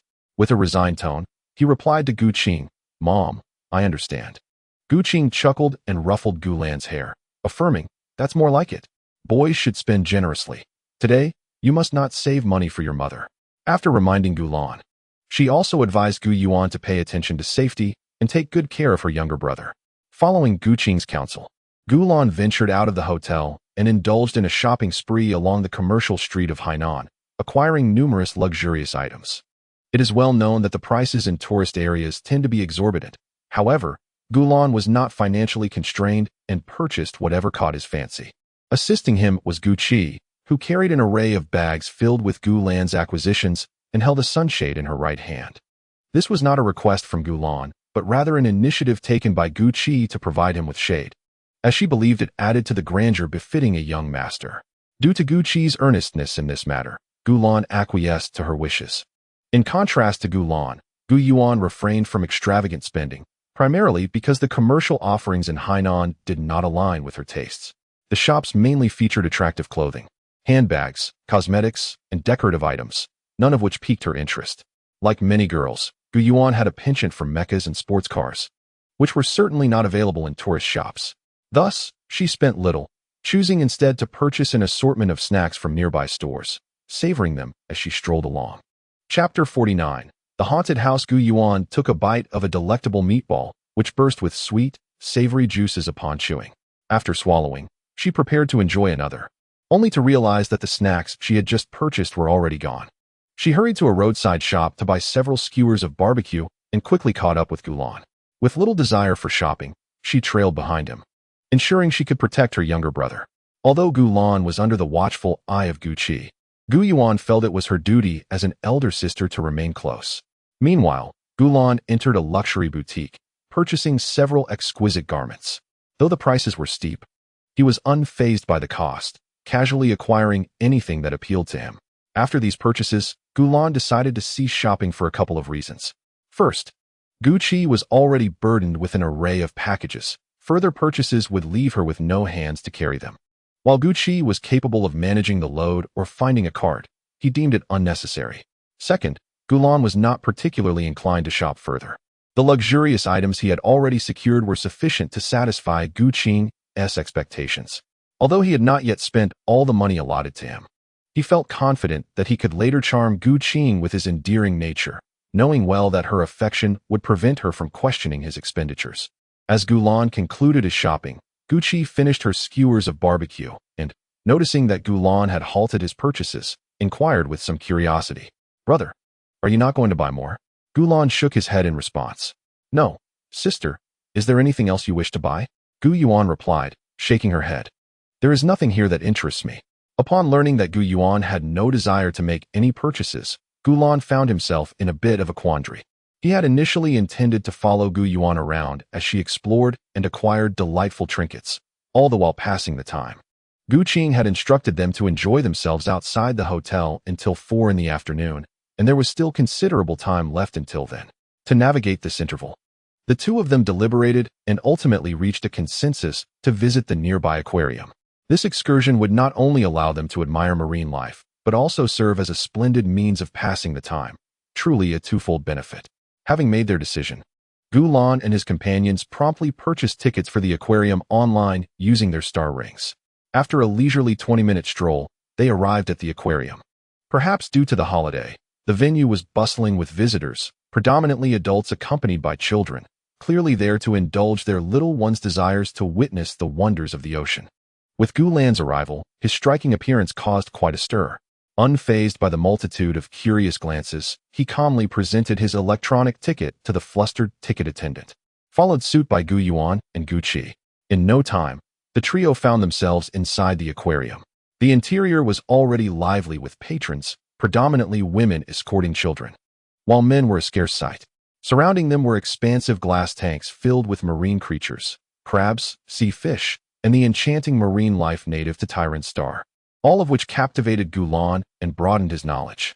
As they ventured deeper into the aquarium, the tanks grew increasingly vast, some stretching several dozen meters in length, housing enormous marine creatures swimming gracefully within. The spectacle drew a considerable number of children, and Gulan joined in their awe, standing beside them to admire the aquatic wonders.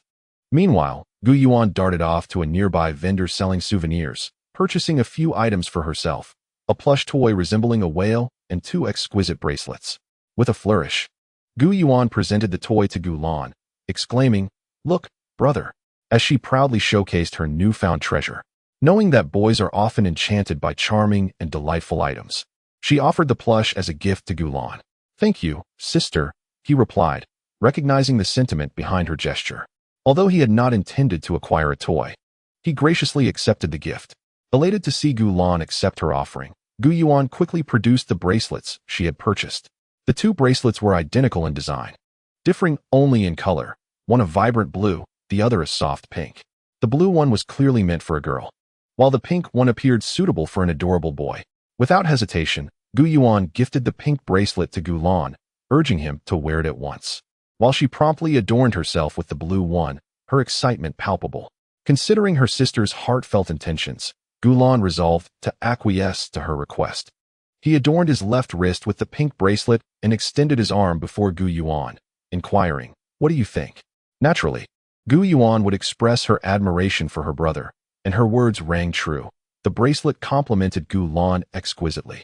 With his striking features, he effortlessly carried the adornment, prompting her to exclaim sincerely, "It's beautiful and charming. This bracelet suits you perfectly." Gulan felt a mixture of shyness and joy as he replied playfully, "I don't know about it being so exaggerated, as you say." Gu Yuan chuckled, her face radiating sincerity as she affirmed, "I speak nothing but the truth." Elated by her words, Gulan and Gu Yuan continued their conversation while admiring the oceanarium scenery, eventually purchasing some souvenirs to bring back for Gu Qing and Su Xia.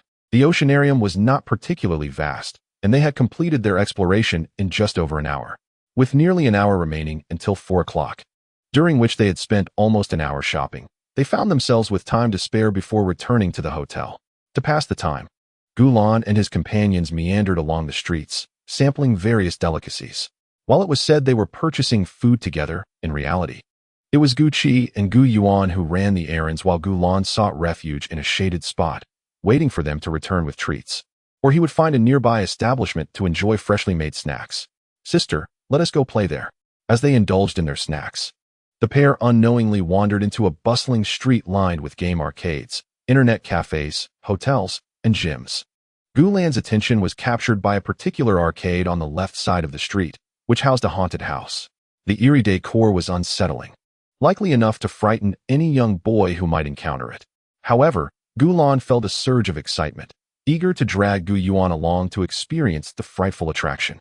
His boredom had driven him to seek something new. Having already tried every attraction at the scenic spot, he had no interest in playing video games. Stumbling upon a haunted house was an opportunity he could not resist, as it would satisfy his curiosity about how this otherworldly haunt differed from those he had previously encountered. Chapter 50. The conclusion. All right, let us hurry along. Gu Yuan initially hesitated to agree. In her mind, a haunted house was no place for young men, as the terror within could easily reduce a delicate boy to tears. She feared that her brother, Gulan, would emerge from such an experience plagued by nightmares for days on end. However, upon reconsideration, she recognized that this was Gulan's desire, and she did not wish to disappoint him. Furthermore, should he be frightened within the haunted house, she envisioned herself stepping forward to earn his admiration and perhaps offering him comfort in her embrace. Thus, Gu Yuan ultimately consented to Gulan's request. The 3 individuals arrived at the ticket booth of the haunted house. Upon noticing the delicate beauty of Gulan, the ticket seller gently advised him against entering such a terrifying place, but to no avail. Ultimately, he handed the tickets to Gulan and his companions. After providing the tickets, the seller silently prayed that the haunted house staff would not frighten the young beauty to tears, for such an occurrence would bring shame upon their establishment. After purchasing the tickets, a group of 5 was required to officially commence the game. Fortunately for Gulan and his friends, they encountered 2 individuals already waiting in line, making their party complete. Upon seeing these 2, Gu Yuan was somewhat taken aback. as the two individuals were none other than Han Kai-shi and Jin Yanjiao, who were equally surprised to run into acquaintances during their visit to Hainan. Gu Yuan, you're here to play? Han Kai-shi hesitated before greeting them. Yes, I came here with my brother to experience the haunted house, Gu Yuan replied. Having grown significantly closer to Han Kai-shi and Jin Yanjiao since their last encounter. Upon hearing that Gu Yuan was accompanied by her brother, Han Kai-shi and Jin Yanjiao found themselves at a loss for words. They had initially thought Gulan was merely there to observe, not realizing he was intent on participating in the game. Both Han Kai-shi and Jin Yanjiao felt compelled to question Gu Yuan's judgment. Was she serious? A gentle and adorable boy like Gulan seemed more suited to be cherished than to endure the fright of a haunted house. They felt that Gu Yuan was being somewhat irresponsible. However, the two had no standing to criticize Gu Yuan, and they resolved to seize the opportunity to play the role of courageous saviors, hoping to win Gu Lan's admiration in the process. If they could earn the affection of such an endearing boy, Han Kai-shi and Jin Yanjiao would undoubtedly be overjoyed. Unaware of the labels being affixed to her, Gu Yuan urged Gulan to stay close to her for protection, to which Gulan nodded, assuring her he would not wander off. With everything in place, the five of them joined the game under the guidance of the staff. The game was simple. They needed to retrieve the corresponding keys within a limited time to achieve victory. Due to the time constraints, they had to split up to maximize their chances of success. This was a deliberate design by the haunted house staff, as fewer players made it easier to instill fear. With a larger group, the scare factor diminished and the player's experience would suffer. Having understood the rules, Han Kai-shi confidently reassured Gu Lan, "Little Lan, do not worry. I will ensure that no ghostly creature comes near you." Jin Yanjiao echoed her sentiment. "Yes. Do not be afraid." Gu Yuan gently ruffled Gu Lan's hair, reassuringly stating, "Do not be afraid, my dear brother. I shall protect you." The trio regarded Gu Lan as a precious treasure, fearful that he might be frightened. In response, Gu Lan first nodded to Gu Yuan, then expressed his gratitude to Han Kai-shi and Jin Yanjiao. Witnessing Gu Lan's reliance on Gu Yuan, both Han Kai-shi and Jin Yanjiao felt a twinge of envy, yet they understood. After all, it was only natural for Gu Lan to trust his elder sister. Like most haunted houses, the corridor before them was shrouded in an eerie darkness, flanked by flickering candlelight. Grotesque, macabre heads adorned the walls, and some surfaces even revealed doors that instilled a sense of foreboding, as if a malevolent spirit might burst forth at any moment to devour them.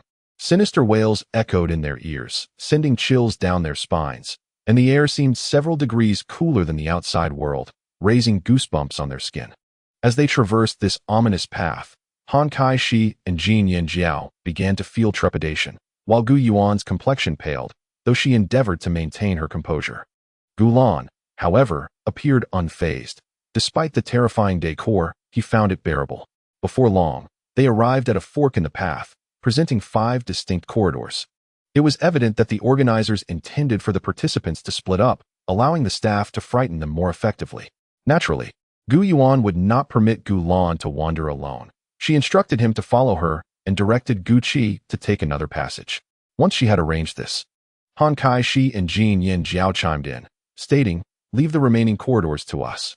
Aware that Gu Lan would not accompany them, they wished to leave a favorable impression on him. In response, Gu Yuan cast an appreciative glance towards Han Kai-shi and Jin Yanjiao. Her opinion of them greatly improved. With everything arranged, Gu Lan and Gu Yuan stepped into the foreboding corridor. At the end of their passage, they encountered a mine cart, which appeared to accommodate only one person. However, due to Gu Lan's petite stature, Gu Yuan held him close and boarded the cart. As they settled in, the cart slowly began to glide along the tracks, approaching a series of black curtains that raised concerns about what horrors lay beyond. The atmosphere was palpably oppressive, and Gu Yuan felt a rising fear. Yet, the thought of her brother kept her grounded. At one moment, having passed through another black curtain, Gu Yuan had begun to relax, only to be startled when a comically terrifying haunted house staff member suddenly grasped the cart, unleashing a blood-curdling scream at Gu Yuan and Gu Lan. "Oh, a ghost! A ghost!" The sudden cry startled Gu Yuan, who, in her flustered state, inadvertently knocked the joystick, bringing the mine cart to a halt. After a series of frantic shouts, Gu Yuan finally managed to calm herself, only to glare at the staff in irritation. Her gaze then shifted to Gu Lan, who appeared remarkably composed and utterly unafraid. This realization filled Gu Yuan with an overwhelming sense of shame. She never anticipated that she would be outdone in courage by her younger brother, feeling utterly unwomanly. The humiliation nearly brought her to tears as she grappled with the embarrassment of losing face before Gu Lan, dreading the thought of facing him again. Observing Gu Yuan's extreme embarrassment, Gu Lan surmised her thoughts and felt a pang of helplessness. To preserve her dignity, he feigned fear despite his true feelings. It seemed he finally registered the situation, curling into Gu Yuan's embrace, trembling slightly. His delicate face tilted upward, and his doe-like eyes brimmed with panic and fear as he spoke in a quavering voice. "Sister, I am so scared." In an instant, Gu Yuan's shame evaporated, replaced by a frantic urge to comfort Gu Lan. The nearby staff, no longer playing their roles, hurried over to console him as well. Once Gu Lan ceased his tears, Gu Yuan led him out of the tunnel. Chapter 51. The mental power upgrade card. Upon exiting the tunnel, Han Saishi, Jin Yanjiao, and Gu Qi joined them. The sight of Gu Lan cradled in Gu Yuan's arms, with slightly reddened eyes, startled both Han Saishi and Jin Yanjiao, prompting them to rush over and inquire about the incident. After hearing Gu Lan assure them that he was fine several times, they began to relax. Gu Qi, however, discerned that Gu Lan was not genuinely crying. Just as she was about to speak, she caught Gu Lan's pleading glance, prompting her to wisely remain silent. With the group now complete, the game had concluded. They managed to obtain only 3 keys rather than achieving a perfect victory. Han Saishi and Jin Yanjiao had been responsible for 3 passages. They had initially intended to return along the same route to collect the remaining keys after securing theirs. But due to time constraints, they only completed 2 passages. Nevertheless, they successfully acquired 2 keys. Gu Qi successfully fulfilled her task and obtained 1 key. The lack of a flawless finish was primarily because Gu Lan and Gu Yuan did not secure any keys. However, as it was merely a game, the group remained unconcerned. As time pressed on, Gu Yuan bid farewell to Han Saishi and Jin Yanjiao. Upon returning to the hotel, it was just past 4 o'clock. Gu Qing appeared to be in high spirits, while Su Xie had a slight blush, as if freshly rejuvenated. The two welcomed Gu Lan and the others back, urging them to pack their belongings for the journey home. It is worth noting that, as Gu Lan had merely pretended to cry, his eyes were no longer red, allowing him to evade Gu Qing's notice regarding his earlier distress. This spared him considerable trouble, as Gu Yuan would undoubtedly face reprimands if Gu Qing discovered the truth. Gu Qing's obliviousness to Gu Lan's feigned tears was indeed fortuitous. All was prepared. Several individuals vacated their hotel rooms and embarked on a journey home via a hovering vehicle, which took several hours. With 1 day remaining of their holiday, the family joyfully embraced the last day of their vacation. Gu Lan and Gu Yuan subsequently returned to school. The school days flew by, and in the blink of an eye, a semester had elapsed. Gu Lan found himself enjoying his break, while Gu Yuan had to wait another month to complete her exams before she could also relish in a holiday. In this realm, it is customary for boys to have longer vacations that commence earlier, with lighter academic burdens, while girls face shorter breaks that begin later, burdened by a heavier workload. Gu Lan felt fortunate to be male. Otherwise, he would undoubtedly be toiling in school like his sister, preparing for examinations, a truly dismal fate. Gu Yuan consistently excelled in her studies, and Gu Lan was confident that she would achieve the top rank in her grade this time around. However, this was merely speculation. The actual results would only be revealed upon the conclusion of the exams. Speaking of examinations, Gu Lan's end-of-term results had already been released, and he had secured the highest score in his grade, achieving full marks across all subjects. When this news surfaced, Gu Qing, in a fit of elation, waved his hand grandly and transferred several million star coins to Gu Lan, urging him to spend extravagantly and to not hold back. If he fancied something, he should purchase it. Elder Su Yonghong and Elder Gu Wenbin also rewarded Gu Lan generously for his outstanding performance, the total amounting to roughly over 1 billion star coins. Nonetheless, Gu Lan had little interest in wealth at this juncture, and thus his excitement was somewhat muted, though he felt a flicker of happiness. Besides his family's congratulations, a few friends, Chen Yuesheng, Wang Haoan, and Yi Shuning, also extended their felicitations upon learning of his top rank, showering him with praises. There is a certain truth to the ancient saying that wealth and honor are meaningless if one does not return to their hometown. Gu Lan felt a surge of pride among these familiar faces, and despite his disposition, he relished the feeling. This singular achievement of attaining the highest rank in his grade had propelled Gulan's reputation throughout the entire school, where previously the faculty and students had only recognized the school's esteemed psychic talents. Now, they would also associate Gulan with the label of an academic prodigy. Due to Gulan's scholarly prowess, Guqin gained considerable respect among the other parents during parent-teacher meetings. It was likely that upon returning home, those parents would speak of Gulan as the exemplary child, using his accomplishments to encourage their own offspring to strive for academic excellence. In addition to achieving full marks across all subjects and claiming the top position, Gulan had also acquired 2 new skills during this semester, elevating his proficiency in basic mecha operation to level 1. The 2 newly acquired skills were yoga and etiquette, both classified as intermediate skills. The 2 skills were acquired by Gulan through 2 supplementary classes arranged by Susia. Initially, Susia, concerned about Gulan's ability to keep up, enrolled him in only a few classes. However, upon observing Gulan's swift adaptability and his effortless grasp of the knowledge imparted in those initial classes, she decided to enroll him in 2 additional courses. The primary purpose of studying yoga is to enhance physical flexibility and to cultivate an aesthetically pleasing physique. Although Gulan is naturally gifted in appearance, maintaining one's beauty requires diligent care. Thus, Susia's intention in enrolling him in this class was to ensure he grows into a striking individual with an enviable figure. Moreover, Susia aimed to instill in Gulan the principles of etiquette, aspiring to mold him into a charming, elegant, and courteous young gentleman.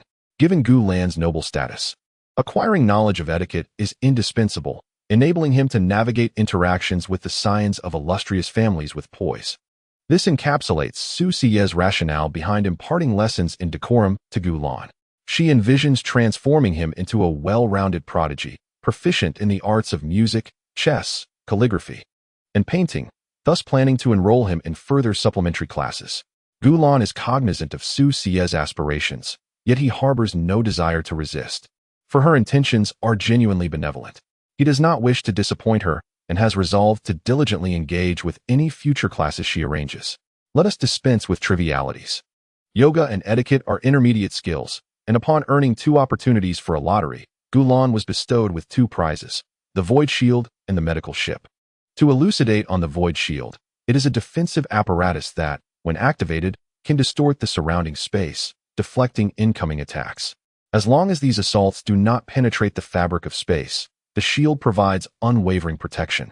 With this shield in his possession, Gulan can remain invulnerable, provided he has sufficient energy and does not encounter spatial attacks. The medical ship, as its name suggests, is equipped with an array of healing instruments, medicinal supplies, and intelligent robotic aids for treatment. The items contained within are of the highest caliber currently available in the Federation, as long as a person clings to life. Even if only a head remains, this medical vessel is capable of rendering salvation. Both prizes gratify Gulan immensely, but it is the first advanced lottery draw that holds paramount significance for him. After acquiring the opportunity for an advanced draw, Gulan received the Mental Power Upgrade card, 13, from the Grand Prize Wheel. As the name suggests, this card is intended to enhance mental fortitude. Gulan surmises that once he elevates the basic mech operation advanced skill to its full potential, he should be able to obtain the complete Mental Power Upgrade card. Thus far, the lottery wheel has yielded items beneficial to him, so barring unforeseen circumstances, he should be able to collect this card upon maximizing his skills. Upon collecting this card, Gulan intended to seize the opportunity to elevate his mental prowess from level X to level Y. He had no inclination to play the role of a cunning underdog.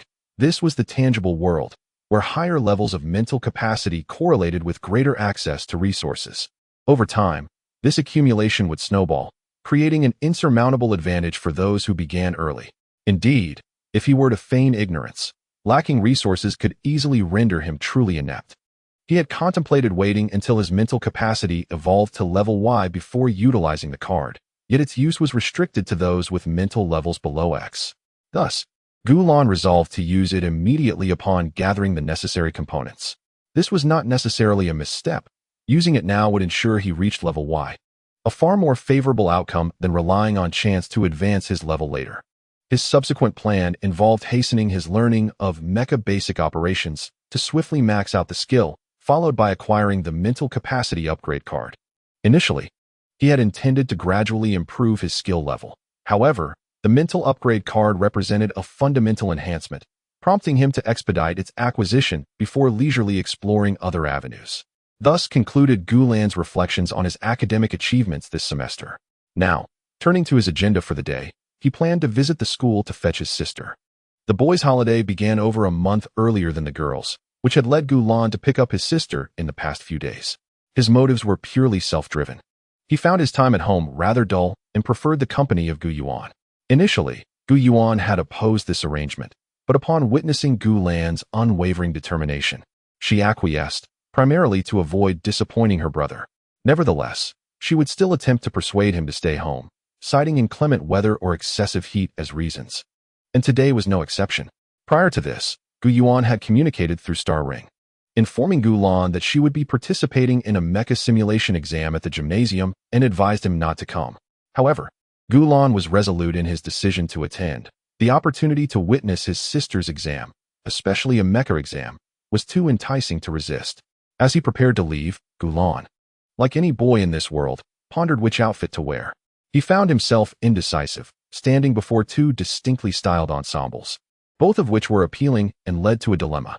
Unsure of which to choose, he turned to Gu Qi, who awaited him at the bedroom door, and asked, "Gu Qi, which outfit do you think suits me better?" Gu Qi had been patiently waiting outside for Gulan to change his clothes before taking him to school. Upon hearing Gulan's question, she offered a response imbued with emotional intelligence. With a gentle smile, Gu Qi remarked, "Young master, you look splendid in whichever outfit you choose." Gulan pouted, his small face reflecting dissatisfaction. "If everything looks good on me in your eyes, then why do I even bother asking?" Chapter 52. Jealous of Gu Yuan's classmates realizing that no valuable advice would come from Gu Qi, Gulan sighed internally.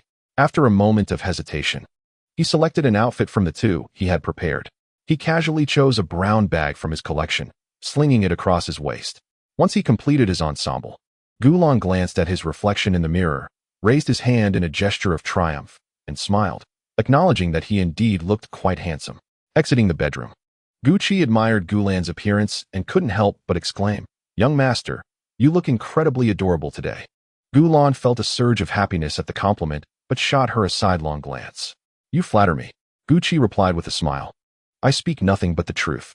This was genuinely her heartfelt opinion. Gulan's good looks were already remarkable, and today, dressed so charmingly, he was truly stunning. If he were to step outside, he would undoubtedly draw attention from the women around. Gulan, however, chose not to respond. As he had grown accustomed to Gu Qi's praises, his thoughts were more occupied with the desire to witness his sister piloting a mech. Thus, after a brief conversation with Gu Qi, he requested her to drive him to school.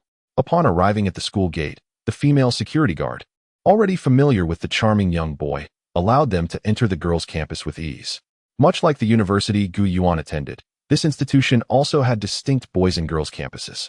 However, the girls' section here was markedly different from that of Gulan's university. Yet, he had little interest in observing his surroundings, as he had already familiarized himself during previous visits. His primary focus was on reaching the gym to see his sister. Perhaps due to the approaching end of the semester, even after school hours, groups of girls continued to emerge from the classrooms, evidently delayed by their teachers. Upon spotting the adorably dressed young boy, their eyes widened in surprise. Some recognized Gulan as Gu Yuan's younger brother and remarked enviously, "Gu Yuan truly has a wonderful brother, coming to pick her up every day. How I wish my mother would also bless me with a cute and obedient brother." Gu Yuan is truly insufferable. Not only is he handsome and affluent, but he also excels academically. As if that were not enough, he possesses an adorable and well-mannered younger brother, which seems utterly excessive. Is there no limit to such fortune? Many who discover that Gulan is Gu Yuan's brother are filled with envy. In this era, males are already a rarity, their tempers are often foul, and their demeanor towards females can be downright contemptuous. A boy like Gulan is exceedingly rare, akin to the perfect gentleman of one's dreams. Yet, such a paragon materializes in reality as the brother of their classmate. Gu Yuan is already remarkable in her own right. She is a pinnacle of mental acuity, strikingly attractive, comes from a privileged background, and boasts stellar grades. With so many commendable traits, she clearly embodies the archetype of a life winner, lacking for nothing. Now, With the addition of her charming and obedient younger brother who picks her up from school daily, the envy among her classmates intensifies. Chapter 53. The envy of the entire class. The gazes directed at Gulan resemble those reserved for a rare giant panda. Yet, under such scrutiny, Gulan remains unperturbed, exhibiting not a trace of anxiety. He has long since acclimatized to this attention. Since childhood, his appearances have consistently elicited admiration. Thus, even now, as countless students fixate upon him, his expression remains unchanged. Gulan and Gucci adeptly make their way toward the gymnasium. Ordinarily, one would not expect a university to feature such a facility. However, this institution is the finest in the region, bolstered by the patronage of numerous affluent families who contribute substantial donations annually. Consequently, a well-appointed gymnasium is part of the campus. As for the rationale behind university students undergoing mecha piloting assessments, there are several reasons. The primary ones are twofold.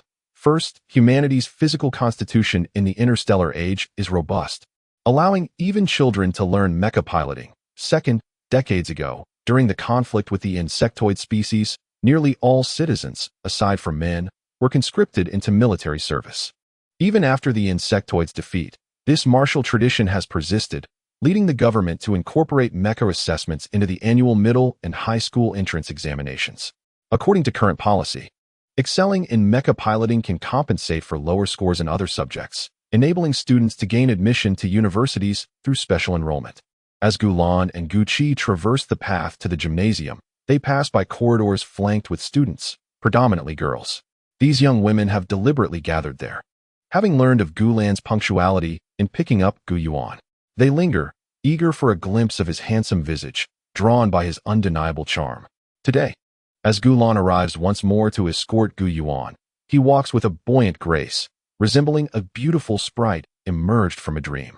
The onlookers are left in awe, acknowledging Gulan's striking beauty, while some harbor a twinge of jealousy toward Gu Yuan, not troubled by scarcity, but rather by inequality. In a situation where no one possesses an adorable younger brother, Gu Yuan is particularly envied for having such a charming, obedient, and beautiful sibling. The little darling has come to escort Gu Yuan once again. One cannot help but wonder what that insufferable woman has that is so appealing. The heavens are undeniably unfair. Sigh, could it be that Gu Yuan is doing this on purpose, having her brother fetch her daily merely to flaunt her delightful sibling before our eyes? It is said that Gu Yuan's brother possesses extraordinary mental prowess. What incredible fortune must Gu Yuan have enjoyed in her past life to be blessed with such a brother? It is widely believed that Gu Yuan, despite her shortcomings, does not deserve a brother as perfect as Gulan. And many lament how wonderful it would be if Gulan were their sibling instead. The atmosphere in the vicinity resembles that of a spilled vinegar jar. Even the most amiable souls cannot help but harbor resentment upon witnessing Gulan come to fetch Gu Yuan day after day. This discontent is not directed at Gulan, but rather at Gu Yuan herself, for her circumstances are simply too enviable. Not only is she inherently affluent and handsome, but she also has a brother of exceptional talent. It is rumored that her father holds her in high regard, which has left those who have grown up without siblings and without paternal affection feeling utterly defeated. Envy is, after all, a natural response. Setting aside the students' grievances, Gulan skipped joyfully to the entrance of the gymnasium. With classes dismissed, the area was sparsely populated, save for two middle-aged women standing at the entrance, smoking. From a distance, Gulan could hear their conversation, which revealed them to be teachers exchanging mutual compliments regarding their adept guidance and management of students. In simpler terms, it was a case of professional flattery. Upon noticing the charming young boy approaching, the two women quickly extinguished their cigarettes. One of the middle-aged teachers greeted Gulan with a warm smile. "Ah, young student. Here to pick up your sister again?" The fact that Gulan had been coming to collect Gu Yuan for several days was well known among the students and faculty, and these teachers recognized him. In truth, Gulan was also familiar with them. During his first visit to the school, he had received numerous gifts from both teachers and students, with these two among the givers. Surprised by their greeting, Gulan politely responded, "Yes, I'm here to pick up my sister." The middle-aged teacher's smile grew even more benevolent as she kindly informed him, "Your sister just went inside not long ago. She's on the first floor of the gymnasium." Although Gulan was already aware of his sister's whereabouts, he appreciated the teacher's kindness and nodded, sweetly replying, "Thank you, Annie. I know.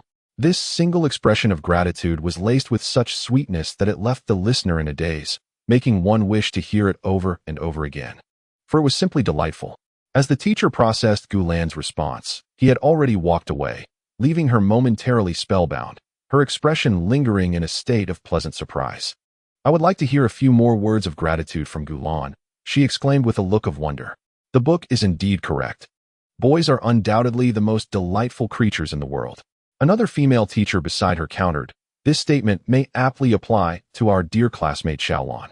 However, with other boys, it might be tolerable if they possessed a better temperament. But is it even feasible to expect them to improve?" The middle-aged teacher pondered this notion. Recognizing that well-mannered and amiable boys like Gulan are a rarity, most boys tend to exhibit less than favorable attitudes towards women.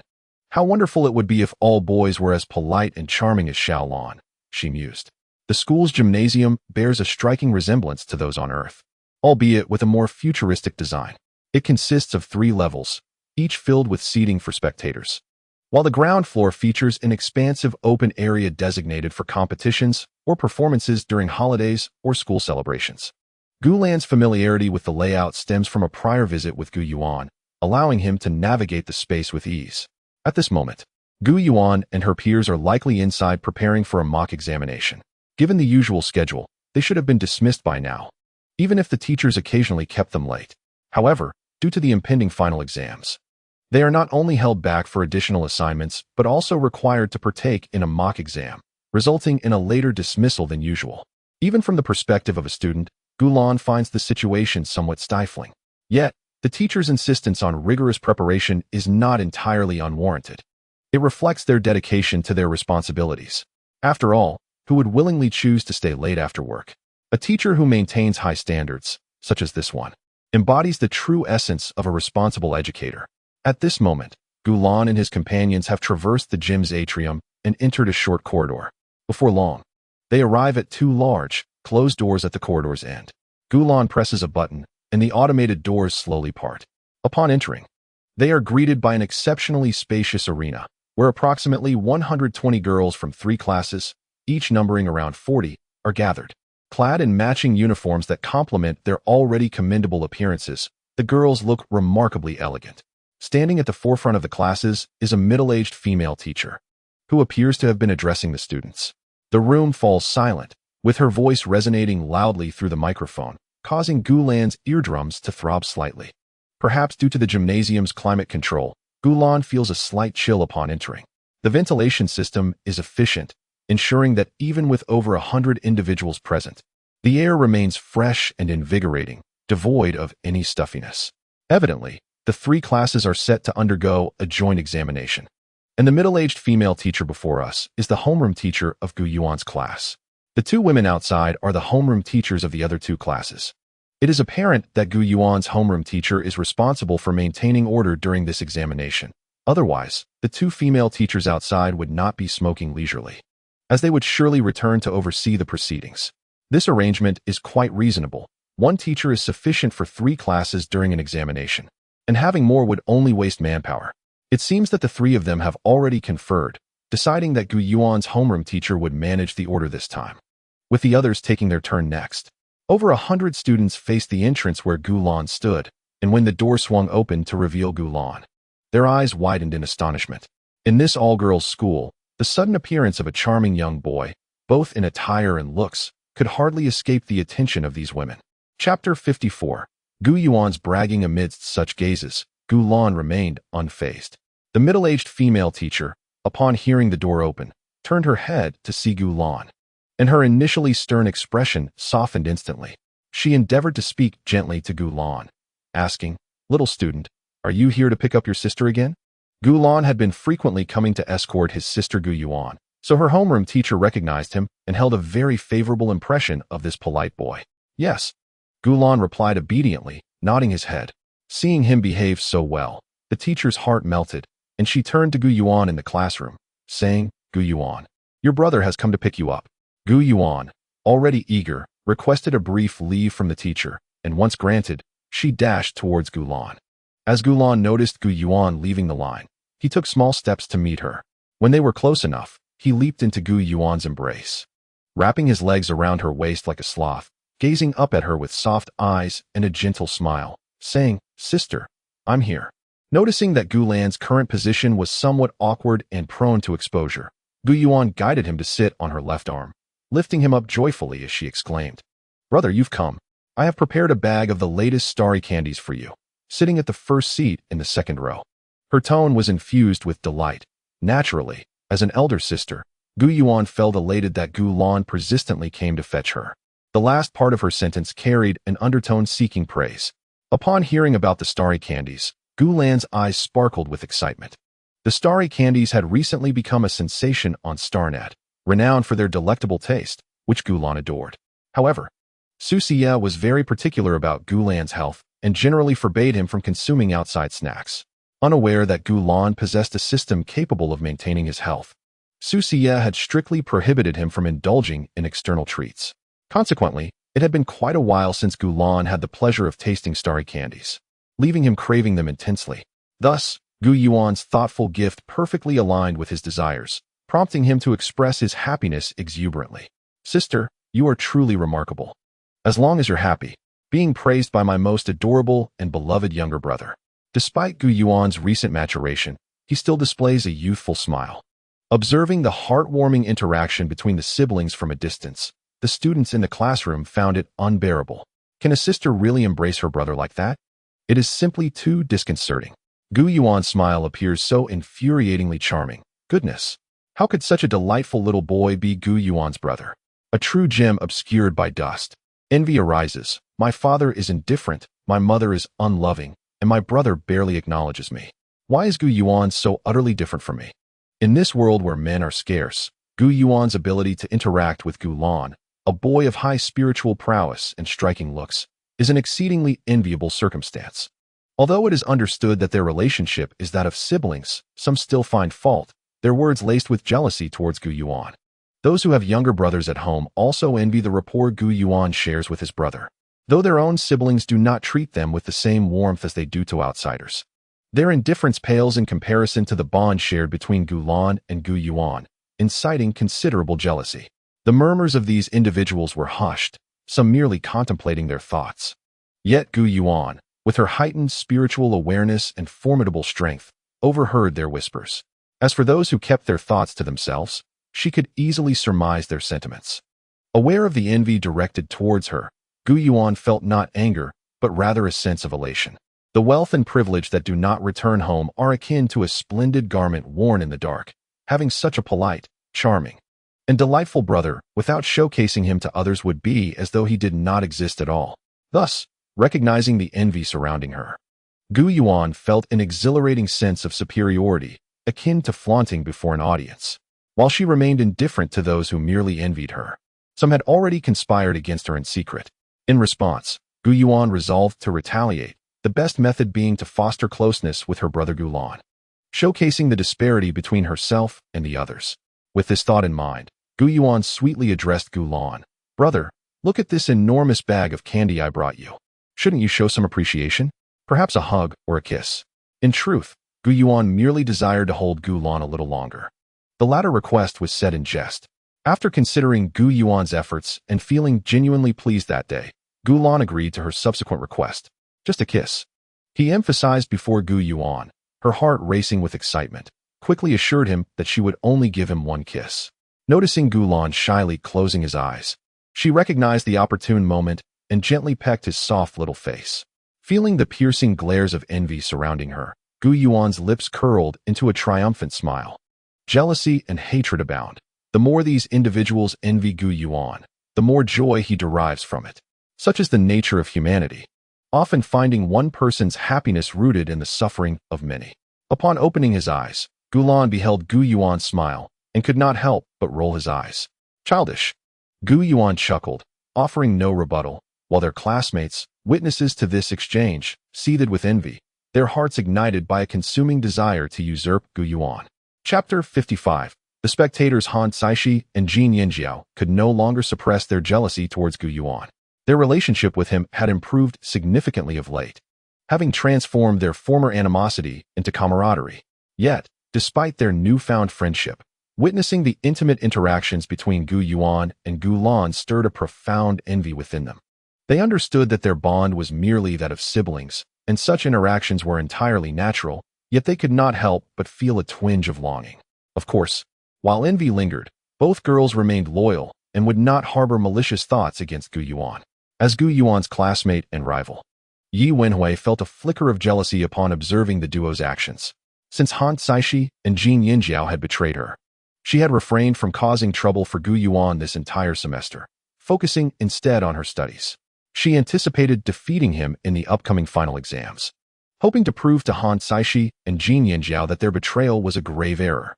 Originally, her intention was to achieve victory with grace. But now Yi Wenhui resolved to taunt Gu Yuan after triumphing over him. Her motivation stemmed from Gu Yuan's insufferable charm. Having such a delightful and attractive younger brother was one thing, but flaunting it before them was utterly detestable, inciting a desire to retaliate. Additionally, her resentment towards Gu Lan played a role. After being harshly rebuffed when she sought Gu Lan's contact information, Yi Wenhui had harbored that slight. She wished to humiliate Gu Lan after besting Gu Yuan, seeking to demonstrate that Gu Lan's initial choice had been misguided. At this tender age, young girls are particularly sensitive to their pride, often clinging to embarrassing moments for an extended period. Thus, it was quite natural for Yi Wenhui to entertain such thoughts. Beyond Yi Wenhui, the general perception of Gu Yuan was far from favorable. His current demeanor resembled that of a wealthy individual flaunting his riches before a throng of impoverished onlookers. While his actions were not inherently wrong, they undeniably incited animosity. Even Lin Zian and Huang Yuezhi could not help but entertain the same foreboding thought. Oh no, could Gu Jie be in danger? Their concern was not unfounded, as the envious and resentful glares from their peers were glaringly evident, raising fears that Gu Yuan might soon fall victim to their wrath. As Gu Yuan's close friends, they worried about the possibility of him being targeted by this group, though they were well aware of his formidable prowess capable of besting the 100 or so students present. Nevertheless, Gu Yuan's strength did little to assuage their concerns for his well-being. In just 10 minutes, the mock examination would commence. Students were instructed to connect to the school network via the star ring, entering their student ID, name, and class. The female teacher glanced at the clock, intending to remind Gu Yuan that time was running short.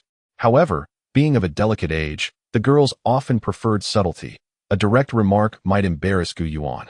Thus, she chose a more indirect approach to convey her message. Upon hearing that time was limited, Gu Yuan prepared to rejoin her line. Before departing, she softly addressed Gu Lan, saying, "I'm going back to take the exam. In addition to the starry candy, I've prepared some snacks for you to enjoy when you feel bored. My coat is over there. If it gets cold, you can wrap it around yourself like a blanket." Her thoughtful gestures clearly demonstrated her care for her younger brother. Gu Lan nodded in acknowledgement, responding, "I understand, sister. You go ahead." With that reassurance, Gu Yuan felt at ease. Just as she turned to leave, Gu Lan called out to her, causing her to look back in confusion. To her surprise, Gu Lan was wearing a bright smile and cheerfully encouraged her, saying, "Sister, go for it. You must secure the first place." "Yes." Gu Yuan nodded vigorously, her spirit bolstered as she returned to her position in line. She had already intended to give her all in this examination, and now, fueled by her brother's encouragement, she had an additional motivation to strive for first place. Gu Yuan, who consistently ranked first in her grade and possessed formidable abilities, felt that this encouragement, although intangible, invigorated her, enhancing her performance. Given her accumulated advantages and Gu Lan's moral support, it was evident that the top spot in this mock exam was destined for her. Meanwhile, Gu Lan had arrived at the first seat in the front row on the second floor. The seat was adorned with a luxurious cashmere blanket, providing a comfortable sitting experience. On the blanket lay a cup of warm milk tea, several packets of snacks, and a bag of candy. Clearly the starry candy that Gu Yuan had prepared for him. The snacks were tailored to Gu Lan's taste, and the milk tea was perfectly warm to the touch. All meticulously arranged by Gu Yuan to ensure her brother's comfort. It was evident that she was determined to shield him from any discomfort. Having thoughtfully provided items that catered to his preferences, delighted, Gu Lan resolved to reward Gu Yuan later as a token of appreciation for her considerate gestures. Sitting in his chair, he took a sip of his milk tea and surveyed his surroundings. The second floor was occupied by a few parents waiting for their children, which was not surprising given that this mock exam was organized by the teachers privately. These parents were there to pick up their children once the exam concluded. Upon spotting the adorable young boy Gulan seated on the second level, their reactions were remarkably uniform, predominantly marked by astonishment. After all, a boy of Gulan's tender age, who resembled a little prince at home, showing the initiative to greet his sister was indeed a commendable display of maturity. Thus their surprise was quite understandable. Once the initial astonishment subsided, they all nodded amicably at Gulan. It is rare for any woman to resist the charm of a handsome young lad like him. Gulan took their reactions in stride, returning their nod with a warm smile. Yet he refrained from engaging in conversation with the parents, as his attention was primarily focused on Gu Yuan. As for Gu Qi, she casually selected a spot beside Gulan to sit down. At that moment, the middle-aged female teacher below opened a silver box she had brought, from which emerged over 120 silver floating spheres, each the size of a glass bead. These spheres possessed cameras at the front, exhibiting an almost intelligent behavior as they swiftly arranged themselves before the more than 100 students. These floating spheres were tools for the examination, designed to connect students to the school network for testing purposes. Although students could technically use their personal star rings for the exam, it posed a risk of cheating, making the use of the floating spheres a safer alternative. Previously, the middle-aged teacher had instructed the students to take out their star rings to log onto the webpage and enter their student ID and names, a procedure intended to bind the floating spheres to them. With the examination spheres now in place, it was evident that the upcoming test would be conducted online. Gulan felt a tinge of disappointment upon realizing the format of the examination. He had anticipated witnessing a chaotic melee of mechas, only to find it was an online test, which he found somewhat uninspiring. Once the floating spheres were properly positioned, the middle-aged teacher continued, urging everyone to quiet down and instructing the students to click on the option for a simulated exam. She emphasized that cheating would not be tolerated. Any instances of dishonesty would result in the cancellation of scores and a call to the parents. Her discourse primarily revolved around examination protocols, but it was the mention of rewards that truly invigorated the students. The teacher announced that the top 12 performers in this examination would be granted the opportunity to operate a mecha for half an hour. Upon hearing of the reward, the students were stirred with excitement, akin to a man's innate attraction to beauty and fine cosmetics, handbags, and exquisite clothing. These young women harbored a fascination for mechas, warships, and sports cars. Thus, the prospect of personally piloting a mecha for the top 12 contestants ignited their determination to strive for commendable results.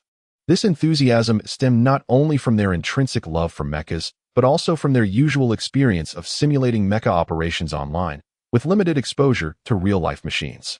With these factors combined, their spirited reactions were understandable. Han Saishi and Jin Yinjiao resolved to secure this mecha-driving reward, as did Yi Wenhui, who was equally determined to claim the prize.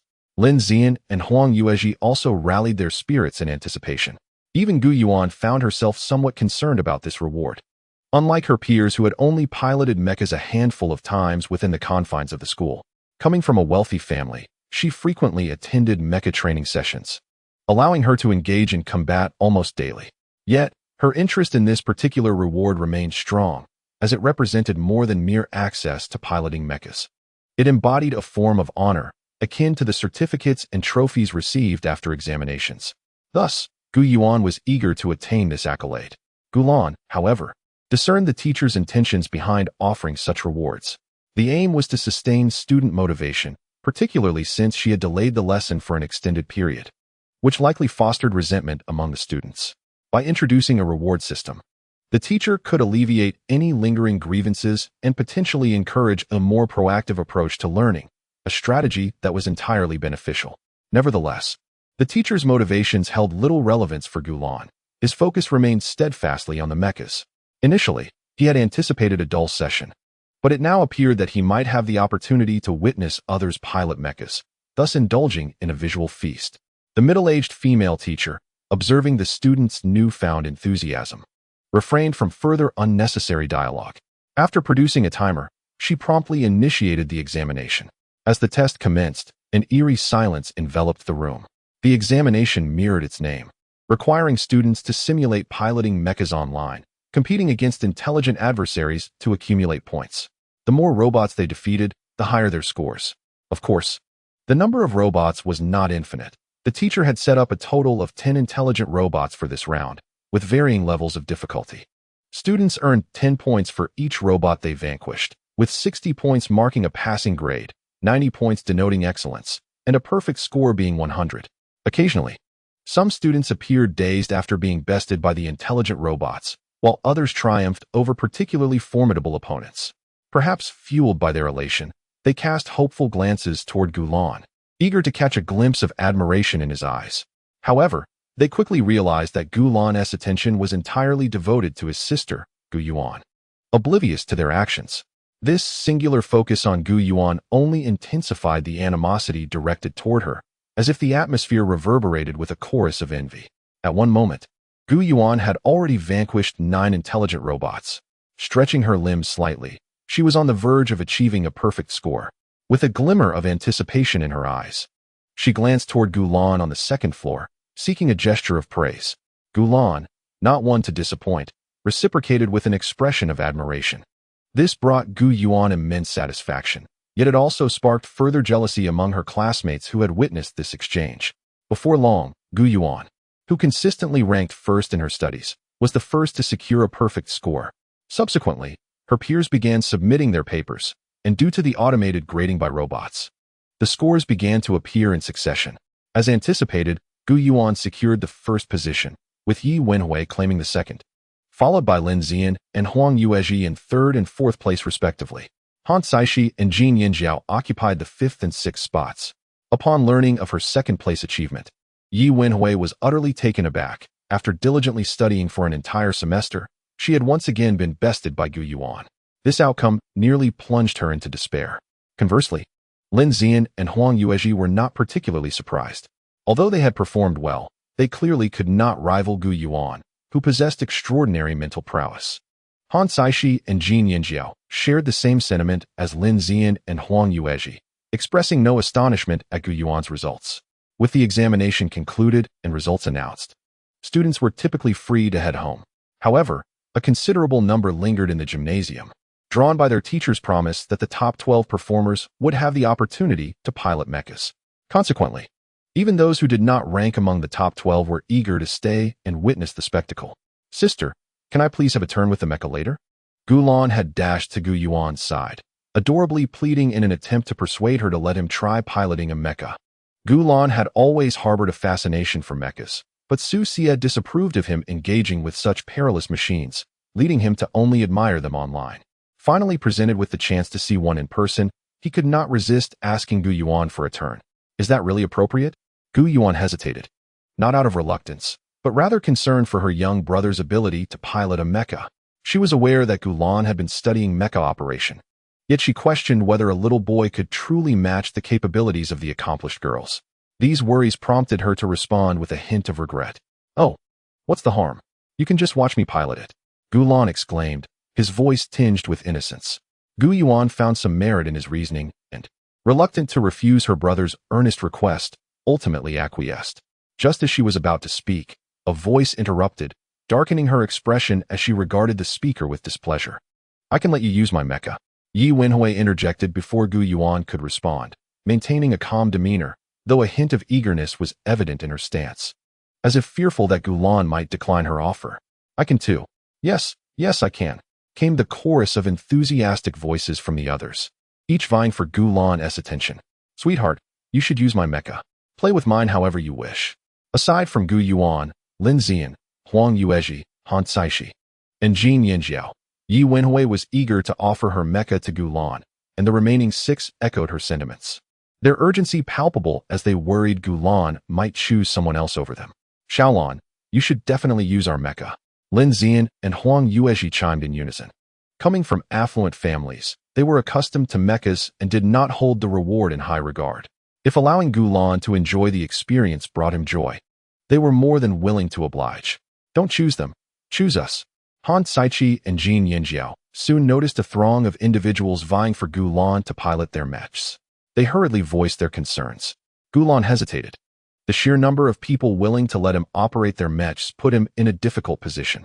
Moreover, Gu Yuan was reluctant to lend him her mech. Should he opt for someone else's mech instead? Before Gulan could express his thoughts, Gu Yuan, observing the crowd attempting to poach her brother, clenched her fists, her expression dark as coal. How dare you attempt to steal my brother right before my eyes? Do you not see me? Gu Yuan was genuinely furious. How could she be oblivious to their intentions? They merely sought a pretext to approach her brother. Thus, she was resolute in thwarting their schemes. Chapter 57. Gu Qing's promotion. Xiaolon. You should use my mech. To prevent these individuals from achieving their aims, Gu Yuan firmly declared to her brother, Gulan. Upon hearing this, Gulan, who had been somewhat indecisive, instantly made up his mind. He unhesitatingly chose to operate Gu Yuan's mech and nodded at her, saying, "All right, sister. You're the best." Gu Yuan felt a sense of elation, akin to sipping a large glass of ice-cold cola on a summer day. The praise from her beloved brother made her feel delightful. Had it not been for the numerous onlookers, she would have been unable to suppress her glee. Subsequently, Gulan, feeling a tinge of regret, addressed the crowd that had wished to lend him their mechs. "I apologize, everyone. I intend to use my sister's mech." The crowd felt a sense of disappointment, yet they could understand the reasoning. After all, Gu Yuan was Gulan's sister, and it was only natural for him to use her mech. However, while the rationale was sound, it did not quell their envy. If not for Gu Yuan's interference, they might have had the chance to lend their mechs to Gulan and relish in his sweet words of gratitude. Now all of that was lost, and they could hardly be blamed for resenting Gu Yuan. As Gu Yuan observed the glances filled with longing, she remained unfazed, being a woman herself. She was well aware of their thoughts. They merely sought a reason to draw close to her innocent and adorable brother. She would never permit these women to establish any connection, no matter how slight, with him, even if it meant having a less favorable reputation at school. Before long, a middle-aged female teacher returned with 12 mechs. After her allocation, the top 12 students received their respective mechs. The teacher tacitly approved Gulan's desire to pilot a mech, as the mechs she provided were intended for educational purposes and posed no danger. Additionally, in this world, it was permissible for males to operate mechs, so her decision was entirely justified.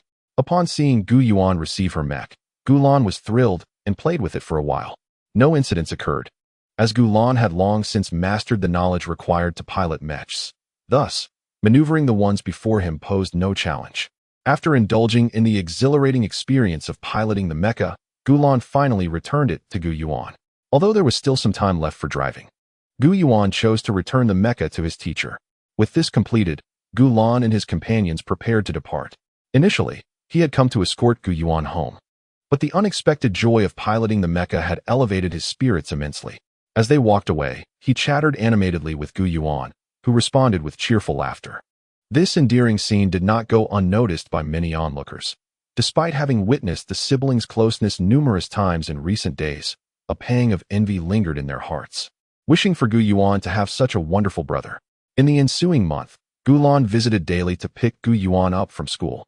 On the day the final grades were announced, as Gulan had predicted, Gu Yuan achieved the top score in the entire grade. The family joyfully celebrated this remarkable accomplishment. To reward the siblings for their academic excellence, Su Xia took them on a delightful tour across various locations. Upon returning home, the siblings enjoyed an exuberant half-month of leisure. Life meandered along serenely, devoid of any significant events, until a month later when Gu Qing brought forth delightful news. With a rosy complexion and an excited demeanor, Gu Qing could hardly contain her enthusiasm as she rushed to share the wonderful news with everyone in the living room. "I have finally been promoted. We will be relocating to the mansion." As previously mentioned, the head of the Planetary Defense Bureau was aging, and she had regarded Gu Qing as her successor. Consequently, Gu Qing had been diligently accumulating merits, aiming for the position of director upon the elder director's retirement. Now, her aspirations had come to fruition, and she had seamlessly ascended to the role of director of the Planetary Defense Bureau, a fact that explained her elation. "Really? My dear, that's simply marvelous." Su Xia, lounging on the sofa and watching television, was momentarily taken aback by the news, but upon regaining her composure, she responded with genuine delight. Both Gulan and Gu Yuan were sincerely happy for their mother upon learning of Gu Qing's promotion. As for the necessity of moving to the mansion, this was quite understandable. Gu Qing's current status was markedly different from before. As the director of the Planetary Defense Bureau, her position rivaled that of a planetary governor. Their current residence in the villa no longer matched Gu Qing's elevated status, necessitating a change of abode. It is important to distinguish between a mansion and a villa. A mansion is the residence of dignitaries and nobility, while a villa is typically the home of wealthy merchants. Although both are luxurious, a villa cannot compare to a mansion. To reside in a mansion, one must possess not only wealth but also power, symbolizing a higher social status. Thus, mansions are deemed superior to villas. Moreover, the security measures at the mansion surpass those of the villa where Gu Lan and the others currently reside, given Gu Qing's elevated status. Although the villa offers a certain level of safety, it cannot compare to the mansion's superior protection. Thus, it is imperative for them to relocate. Any incident involving Gu Qing could send ripples throughout the entire Tyrant Star. Additionally, the living conditions at the mansion are markedly better than those at the villa, and Gu Qing wishes to provide Gu Lan, Gu Yuan, and Su Xie with the finest living environment. There is no need to bring anything along, as everything has already been prepared. During a family conversation about the moving logistics, Gu Qing waved her hand grandly and stated, "There's nothing to worry about." Upon hearing this, the family members abandoned their thoughts of packing, reassured that since Gu Qing had confirmed the preparations, there was no need to concern themselves with transporting their belongings. The following day, with all arrangements in place, Gu Lan, Gu Yuan, Su Xie, and Gu Qing boarded the hover vehicle, with Gu Qi at the wheel. The mansion assigned to Gu Qing is located not far from the governor's office on Tyrant Star. Even on foot, it is merely a 10-minute walk, which is quite logical given that Gu Qing's current status rivals that of the governor. The mansion is situated at the heart of the capital, an area bustling with affluent individuals. The journey from their upscale residential complex to the mansion typically takes over an hour by car. In the blink of an eye, they arrived in the vicinity of the mansion. With only a kilometer to go, they encountered several checkpoints. Upon Gu Qing revealing her identity, the soldiers promptly allowed them to pass. Once they reached the mansion, Gu Qi parked the vehicle, and the family proceeded on foot, only to be greeted by approximately 20 soldiers standing in formation outside the mansion. These soldiers, towering around 185 meters, donned immaculate military uniforms and held laser rifles. Aware of Gu Qing's impending move, they presented themselves with remarkable discipline and vigor. Upon seeing Gu Qing, the commanding officer immediately saluted her, and in unison, the soldiers greeted. "Good day, Chief." Chapter 58. The maid. These soldiers are designated as the mansion's guards. Given Gu Qing's altered status, her safety is paramount. Thus, these two platoons are assigned to protect her. In response to their greeting, Gu Qing exhibited a leadership demeanor that was neither aloof nor distant. Instead, she responded warmly, saying, "Thank you all for your hard work." The officer replied, "It is no trouble at all. Serving the chief is serving the people, and it is our honor to serve you." It was evident that the officer possessed a way with words, showering compliments with an air of high emotional intelligence. Gu Qing gently patted her shoulder, offering words of encouragement that essentially amounted to a motivational speech, urging her to strive diligently, asserting that hard work would lead to promotion. The officer, stirred by fervor, engaged in a brief exchange with Gu Qing before she and Gu Lan continued on their way. Gu Qing's conversation with the officer was merely a display of her amiable nature, preventing any rumors that the newly appointed director lacked compassion for her subordinates, given her status. It was rather uncharacteristic for her to engage in casual dialogue with a military officer. 2 rows of soldiers stood watch as the group departed. Su Xie maintained her composure throughout, exuding an air of someone who had weathered many storms, while Gu Yuan's curiosity was piqued, her gaze predominantly lingering on the laser rifles held by the soldiers. Women often possess an inherent fascination with firearms, and she was eager to take in as much as she could at that moment. Gu Lan, too, remained unperturbed. After all, his grandmother, Gu Wenbin, was a general, and the grandeur he had witnessed during previous visits to her home far surpassed what lay before him now. Thus he felt little intrigue. As they passed by the soldiers, Gu Lan noticed several pairs of eyes fixed upon him, prompting him to offer a polite smile. Instantly, many soldiers blushed, for these were innocent girls, untouched by the company of boys, and Gu Lan's charming smile posed a significant test to their resolve. Nevertheless, these soldiers, chosen to ensure Gu Qing's safety, remained steadfast. While Gu Lan's smile could have captivated countless women outside, these soldiers merely flushed, their military posture unwavering. Once Gu Qing and the others had departed, the soldiers breathed a sigh of relief, grateful for the reprieve. Had their encounter prolonged, even these resolute soldiers might have found themselves overwhelmed. The estate sprawled extensively, featuring artificial hills, gardens, swimming pools, golf courses, and a spacecraft landing pad, among other amenities. For now, it sufficed to acknowledge its vastness as Gulan and the others were conveyed toward their residence in a vehicle operated by the staff. It is worth noting that the estate boasted a multitude of personnel. Despite its considerable size, dedicated transportation was readily available for traversing its grounds. Henceforth, Gulan and his companions would only need to summon staff to drive them, ensuring swift and convenient travel, thereby avoiding the exhaustion that might arise from walking across such a sprawling property. Such lavish provisions were not exclusive to Gulan's family, as the elite of Tycoons enjoyed similar luxuries, though undoubtedly, none could rival the grandeur of Gulan's household. Upon arriving at the parking area, they found themselves before their new residence, an opulent 3-story European-style house, impressively spacious and exuding magnificence. At the iron gate of this residence, the housekeeper had already gathered the waiting maids upon receiving news of Gu Qing's relocation. These maids, all women clad in elegant uniforms, were statuesque, each standing no shorter than 185 centimeters. Their poise and appearance were impeccable, leaving no room for critique, and they projected an aura of professionalism that was unmistakable.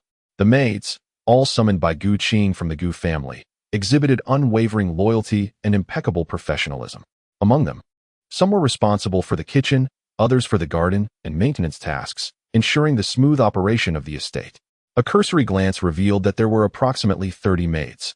Standing before them was the housekeeper, Gu Jiao, clad in a pristine housekeeper's uniform, exuding an air of grace and elegance, resembling a noble steward straight out of a comic book. Like Gu Qi, Gu Jiao was also an orphan taken in by the Gu family. Due to her spiritual energy being at a mere level, she was trained to serve the family. Upon noticing Gu Qing and the others' arrival, she instructed the maids to greet them in unison, their voices harmoniously resounding. "Welcome home, master." Gu Qing observed this scene with satisfaction, nodding appreciatively at Gu Jiao. "Thank you for your hard work, Gu Jiao," she remarked with a smile. "It is my duty," Gu Jiao replied, "and now, allow me to introduce you to the functionalities of this residence." Under the family head's instructions, Gu Jiao was to assist Gu Qi with her duties. Therefore, upon the arrival of Gu Qing's group, her gaze instinctively fell upon Gulan. A fleeting moment of astonishment washed over her. She couldn't help but marvel at how adorable the family head's grandson was. Quickly averting her gaze, she courteously addressed Gu Qing. As they walked and conversed, Su Xia linked arms with Gu Qing, embodying the essence of an aristocratic lady. While she maintained a humble demeanor at home, she exuded an air of aloof elegance in public to uphold the family's reputation. Gu Yuan, on the other hand, resembled a naive fawn, distractedly gazing around, devoid of any semblance of sophistication. After days of etiquette training, Gulan had cultivated the demeanor of a noble young master. Conscious of the many eyes upon him, he endeavored to embody the grace he had learned, ensuring that every movement was aesthetically pleasing. The surrounding maids dared not gaze at Gulan as maids. It would be deemed disrespectful to stare at the children of their masters. Thus, despite Gulan's striking beauty, they averted their eyes. However, this only underscored Gulan's exceptional attractiveness, for not a single maid dared to look directly at him, not due to a lack of beauty, but rather because he was too enchanting to behold. Continuing as Gu Qing had advised, everything was already arranged, and Gulan and the others merely needed to settle in. Gu Jiao familiarized them with the house and selected a few maids to attend to Gulan and his companions personally. Much like the noble of ancient times who had personal attendants, Gulan and his group now enjoyed the privilege of their own devoted maids. The maids selected to serve them were all quite charming, with modest appearances that clearly indicated they were disguised as young gentlemen. This arrangement made sense, as employing maids to attend to women seemed inappropriate, while having young men fulfilled the role perfectly. There were reasons not to hire male servants. For instance, Gu Qing, being married, would find it unsuitable to engage a male servant, and Gu Yuan, still a child, was even less likely to require one. As for Gulan, being a boy, it was entirely reasonable for him to have a male servant, which would also help avoid various complications. However, this raised concerns about safety. Given their family's status, it would be easy to find a male servant, yet one could not guarantee the loyalty of such individuals. Gulan, now possessing advanced mental strength, required devoted attendance, and those sourced externally could hardly be trusted. Thus, it was preferable to select a young gentleman from among the maids. as they had been nurtured by the Gu family and could be counted on for their loyalty. The servants attending Gulan and the others were all women, which Su Xia accepted.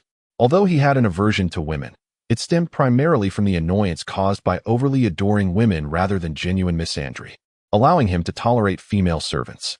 The tasks these servants performed could easily be substituted with intelligent robots. However, the decision to employ human servants was purely a matter of face. Gu Qing's elevated status necessitated the presence of human attendants, as utilizing robots might diminish their dignity. In this era, human labor was significantly more expensive than robotic alternatives, and only those with genuine power and influence could afford servants.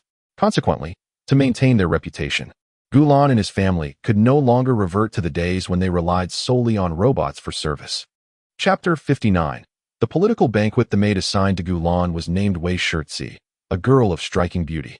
She possessed long hair that cascaded down to her waist, a charmingly round face that bore a hint of baby fat, and was dressed in a black and white maid's uniform. Her slender legs were adorned with black stockings, exuding a gentle demeanor, though standing at a mere 1.65 meters, she was quite diminutive in an era where women averaged 1.85 meters in height. It was evident that she embodied the adorable aesthetic of a young gentleman. Upon first laying eyes on her, Gulan nearly mistook himself for still being on Earth. Not that he could be blamed for the error. This girl's height was reminiscent of women from his home planet, albeit her beauty far surpassed theirs. Nonetheless, the surroundings reminded Gulan that he had not returned to Earth, but rather that this girl was simply shorter than he was accustomed to. When Wei Shirtzi met her master, Gulan, she felt, as rumors had suggested, that her young master was indeed as charming and handsome as described, and she admired his beauty in silence. Cautiously and courteously, she addressed him, "Young master, I shall now escort you to your room." Gulan and the others had already chosen their accommodations, yet the vastness of the residence necessitated a guide to navigate its halls, and Wei Shirtzi was appointed for this task. Gulan nodded in agreement. "Very well, please lead the way." As he spoke, an air of aristocracy enveloped him, which was not a deliberate display by Gulan, but rather the result of his extensive training in etiquette that had become ingrained in his very being. Every movement he made exuded elegance and charm, leaving an indelible impression on anyone who beheld him. Wei Shirtzi, who led the way, became increasingly conscious of her own demeanor. Gulan's noble presence was simply too striking. Despite her own high standards as a professional maid, she couldn't help but feel a twinge of anxiety, fearing that any misstep might tarnish her impression in Gulan's eyes. "Young master, we have arrived. This is your room," Wei Shirtzi announced as she guided Gulan to the first room on the second floor. She opened the door but did not enter. Instead, she turned to Gulan. "Adhering to the protocol that forbids a maid from entering her master's quarters without permission." "Understood, please wait outside," Gulan replied before stepping into his room. It was spacious, estimated to be around several hundred square feet. Directly opposite the door stood a grand floor-to-ceiling window overlooking a garden, allowing Gulan the potential to enjoy its beauty from within whenever he pleased. The lavish decor and furnishings within the room were splendid, with the wardrobe already filled with an array of exquisite garments, predominantly menswear, along with a modest selection of unisex attire, catering to every aspect of Gulan's needs. However, it was not the beautiful clothes that surprised him the most. It was a note left on the bed that captured his attention. The note read, "Xiaolon, there is a door at the very back of the dressing room. Open it and see the surprise I have prepared for you." The handwriting was unmistakably that of Gu Qing, his mother, with anticipation bubbling within him. Gulan made his way to the back of the dressing room and opened the door, only to discover not a bare wall, but a somewhat cramped space filled with an assortment of mech figurines. "Mom, I adore you," Gulan exclaimed, sending a voice message to Gu Qing. He eagerly stepped inside, marveling at the collection of mech models he thought he would never see again after the move. To his delight, Gu Qing had generously amassed a new collection for him, filling the room with joy that made him wish to rush to her and express his affection with a kiss. However, he refrained from acting on this impulse, knowing that if Su Xia were to discover it, she would undoubtedly confiscate his treasured figurines, rendering his joy moot. Thus, he opted to express his gratitude through the digital realm, reserving more tangible gestures for another time. Overall, Gulan was thoroughly satisfied with his new home, and the rest of the family shared in his contentment. They spent the day exploring the various facilities of their new abode, visiting the swimming pool, game room, home theater, small supermarket, golf course, and garden before returning home. As night descended, the family savored their inaugural meal in their new abode. The feast was exceptionally lavish, featuring an array of renowned delicacies adorning the table. Amidst the dining, perhaps due to Gu Qing's amusing anecdote, Su Xia erupted into delightful giggles, while Gu Yuan persistently served dishes to Gu Lan, whose bowl soon overflowed with sumptuous food. As Gu Lan relished her meal, she gazed out at the enchanting scenery beyond the window. The night sky resembled a dark velvet curtain, punctuated only by the scattered twinkling stars and the luminous moonlight filtering through. Through the window, one could glimpse the distant skyscrapers and the hovering vehicles speeding across the overpasses, framed by the man-made forest surrounding the mansion. The air was filled with the joyful chatter of family and the tantalizing aroma of the dishes, creating a stark contrast. As Gu Lan reveled in their blissful existence, others were just emerging from the clutches of their demanding work. Reflecting on this, Gu Lan mused that, indeed, in any realm, wealth held undeniable sway. After a moment of contemplation, his focus returned to his family, and with his exceptional emotional intelligence, he brought forth laughter from Su Xia once more. The family enjoyed their meal with merriment, and soon, the night passed in silence, transitioning to 8 o'clock in the morning. In Gu Lan's new chamber, gentle golden sunlight streamed through the floor-to-ceiling windows, illuminating the soft white bed where the delicate lashes of a handsome youth fluttered as he gradually awakened. His gaze slightly dazed as he surveyed his surroundings. The yellow curtains parted slightly, the tassels brushing the floor. Once the curtains were fully drawn aside, the maid, Wei Shirtzi, noticed Gu Lan was awake and gracefully addressed him. "Young master, you are awake. Allow me to assist you with your attire." Gu Lan glanced at Wei Shirtzi, nodding softly. It was only then that Wei Shirtzi felt permitted to proceed, which entailed organizing the garments Gu Lan would wear that day and stepping out to allow him to change. Once dressed, Gu Lan descended the stairs accompanied by the maid. Wei Shirtzi spoke gently. "Young master, today's breakfast features noble red tea, royal bread, baked snails, crispy bacon, and stewed venison." The names of these rare and exquisite dishes flowed from her lips. Upon entering the hall, as the family gathered, Gu Lan regarded the sumptuous spread before him. Even he found it somewhat extravagant. Such opulence for a mere breakfast made him ponder the indulgence of it all. The meal before them was worth at least several 100,000 star coins, a sum that would require an ordinary individual a lifetime of labor to amass. This single meal represented the earnings of an average person over an entire lifetime, epitomizing the lifestyle of the truly affluent. This was merely the culinary aspect. Everything they wore, used, and inhabited was of the utmost quality, a life beyond the imagination of ordinary folk. Despite the initial perception of excess, when the exquisite flavors graced his palate, Gu Lan found the expense justified, for the taste was indeed sublime, surpassing even that crafted by the intelligent robot, Gu Qi. Subsequently, Gu Lan sampled each dish, relishing a modest portion before feeling fully satisfied. Their current existence resembled that of ancient emperors, who would indulge in a banquet of hundreds of delicacies, tasting merely a morsel of each before moving on. Similarly, Gu Lan and his companions approached their meals with a similar demeanor, taking but a single bite regardless of the extravagant nature of the dish, content merely to savor its flavor without further indulgence. After dining and conversing for a while, Gu Lan prepared to select a formal attire for the evening's gala. Last night, Gu Qing had informed everyone that she would host a banquet to celebrate her promotion to director. This event held greater political significance than social, essentially serving as a political gathering. Attendees would include Gu Qing's colleagues and subordinates, officials from the governor's office, the governor himself, and their families. Additionally, merchants from Tycoon Star and prominent social figures deemed worthy would grace Gu Qing's celebration. The purpose of this banquet extended beyond mere celebration. It also served to delineate alliances and adversaries. In simpler terms, those willing to attend were generally supportive of Gu Qing's elevation to director, while those who qualified yet abstained were likely opposed to her advancement. The rationale behind the absence of certain individuals was straightforward. Anyone who has ascended to such a position is not naive. As adults, they understand the intent behind Gu Qing's gathering. Should a genuine conflict prevent attendance, a representative could easily be sent. A refusal to send even a proxy indicates a hostile stance. Beyond distinguishing allies from adversaries, the banquet also served to showcase power. Those who attended would inevitably be perceived as part of Gu Qing's faction, most of whom held significant societal stature. With this influential support, Gu Qing's authority would undoubtedly increase following the event. Amidst these intricate dynamics, Gu Lan, as a member of Gu Qing's family, was expected to make an appearance, as his actions would reflect upon her reputation. Thus, he sought a splendid outfit to ensure he presented himself impeccably, sparing Gu Qing any embarrassment. Chapter 60. The guests, which one should I wear? Or perhaps this one would be better.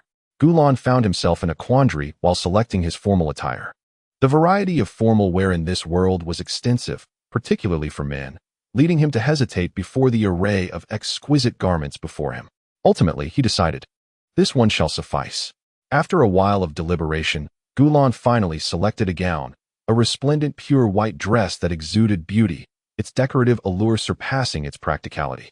Upon trying it on, Gu Lan nodded in satisfaction as he admired his reflection in the mirror. The gown suited him perfectly, accentuating the innocence and charm befitting his age, while its noble design magnificently showcased the aristocratic aura he possessed. Anyone who beheld Gu Lan would inevitably be captivated by his striking beauty and noble demeanor. Soon after, Gu Yuan approached Gu Lan, requesting his assistance in choosing a gown for herself. With his discerning eye, Gu Lan selected another white gown for Gu Yuan, remarking that it would complement his own attire splendidly, presenting them as a pair of close siblings. Gu Yuan, pleased with his choice, tried on the dress, which highlighted all her features beautifully, leaving her utterly satisfied. Before long, the time for the banquet arrived. Hosted by Gu Qing, the event was set to take place in the grand residence of the Gu family, though not in their usual abode, but in another opulent house. Following the preparations made throughout the day, the hall had been lavishly adorned by the servants, awaiting the arrival of the invited guests. The first to arrive were prominent businessmen and socialites, dressed elegantly and displaying excitement, thrilled to be attending an event hosted by a figure as notable as Gu Qing. Next came Gu Qing's colleagues and subordinates, members of the Planetary Defense Bureau, whose military demeanor remained unmistakable even in their refined attire. As these two groups mingled, the banquet hall echoed with muted conversations. Lastly, the officials from the governor's office arrived, stepping cautiously into the venue, followed closely by the governor and her family. The governor, Lu Yingzi, was an exceptional psychic with the appearance of a woman in her 30s, standing an impressive height of 1.95 meters, exuding a commanding presence that radiated authority even amidst the festivities. Trailing behind the governor were two individuals, her wife, a striking man named Ji Tianbin, who stood just over 1.6 meters tall, adorned in a captivating red gown that accentuated his beauty, making him resemble a blossoming flower, radiating allure and charm that drew the attention of the women present. Ji Tianbin, also a gifted psychic, possessed the rare ability to soothe the governor's psychic turbulence, albeit limited to only her, resulting in him having but one spouse. The governor's daughter, Lu Zixuan, was a striking young woman whose gown further highlighted her youthful elegance. A talented psychic in her own right, her abilities were considered exceptional on Tycoons Star, marking her as a prodigy of remarkable promise. She and Gu Lan are classmates, both attending the same school.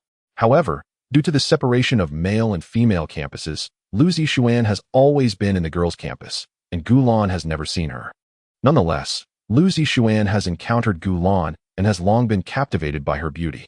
As the governor and officials from the governor's office arrived, the guests who received Gu Qing's invitation had mostly gathered.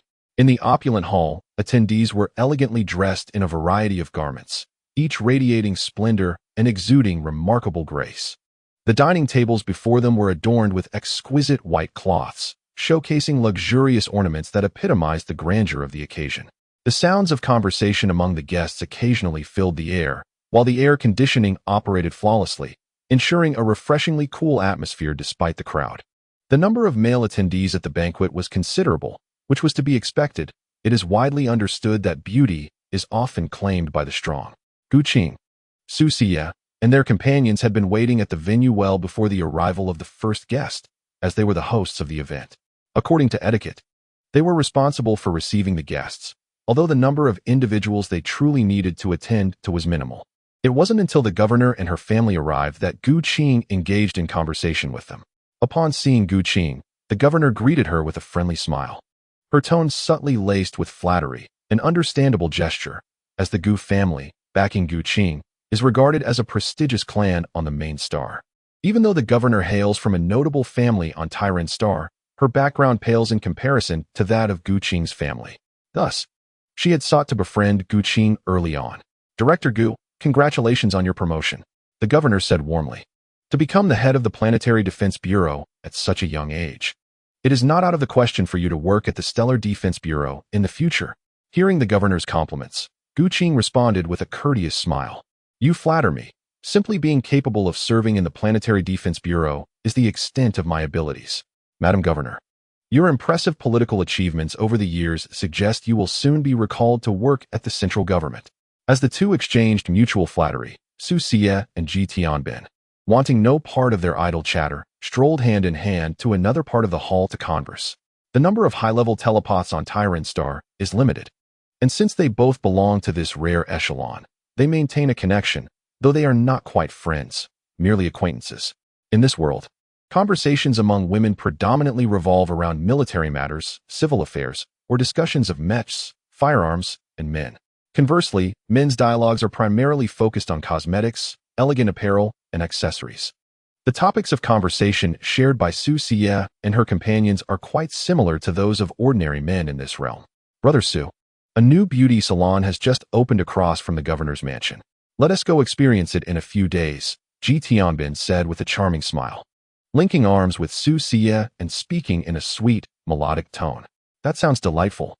Master Ji Linghui has released several new outfits, and I just happen to possess two. If you desire, I would be glad to gift them to you," Su Xie replied, her face glowing with joy.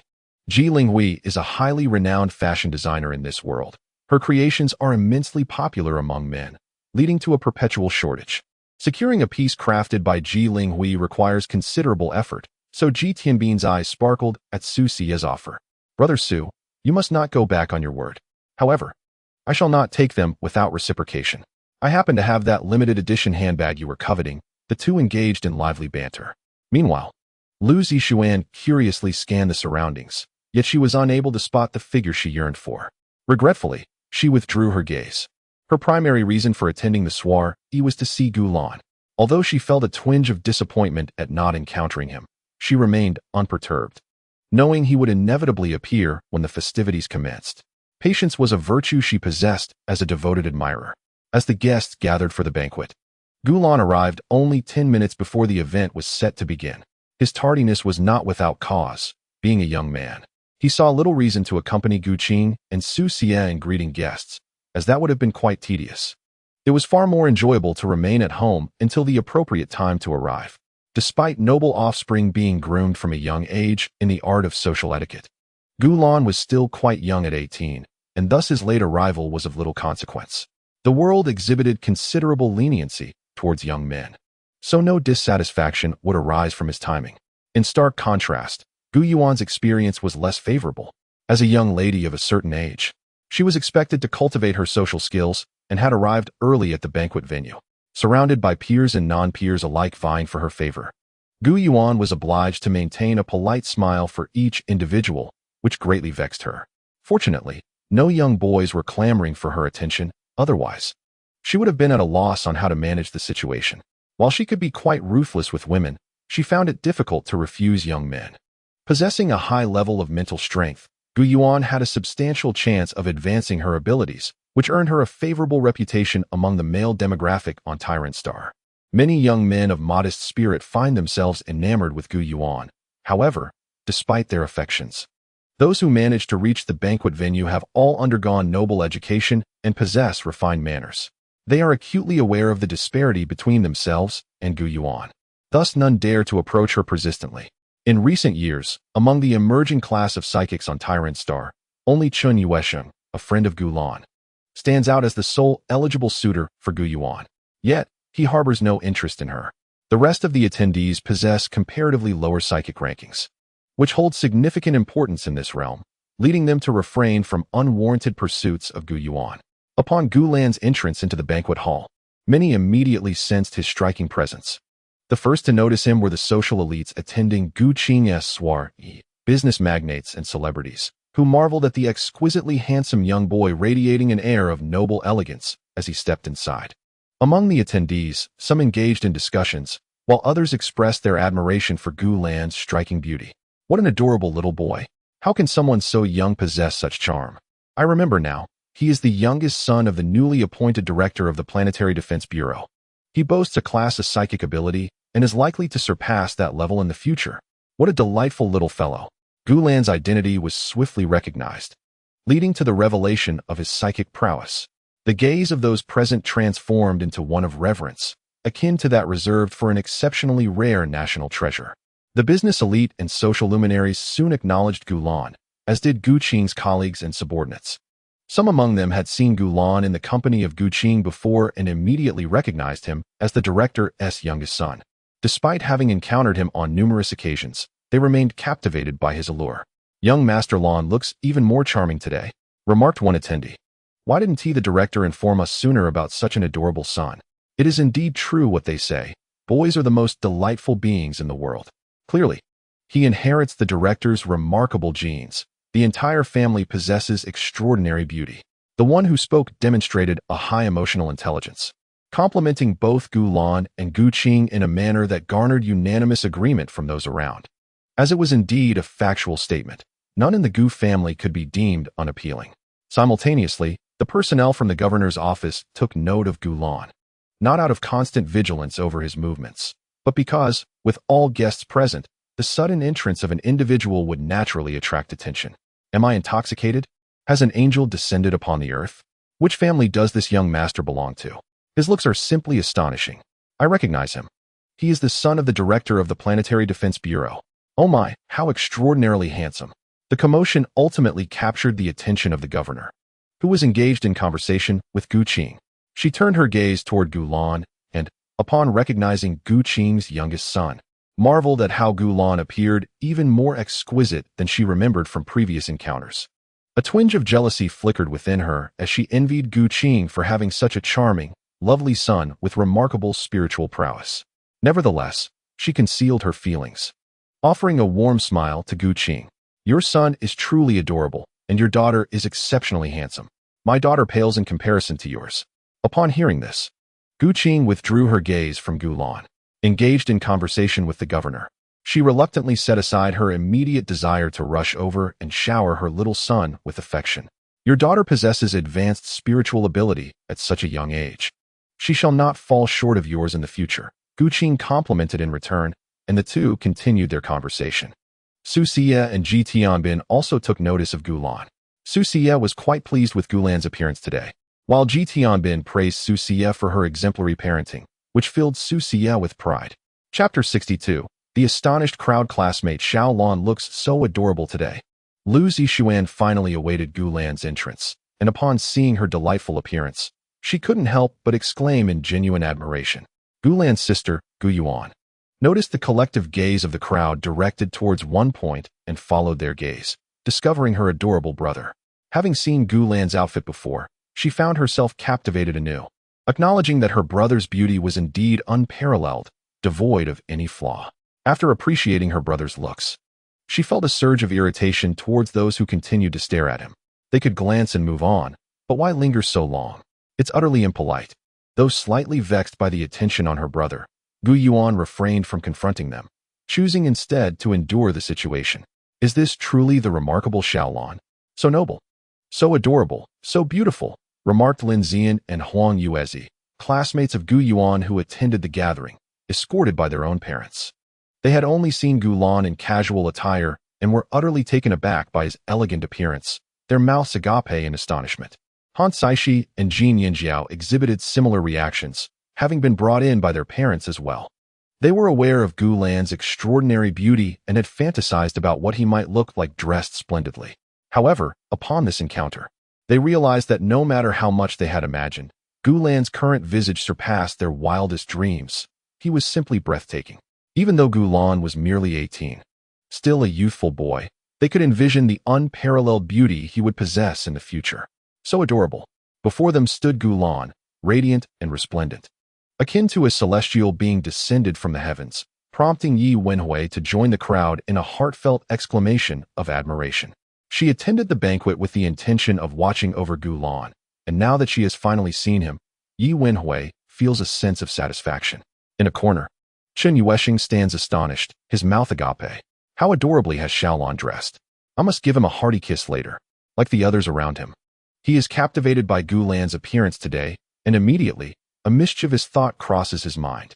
Of course, it is merely a fleeting fancy. He has no intention of actually kissing him, despite the fact that in this world, it is quite normal for boys to hold hands or kiss. The presence of so many onlookers makes Chen Yueshing, being a young boy, too bashful to act on such impulses. Wang Haoan and Yi Shunning are also present. This gathering is a political affair, so any faction not opposing Gu Qing has sent representatives. Given Gu Qing's extensive social circle, it is quite customary for numerous attendees to be present, making Wang Haoan and Yi Shunning's presence entirely reasonable. Upon seeing Gu Lan's attire today, a glimmer of envy flashes in their eyes, soon overshadowed by admiration and reverence. A boy of Gu Lan's striking good looks is indeed popular among his peers, elevating Wang Haoan and Yi Shunning's fondness for him considerably. Gu Lan, however, pays little heed to the reactions around him. He takes a seat beside Gu Yuan, engaging her in conversation. Soon, Chen Yueshing rushes over, eager to chat with Gu Lan. As there are few familiar faces at the banquet with a comparable level of mental prowess, only Gu Lan fits the bill. Thus, approaching him provides a welcome distraction from the monotony. Following closely behind are Wang Haoan and Yi Shunning. In this gathering, the adults are primarily responsible for interaction, leaving the younger generation largely unregulated. Moreover, since their conversational partner is Gu Lan, their parents are more than pleased to let them mingle, allowing them to easily join him. Xiaolon, is this your sister? Wang Haoan inquires curiously, eyeing Gu Yuan beside Gu Lan. Yes, this is my sister. Sister, this is my friend Wang Haoan. Gu Lan introduces them to one another. Yi Shunning, glancing at Gu Yuan, asks with curiosity, Sister Gu Yuan, you are so tall. You look so handsome.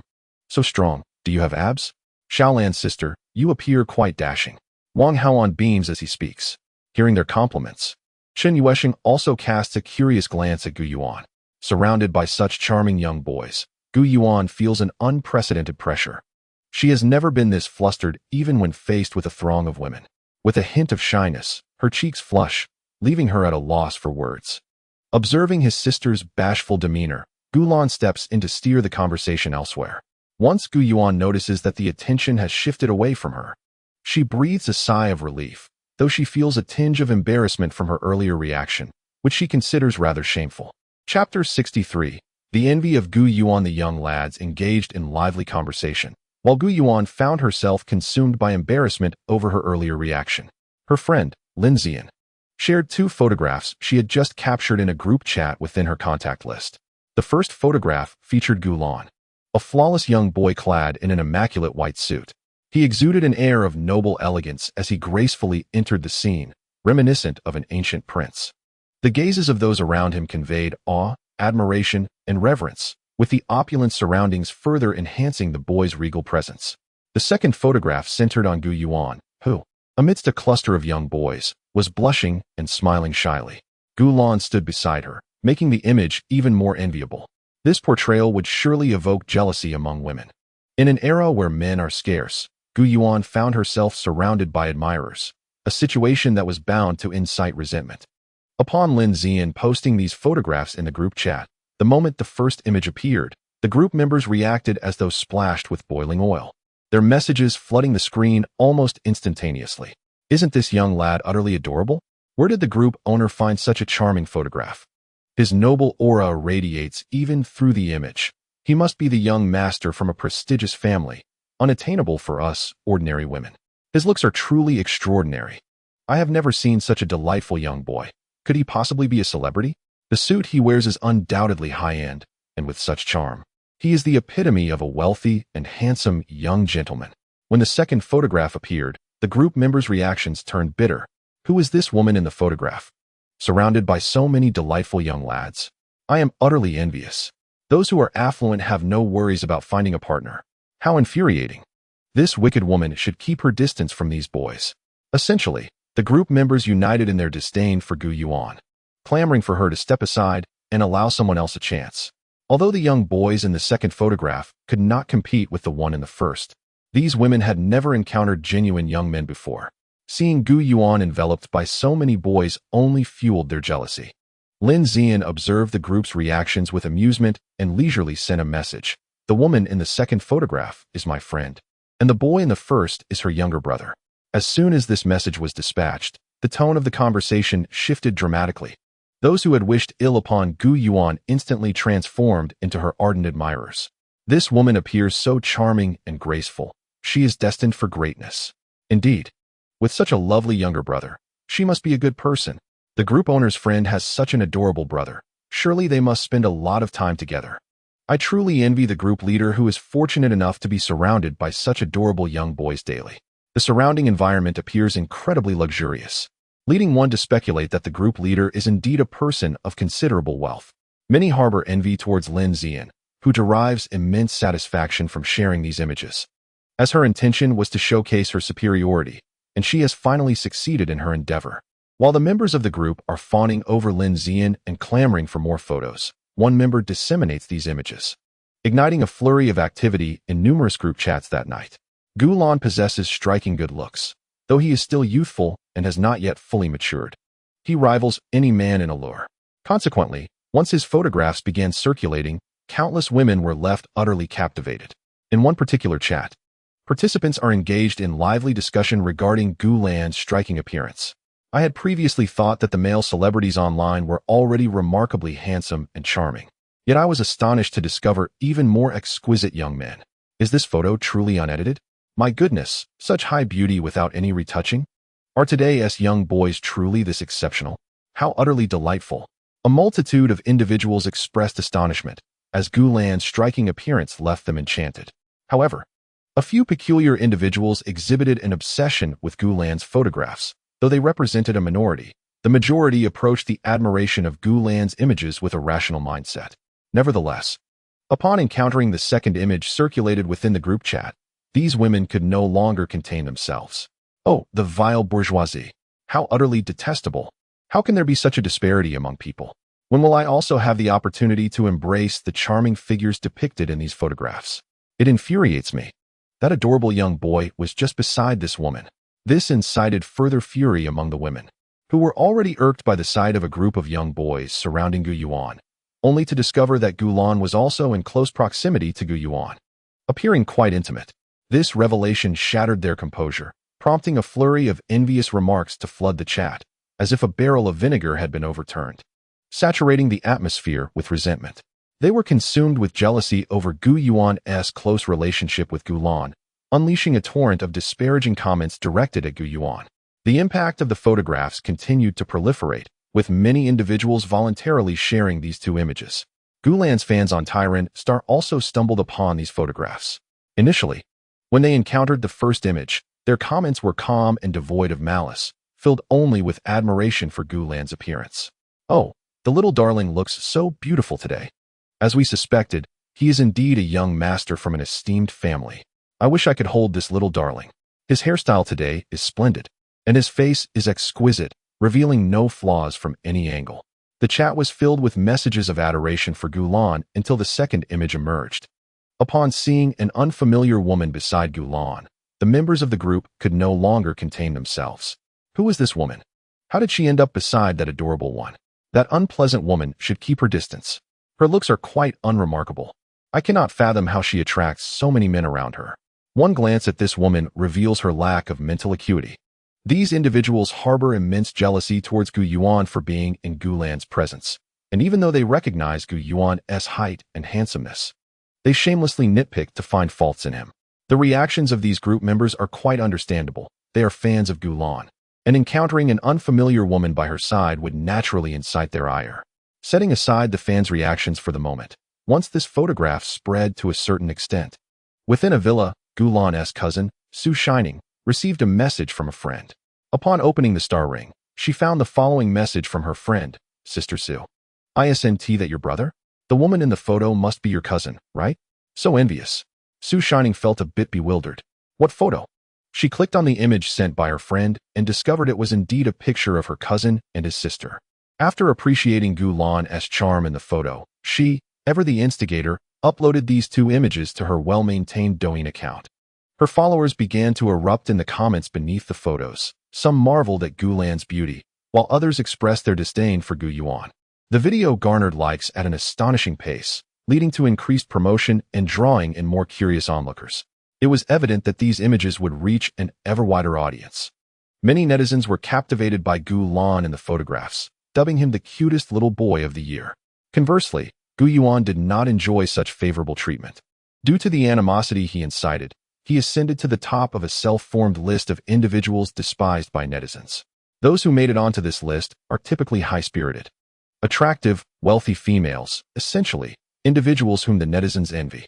Initially, Gu Yuan lacked the qualification to be on this list, but following this incident, his behavior of being surrounded by admirers earned him a spot. This list, being a spontaneous creation by netizens, holds no real significance, posing no threat to Gu Yuan's safety. Chapter 64. Lu Zixuan's Invitation Xiaolan. Look, you're trending. Shen Yuesheng projected the content from the star ring for Gu Lan to see. It was then that Gu Lan realized he had been photographed and the images disseminated. However, he was indifferent. After all, they were merely 2 photos, and he had many others circulating, so he did not mind such matters. Yet, since it was his image, Gu Lan took a moment to glance at the comments from netizens regarding the photographs. He found that the majority were praising the little boy's looks, and he was quite pleased with these remarks. Gu Yuan also noticed the comments from netizens about her, yet she remained utterly indifferent. The more they commented, the more it evidenced their envy for her proximity to Gu Lan. She couldn't be bothered to engage with those who were clearly perturbed. Observing Gu Yuan's nonchalant demeanor, Lin Zian secretly breathed a sigh of relief. She had not anticipated that her mere pretense among group friends would provoke such a significant stir, and fortunately, Gu Yuan was unfazed. Nevertheless, she still intended to privately confess everything to Gu Yuan later and apologize, as it was she who inadvertently led to Gu Yuan being criticized by so many netizens. The banquet commenced, and as the host, Gu Qing took to the stage to express her gratitude for everyone's attendance. The audience responded with enthusiastic applause. Once Gu Qing concluded her remarks, the staff began to present an array of exquisite dishes at the dining table. During the meal, conversation was not prohibited, allowing many guests to engage in lively banter with familiar acquaintances. Gu Lan and his party were seated at the same table as the governor. Gu Lan sat closely next to Su Xia, with Gu Yuan on his other side, while Gu Qing was seated to the right of Su Xia. The governor took a seat opposite them. Next to him was the governor's wife, Ji Tianbin, followed by Lu Zixuan.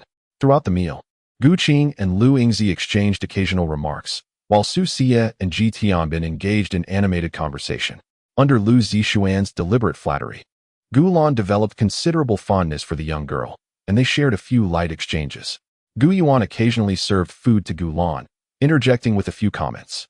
As the banquet drew to a close and guests began to depart, Lu Zixuan finally mustered the courage to voice her long-held desire in front of both families. Turning to Gu Lan, she said, "Gu Lan, my birthday party is the day after tomorrow. If you're interested, you're welcome to come over and spend the day with me." Lu Zixuan's tone was tinged with apprehension. Although she had grown more familiar with Gu Lan through their conversation, this did not guarantee her success in inviting him to her celebration. Gu Lan did not respond immediately, contemplating whether he should accept the invitation. He had previously mentioned his boredom during the upcoming holiday, and he was quite eager to engage in some fun. However, considering it was an invitation to someone else's home, he turned to Gu Qing to gauge her reaction before making a decision. Gu Lan held his family in high regard, and if Gu Qing disapproved, he would decline Lu Zixuan's invitation. Gu Qing smiled and nodded, prompting Gu Lan to agree. "Gu Lan, I will be waiting for you at home the day after tomorrow." Lu Zixuan exclaimed with delight upon hearing his affirmation. Had it not been for her parents' presence, she might have jumped for joy. Before departing, she eagerly conveyed her excitement to Gu Lan. At that age, young girls often enjoy making friends with boys, especially considering Gu Lan's remarkable looks, resembling a porcelain doll, which undoubtedly made him appealing to girls. Lu Zixuan had harbored affection for Gu Lan for quite some time, so his agreement to attend her birthday party filled her with immense joy. The time soon arrived, and the day after tomorrow awaited. Today, Gu Lan was invited to a birthday celebration, and in an effort to convey his respect for others, he decided to adorn himself thoughtfully. From the myriad garments in his wardrobe, he selected an outfit that he intended to wear for the occasion. Once he had changed into his chosen attire, he gazed into the mirror and felt a surge of satisfaction. He believed he appeared vibrant and utterly charming. Chapter 65. The modest spirit-level young master. You look exceedingly adorable today, exclaimed Wei Shirtzi, the maid waiting outside the changing room, her eyes lighting up at the sight of Gulan.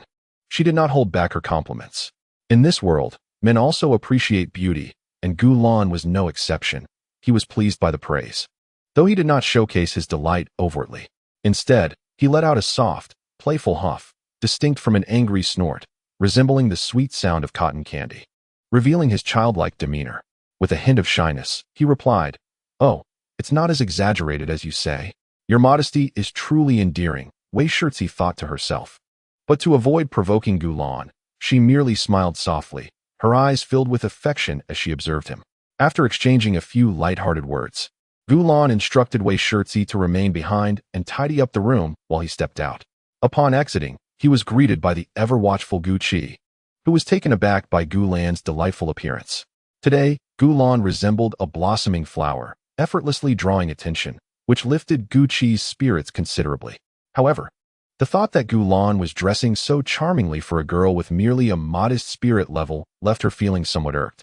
Logically, as a bodyguard, she should not exhibit emotional fluctuations regarding her employer's social engagements. Yet the prospect of Gulan meeting a girl with such a limited spirit level unsettled her. This slight discontent was not directed at Gulan himself, but rather at Lu Zixuan, the girl he was to meet. How could someone with such a trivial spirit level, destined never to surpass it, dare to invite their esteemed young master to her birthday gathering? It was utterly preposterous. She was, in essence, oblivious to the disparity between herself and Gulan. These negative sentiments toward Lu Zixuan remained unexpressed on Gu Qi's face. They flashed through her mind in an instant as Gulan approached her. He intended to ask her to accompany him downstairs, but noticed that Gu Qi was already advancing toward him. Though puzzled, Gulan refrained from inquiring immediately, opting instead to observe Gu Qi's actions. Upon reaching him, Gu Qi adjusted his slightly askew hat and tucked a few stray strands of hair behind his ear, feeling a sense of satisfaction at the polished image before her. At that moment, she sincerely remarked, "Young master, you look truly beautiful today." In the face of the praise from his close acquaintance, Gu Qi, Gulan, despite having heard it many times before, still felt a tinge of shyness and smiled gently, suggesting they depart. Gu Qi nodded in agreement, but as they descended the stairs, Gu Qing called out to Gulan. Beside Gu Qing stood Susia, who, along with Gu Qing, imparted some earnest advice to Gulan. With a tone filled with sincerity, Gu Qing cautioned, "Xiaolan, do not readily trust the words of unfamiliar women when you are outside. If any issues arise, seek out Gu Qi or me." It was evident that the governor's daughter's birthday gathering would attract many women, and as a delicate young boy, Gulan would undoubtedly draw the attention of numerous ladies. Gu Qing warned him against being swayed by their sweet talk to avoid being deceived. Although Gulan generally maintained a composed demeanor, Gu Qing felt compelled to reiterate her guidance. Susia added softly, "Xiaolan, if someone bullies you, do not be afraid. You must tell mom and dad. We will stand up for you." Her expression was gentle, and her tone was filled with maternal warmth. Gulan smiled and nodded, acknowledging her words. It is often said that family serves as a sanctuary for individuals, a sentiment that rang true in this instance. As Gu Qing and others expressed their concern for Gulan's well-being, fearing he might face any injustice, Gulan could feel the profound love they harbored for him. The governor's residence was not a den of danger, so after imparting a few essential reminders, Gu Qing refrained from further admonitions. Seeing that there was nothing more to discuss, Gulan, along with Gu Qi and Gu Yuan, exited their home. Both Gu Qi and Gu Yuan were accompanying him to the gathering, with Gu Qi tasked with ensuring his safety. Gu Yuan's presence was a request from Gu Qing, which Gulan readily accepted. The governor's residence was a mere 10-minute walk from Gulan's family mansion. However, Gu Qi was prepared to drive him there. Yet, Gulan felt no need for such luxury and opted to walk. Gu Yuan and Gu Qi, upon seeing his resolve, chose to respect his decision. As they walked along the path, having left the mansion behind, Gu Yuan struck up a conversation with Gulan. Perhaps sensing a comfortable atmosphere, she curiously inquired, "Brother, what do you think of Lu Zixuan?" Without much contemplation, Gulan responded candidly, "Sister, you mean her? I think Lu Zixuan is quite handsome." Gu Yuan felt a slight pang of disappointment, but Gulan's subsequent remark lifted her spirits. He continued, "However, I believe she is not as handsome as you, sister." After uttering these words, Gu Lan flashed a smile at Gu Yuan. Naturally, Gu Yuan was elated to receive such praise from her beloved brother. Yet she did not lose sight of her intentions, subtly probing Gu Lan's feelings toward Lu Zixuan. I believe that in the future, when forming friendships, you should seek out individuals from the main star, as those from remote planets may not be suitable companions for you. Their mental fortitude is lacking, and their backgrounds are less than desirable. Gu Yuan enumerated the various shortcomings of those from distant planets. Indeed, Gu Lan nodded in agreement. Realizing that he had no intention of cultivating numerous friendships on Tyrant Star, as he would be heading to the main star for his studies after his sophomore year. Making too many friends on Tyran would inevitably lead to a painful farewell upon his departure. He discerned Gu Yuan's intentions, likely probing his feelings towards Lu Zixuan. This was understandable, as it was his first time dressing so elegantly for a birthday celebration of the opposite gender. Gu Yuan's curiosity was quite natural. However, he had no desire to befriend Lu Zixuan, attending her birthday gathering merely out of boredom during the break. Yet, to directly reveal his insight into Gu Yuan's motives might cause her embarrassment, so Gu Lan continued to echo her sentiments in order to assuage her concerns. That is reassuring.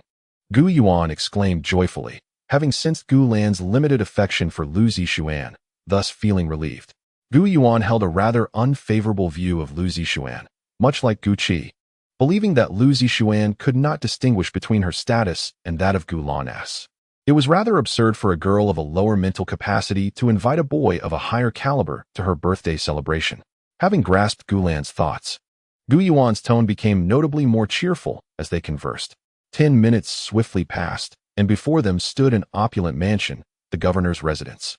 The estate rivaled Gu Lan's own mansion in size, and today, Lu Zixuan was hosting her birthday celebration there. As the gathering was private, the attendees primarily comprised her friends and classmates. The festivities were scheduled to commence at noon, and due to the expectation of early arrivals, several attendants were already waiting at the entrance. Presenting their invitations, Gu Lan uttered his name, and they were promptly granted entry. A mere 3 minutes had elapsed when Lu Zixuan appeared before Gu Lan shortly after their arrival. With her hair tied up in a high ponytail, she donned a chic white summer tank top paired with blue shorts, her long, luminous legs exposed to the air without obstruction.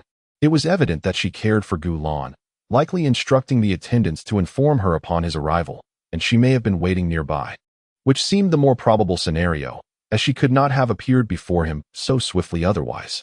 "Gu Lan, you've arrived," Lu Zixuan exclaimed, her tone imbued with excitement as she was unable to meet the gaze of the adorably dressed Gu Lan. "Let me show you inside."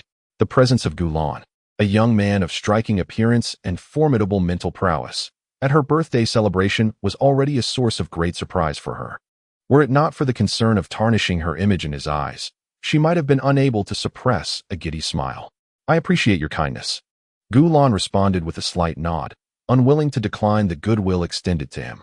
Under Lu Zixuan's guidance, the group arrived at the venue for the celebration, a 5-story villa that exuded opulence from the exterior.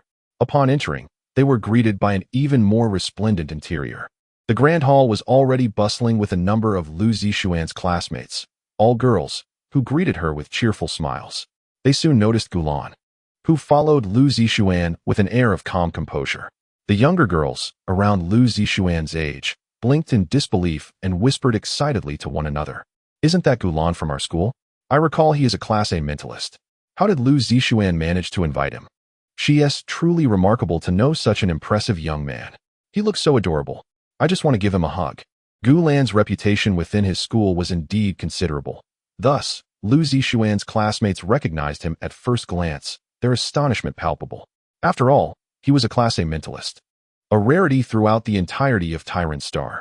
It was no surprise that they were taken aback by his arrival, considering the significance of his status.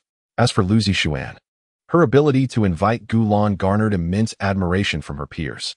The position of a planetary governor on Tyrant Star pales in comparison to that of a Class A mentalist, in the eyes of these students. Gu Lan was a figure of great importance. Their respect for Lu Zixuan grew, realizing she had managed to bring him to her celebration. Chapter 66. Surprise, what is he doing here?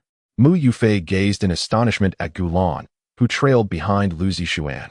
She was the Class A mentalist whom Gu Lan had met at the gymnasium, having encountered him alongside Chun Yuxing, Wang Haoren, and Yi Shunning while they were climbing over a wall. Mu Yufei had assumed she would never see Gulan again. Yet here he was at a relative's birthday gathering. This revelation was indeed startling. Following her surprise came a wave of jealousy, directed squarely at Lu Zixuan. After all, the young man she had longed to meet was now attending another woman's birthday celebration. It was only natural for her to feel envious. After her jealousy subsided, Mu Yufei concluded that Lu Zixuan was unworthy of Gulan's presence at her celebration. In a world where men held considerable status, those with high mental abilities soared even higher. A Class A mentalist like Gulan possessed a stature far exceeding that of a planetary governor on Tyran Star, and Lu Zixuan, as merely a Class A mentalist herself, was unfit to have him celebrate her birthday. This sentiment echoed the thoughts of the majority of the students present. However, regardless of their opinions, the fact remained, Gulan was indeed there. Lu Zixuan could keenly sense the incredulous, astonished, and envious gazes of her classmates directed towards her. To be candid, she felt rather pleased. It is human nature to revel in being the center of attention. The fact that a distinguished individual like Gulan, blessed with exceptional mental prowess and striking good looks, chose to celebrate her birthday brought her immense pride. Setting aside the thoughts of her classmates, upon learning of Gulan's arrival, the governor and his wife approached him with great enthusiasm. After all, Gulan hailed from a prominent family on the main star, and his high mental capabilities clearly marked him as a person of significance. Gulan, please feel at home here. Don't be shy. Indulge in whatever you wish to eat or play, Lu Yingzi said with a cheerful demeanor. To the outside world, she was the stern governor, but in Gulan's presence, she resembled a friendly neighbor. It is no wonder he is the child of Xia. He has inherited his striking beauty, Ji Tianbin remarked, pulling Gulan's hand with a familiar tone. After conversing for a while, Lu Yingzi noted Gulan's impeccable manners, devoid of the typical flaws found in other young men, leading her to reflect on how well-behaved and polite he was. Following this sentiment, she felt a pang of jealousy towards Gu Qing for having such a perfect son, while Ji Tianbin also mused about how wonderful it would be if Gulan were his child. Understanding that their presence might inhibit the children's enjoyment, the couple, after establishing a closer rapport with Gulan, tactfully sought an excuse to depart. Once they left, Lu Zixuan's classmates felt liberated enough to indulge in their revelry. They cast curious, admiring, and astonished glances at Gulan, who was seated on a sofa in the corner. It was hardly their fault. Individuals with such high mental capabilities were exceedingly rare, and they wished to seize the opportunity to observe him more closely, a perfectly natural inclination. At that moment, Gulan recalled that he had yet to present the birthday gift he had prepared for Lu Zixuan. However, it was not too late. He called her over. Upon witnessing his gesture, the surrounding classmates, while appearing to enjoy themselves, discreetly focused their attention on the two, eager to see what Gulan would do next. "Thank you. I am truly pleased with this gift," Lu Zixuan exclaimed, astonished that Gulan had brought a present to her birthday celebration. The surprise overwhelmed her, and her joy was palpable. Chapter 67. The disparity. The gift Gulan presented to Lu Zixuan was, in fact, a luxurious watch he had purchased from an upscale store. The price was quite reasonable. After a discount, he acquired the timepiece for merely 1 million star coins. Lu Zixuan and Gulan's relationship was neither particularly close nor adversarial. They could hardly be considered friends, merely acquaintances. Therefore, this moderately priced yet tasteful watch was a fitting birthday gift for her. "I am glad you like the gift I chose for you." Upon witnessing Lu Zixuan's evident delight in the gift he had bestowed upon her, Gulan's lips curled into a subtle smile, and a sense of joy blossomed within him. After all, this was the first present he had offered to a stranger of the opposite sex, and he sincerely hoped it would meet her approval. Lu Zixuan's lack of dissent signified that he had indeed chosen well. "This watch is truly exquisite," Lu Zixuan exclaimed, donning the luxurious timepiece that Gulan had gifted her. She caressed the watch's surface with affection, clearly enamored with her present. The onlookers, who had been observing their interaction, felt a pang of envy upon seeing such an opulent gift. The value of a present often varies based on its giver. A gift from a beggar and one from a wealthy individual, even if equal in worth, would elicit distinct reactions. Undoubtedly, the latter would confer greater prestige upon the recipient. Gulan embodied the archetype of the affluent benefactor in this scenario, esteemed in status, striking in appearance, and possessing a formidable spirit. He was a figure of great admiration among the crowd. The gift he presented to Lu Zixuan ignited considerable envy among the onlookers. Yet, despite their envy, the individuals present were either Lu Zixuan's friends, relatives, or classmates, and their relationships with her were amicable. Thus, their envy was tempered with goodwill rather than resentment. When will I receive a gift from Gulan? One mused, filled with envy for Lu Zixuan.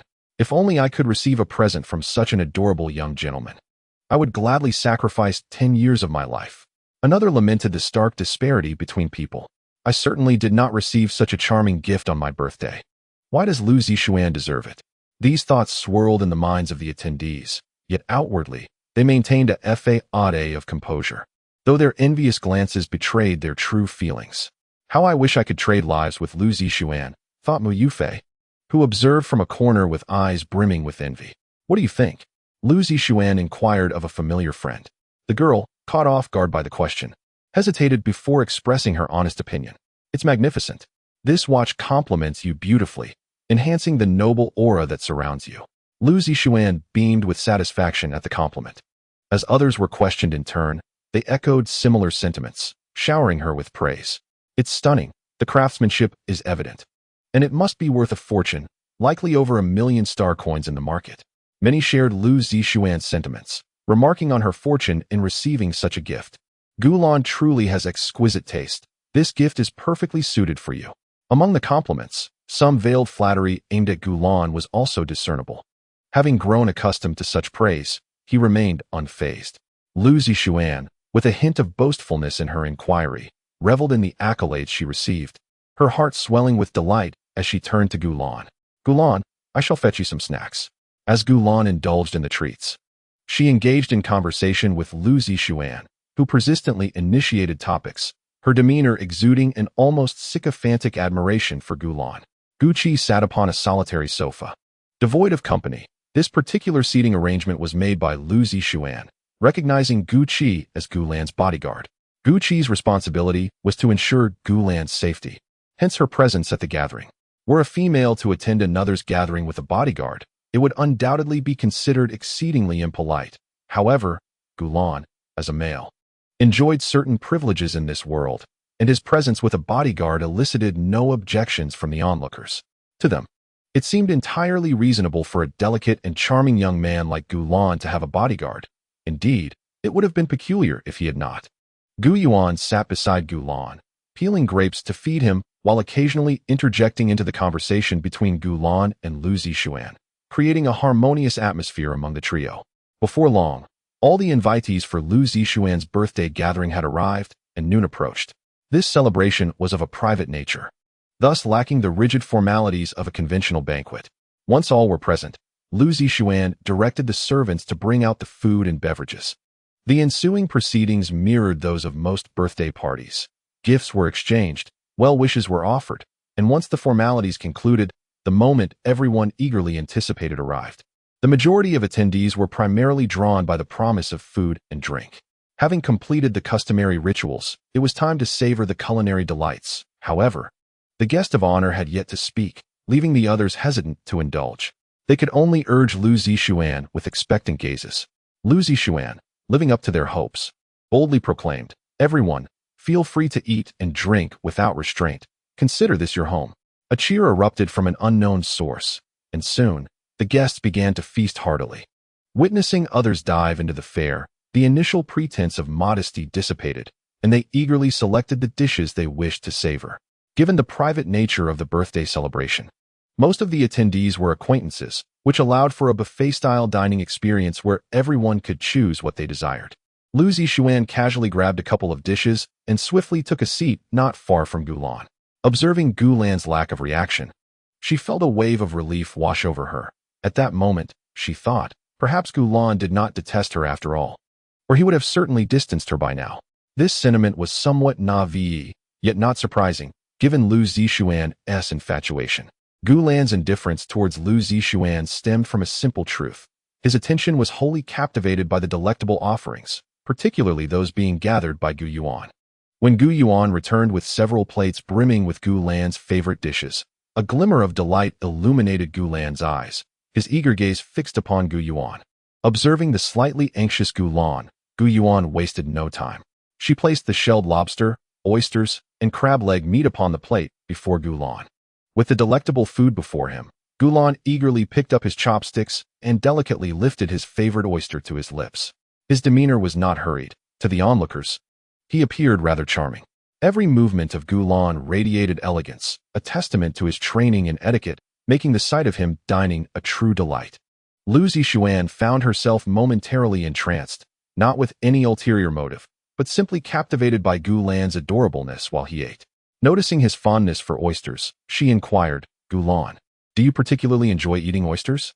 "Indeed, oysters are simply exquisite," Gulan replied candidly, revealing his genuine affection for them.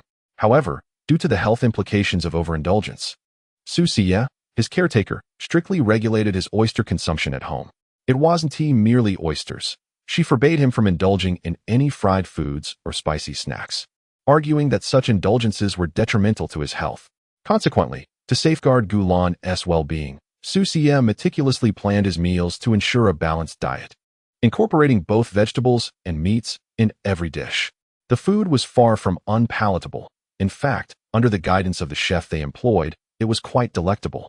Yet, despite the deliciousness, Gulan found himself yearning for those fried delicacies and snacks. Hence, as he faced the array of culinary delights before him, he felt a fleeting sense of urgency.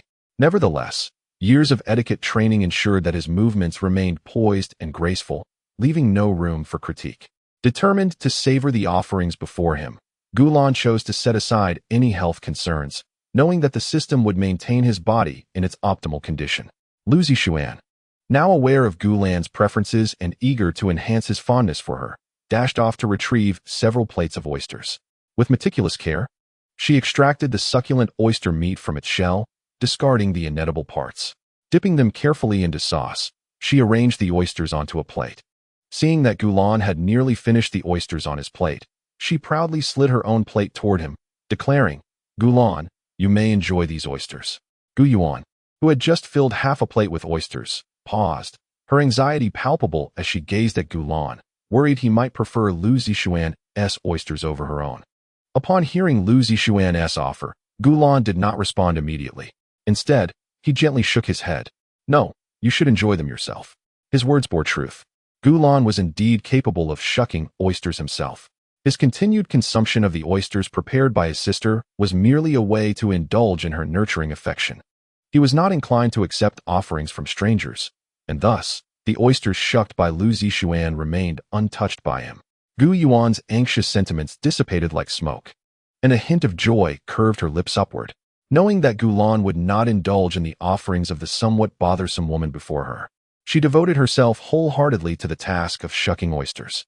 Lu Zixuan's eyes flickered with a tinge of disappointment when she observed Gulan relishing the oysters expertly prepared by Gu Yuan, which only intensified her awareness of the disparity between herself and Gu Yuan. In her heart, Lu Zixuan reassured herself that Gu Yuan was Gulan's sister, and their close bond naturally made it plausible for Gulan to prefer the oysters prepared by her sibling. With this self-comforting thought, Lu Zixuan's earlier melancholy began to fade considerably. "Are you not eating?" Gu Yuan inquired with concern, noticing that Gulan had filled her plate with oysters, but was now inactive. "I need to use the restroom," Gulan replied, shaking her head before addressing Gu Yuan. Understanding, Gu Yuan found herself alone with Lu Zixuan. Observing Lu Zixuan's boredom, she instructed her to peel a plate of shrimp, anticipating that Gulan would return and be able to help herself if she desired. After a brief moment, Gulan returned, and upon seeing her, Lu Zixuan, who had been feeling a bit listless, suddenly felt the urge to showcase her talents in front of Gulan. She summoned a servant to bring over her piano and boldly announced her intention to perform. As Lu Zixuan declared her performance, the onlookers turned their attention towards her, their gazes filled with curiosity. Gulan watched her with keen interest, although Lu Zixuan initially felt a flutter of nerves under the scrutiny of so many eyes. The moment she caught Gulan's gaze, a surge of confidence coursed through her. Women in this world often find themselves compelled to perform, even when faced with daunting challenges. Particularly in the presence of men, the fear of losing face in front of them can be more unbearable than any other humiliation. Lu Zixuan, despite being merely a woman, cherished her pride, and even though she felt a twinge of regret, She resolved to display her piano skills before Gulan, unwilling to be looked down upon. With the piano in place, Lu Zixuan took her seat and began to play a world-renowned piano piece. The elegant and melodious notes resonated in the ears of those present, and it was undeniable that Lu Zixuan possessed skill. Her performance was truly captivating. As the final note lingered in the air, the audience erupted into applause. Generously acknowledging her talent, Lu Zixuan turned her hopeful gaze towards Gulan, and seeing the girl's evident delight, Gulan couldn't help but chuckle. She joined in the applause, providing Lu Zixuan with a much-needed boost of encouragement. The fatigue that had accompanied her performance vanished entirely, replaced by an overwhelming sense of joy. To be admired by the noble young man, Gulan, brings joy to any girl, and Lu Zixuan is no exception, feeling particularly exhilarated. If not for the concern of appearing too eager and being noticed by Gulan, she would have played several more piano pieces. However, after considering, she decided against it. Following Lu Zixuan's display of her piano skills, numerous young girls approached the piano to showcase their own talents. Their primary motivation was to maintain their dignity in front of Gulan. In the presence of men, women often engage in subtle rivalries, hoping to capture his attention. The number of girls playing the piano was significant, nearly half of the attendees, around 10 in total. As the guests of the birthday party were all affluent, these girls, like Lu Zixuan, had practiced piano from a young age. Additionally, due to the superior physical and intellectual qualities of people in this world compared to those in Gulan's original world, their performances were indeed quite melodious. Each time a girl finished a piece, they would discreetly glance towards Gulan, clearly eager for his admiration. Chapter 69, Skincare. Mu Yufei, like the others, looked towards Gulan after finishing her piano piece, revealing her desire to earn his admiration. However, Gulan remained unmoved by their performances for two reasons. Firstly, his applause for Lu Zixuan was merely a gesture of courtesy, as she was the guest of honor at the birthday party. Had it been anyone else, regardless of their skill, he would have been indifferent. Secondly, the girls' skills did not match Lu Zixuan's. Their performances were inferior, and Gulan's expression remained unchanged, leaving the others somewhat disheartened. Mu Yufei shared this disappointment, having hoped to captivate Gulan with her piano abilities, only to realize that her aspirations were dashed, as he showed no interest in her artistry. In contrast to the disheartened crowd, Lu Zixuan felt a sense of secret joy. The fact that so many girls failed to impress Gulan while she had received his applause suggested that she held some significance in his eyes. This thought filled her with happiness. Unbeknownst to the surrounding girls and Lu Zixuan, Gulan was not particularly concerned with their thoughts. Noticing that no one else was playing, a sudden impulse to perform seized him, and without hesitation, he rose and walked towards the piano. Observing his actions, everyone turned their curious gazes upon Gulan, puzzled about his intentions. It was only when he sat on the piano bench that they realized he intended to play a piece himself. The previously disappointed girls instantly became excited, eager to hear what kind of music Gulan would produce.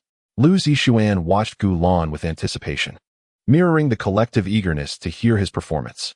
At this moment, both Gu Yuan and Gu Qi's attention was entirely focused on Gulan. Under the gaze of so many onlookers, Gulan remained unperturbed, seated gracefully on the piano stool as he began to play a popular piano piece of the time. After extensive practice, his piano skills had reached an exceptional level, and the melody that flowed from his fingers was extraordinarily melodious. His slender, fair fingers danced across the keys, producing enchanting sounds that captivated the audience, leaving them entranced until the final note resonated. As if awakening from a dream, Lu Zixuan was the first to applaud.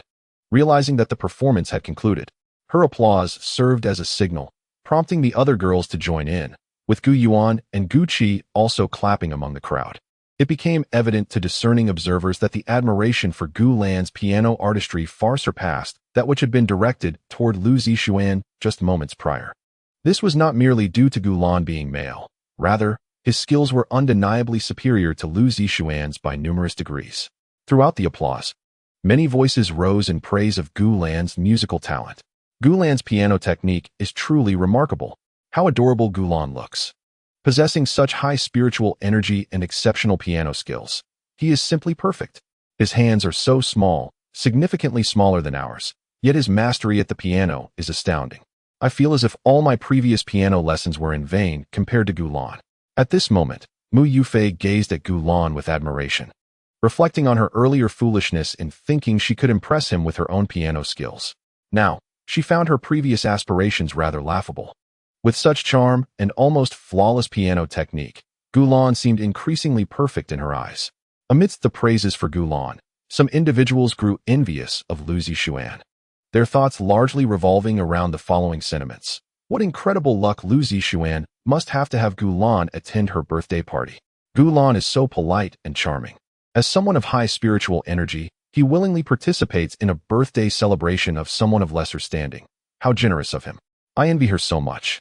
I wish I could take Lu Zixuan's place. We are all human, yet why is there such a vast disparity? After the applause, Lu Zixuan resumed her conversation with Gulan, who had stepped away from the piano. During their exchange, she sensed the barely concealed envy from others, which filled her with delight. Being able to converse with such an exceptional young gentleman brought her immense satisfaction. Human happiness is often derived from comparison. While others could only dream of speaking with Gulan, she relished the privilege of engaging with him, which bolstered her sense of superiority. Ultimately, the birthday celebration concluded successfully. It was certain that those who attended would spread the news of Gulan's presence at Lu Zixuan's birthday gathering, further enhancing her status among her peers. After all, Gulan, a young boy with exceptionally high mental fortitude, attracts considerable attention from the female populace. Lu Zixuan, having managed to invite Gulan to her birthday gathering, will undoubtedly relish the opportunity to boast about this event among her peers for quite some time. 3 days have passed, during which Gulan enjoyed a tranquil holiday. Until today, when he could no longer remain at home as usual. The reason, of course, is that it is time for Gulan's skincare regimen. It has been previously mentioned that Su Xia places great importance on Gulan's appearance, having purchased cosmetics for him that primarily serve to whiten, hydrate, and nourish the skin. In addition to acquiring cosmetics, Su Xia frequently escorts him to beauty salons for skin treatments, believing that beauty is cultivated through diligent care, which he deems essential. Convinced by his rationale, Gulan acquiesced to his arrangements, and today marks the day when Su Xia takes him for skincare. The father and son duo dressed simply before setting off with Gu Qi, their bodyguard, along with 2 soldiers. Gu Qi is tasked with ensuring the safety of both men, while the 2 accompanying soldiers primarily serve to maintain a semblance of grandeur.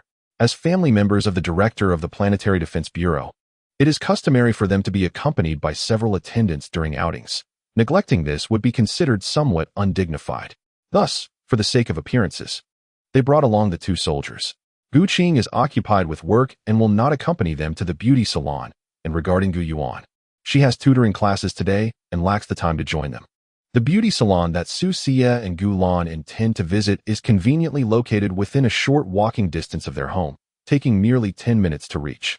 The salon is situated directly across from the governor's mansion, and in addition to the 2 of them, Su Xia's friend Ji Tianbin has also scheduled an appointment for skincare at the same venue, where the 3 will rendezvous. Upon their meeting, Ji Tianbin, accompanied by 2 soldiers, greets Su Xia. As the wife of the governor, it is entirely natural for her to have such protection while out. After exchanging pleasantries, Su Xia and Ji Tianbin, laughing and chatting, lead Gulan towards the beauty salon.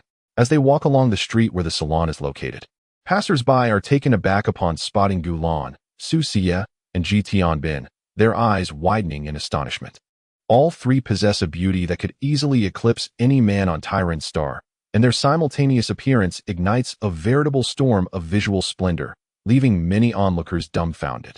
Even after the trio has passed, several pedestrians remain frozen in place, struggling to recover from the overwhelming allure they just witnessed.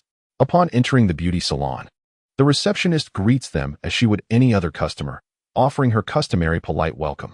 Upon their arrival, the welcoming words faltered, leaving the receptionist girl momentarily speechless, her cheeks flushing crimson. She averted her gaze, unable to meet the eyes of Gulan and her companions. Please arrange a private room for us on the 2nd floor, Su Xia stated with practiced ease. Only upon hearing her request did the receptionist regain her composure, swiftly processing the arrangements before handing Su Xia a room key. Here is your key. Your room is the 5th one on the 2nd floor. Understood. Come along, Xiaolon, Tianbin, Su Xia acknowledged, gesturing for them to follow. As the group traversed the lobby, they observed several women lingering about. This beauty salon catered exclusively to men. Most of these women accompanied their partners, occupying the designated waiting area within the salon. Upon the entrance of the trio, who were strikingly beautiful, the reactions of the women varied dramatically. Some choked on their drinks. Others collided with walls, and a few even suffered from nosebleeds. Despite the diverse responses, a common thread wove through them all, to Gulan and her friends. They appeared utterly comical. Many of these women had partners, yet they remained entranced by the allure of Su Xie, Gulan, and Ji Tianbin. This fascination was hardly surprising. Su Xie exuded a pure and charming aura. Ji Tianbin radiated seductive beauty, while Gulan embodied the essence of an adorable young lad. Each possessed a distinct charm, collectively overwhelming anyone in their vicinity. It was no fault of the women that their composure faltered. Some women were captivated by the beauty of Su Xie and Ji Tianbin, while others found themselves enchanted by Gulan. The whispers among those smitten by Gulan echoed softly, "What an exquisite little lad. He looks so small. I just want to scoop him up and pinch that soft little face. How delightful he is at such a tender age. Imagine how captivating he will be when he grows up. I feel so fortunate to witness such an adorable young boy." As Chapter 70, Nail Polish unfolds, Su Xie and Ji Tianbin paid no heed to the myriad gazes directed at them, nor did Gulan. Having been the subject of such scrutiny for an extended period, he had long since grown indifferent to their antics. As they entered the beauty salon, it wasn't solely women who were enthralled by their beauty. Some men, both customers and staff of the salon, were equally enchanted. While men were few in this world, they were not precluded from employment. As long as the remuneration was sufficient, there would always be men willing to work. Thus, the salon employed a number of male staff with lower-tier psychic abilities. Compared to the women, the men's glances were far more reserved, stealing only quick glances before retreating. Upon reaching the second floor, they found themselves under the scrutinizing gazes of numerous men. The gazes were imbued with admiration and surprise, devoid of jealousy. When an individual excels significantly beyond their peers, jealousy fails to arise among those around them. Gulan and his companions possessed an aesthetic appeal that far surpassed that of the surrounding young men, eliciting only appreciation in their eyes, with no trace of envy. The group arrived at the private room they had previously reserved, which conveniently featured 3 beds. Su Xie and Ji Tianbin opted for the first and second beds, while Gulan selected the third bed by the window. Due to the nature of the room, the decor was rather opulent. While it could not quite compare to Gulan's home, it was certainly on par with an average 5-star hotel room. Su Xie and Ji Tianbin had chosen treatments that included skin whitening, hydration, exfoliation, hair nourishment, and full-body acupressure massage, among others. As some of the most beautiful in Tycoons, they placed great importance on their appearance, ensuring that every aspect of their self-care routine was meticulously attended to. In contrast, Gulan had selected only the basic treatments of hydration, skin whitening, and hair nourishment. In truth, Su Xie typically guided Gulan towards the same treatments he had chosen, believing that his natural beauty required little more than hydration and whitening. Soon, 3 male technicians arrived at their private room. Due to the comprehensive nature of the treatments, Su Xie and his companions had already shed their clothing, leaving only the innermost garments, a chest strap, and underwear. Unlike men in previous worlds, men in this realm also donned chest straps, as their chests were considered private areas. Among other distinctions, even their underwear differed from that of the past. The male technician proceeded to administer skin whitening, skincare, and hair nourishment treatments to Su Xie. Following this, he applied a white facial mask to Su Xie's face. The technician's movements did not cease there. He then spread skincare cream across Su Xie's arms, palms, fingers, and waist, covering his entire body. After completing this, the technician gently took one of Su Xie's feet, applying a product to enhance skin whitening, hydration, and softness, before retrieving a bottle of blue nail polish and delicately painting his toenails. Once both feet were adorned, the technician took Su Xie's soft hands and painted each of his 10 fingers with the same blue polish. In Chapter 71, Maintenance, Ji Tianbin's chosen treatments were quite similar to those of Su Xie, with the sole distinction being that he opted for a vibrant red nail polish instead of blue. Ji Tianbin's demeanor leaned more towards an alluring charm, making the red polish a fitting choice to amplify his inherent allure. At this point, the treatments for the two were only halfway through, as they still had full-body acupressure and muscle relaxation to look forward to, while Gulan, having chosen fewer treatments, was nearing the conclusion of his session. The massage therapist meticulously applied skincare cream to Gulan's arms, torso, and legs, and was just about to commence with one of his feet when Gulan interjected. "Wait," he exclaimed, as this particular service was not among the options he had selected. The male therapist, sensing Gulan's confusion, promptly clarified, "The foot care service was requested by your father." Upon hearing this, Gulan glanced quizzically in the direction of Susia, perplexed as to why she had chosen this service for him. His prior experiences had been limited to whitening and hydration treatments. He had never undergone foot care before. Why had Susia decided to include this additional service today? Curiosity gnawed at him for an answer. At that moment, Susia, reclining comfortably on the massage table, turned her head to offer an explanation. "Xiaolon, it is essential for boys to take care of their feet from a young age to keep them looking good." Ji Tianbin chimed in, adding, "Gulan, if you neglect foot care, as you grow older, your feet will develop numerous wrinkles and calluses, which will be quite unsightly." Ji Tianbin exaggerated somewhat to frighten Gulan into compliance. As they persuaded him, Gulan hesitated, acknowledging that Susia had a valid point. Recognizing the merit in her words, he soon acquiesced to the additional foot care service. "Let us begin," Gulan instructed the therapist, who nodded in response and commenced his work on one of Gulan's feet. The entire process lasted approximately half an hour, and upon its conclusion, Gulan felt that his feet appeared considerably more attractive than before. Although it was his first experience with foot care and he did not apply nail polish like Susia and Ji Tianbin, his feet still looked remarkably appealing.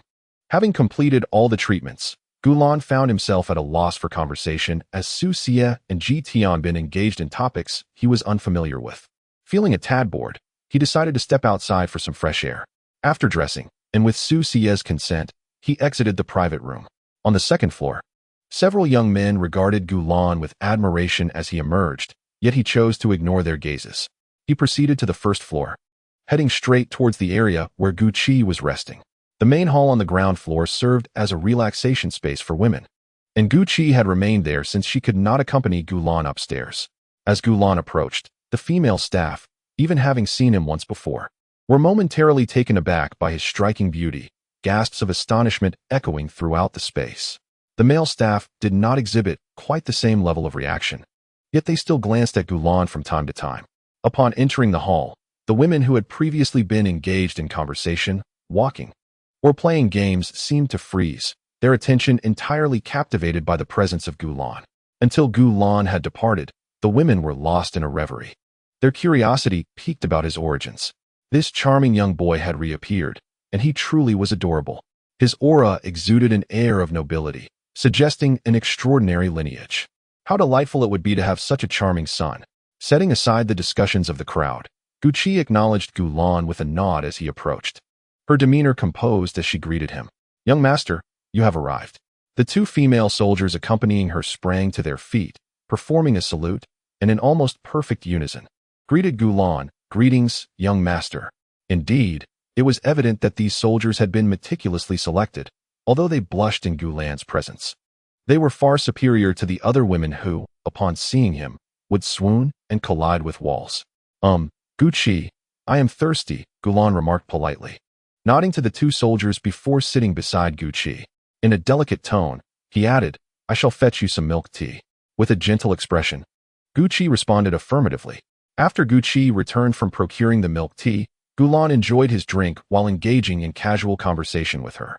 Approximately an hour later, Susia and Ji Tianbin descended from the second floor. The trio reunited, and Susia and Ji Tianbin prepared to head to the yoga studio, aiming to enhance their physique. Yoga is renowned for its ability to sculpt the body and improve flexibility, thus contributing to a more aesthetically pleasing form. To maintain their figures, Susia, Ji Tianbin, and even Gulan had all practiced yoga. The yoga studio was not far from their location. A hovercar ride would take around 20 minutes. Chapter 72. The yoga studio. Upon exiting, Susia, Gulan, and the others did not take a vehicle, nor did Ji Tianbin drive. They lacked transportation. Walking to the yoga studio would undoubtedly take longer than the 20 minutes required by hovercar, especially for women who might endure the distance. However, Gulan and his companions were delicate men, ill-suited for extensive walking. Nevertheless, they had no intention of traversing on foot. The governor's residence and Gulan's home were in close proximity to the beauty salon, and shortly thereafter, their servants arrived in two opulent vehicles, each worth at least 10 million star coins, parking gracefully before them. The cars glided directly to the street where the yoga studio was located. Coming to a gentle halt by the roadside, passers-by slowed their steps, intrigued by the luxurious automobiles and the identities of their occupants. Soon, under the gaze of curious onlookers, the driver's side door swung open, and Gucci emerged first. After unfurling her parasol, she elegantly opened the rear door, her movements fluid and graceful. The crowd, increasingly captivated, wondered what distinguished figures were concealed within the luxurious vehicles. Under the watchful gaze of the crowd, a delicate foot clad in pristine white shoes and socks emerged from the car, followed by a polished calf resembling jade. As his feet finally touched the ground, a charming young boy appeared before the onlookers. A collective gasp echoed through the air. In this era marked by an exaggerated gender imbalance, a boy like Gulan, with his striking looks, could effortlessly captivate numerous women wherever he appeared. The women present were utterly mesmerized by Gulan's beauty. Some hastily retrieved their phones to capture his image, while others gazed at him with unabashed admiration. A few, feeling their own ordinariness in comparison, stepped back and quietly slipped away, convinced they were unworthy of standing before him. The reactions did not stop there. Gulan's arrival was akin to casting bait into a pond, drawing an increasing number of spectators who halted in their tracks, and within moments, a throng encircled them. Ignoring the piercing stares, Gulan, along with Su Xie and Ji Tianbin, made their way towards the yoga studio, seemingly unfazed by the heat of the gazes upon them. A few soldiers trailed behind, while Gucci remained steadfastly by Gulan's side, ensuring his safety. Witnessing the imposing presence of the group, onlookers began to speculate about the identities of these men. Among those captivated by Gulan's allure, some were convinced that he must belong to a distinguished lineage. They fervently discussed, "These soldiers are from the Planet Defense Bureau. Could this young boy be the son of a prominent figure within it? Indeed, his aura is anything but ordinary. I refuse to believe he is not of noble heritage. I have never encountered such an adorable boy." Those young men on the Star Network pale in comparison to him. Thoughts of his elevated status and striking appearance led them to wonder which fortunate woman might one day win his affection. Upon arriving at the towering edifice housing the yoga studio, Gulan and his companions approached the building, which boasted hundreds of stories. The yoga studio occupied the 5th floor, while the other levels had been leased out, the details of which were of no concern to them. As they entered the building, they headed towards the elevators, flanked by rows of transparent glass windows. Through the panes, one could observe numerous individuals engaged in fitness activities on the 1st floor, where a gym thrived. Many young women with athletic figures, none shorter than 6 feet tall, were working out, their physiques sculpted with defined abs, radiating a strikingly vibrant aura. Among them, one girl spotted Gulan and his entourage as they entered the building. Rubbing her eyes in disbelief, she ultimately confirmed the reality before her and couldn't help but whisper, "Oh my heavens, is this truly real? Are there really such breathtakingly handsome men in this world?" The young woman was utterly struck by the astonishing beauty of Su Xie, Gulan, and Ji Tianbin. It felt as though a numerical display indicating a loss of 10,000 health points had appeared on her forehead. After enduring this overwhelming visual assault, she found herself devoid of even the strength to exercise, her mind clouded by the allure of Gulan and his companions. "Are you feeling faint?" someone teased, questioning whether this was a sign of impotence. Observing the girl's unusual demeanor, she jested. In the gym, it is common for women to band together in playful banter, especially when one of them seems overwhelmed. These jests are devoid of malice, serving merely as light-hearted fun. The girl remained motionless, as if her soul had departed, seated on the ground in a daze. The woman who had spoken earlier suddenly sensed something amiss. Following the girl's gaze, her eyes widened in astonishment as she exclaimed, "Goodness!"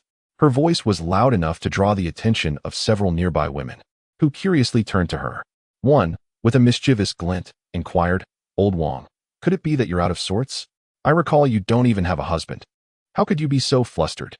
Old Wang shook her head, too astonished to articulate her thoughts coherently. "It's not that. You all must look outside."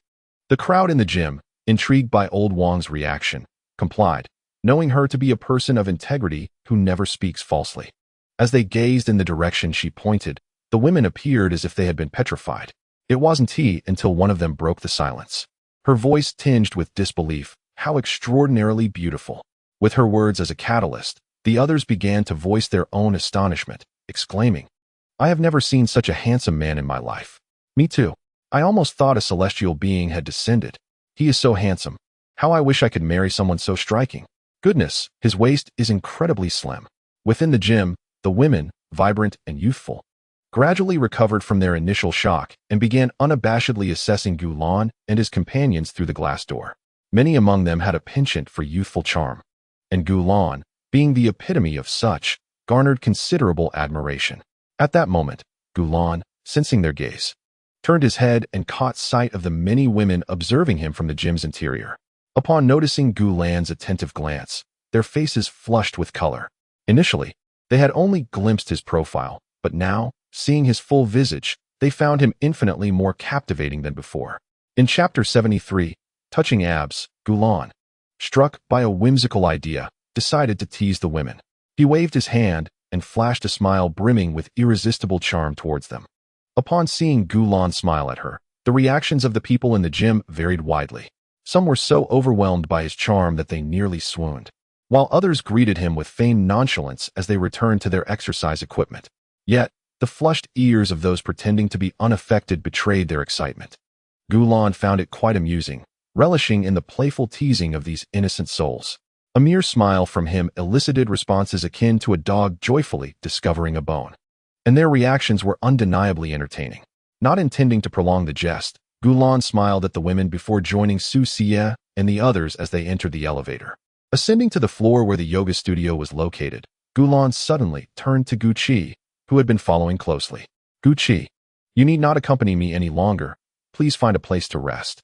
He felt a pang of sympathy for her after a long day of exploration, wishing for her to take a break.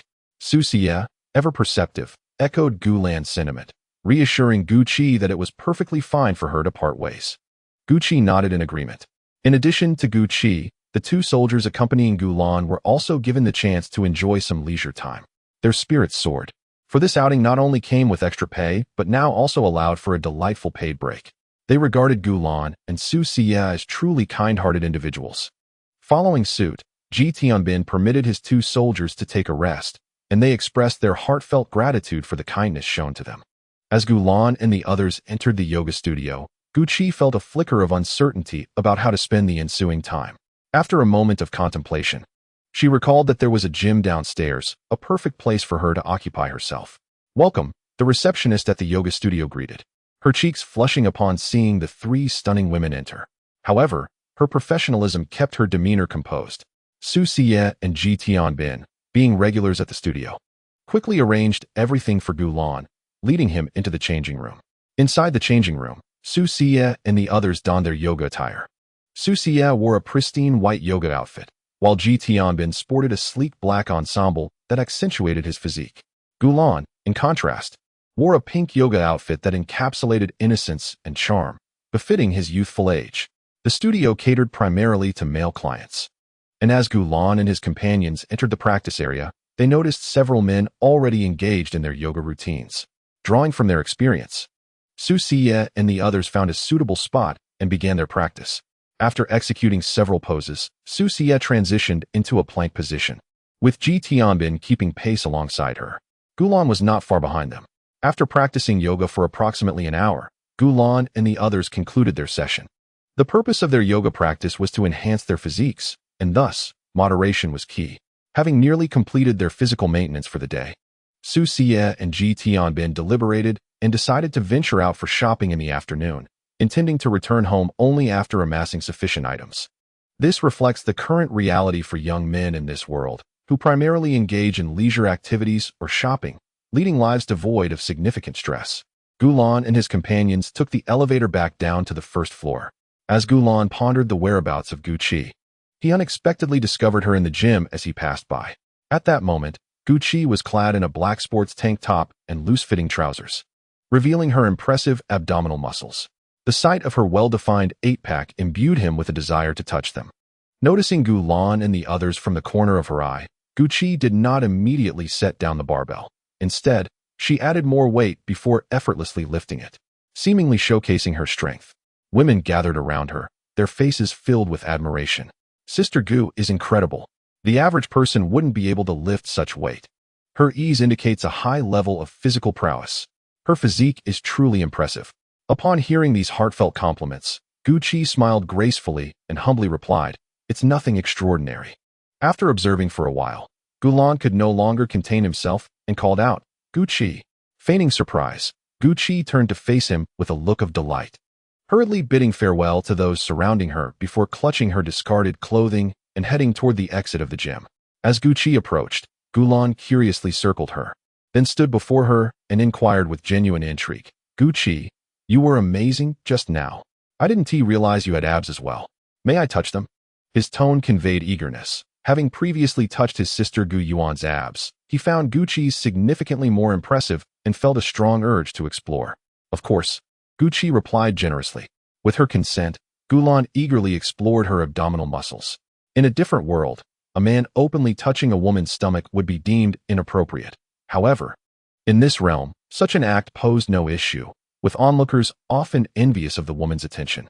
The spectators in the gym observed as Gu Qi was called out by the young boy, subsequently witnessing him gazing at her with admiration while respectfully touching her abs. These women are exceedingly envious. Were it possible, they would eagerly usurp Gu Qi's position. After caressing Gu Qi's abdominal muscles for a while, Gulan finally withdrew his hand with a sense of satisfaction. Chapter 74. The Gifted Prize. At this moment, it would be a falsehood to claim that Gu Qi was not pleased. As a remarkable young gentleman, having such an exquisite boy like Gulan touch her abdominal muscles would elate any woman, and Gu Qi was no exception. Just moments ago, she felt the envious and jealous gazes directed at her, and her vanity was greatly appeased, lingering in delight even after Gulan retracted his hand. "Are you finished chatting? Shall we depart?" Su Xie interjected once Gulan and Gu Qi concluded their conversation. Gulan nodded and returned to Su Xie's side as they all made their way outside the building. Apart from Gu Qi, the other 4 soldiers also returned to Su Xie's group upon receiving the news. The shopping mall chosen by Su Xie was not far from their location. A drive would take no more than 10 minutes. However, upon exiting the building, they did not immediately head to the mall, but instead casually selected a high-end restaurant to dine in. They had already devoted the morning to maintaining their health, and after indulging in a sumptuous lunch, they engaged in conversation, played games, and only after sufficient rest did they rise to set out for the mall. Perhaps due to the mall's central location, even at noon, the foot traffic was considerable. As 2 luxury cars parked by the roadside, passers-by cast curious glances towards them. Upon seeing Gulan descend from the vehicle, many gasped in astonishment. Gulan paid them no heed as he and Su Xie proceeded into the mall, ignoring the onlookers. Since the mall primarily catered to high-end goods, its clientele was predominantly composed of the local middle class, who possessed a broader perspective than the average citizen. Thus, while they were taken aback by Gulan and his companion's beauty, their reactions were not overly exaggerated. A young girl, accompanying her mother on a shopping trip, curiously whispered, "Mom, that little brother is so adorable. When can you have a brother as cute as him?" The woman chuckled and deflected the question, secretly wishing to have a son as charming as Gulan, though she recognized the improbability of such a scenario. Aside from this little girl, who found Gulan irresistibly cute and desired a brother like him, many young girls in the mall were captivated by his presence. A bold girl, seemingly no older than 20, blushed as she approached Gulan, presenting him with a box of candies. "Little brother, these candies are for you," she said. Gulan discerned her good intentions. However, he refrained from accepting the gift, knowing that if he did, the surrounding girls would undoubtedly swarm him with various offerings. At that moment, he certainly would not be able to take away so many gifts. Therefore, Gulan politely declined, saying, "Thank you, but I do not need them. Please keep them for yourself." The girl who was rejected felt a slight disappointment. However, being turned down by Gulan, who exuded a soft and fragrant charm, did not leave her heartbroken. As this girl faced failure, the others did not lose heart. Each employed their own methods. Some presented Gulan with a bouquet. Others offered an irresistibly cute teddy bear, and some even gifted him a lovely pink dress. Gulan graciously refused each one. Su Xie glanced at the disappointed expressions of the surrounding girls and teasingly remarked to Gulan, "My little land's charm is truly immense. He will undoubtedly captivate many women in the future." Gulan casually replied, "I certainly do not wish to be harassed by women every day." After a few light-hearted exchanges, disregarding the fervent gazes of the girls around them, Susia and her companion strode towards a luxury boutique. The ensuing experience was a delightful spree of shopping. With ample funds at their disposal, they effortlessly purchased whatever caught their eye. Upon passing a clothing store, Susia, Ji Tianbin, and others ventured inside to select outfits. Gulan also picked out several garments and turned to Gucci beside him, asking, "Which outfit do you think looks best on me?" Gucci, believing that her young master looked splendid in anything, replied earnestly, "Young master, you are so handsome. You look good in everything." Gulan's cheeks flushed with delight. "Then let us buy them all," he declared with an air of grandeur. These garments were high-end luxury items, priced steeply, likely amounting to hundreds of thousands of star coins. However, Gulan had a generous allowance, and in this world where males were rare and he was particularly favored at home, purchasing a few outfits posed no burden whatsoever. As they proceeded to settle the bill, the store manager, a middle-aged woman, recognized that Susia and her companions were not ordinary patrons. With a respectful tone, she informed them, "Sir, your spending in our store has reached 1 million star coins. As a token of appreciation, we would like to present you with a complimentary gift." Intrigued, Susia leaned in, as she had often witnessed similar gestures from retailers. Yet, she was genuinely curious about the gift this time and pressed, "What is the gift?" Ji Tianbin's curiosity was piqued as well, and Gulan turned his gaze in anticipation. "In gratitude for your patronage, we are pleased to present you with the latest model of an interstellar piano. The price of a piano typically ranges from several thousand to tens of thousands of star coins. Thus, the store's offering was neither particularly extravagant nor disappointing." Upon hearing that the gift was a piano, Susia nodded in acknowledgement, remaining unfazed. The gifted piano is positioned to the right of the shop's entrance, with a screen above it displaying a message stating that a piano is awarded with a consumption of 500,000. Susia and his companions have already spent over 1 million, far exceeding the stipulated amount, which explains the manager's respectful demeanor towards them. Gulan initially overlooked the announcement upon entering, but now he comprehends the reason behind the manager's gesture of presenting a piano. "Sir, would you like to give it a try?" The piano, while requiring tuning for optimal performance, is not as delicate as those on Earth due to the advancements in technology during this interstellar era, allowing it to be played right out of the box. Susia, coming from a distinguished background, has naturally received piano training and eagerly nodded in delight. After he performed a piece, Ji Tianbin joined in the excitement, playing a currently popular piano composition. Once he finished, Susia invited Gulan, "Xiaolon, would you care to try as well?"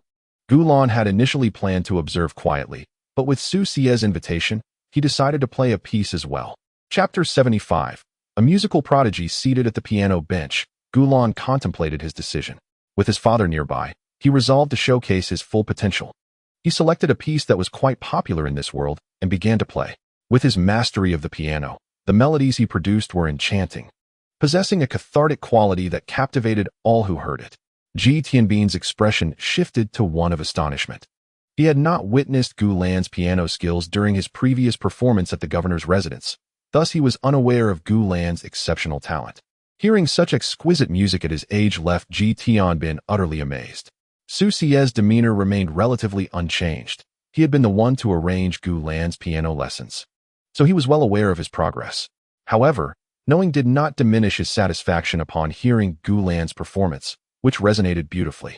He felt immense pride, recognizing Gulan as his son, whose playing was truly delightful. Gu Qi stood nearby, savoring the enchanting sounds emanating from Gulan's performance. As Gulan's bodyguard, she had heard this melodious music on multiple occasions, yet his exceptional skill always left her yearning for more. The melodious strains filled the luxury store, immersing both employees and customers in its enchanting embrace. The delightful music wafted into the corridor outside, drawing in customers who paused in their tracks, irresistibly drawn to the entrance of the boutique. As the final notes of a piece faded, it was as though a beautiful dream had been interrupted, prompting the entranced customers lingering at the store's entrance to awaken and exclaim, "Is that it? Play another one." The sound of the piano is truly enchanting, evoking memories of the tender moments spent in my father's embrace. The melody resonates with the same warmth and gentleness that my father exuded. How exquisite the music is, as if it transports one to the summit of the clouds, akin to savoring the sweetness of a delectable candy.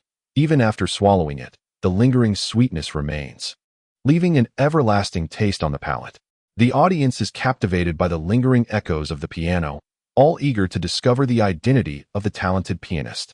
When they realize that the masterful performance comes from a charming young boy, their expressions are filled with fascination.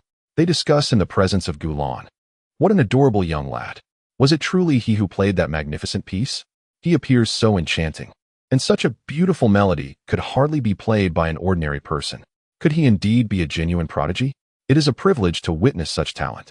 The delightful combination of the charming boy and the melodious piano piece creates a joyful ambience. Some women, who had begun a live stream while Susia and others were playing, exclaimed in awe, "Incredible." The viewers in the live stream echoed their admiration. Though I may not be well versed in piano, even I can discern that this young boy possesses exceptional skill. With both looks and talent, and surrounded by the opulence of a luxury store, it is evident that he comes from a well-off background, truly a perfect individual. How can one produce such beautiful music? What if I never hear such melodious tunes again? Music reflects the innermost feelings of a person. To play such enchanting melodies, this young boy must be a pure and innocent soul. How adorable he is. I long to protect him from any harm. Why must it end? I yearn to hear another piano piece. In the live stream, a knowledgeable music enthusiast recognized Gulan's exceptional talent and remarked, "What do you outsiders know?" The piano skills of this young lad are akin to those I have only heard from my teacher, who is a professor at Berklee College of Music. This boy possesses the artistry of my instructor, which is truly remarkable. Berklee College of Music is renowned for nurturing gifted musicians, and the admission standards are exceedingly high. To be accepted into this prestigious institution is a testament to one's exceptional talent. The revelation that a student from Berklee is present in the live stream, claiming that Gulan's musical prowess rivals that of her professor, prompted minimal skepticism among the viewers. Despite being novices, they could still appreciate the beauty of Gulan's performance, leading to an outpouring of admiration in the comments. Impressive. This young boy appears to be no older than 18, yet his piano skills are extraordinary. Such talent is truly remarkable. I hope that the young prodigy will one day attend the prestigious Berklee College of Music and upon graduation, emerge as a star, allowing me to revel in his melodious performances online each day. It is remarkable that at such a tender age, he possesses such extraordinary piano skills, a testament to his immense talent. As is widely acknowledged, such innate ability requires a commendable level of mental fortitude. I surmise that this young gentleman's resolve is undoubtedly exceptional. A veritable child of destiny. He truly excels, displaying remarkable perseverance in mastering the piano, and I commend his efforts. The live stream is filled with accolades, with some viewers generously rewarding the host, requesting her to invite Gulan for more piano pieces.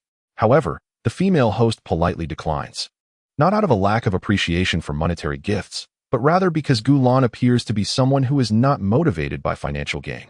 The donations offered might scarcely cover the cost of even a single article of clothing that Gulan wears. Her attempt to leverage money for additional performances is utterly misguided. As Gulan concludes a piano piece, the audience's reactions are palpable. Ji Tianbin, who has undergone systematic piano training, comprehends the extent of Gulan's exceptional skill even more deeply. His gaze is filled with unadulterated admiration for Gulan. Susia, witnessing her friend Ji Tianbin's reaction, feels a swell of pride, marveling at Gulan's prodigious talent. After Gulan finishes playing, Gucci's countenance reflects a hint of disappointment. The beauty of his performance is such that no matter how often she listens, she never tires of it. I am grateful for everyone's appreciation of my piano performance, but I do not intend to play another piece, Gulan states gracefully as he rises from the piano bench, addressing the captivated audience of ladies. His recent studies in etiquette have imbued him with an elegance that exudes nobility in every gesture. Due to his age, Gulan appears both charming and courteous, with a touch of noble grace. Upon hearing his words, the women around him feel no lingering dissatisfaction about not hearing another piece. In a world where many men often display a lack of courtesy towards women, Gulan stands out as a rare gentleman. Initially, they presumed he would disregard them. Yet his polite explanation of his decision melts their hearts, transforming their disappointment into admiration for his adorableness. The internet viewers are equally enchanted by Gulan's demeanor. What an adorable little fellow. I wish I could embrace him right now. Indeed, boys are among the most delightful beings in the world. It seems that boys are inherently capable of evoking affection. This little prodigy is simply too charming. Isn't the Federation encouraging me to have children? I desire this young lad. Nothing else will suffice. A truly polite and talented young man. He embodies perfection in every sense. The students from the Berklee College of Music were utterly charmed by Gulan's actions. She had initially assumed that a boy like Gulan, with his striking looks, privileged background, and exceptional piano skills, would possess an arrogant demeanor. To her surprise, his genuine character was remarkably endearing, which left her quite astonished. She found herself captivated by the delightful contrast he embodied. This student resolved to share the recorded live stream with her college group, eager for her seniors and juniors to appreciate the young prodigy's piano talent. Her intentions were purely to share something beautiful, devoid of any ulterior motives. After the live stream concluded, numerous well-meaning individuals compiled the recording into a video and uploaded it online. Due to the protagonist's overwhelming charm and impeccable skills, the video sparked a tremendous uproar on Starnet, garnering countless fans for the young boy. However, that was a matter for another time. At this moment, Susia, having witnessed Gulan explaining the situation to the gathered crowd of admirers, smiled brightly and remarked, "Xiaolon, your piano skills have progressed once again. The piece you played was truly delightful." While the piano pieces performed by Susia and Ji Tianbin were indeed pleasant, they paled in comparison to Gulan's exceptional technique. "It's all thanks to my father's guidance," Gulan replied, acknowledging that his skills stemmed from his own efforts and training, but knowing it would please Susia. "You sweet-tongued little rascal. Haven't you always wanted a few mecha figurines? I agree to it." Noticing Gulan's joyful expression, Susia addressed the shop manager beside them. "Please assist us in having this piano delivered to the following address." The prize from the store was indeed a piano, complete with delivery services. Upon hearing that the destination was the residence of the director of the Planetary Defense Bureau, the manager realized her suspicions were correct. These gentlemen were indeed of notable status. Understanding their background, the shop manager spoke with even greater respect. "Certainly, sir." Chapter 76. Mental Power Upgrade Card 1. This piano would naturally belong to Gulan. Before marrying, Susia had practiced the piano for a time, but since then, she had not touched it again. Although Gu Qing and Gu Yuan could also play, they had no particular need to, making Gulan the sole one in need of practice. Thus, it was perfect that this piano would be given to him, allowing Gulan the opportunity to practice not only in his tutoring sessions, but also at home. With the customers drawn in by the music now dispersed, Susia and her companions, now aware of their identities, received exceptional service. After purchasing several fashionable outfits, they proceeded to a cosmetic store to select a few sets of makeup before visiting a boutique to acquire several handbags. In a boutique specializing in high heels, Susia and her companions purchased several pairs of shoes. It is noteworthy that in this world, high heels are worn by men. So Susia and her friends faced no peculiar glances while making their selections. After acquiring the high heels, Susia and Ji Tianbin proceeded to buy a few sets of lingerie and several pairs of stockings. As intimate apparel, lingerie necessitates frequent replacements to prevent the proliferation of bacteria from prolonged wear. Thus, Susia and her friends routinely purchased new lingerie at intervals. Regarding stockings, some can be worn multiple times while others are designed for single use. The ones they bought were disposable. Additionally, Gulan received the mech figurine that Susia had rewarded him with. Everyone obtained what they desired, and after a fulfilling day of shopping, Susia and Ji Tianbin agreed on a time for their next gathering before returning home. Time flew by, and the holiday swiftly passed, ushering in the second half of the freshman year. As fleeting as sand slipping through one's fingers, the semester came to an end, marking Gulan's official completion of his first year. This semester bore no significant events. Gu Qing continued to work overtime occasionally. Susia remained her sweet and naive self, and Gulan maintained his position as the top student in his grade, with Gu Yuan also ranking first academically. Beyond these, Gulan had elevated his basic mech operation skills to level 2, and, through a lottery, he successfully acquired fragments of a mental power upgrade card. Currently, he possesses 2 fragments, and with just one more, he can obtain the complete card, which would enable him to enhance his mental power to a higher level. The distinction between level 1 and level 2 mental powers holds considerable importance within the Federation, as men with level 2 mental power enjoy various legal privileges, which will be elaborated upon when Gulan achieves this upgrade. a milestone he anticipates to reach soon as he is close to gathering the final fragment. With only a slight increase in experience points needed to maximize his basic mech operation skill, Gulan eagerly anticipates earning another opportunity for a high-level lottery. Presently, he is preparing to visit the Planetary Defense Bureau to meet his mother, Gu Qing. Tomorrow marks a statutory holiday across the Federation known as the Spring Festival, which bears similarities to the Spring Festival on Earth in his previous life, as it is a time for family reunions. Gulan's visit to Gu Qing is to assist her in procuring festive supplies for their family celebration. This year, they plan to return to the main star for the festivities, reminiscent of how families traditionally gather at their grandparents' home for celebrations in his former life. In this matriarchal society, they will instead be celebrating at their grandmother's house. Excited for the holiday, Gulan, accompanied by Gu Yuan and Gu Qi, boarded a hover car and soon arrived at the office building of the Planetary Defense Bureau. Chapter 77. The young master in the base Gu Qi followed Gulan primarily to safeguard him, as she was his bodyguard. Gu Yuan also accompanied them on this trip to procure supplies for the new year. The administrative building of the Planetary Defense Bureau was situated within a heavily fortified military base, several dozen kilometers from the capital. Such military installations typically maintained stringent restrictions on external personnel. However, Gulan and his companions enjoyed certain privileges as family members of Gu Qing, the head of the Planetary Defense Bureau. Approximately 10 minutes after their hover vehicle was intercepted by soldiers outside the military base, a military hover vehicle emerged slowly from the base and parked nearby. From it stepped a strikingly beautiful woman clad in military attire, towering nearly 2 meters tall. This was Qin Yaqi, Gu Qing's secretary and a formidable psychic. "Young master, miss, please board my vehicle," Secretary Qin said to Gulan and the others upon receiving Gu Qi's command. Gulan, having met Secretary Qin a few times, wasted no time in boarding her hover vehicle, followed closely by Gu Qi and Gu Yuan. The change of vehicle was necessary due to the numerous identification systems within the military base, which only military vehicles could traverse safely. Once the designated passengers were aboard, Secretary Qin activated the hover vehicle and leisurely returned to the military base. During the drive, Gulan, seated in the passenger seat, curiously leaned out of the window, his eyes wide with astonishment as he took in the sights. Having never visited a military base before, he marveled at the scenery, not because he had been prohibited from entering, but rather because he had little desire to frequent such places. As the vehicle continued its journey, they passed a training ground bustling with soldiers engaged in rigorous drills, most of whom were psychic warriors. Their agility and prowess were so impressive that Gulan couldn't help but exclaim in awe from within the vehicle. Incredible! At that moment, the commotion caused by the hover vehicle caught the attention of the soldiers on the training field.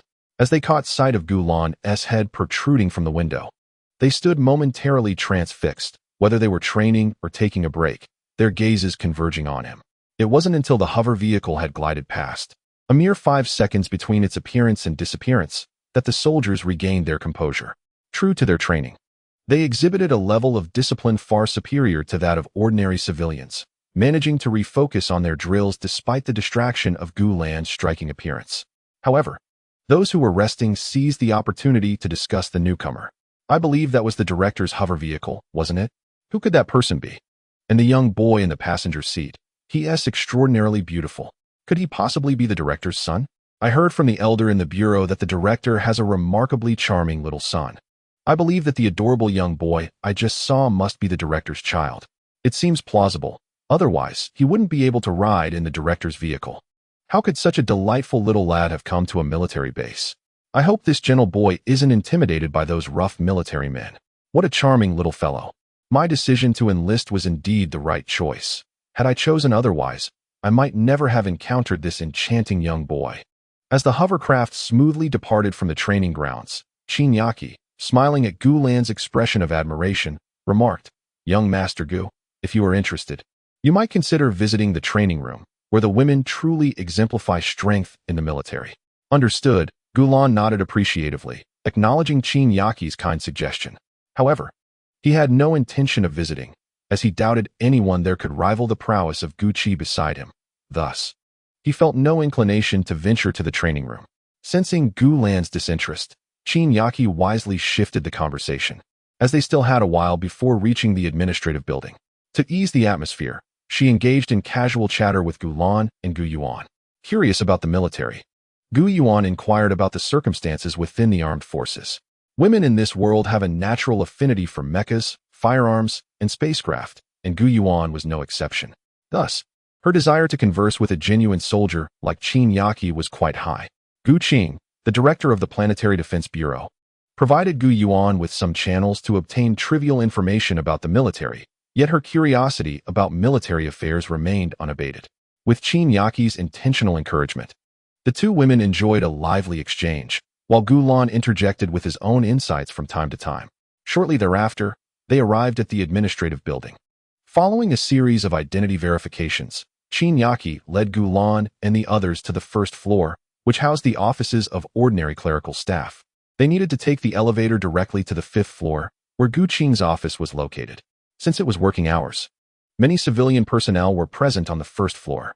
Upon seeing Secretary Qin arrive, they all greeted her with respect, their voices filled with excitement and reverence. Good day, Chief. The term chief is quite broad. In the military, it is generally used to address superiors. Secretary Qin smiled and nodded at the staff, politely saying, "Everyone, please continue your work. Do not mind us." Hearing her words, the clerical staff relaxed, only then noticing the few individuals accompanying Secretary Qin. Gu Qi and Gu Yuan were largely overlooked, as all attention was drawn to Gu Lan. In the military, the appearance of young men is exceedingly rare, and to see such a strikingly handsome young boy like Gu Lan before them was simply captivating. It was no wonder they found it difficult to tear their eyes away. However, with Secretary Qin present, their gazes lingered on Gu Lan only fleetingly.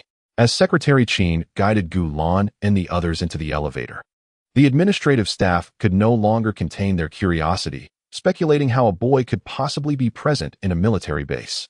Moreover, this boy was remarkably handsome. A true feast for the eyes. I have never encountered such an adorable young lad before.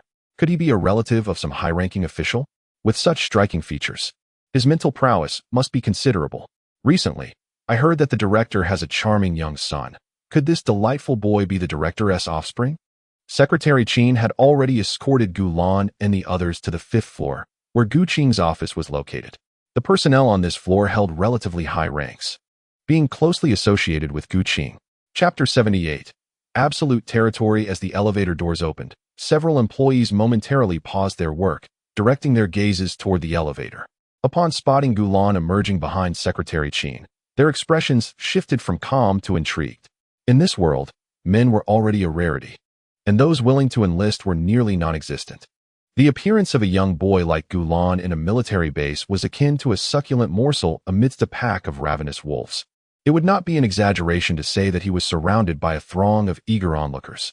However, given the high caliber of the military personnel present, even though they were keen to glimpse this charming young lad, they respectfully averted their eyes after a brief glance. Secretary Qin, the director asked you to step out and receive someone. Are these the individuals you brought back? A dark-haired woman, appearing to have a close rapport with Secretary Qin, approached her with a cheerful smile. Upon seeing her, Secretary Qin beamed and explained, "This young man is the director's son, and this young lady is his daughter." The dark-haired woman nodded in realization, her eyes sparkling as she turned to Gu Lan. No wonder, the director's children are truly beautiful. I have a few boxes of starlight candies. Please accept them. Gu Lan graciously accepted, replying sweetly, "Thank you, Annie." That endearing term melted the woman's heart, causing her eyes to nearly squint with delight.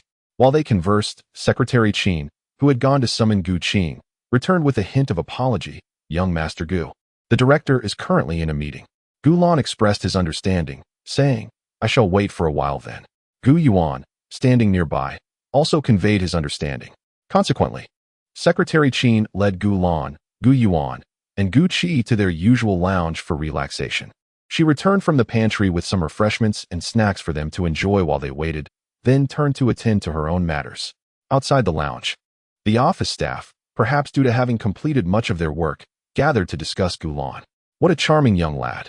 What could his identity be? Did you not hear Secretary Qin mention it? It was the director who instructed him to pick up the young lad, whose identity is quite obvious. He must be the director's son. Are you deaf? Secretary Qin just mentioned that this little boy is indeed the director's son. My goodness. The director's son possesses such remarkable looks. I would gladly accept the role of the director's daughter-in-law, living in a luxurious mansion and driving an extravagant car. And you, young man, have been quite greedy. The director's son is dressed so adorably today, and his voice is melodious, a quintessential youthful tone. As these individuals engaged in discussion, several others who had previously attended Gu Qing's gatherings shared a covert amusement, for they had witnessed Gu Lan's true splendor and were aware that the earlier appearance of Gu Lan did not showcase his utmost charm. Observing the colleagues around them smitten by Gu Lan's recent attire, these women felt a sense of superiority, knowing they had seen Gu Lan at his peak beauty, while the others had not, thus fostering their sense of superiority. The knowledge that others were unaware of what they knew birthed this feeling of superiority.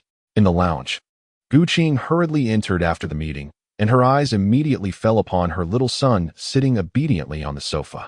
"Mama, you're here," Gu Lan exclaimed, leaping from the sofa to rush toward Gu Qing, his little face beaming with joy as he looked up at her. This sight was utterly charming, and Gu Qing felt a wave of affection wash over her. "I'm sorry for being late. Let's go buy something now," she replied lovingly. Gu Lan nodded gently, acknowledging her words. "Mama, you finally arrived." Gu Yuan was the second to notice Gu Qing's presence in the lounge. Her tone was slightly petulant, yet her face bore a smile, revealing that she had not taken the matter to heart. "I had some urgent business, but it's all sorted now," Gu Qing explained. Despite her usual sternness towards Gu Yuan, her love for her shone through, allowing her to humble herself and apologize when necessary. Gu Yuan, feeling a bit bashful, admitted, "Actually, I wasn't that anxious." Gu Qing nodded in understanding, and the three of them engaged in casual conversation for a while before taking the elevator out of the administrative building. Gu Qi followed closely behind. They boarded a military hover vehicle, exiting the military base before transferring to their own hover car, with Gu Qi at the wheel.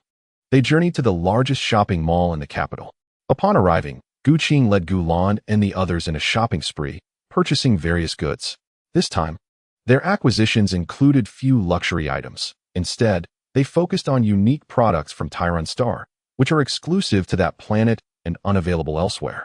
Gu Qing intended to bring some of these specialty items back to the main star, opting not to buy any high-end gifts, as Gu Wenbin, being a general, had no need for money. Rather than presenting her with unnecessary luxury items, it was far better to gift her some distinctive products from Tycoon Star. Gu Lan and Gu Yuan assisted Gu Qing in procuring supplies. As they shopped, Gu Lan held a list, attentively noting the items to be purchased, while Gu Yuan handled the purchasing, and Gu Qing along with Gu Qi took charge of carrying the items. In no time, they gathered sufficient supplies for their return to the main star. Once they had completed their shopping, they boarded a hover vehicle and retraced their route to the mansion. Gu Qing intended to celebrate the Spring Festival on the main star. As the director of the Planetary Defense Bureau, she typically would be burdened with extensive duties even during holidays, unlike others who could revel in festivities. However, Gu Qing had delegated her responsibilities to the deputy director, granting her ample time to enjoy the celebrations. She had mastered a vital leadership skill, the ability to entrust tasks to her subordinates, ensuring that nothing was overlooked. Before departing the mansion to board the starship, Su Xie incessantly reminded Gu Lan and Gu Yuan to double-check for any overlooked items. After several thorough inspections, they confirmed that nothing was forgotten before taking the hover vehicle to the starport. The starport, situated in outer space, was the only point from which they could embark on their starship. Due to their wealth and influence, Gu Qing and her companions chartered a small starship for their journey back to the main star. Without any unforeseen incidents, they boarded smoothly. In this era, space jump technology had advanced significantly, and in just a few days, Gu Lan and the others successfully arrived at the main star. The starport at the main star is a bustling hub located in outer space, where countless cargo ships frequently arrive and depart, creating an atmosphere of prosperity. At that moment, a remarkably futuristic starship, exuding high-tech allure, gradually docked at the port. This was the very vessel they had chartered. The arrival of the starship captured the attention of several port staff members, who remarked on the wealth that seemed abundant in this age. Observing that the starship appeared to be quite expensive, one of them mused about the luxury of such wealth, wishing for the same fortune to escape their labor. As the starship settled into its docking process, a series of extraordinary events unfolded, culminating in the gradual opening of the hatch. From within emerged a tall woman, followed by an exquisitely handsome young man, and behind him trailed two figures of differing sizes. The larger figure went unnoticed by the port staff, while the smaller one captivated their gaze. It wasn't until Su Xie and the others entered the waiting hall that the port staff, as if awakening from a dream, began to discuss in hushed tones. Wow. A man. 2 men, in fact. The larger one appears exceptionally alluring, while the smaller one is simply adorable. What incredible luck to witness such a stunning young boy today. Such a cute little lad. Today has truly been a feast for the eyes. The reactions of the port workers aside, as Gulan and his companions entered the waiting hall to retrieve their luggage, the prepared laborers, eager to return to their respective planets, became agitated at the sight of the 2 men. Men were a rare sight in this world, and the presence of exceptionally handsome individuals like Su Xie and Gulan was even more uncommon. Within moments, many cast what they believed to be discreet glances at Su Xie. Some particularly favored youthful charm, whispering among themselves, "Wow, what an adorably cute boy. It's no wonder he hails from the main planet. Such high-quality young men are a rarity indeed. If I were to rate him, I'd give him a perfect score of 100. So cute, truly too cute. What kind of extraordinary luck did I have in my past life to behold such a delightful young boy?" In the waiting hall, a little girl exclaimed to her mother, "Mommy, this brother is so cute. When I grow up, I want to marry him." The mother glanced at her daughter with a mixture of exasperation and affection. While having aspirations is commendable, it becomes a concern when such aspirations are entirely unattainable. A boy like Gulan, whose status was evidently elevated, was far beyond her daughter's reach. Nevertheless, she gently offered encouragement as a loving mother would. It was not just this little girl who found Gulan appealing. The charm of such a delightful young man wielded considerable influence over girls of the same age. Within a short span in the waiting hall, several girls approached Gulan. Their cheeks flushed, offering him various gifts. However, as he had done previously, Gulan politely declined their advances. After retrieving their checked luggage, they made their way towards the space elevator, the sole means of returning to the main planet from outer space. The main planet maintained stringent defenses. Any attempt to access the surface through alternative methods would result in being obliterated into space debris by the defense systems. The so-called space elevator was essentially a spatial jump device, capable of transporting dozens of individuals at once. However, due to their considerable expenditure, Gulan and his family found themselves in a nearly empty elevator. The scarcity of passengers naturally drew the attention of those already aboard the space elevator, their eyes widening in astonishment. "Am I dreaming today? How can there be such stunningly beautiful men?" they gasped. "What an adorable young boy. Is such beauty even real? It's astonishing. Why must I witness such breathtaking men? I had planned to save up for a husband with modest mental capabilities, and now, having seen these exquisite men, I find myself disinterested in all others. What charming little fellows." It wasn't solely the women awaiting the space elevator who were captivated by the looks of Gulan and Su Xie. Even the staff responsible for maintaining order were entirely focused on them. It is not entirely fair to blame the staff for their negligence. For individuals such as Gulan and Su Xie, whose striking appearances are akin to celestial beings, it is understandable that the common folk, who have never encountered such beauty, would be momentarily stunned, much like witnessing a fairy descend from the heavens. The commotion around them did not divert a single gaze from Gulan and his companions. As the family entered the space elevator, in the blink of an eye, they emerged at ground level. The ground floor was bustling with the ticketing hall, and upon their arrival, the reactions from the crowd varied. Most were utterly captivated by Gulan and his group, and as their figures faded from view, many sighed in disappointment, lamenting that they would never again encounter such charming young men. Prior to Gu Qing and the others' arrival at the main star, Gu Wenbin had expressed his intention to greet them personally. Thus, Gu Qing had already sent a message to Gu Wenbin before they reached their destination, leading them to spot him waiting just outside the ticketing hall. It was not merely Gu Qing's keen eyesight. Gu Wenbin and her entourage were impossible to overlook. They had arrived in luxury vehicles, each worth hundreds of millions of star coins. The mere presence of these opulent cars drew significant attention from passers-by, and coupled with Gu Wenbin's remarkable demeanor, it was no surprise that many eyes gravitated towards them. Surrounding pedestrians intentionally kept their distance, not wishing to associate with such prominent figures, thus creating a conspicuous void around Gu Wenbin.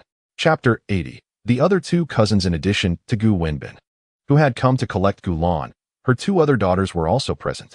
As previously mentioned, Gu Wenbin has 3 daughters, with Gu Qing being the youngest. Her two elder sisters are Gu Inkai, who bears a resemblance to Gu Wenbin, appearing to be in her 30s or 40s, possessing considerable beauty, currently serving in the military. She holds the rank of Major General and is also a formidable spiritual power wielder. Accompanying Gu Inkai to meet Gu Lan were her husband, Li Moran, and their daughter.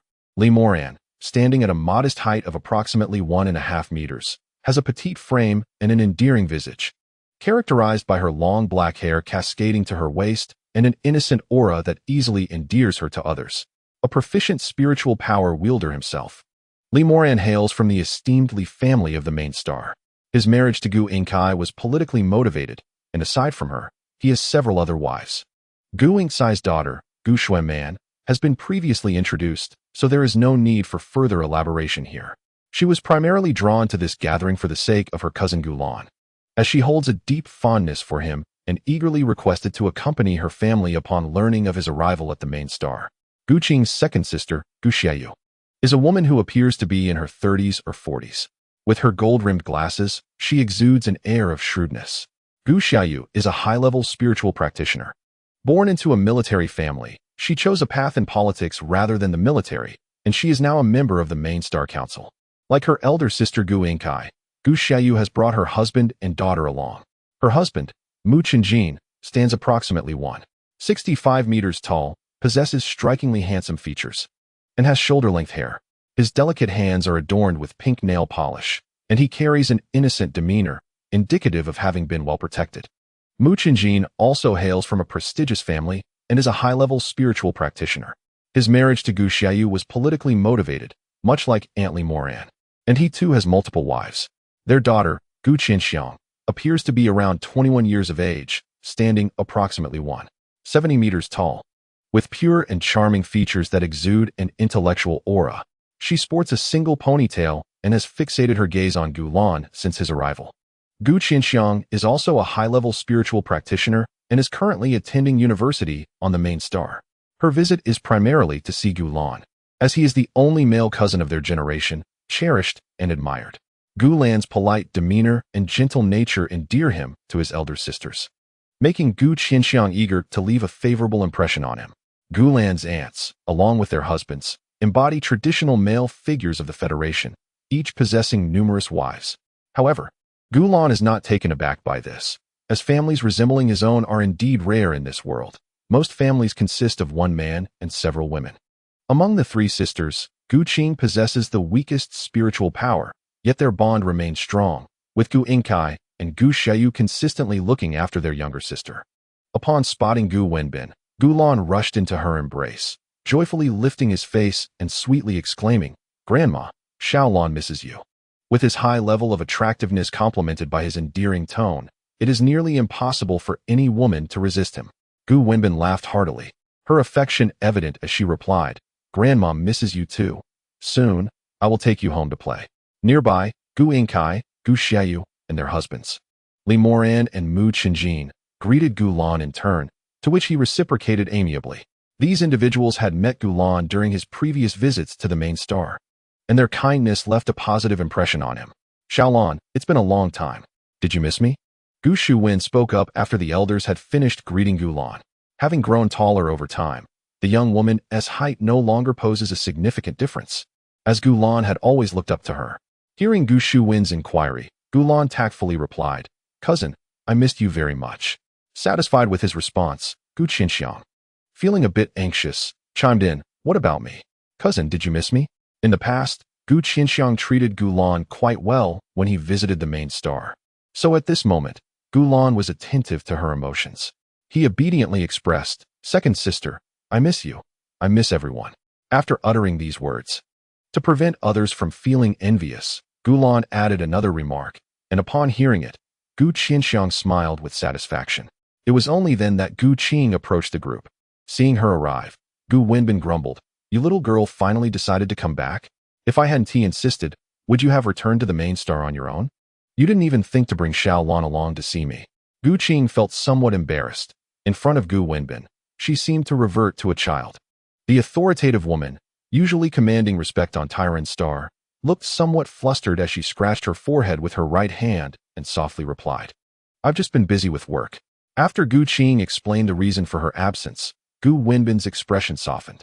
She extended a helping hand to Gu Qing, who, relieved, took the opportunity to ease the tension. Seeing their conversation come to a close, Susia cheerfully announced, "Mom, I'm back." In response to Susia, Gu Wenbin's demeanor brightened significantly compared to her reaction towards Gu Qing. With warmth, she said to Susia, "Sia, you look even more beautiful this year. If only Gu Qing were as worry-free as you." The adults continued their conversation, while Gu Zumin and Gu Qianxiang flitted around Gu Lan. As the only male in this generation, Gu Lan was naturally cherished, and his gentle nature only endeared him further to them. Both Gu Zumin and Gu Qianxiang held a fondness for Gu Lan. "Cousin, you've become even more handsome than before," Gu Zumin marveled, scrutinizing Gu Lan closely. It was no surprise that Gu Lan's beauty was becoming more apparent. Yes, cousin, you're far cuter and more attractive than the last time we met," Gu Qianxiang chimed in. Flattered by the praise from his two cousins, Gu Lan felt a surge of happiness and jokingly asked, "So, did you think I wasn't beautiful before?" He playfully elongated the last syllable, feigning annoyance. No, cousin, you were always lovely and adorable. I just meant you look even more stunning now," Gu Zumin quickly clarified, anxious about how Gu Lan might perceive her. "Don't misunderstand me." Gu Qianxiang followed suit, her tone revealing her concern for Gu Lan's impression of her. Seeing their nervousness, Gu Lan found it amusing and decided to clarify. With a light chuckle, he exclaimed, "Why are you two so tense? I was just teasing you." Upon hearing this, the two girls finally breathed a sigh of relief. Grateful that their image in Gu Lan's eyes remained intact, Gu Qianxiang's thoughts mirrored those of Gu Zumin. She was not offended by Gu Lan's playful antics, as they were merely harmless jokes. At that moment, Gu Yuan interjected, proclaiming, "My younger brother has always been the most charming boy in the entire Federation. And now he has only grown more handsome, still retaining that title." Gu Zumin's eyes sparkled upon hearing this. She felt that Gu Yuan truly lived up to her status as Gu Lan's sister, capable of such flattering words. Moreover, what Gu Yuan stated was indeed the truth. There had not been a boy with level psychic powers in the Federation for over a century. Among the existing boys of equal psychic level, Gu Lan was undoubtedly the most attractive in his age group.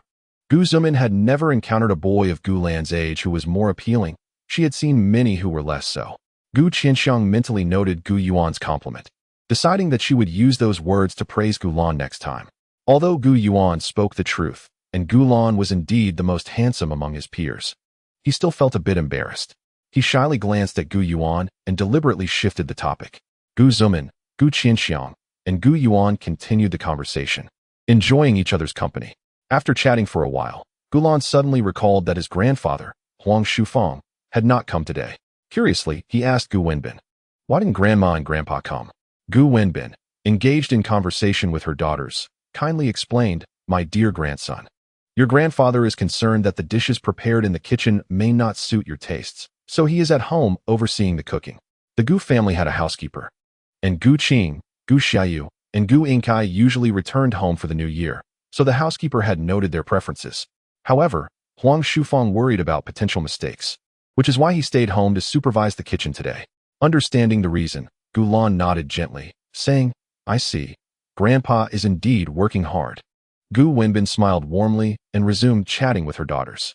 This scene reminded Gu Lan of his previous life, when he would return to his hometown with his parents for the new year. Each time they arrived at the station, they would chat for ages with their grandparents who came to greet them. It seemed that such moments were unavoidable, even in a different universe. After a while, Gu Wenbin and her daughters finished their conversation, and they returned to the vehicle. Once everyone was aboard, the convoy slowly set off towards the Gu family mansion. As a general, Gu Wenbin resided in a luxurious place located in the very heart of the capital. The vehicle moved steadily, and as they approached the center of the capital, the towering skyscrapers began to diminish, making way for more quaint villas. It felt as though they had entered an area where the true elite resided, with numerous patrolling soldiers appearing around them. Since these vehicles belonged to the Gu family, the soldiers recognized them and did not question their passage. As the convoy arrived at the esteemed Gu family mansion, it did not pause at the entrance, but rather glided smoothly inside until it reached a petite six-story building adorned in European architectural style. This edifice served as the residence for Gu Wenbin and her companions. Upon alighting, Gu Lan accompanied Gu Wenbin into the house. He then made his way towards the kitchen, eager to ascertain the presence of his grandfather. Upon entering the kitchen, Gulan found Huang Shushuang supervising the culinary activities, surrounded by several female chefs diligently at work. Upon hearing footsteps, Huang turned and was greeted by the sight of Gulan, his face instantly brightening with joy. "My dear grandson, you have returned. No need to rush. The food will be ready shortly," he exclaimed, mistaking Gulan's visit for hunger. Gulan chose not to clarify his intentions, simply nodding obediently. "Yes, understood," replied Gu Yuan, who had followed Gulan into the kitchen, addressing Huang Shushuang with courtesy. "Hello, Grandpa." Huang Shushuang then noticed Gu Yuan's presence behind Gulan and treated her with equal warmth. "My dear granddaughter, you are back too? Are you hungry? Just wait a little longer. The meal will be ready soon." Like Gulan, Gu Yuan was also misunderstood. Yet she had no intention of correcting the assumption and nodded compliantly. The family arrived at the main star just before noon. Once the meal was prepared, they shared a delightful lunch filled with laughter and conversation. Afterward, guided by the steward, they were shown to their respective rooms. The Gu family mansion sprawled over a vast area, and the luxurious six-story building where Gu Wenbin resided had many vacant rooms. Gu Enkai, who had arrived a few days earlier, and Gu Xiaoyu, who had just returned from the main star the previous day, along with their families and children. Each had their own designated rooms, and Gulan was no exception. Cherished by all, especially Gu Wenbin and Huang Shushuang, Gulan had a room that was always reserved for him in the Gu family mansion. Rather than merely being assigned a room, it felt more like returning to his own space. After settling their luggage, the family enjoyed another joyous meal in the afternoon, and before long, evening descended upon them. Gulan returned to his familiar bedroom, lying on the well-known bed as he gradually drifted into slumber. The next day, at 9 in the morning, the young boy stirred from his sleep, rubbing his eyes groggily. Sitting up, Gulan stretched luxuriously, letting out a soft yawn. Soon, one dainty foot emerged from the covers, followed by the other, as he slipped into his pink slippers and approached the floor-to-ceiling window. Outside, he was captivated by the enchanting snow-covered landscape. Gazing at the pristine white snow, Gulan murmured in awe, "What a beautiful snow scene." In this era of remarkable technological advancement, the climate of the planet has long been subject to human manipulation. The main planet is equipped with a climate control system, ensuring that it experiences a perpetual spring, with snow only falling during the half-month of the Spring Festival. Chapter 82. Level of mental power. Having witnessed the snowy landscapes of the main planet a few times during his previous visits, Gulan merely cast a fleeting glance before retracting his gaze. He proceeded to the restroom to freshen up, and then made his way to the dressing room of his bedroom, which had been specifically reserved for him. The wardrobe was filled with garments tailored to his physique. Due to the chilly weather outside, Gulan selected a warm outfit to wear. Once properly dressed, he admired the youthful reflection in the mirror, raising his small hand in a cheerful gesture and nodding in satisfaction. "I truly look adorable," he mused to himself, no longer feeling any shame about his appearance. Gulan had fully embraced this world and could only appreciate his current attire. The entire building was equipped with a temperature control system, ensuring a consistent spring-like climate throughout. Gulan's well-prepared outfit was primarily intended for playing in the snow outside. Exiting his room, he traversed the corridor and descended the staircase. As it was already late, Gu Yuan, Gu Shueman, and Gu Qianxiang were already engaged in their meal. Upon noticing Gu Lan's arrival, Gu Yuan assessed his outfit with admiration and exclaimed, "Brother, you look so adorable today. You resemble a fluffy white rabbit." Gu Qianxiang, opting for a slice of bacon over the other choices, chimed in, "Cousin, you are simply charming." Even the usually composed Gu Shueman was taken aback by Gu Lan's appearance, offering heartfelt praise. "Xiaolan, you are truly delightful today." Though their words varied, the essence remained the same. They were all extolling Gu Lan's charm. Feeling a bit bashful from their compliments, Gulan sat down and took a few bites of his breakfast. Noticing the absence of Gu Qing and the others, he curiously inquired of Gu Shueman, "Cousin, where are Grandma and Grandpa? I haven't seen them come down for breakfast." Gu Shueman, recognizing Gu Lan's inquiry, provided an explanation.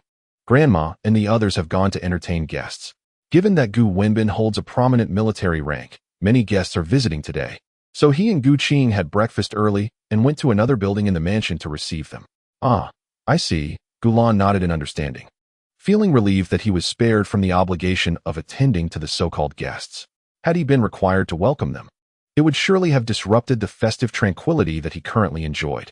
After finishing his breakfast, Gulan, adhering to his earlier plan, dashed outside to frolic in the snow. Snowflakes continued to drift from the sky, and the mansion's staff had yet to clear the snow from the ground. The accumulated snow became a delightful plaything for Gulan. Before long, he had crafted a snowman, nearly as tall as himself, to adorn the snowman's facial features. Gulan ventured into the kitchen and retrieved 2 tomatoes and a carrot. The tomatoes served as the snowman's eyes, while the carrot became its nose.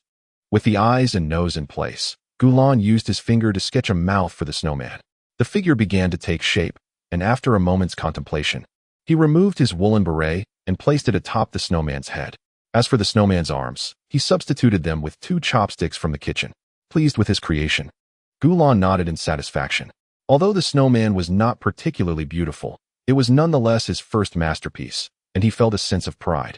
Throughout Gulan's endeavor, Gu Yuan had been observing him closely. Once Gulan ceased his work, Gu Yuan, intrigued, approached him and inquired, "Brother, what are you doing with the snowman?" Gulan casually replied, "It's fun." Gu Yuan could not comprehend what was enjoyable about such an activity, especially with the snow falling outside. Wouldn't it be better to stay indoors? However, since it was Gulan who was engaged in this pastime, she refrained from voicing her disapproval. In contrast, Gu Qianxiang found the sight of Gulan building a snowman quite entertaining. Thus, she constructed her own snowman a short distance away, admiring her own handiwork with a satisfied expression. As for Gu Xuanman, being older, she opted not to join Gulan and the others. Instead, she remained indoors, keeping a watchful eye on Gulan, primarily concerned that he might catch a cold. The women in the family were robust enough to endure the cold, but Gulan, being a delicate young boy, was susceptible to illness even with a slight drop in temperature. Consequently, Gu Xuanman vigilantly monitored his well-being, ready to usher him indoors at the first sign of trouble. Recognizing Gulan's creation as a commendable effort, Gu Yuan praised him, saying, "Brother, your snowman looks wonderful." To be honest, Gulan's snowman building skills were rather rudimentary. However, Gu Yuan, being protective of her younger brother, offered her compliments nonetheless. Hearing her praise, Gulan was aware of his lack of skill, yet he felt a surge of joy. After completing the snowman, a wave of boredom washed over him, and he suddenly yearned to engage in a snowball fight. He scooped up a handful of snow and called to Gu Yuan, "Sister, look over here." As soon as she turned to look, he hurled a snowball at her. Gu Yuan, caught off guard and covered in snow, could only laugh in exasperation as the sibling duo began their playful snowball fight. Soon, Gu Qianxiang joined in, and after a delightful frolic in the snow, the group eventually retreated indoors. As evening descended, after enjoying a hearty dinner, the family gathered to play games and chat, cherishing their time together. Gulan abruptly concocted an excuse to return to his room. Before long, he emerged, intent on ascending to the study on the 3rd floor to seek out Gu Wenbin, who was typically engrossed in reading at this hour. The rationale behind Gulan's visit was that he had just completed the full experience for the basic operation skill of mechas and, upon receiving a chance for a lottery draw, had successfully gathered the mental power upgrade card. Without hesitation, he elevated his mental prowess to the next level upon acquiring this card, and now he was eager to inform Gu Wenbin of his newfound mental power level. The decisive enhancement of his mental capacity was spurred by the system's assurance that such an increase would be executed in a manner that would not raise any suspicions among others. Consequently, Gulan proceeded with the upgrade. It is worth noting the privileges bestowed upon a man who achieves level mental power. Such an individual, in a show of respect, is addressed as Your Excellency. The Federation issues a uniform exclusively for Your Excellency, signifying the nobility of his status. He is entitled to indulge in an unlimited array of the finest delicacies presented by various planets to the capital star, accompanied by a dedicated nutritionist. Furthermore, the Federation allocates a resource planet as Your Excellency's permanent private domain, complete with a manor secured to a standard not inferior to that of the Federation's head of state. A large starship is provided as Your Excellency's mode of transport, boasting formidable capabilities in offense, defense, and medical assistance, ensuring the utmost safety for his life. He enjoys access to premier medical services and possesses legal immunity, allowing for certain exemptions from criminal penalties. Additionally, he is unconditionally granted diplomas from various esteemed institutions, with free education available for his descendants. A personal guard contingent is also at his disposal to ensure his safety. Moreover, he holds a vote in the Federation Parliament, with the Federation granting him the status of a parliamentary member, thus endowing him with 2 votes in total. Beyond these privileges, there are numerous others that will not be delineated here. As Gulan stood before the study door, he gently pushed it open and entered, finding Gu Wenbin, as anticipated, immersed in her reading. Upon noticing Gu Lan's arrival, she set her book aside and inquired with curiosity, "My dear grandson, what brings you here?" Taking a deep breath, Gu Lan conveyed his news as he had planned. "Grandma, I have leveled up my mental power." Gu Wenbin did not immediately display overwhelming excitement. Rather, she calmly responded, "My dear grandson, release a trace of your mental power so I can gauge your level." Gu Lan complied without hesitation. After confirming Gu Lan's mental power level, Gu Wenbin's previously tranquil demeanor shattered like the surface of water, her eyes widening in astonishment as she regarded him. After a moment of contemplation, she solemnly addressed Gu Lan. Chapter 83. The 19-year-old Gu Lan. Time: Federal Year 10013, 9 a.m. Location: the Gu family mansion, 2nd floor, 6th room. Capital of the Human Federation. Gu Lan has reached the age of 19 this year, and today marks the 2nd day since he relocated from Tycoons to his grandparents' home on the main planet. In his bedroom, a spacious white bed cradles a young boy who is sound asleep. At that moment, the alarm clock, set with precision, blares its shrill sound, filling the room with its insistent ringing. Dingling. A small hand emerges from beneath the covers to silence the alarm. The boy's delicate lashes flutter like butterfly wings as he gradually opens his eyes. Gu Lan sits up, stretching languidly, and lets out a gentle yawn. After realizing that time is slipping away, he leaps from the bed, his feet, as exquisite as white jade, sliding into slippers. He makes his way toward the bathroom. For today is a significant day. His grandmother, Gu Wenbin, is taking him to the Federation's headquarters to confirm his level of psychic power. Gu Lan had already ascended to a higher level of psychic power a year ago, and the reason for the delay in officially confirming it today is rooted in necessity. Upon learning of Gu Lan's advancement, Gu Wenbin was ecstatic but cautioned him to keep the news under wraps until today.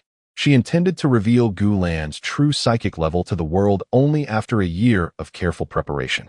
Gu Wenbin had 2 primary reasons for this approach. Firstly, as the first man in a century to possess a high level of psychic power within the Human Federation, Gu Lan is an extraordinarily rare individual.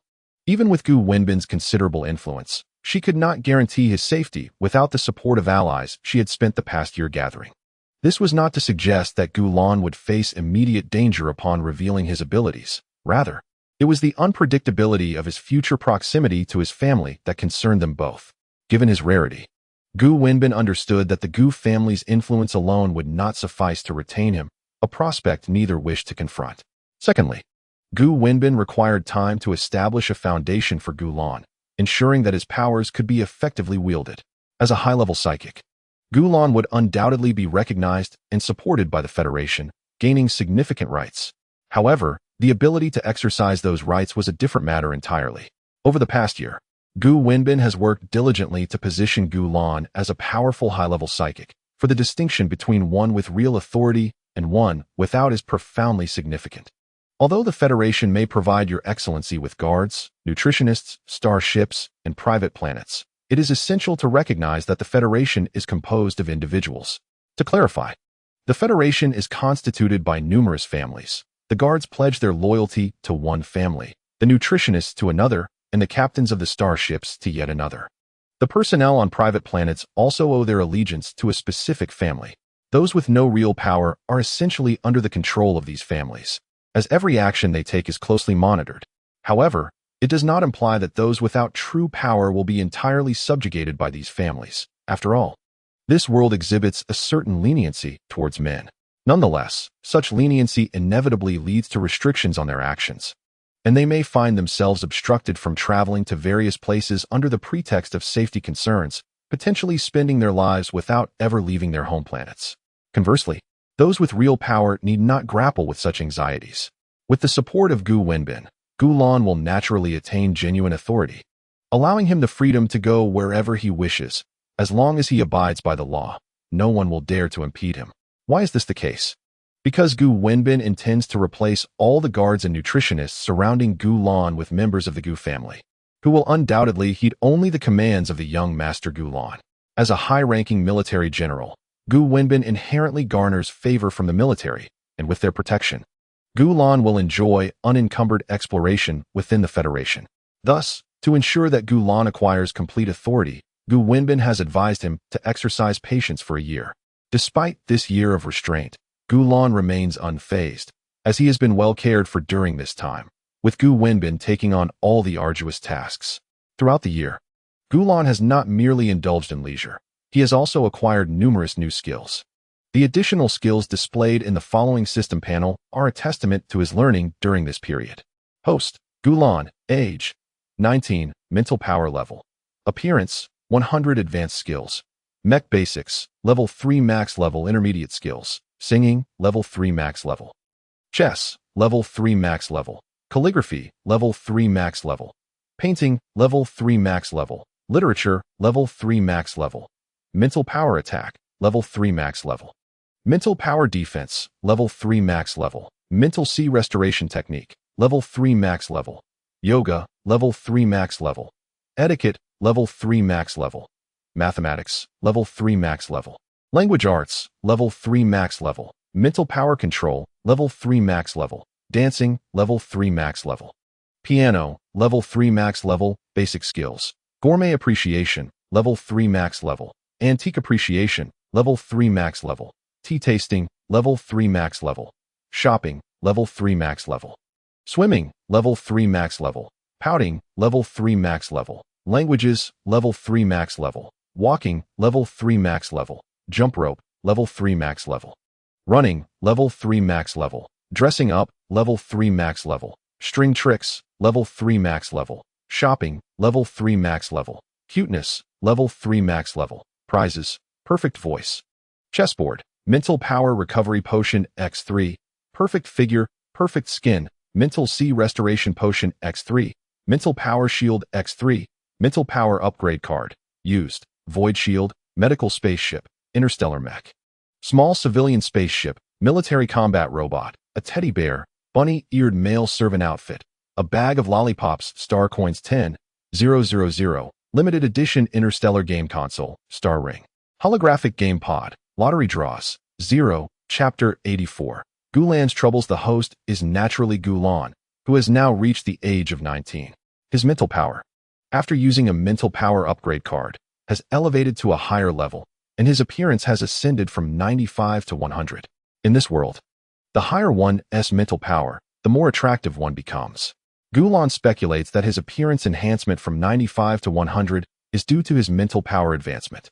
Aside from the aforementioned changes, over the past year, Gu Lan has acquired 8 intermediate skills, which are as follows. Singing, level 3 maxed out. Chess, level 3 maxed out. Calligraphy, level 3 maxed out. Painting, level 3 maxed out. Literature, level 3 maxed out. Mental attack, level 3 maxed out. Mental defense, level 3 maxed out. And mental C restoration technique, level 3 maxed out. He has also learned 4 primary skills, namely, gourmet appreciation, level 3 maxed out. Antique appreciation, level 3 maxed out. Tea tasting, level 3 maxed out. And shopping, level 3 maxed out. The intermediate skills of singing, chess, calligraphy, and painting were acquired through supplementary classes arranged for him by Su Xia. Now, with these newly acquired skills alongside his previous ones, Gu Lan can be aptly described as a master of all arts, music, chess, calligraphy, and painting. Moreover, he possesses talents in both singing and dancing. With such an array of skills, Gu Lan stands out remarkably among all men in this world, where males are typically indulged. Few can match his extensive skill set. Previously, Su Xia had suggested that Gu Lan take up ballet, but she refrained from pursuing this due to concerns that it might deform his toes, as she was empathetic toward him. The literary skill, an intermediate one, was self-taught by Gu Lan. His proficiency in this area is purely coincidental, as it was recorded by the system panel due to his extensive reading. He speculates that to attain this skill, one must read a certain number of books. The intermediate skills of mental attack and mental defense were taught to him by his grandmother, Gu Wenbin. Aware of Gu Lan's burgeoning mental prowess, she arranged for numerous bodyguards and imparted self-defense techniques to him. Initially, Gu Wenbin intended to teach Gu Lan martial arts as well. However, after witnessing him execute a full set of self-defense moves, she advised against it. In her words, if Gu Lan were to apply such techniques against an assailant, a mere robbery could escalate into a far graver situation. One can imagine a petite, seemingly adorable, and fragile young boy employing male self-defense moves against a tall woman, around 9 meters in height. While the effectiveness of such an attack is debatable, the allure would undoubtedly be unassailable. Additionally, the intermediate skill of mental C restoration technique was acquired at school, and it is exclusive to males, as only they possess the mental capacity to restore the mental C. The newly learned primary skills were also stumbled upon by Gu Lan. The rewards he received were largely inconsequential, with only those obtained through the intermediate lottery proving beneficial. Among the numerous prizes he received, only a select few are pertinent to Gu Lan, including Perfect Voice, Chessboard, Mental Recovery Potion X3, Perfect Physique, Perfect Skin, Mental C Restoration Potion X3, and Mental Shield X3. The functions of the Perfect Voice, Perfect Physique, and Perfect Skin are self-evident from their titles, and thus require no further elaboration. Let us speak of the chessboard, a creation that allows an artificial intelligence to engage in matches with human opponents, thus providing Gu Lan the opportunity to hone his chess skills. The mental restoration elixir can be consumed when one's mental energy is nearly depleted, replenishing it entirely within a span of 1 minute. The mental C restoration potion serves to mend the mental C, which can be likened to a reservoir. While mental energy is akin to the water it contains, the mental C is a crucial entity for storing and generating mental energy, and this elixir is essential for its restoration. This year, Gu Lan has acquired valuable skills and rewards. Throughout the academic year, Gu Lan has consistently maintained the top position in his grade, matched only by Gu Yuan, who has also achieved first place and, due to her exceptional performance, has transferred to the military university on the main star. Consequently, Gu Lan will still have the opportunity to see Gu Yuan on the main star. Additionally, Gu Yuan has successfully advanced her mental energy level this year. In contrast, the transformations of Gu Qing and Su Xie have not been as pronounced. Gu Qing has retained her role as the director of the Planetary Defense Bureau with no significant changes in her position, which is to be expected given the notoriously slow pace of advancement within bureaucratic structures. Moreover, as a level 5 mental energy wielder, Gu Qing's position as the head of the bureau is somewhat tenuous, as the planetary governors of Tycoon Star are also of level 5 mental energy. In a society where status is intricately linked to mental prowess, her prospects for further ascent are limited, even with the support of the Gu family. Her highest attainable position may only be that of director of the Galactic Defense Bureau. Su Xie remains the same naive and sweet individual. Well protected by his family and Gu Qing, he has shown little change since Gu Lan's birth, spending his days shopping and attending afternoon tea with friends, largely devoid of other pursuits. Gu Lan's grandmother, Su Yonghong, has fared quite well this year, as her son Su Xie married the third daughter of the esteemed General Gu Wenbin. Coupled with Su Yonghong's connection to Gu Lan, a level 5 mental energy wielder, the Su family's business has thrived on Tycoon Star. Cousin Su Shining has ventured into entrepreneurship, establishing her own company and emerging as a successful businesswoman.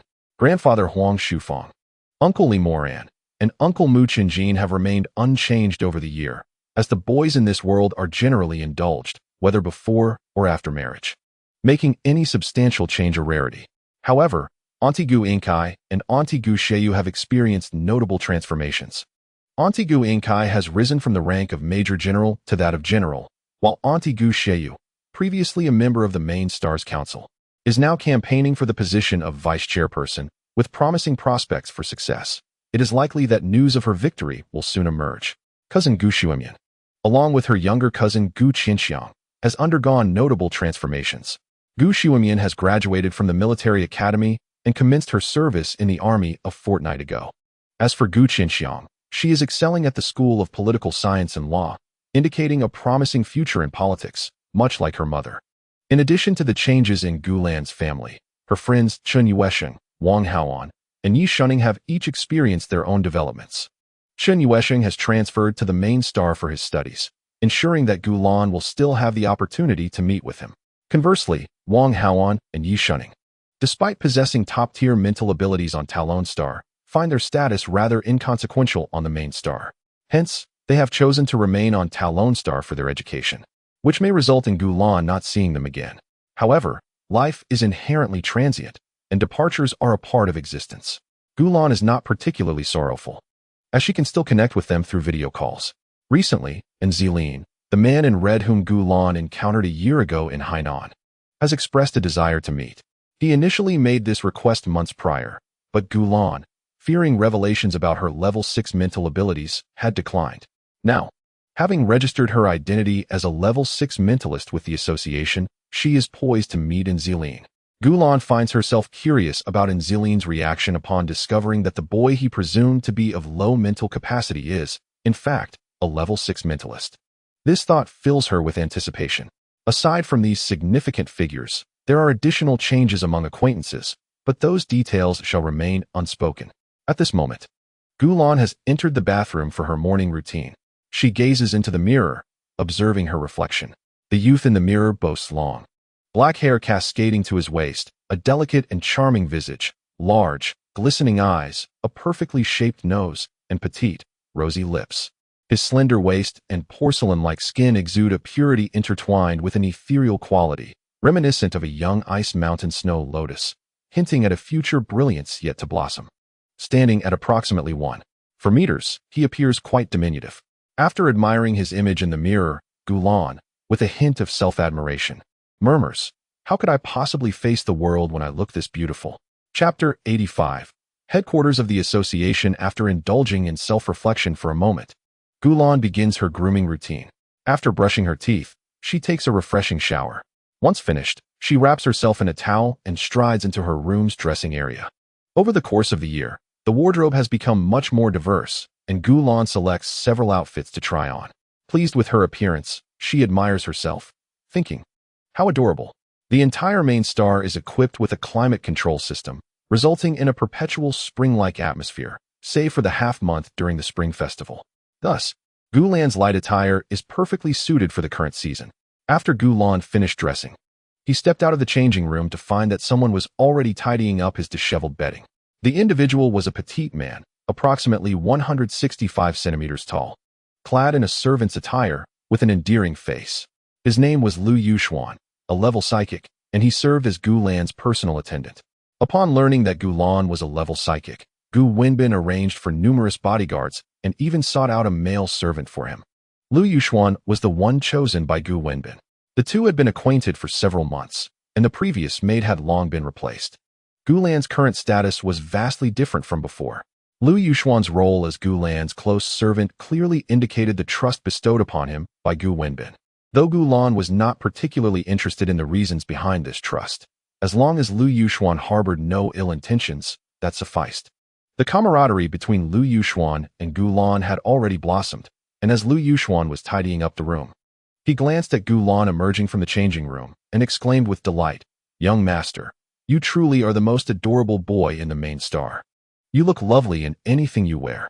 Although Gulan recognized the sincerity of Lu Yuxuan's compliment and felt a surge of happiness, he humbly responded, "It's not as exaggerated as you say. It's just SOSO." Understanding Gulan's modest nature, Lu Yuxuan concurred, "You are absolutely right." After a brief exchange of pleasantries, Gulan made his way out of the room.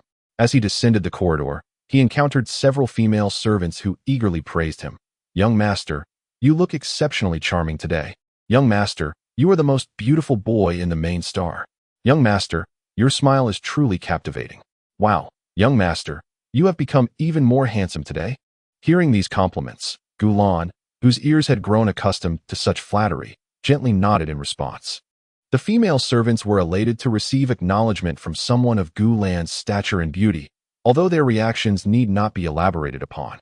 Gulan had now arrived downstairs, where Gu Wenbin and Huang Shufang were dining. Upon seeing Gulan, Gu Wenbin beckoned him, saying, "My dear grandson, come sit beside me." Once Gulan settled into his seat, Gu Wenbin beamed with affection, exclaiming, "My dear grandson, you look absolutely splendid today. You will surely captivate those young ladies." In response to his grandmother's words, Gulan tilted his small face, gazing softly at Gu Wenbin, and somewhat petulantly remarked, "Grandmother, those women are so bothersome. I don't wish to see them." due to his increasingly striking appearance. Gu Lan had grown weary of the throngs of women who fawned over him each time he ventured out. Gu Wenbin, ever indulgent of Gu Lan, replied affectionately, "If my dear grandson does not wish to see them, then so be it. How about I buy you a mecha figurine to play with at home?" Aside from Su Xie, the rest of the family did not oppose Gu Lan's fascination with mecha figurines. However, due to Su Xie's influence, Gu Lan's pursuit of mecha collectibles was conducted in secrecy. To date, he had not amassed a significant collection of these figures, though his grandmother, Gu Wenbin, had no objections to his hobby. Given her fondness for Gu Lan, it was certain that she would indulge him with many mecha figurines, which filled Gu Lan's heart with joy. He nodded obediently and softly remarked, "Grandma, you are so kind to me.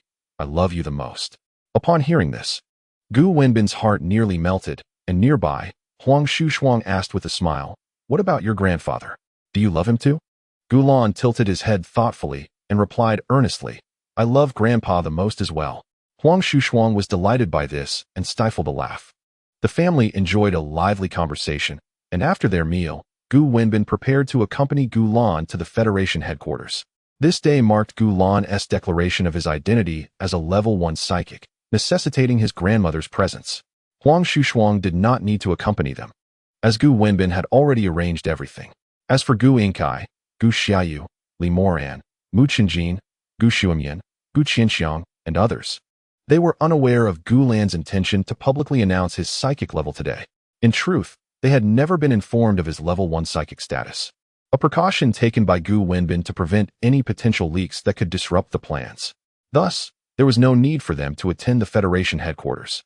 Gu Lan's parents, Gu Qing, Su Xie, and his sister Gu Yuan, were aware of the situation, yet they too would not accompany him, as their presence alongside Gu Wenbin would serve little purpose. Before departing, Huang Shushuang cautioned Gu Lan, "My dear grandson, don't be nervous when you arrive at the Federation headquarters. If anything arises, seek out your grandmother. Don't worry, your grandparents will support you." Understanding that Huang Shushuang's words were meant to ease his anxiety, Gu Lan nodded obediently, affirming, "Yes, Grandpa, I understand." Sensing that Gu Lan still seemed a bit anxious, Huang Shushuang took a moment to reassure him further before allowing him to leave. Upon exiting the 6-story building, a convoy awaited them, comprising 6 vehicles.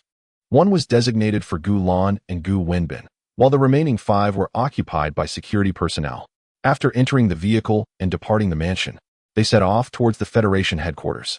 Located in the heart of the capital of the main star, the headquarters was a considerable distance from the Gu family mansion, requiring approximately 40 to 50 minutes to reach by hovercar. Gu Wenbin had meticulously arranged every detail, ensuring that Gu Lan's visit to the Federation headquarters would entail merely showcasing his psychic ability, after which he would follow the established protocols without any incident anticipated. Time flies swiftly. Soon, the convoy arrived at the entrance of the headquarters of the association, attracting the curious gaze of many passers-by, all eager to discern which prominent figure warranted such a grand display. Upon witnessing Gu Lan descend from the vehicle, the reactions of these women varied significantly. "Am I seeing things? Is there truly such a stunningly beautiful young man in existence?" they whispered in astonishment. "This is utterly terrifying. He is extraordinarily attractive, even surpassing the handsome figures portrayed online. I dare say, even in a photograph, he would outshine those other gorgeous boys." Their admiration continued. "His beauty is unparalleled, and his delicate stature is simply enchanting. His skin is flawless, his proportions are exquisite, and his visage is captivating." These were the thoughts coursing through the minds of the women, who unabashedly stared at Gu Lan. One could hardly blame them for their overwhelming reactions. Gu Lan's beauty had reached celestial heights, akin to an ethereal being gracing the earth. The fact that these women did not swoon at the sight of him was a testament to their remarkable composure. Disregarding the unabashed stares from onlookers, Gu Lan followed Gu Wenbin into the headquarters, while the security personnel remained outside on the street. In the lobby of the association's headquarters, the crowd was initially unresponsive to Gu Wenbin's entrance, but when the exceedingly charming young man, Gu Lan, stepped into the hall, many women were left utterly mesmerized. "So beautiful, so adorable. Am I dreaming? How can such a breathtakingly cute boy exist in reality? To behold such beauty, I would gladly face the end," they exclaimed internally. "What an exquisite young lad. He is simply too adorable." Not only the women, But even the male staff members of the association were captivated by Gu Lan's charm. They exchanged hushed remarks among themselves. He is so cute. I just want to pinch his cheeks. They must be so soft. I yearn to be close to him. Wow, this young man is truly delightful. They marveled at his small hands, pale skin, and enchanting face, recognizing him as a remarkably attractive young boy. Even the receptionist's attention was drawn to Gu Lan until Gu Wenbin approached her, at which point she regained her composure.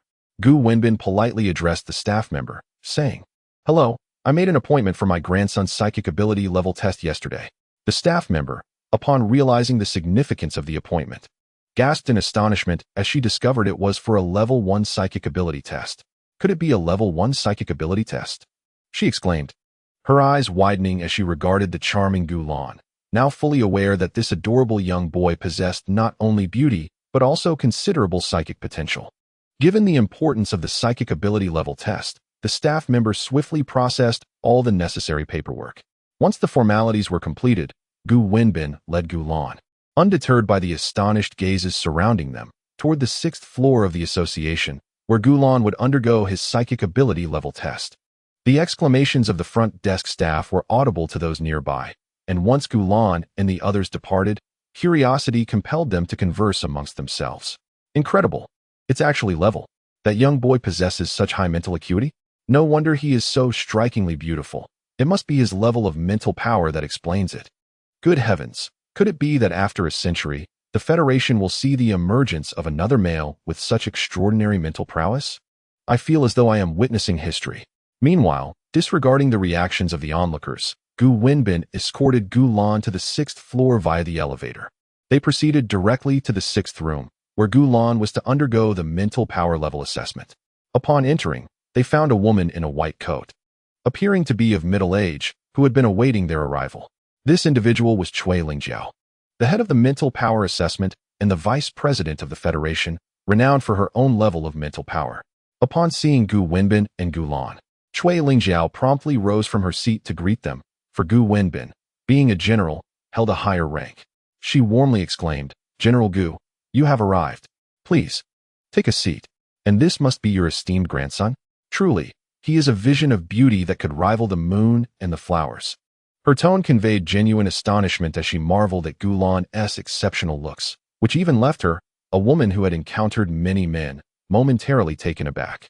"Let us dispense with small talk and proceed with testing my grandson's mental power level," Gu Wenbin urged, familiar with Cui Lingjiao and eager to expedite the process. Although she had arranged everything, she understood that delays could lead to unforeseen complications. Cui Lingjiao nodded in agreement, inviting Gu Lan to sit.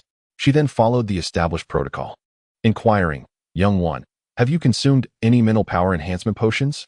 Have you undergone any genetic modifications?" In this world, methods exist that can temporarily elevate mental power. However, these methods can be detrimental to the human body. Thus, such inquiries are essential prior to conducting a mental power assessment as part of the legal protocol. The reason for their prior appointment and registration at the front desk was to ensure the legitimacy of the procedure, which was simpler for individuals of their stature, but still crucial for compliance. "Not at all," Gu Lan replied, shaking his head. Cui Lingjiao completed the necessary procedures and collected a vial of Gu Lan's blood to place in the machine. After half an hour, as she gazed at the results emerging from the device, even her seasoned demeanor could not suppress her exhilaration. Turning to Gu Lan and Gu Wenbin, she announced, "General Gu, congratulations. Your grandson possesses level mental power.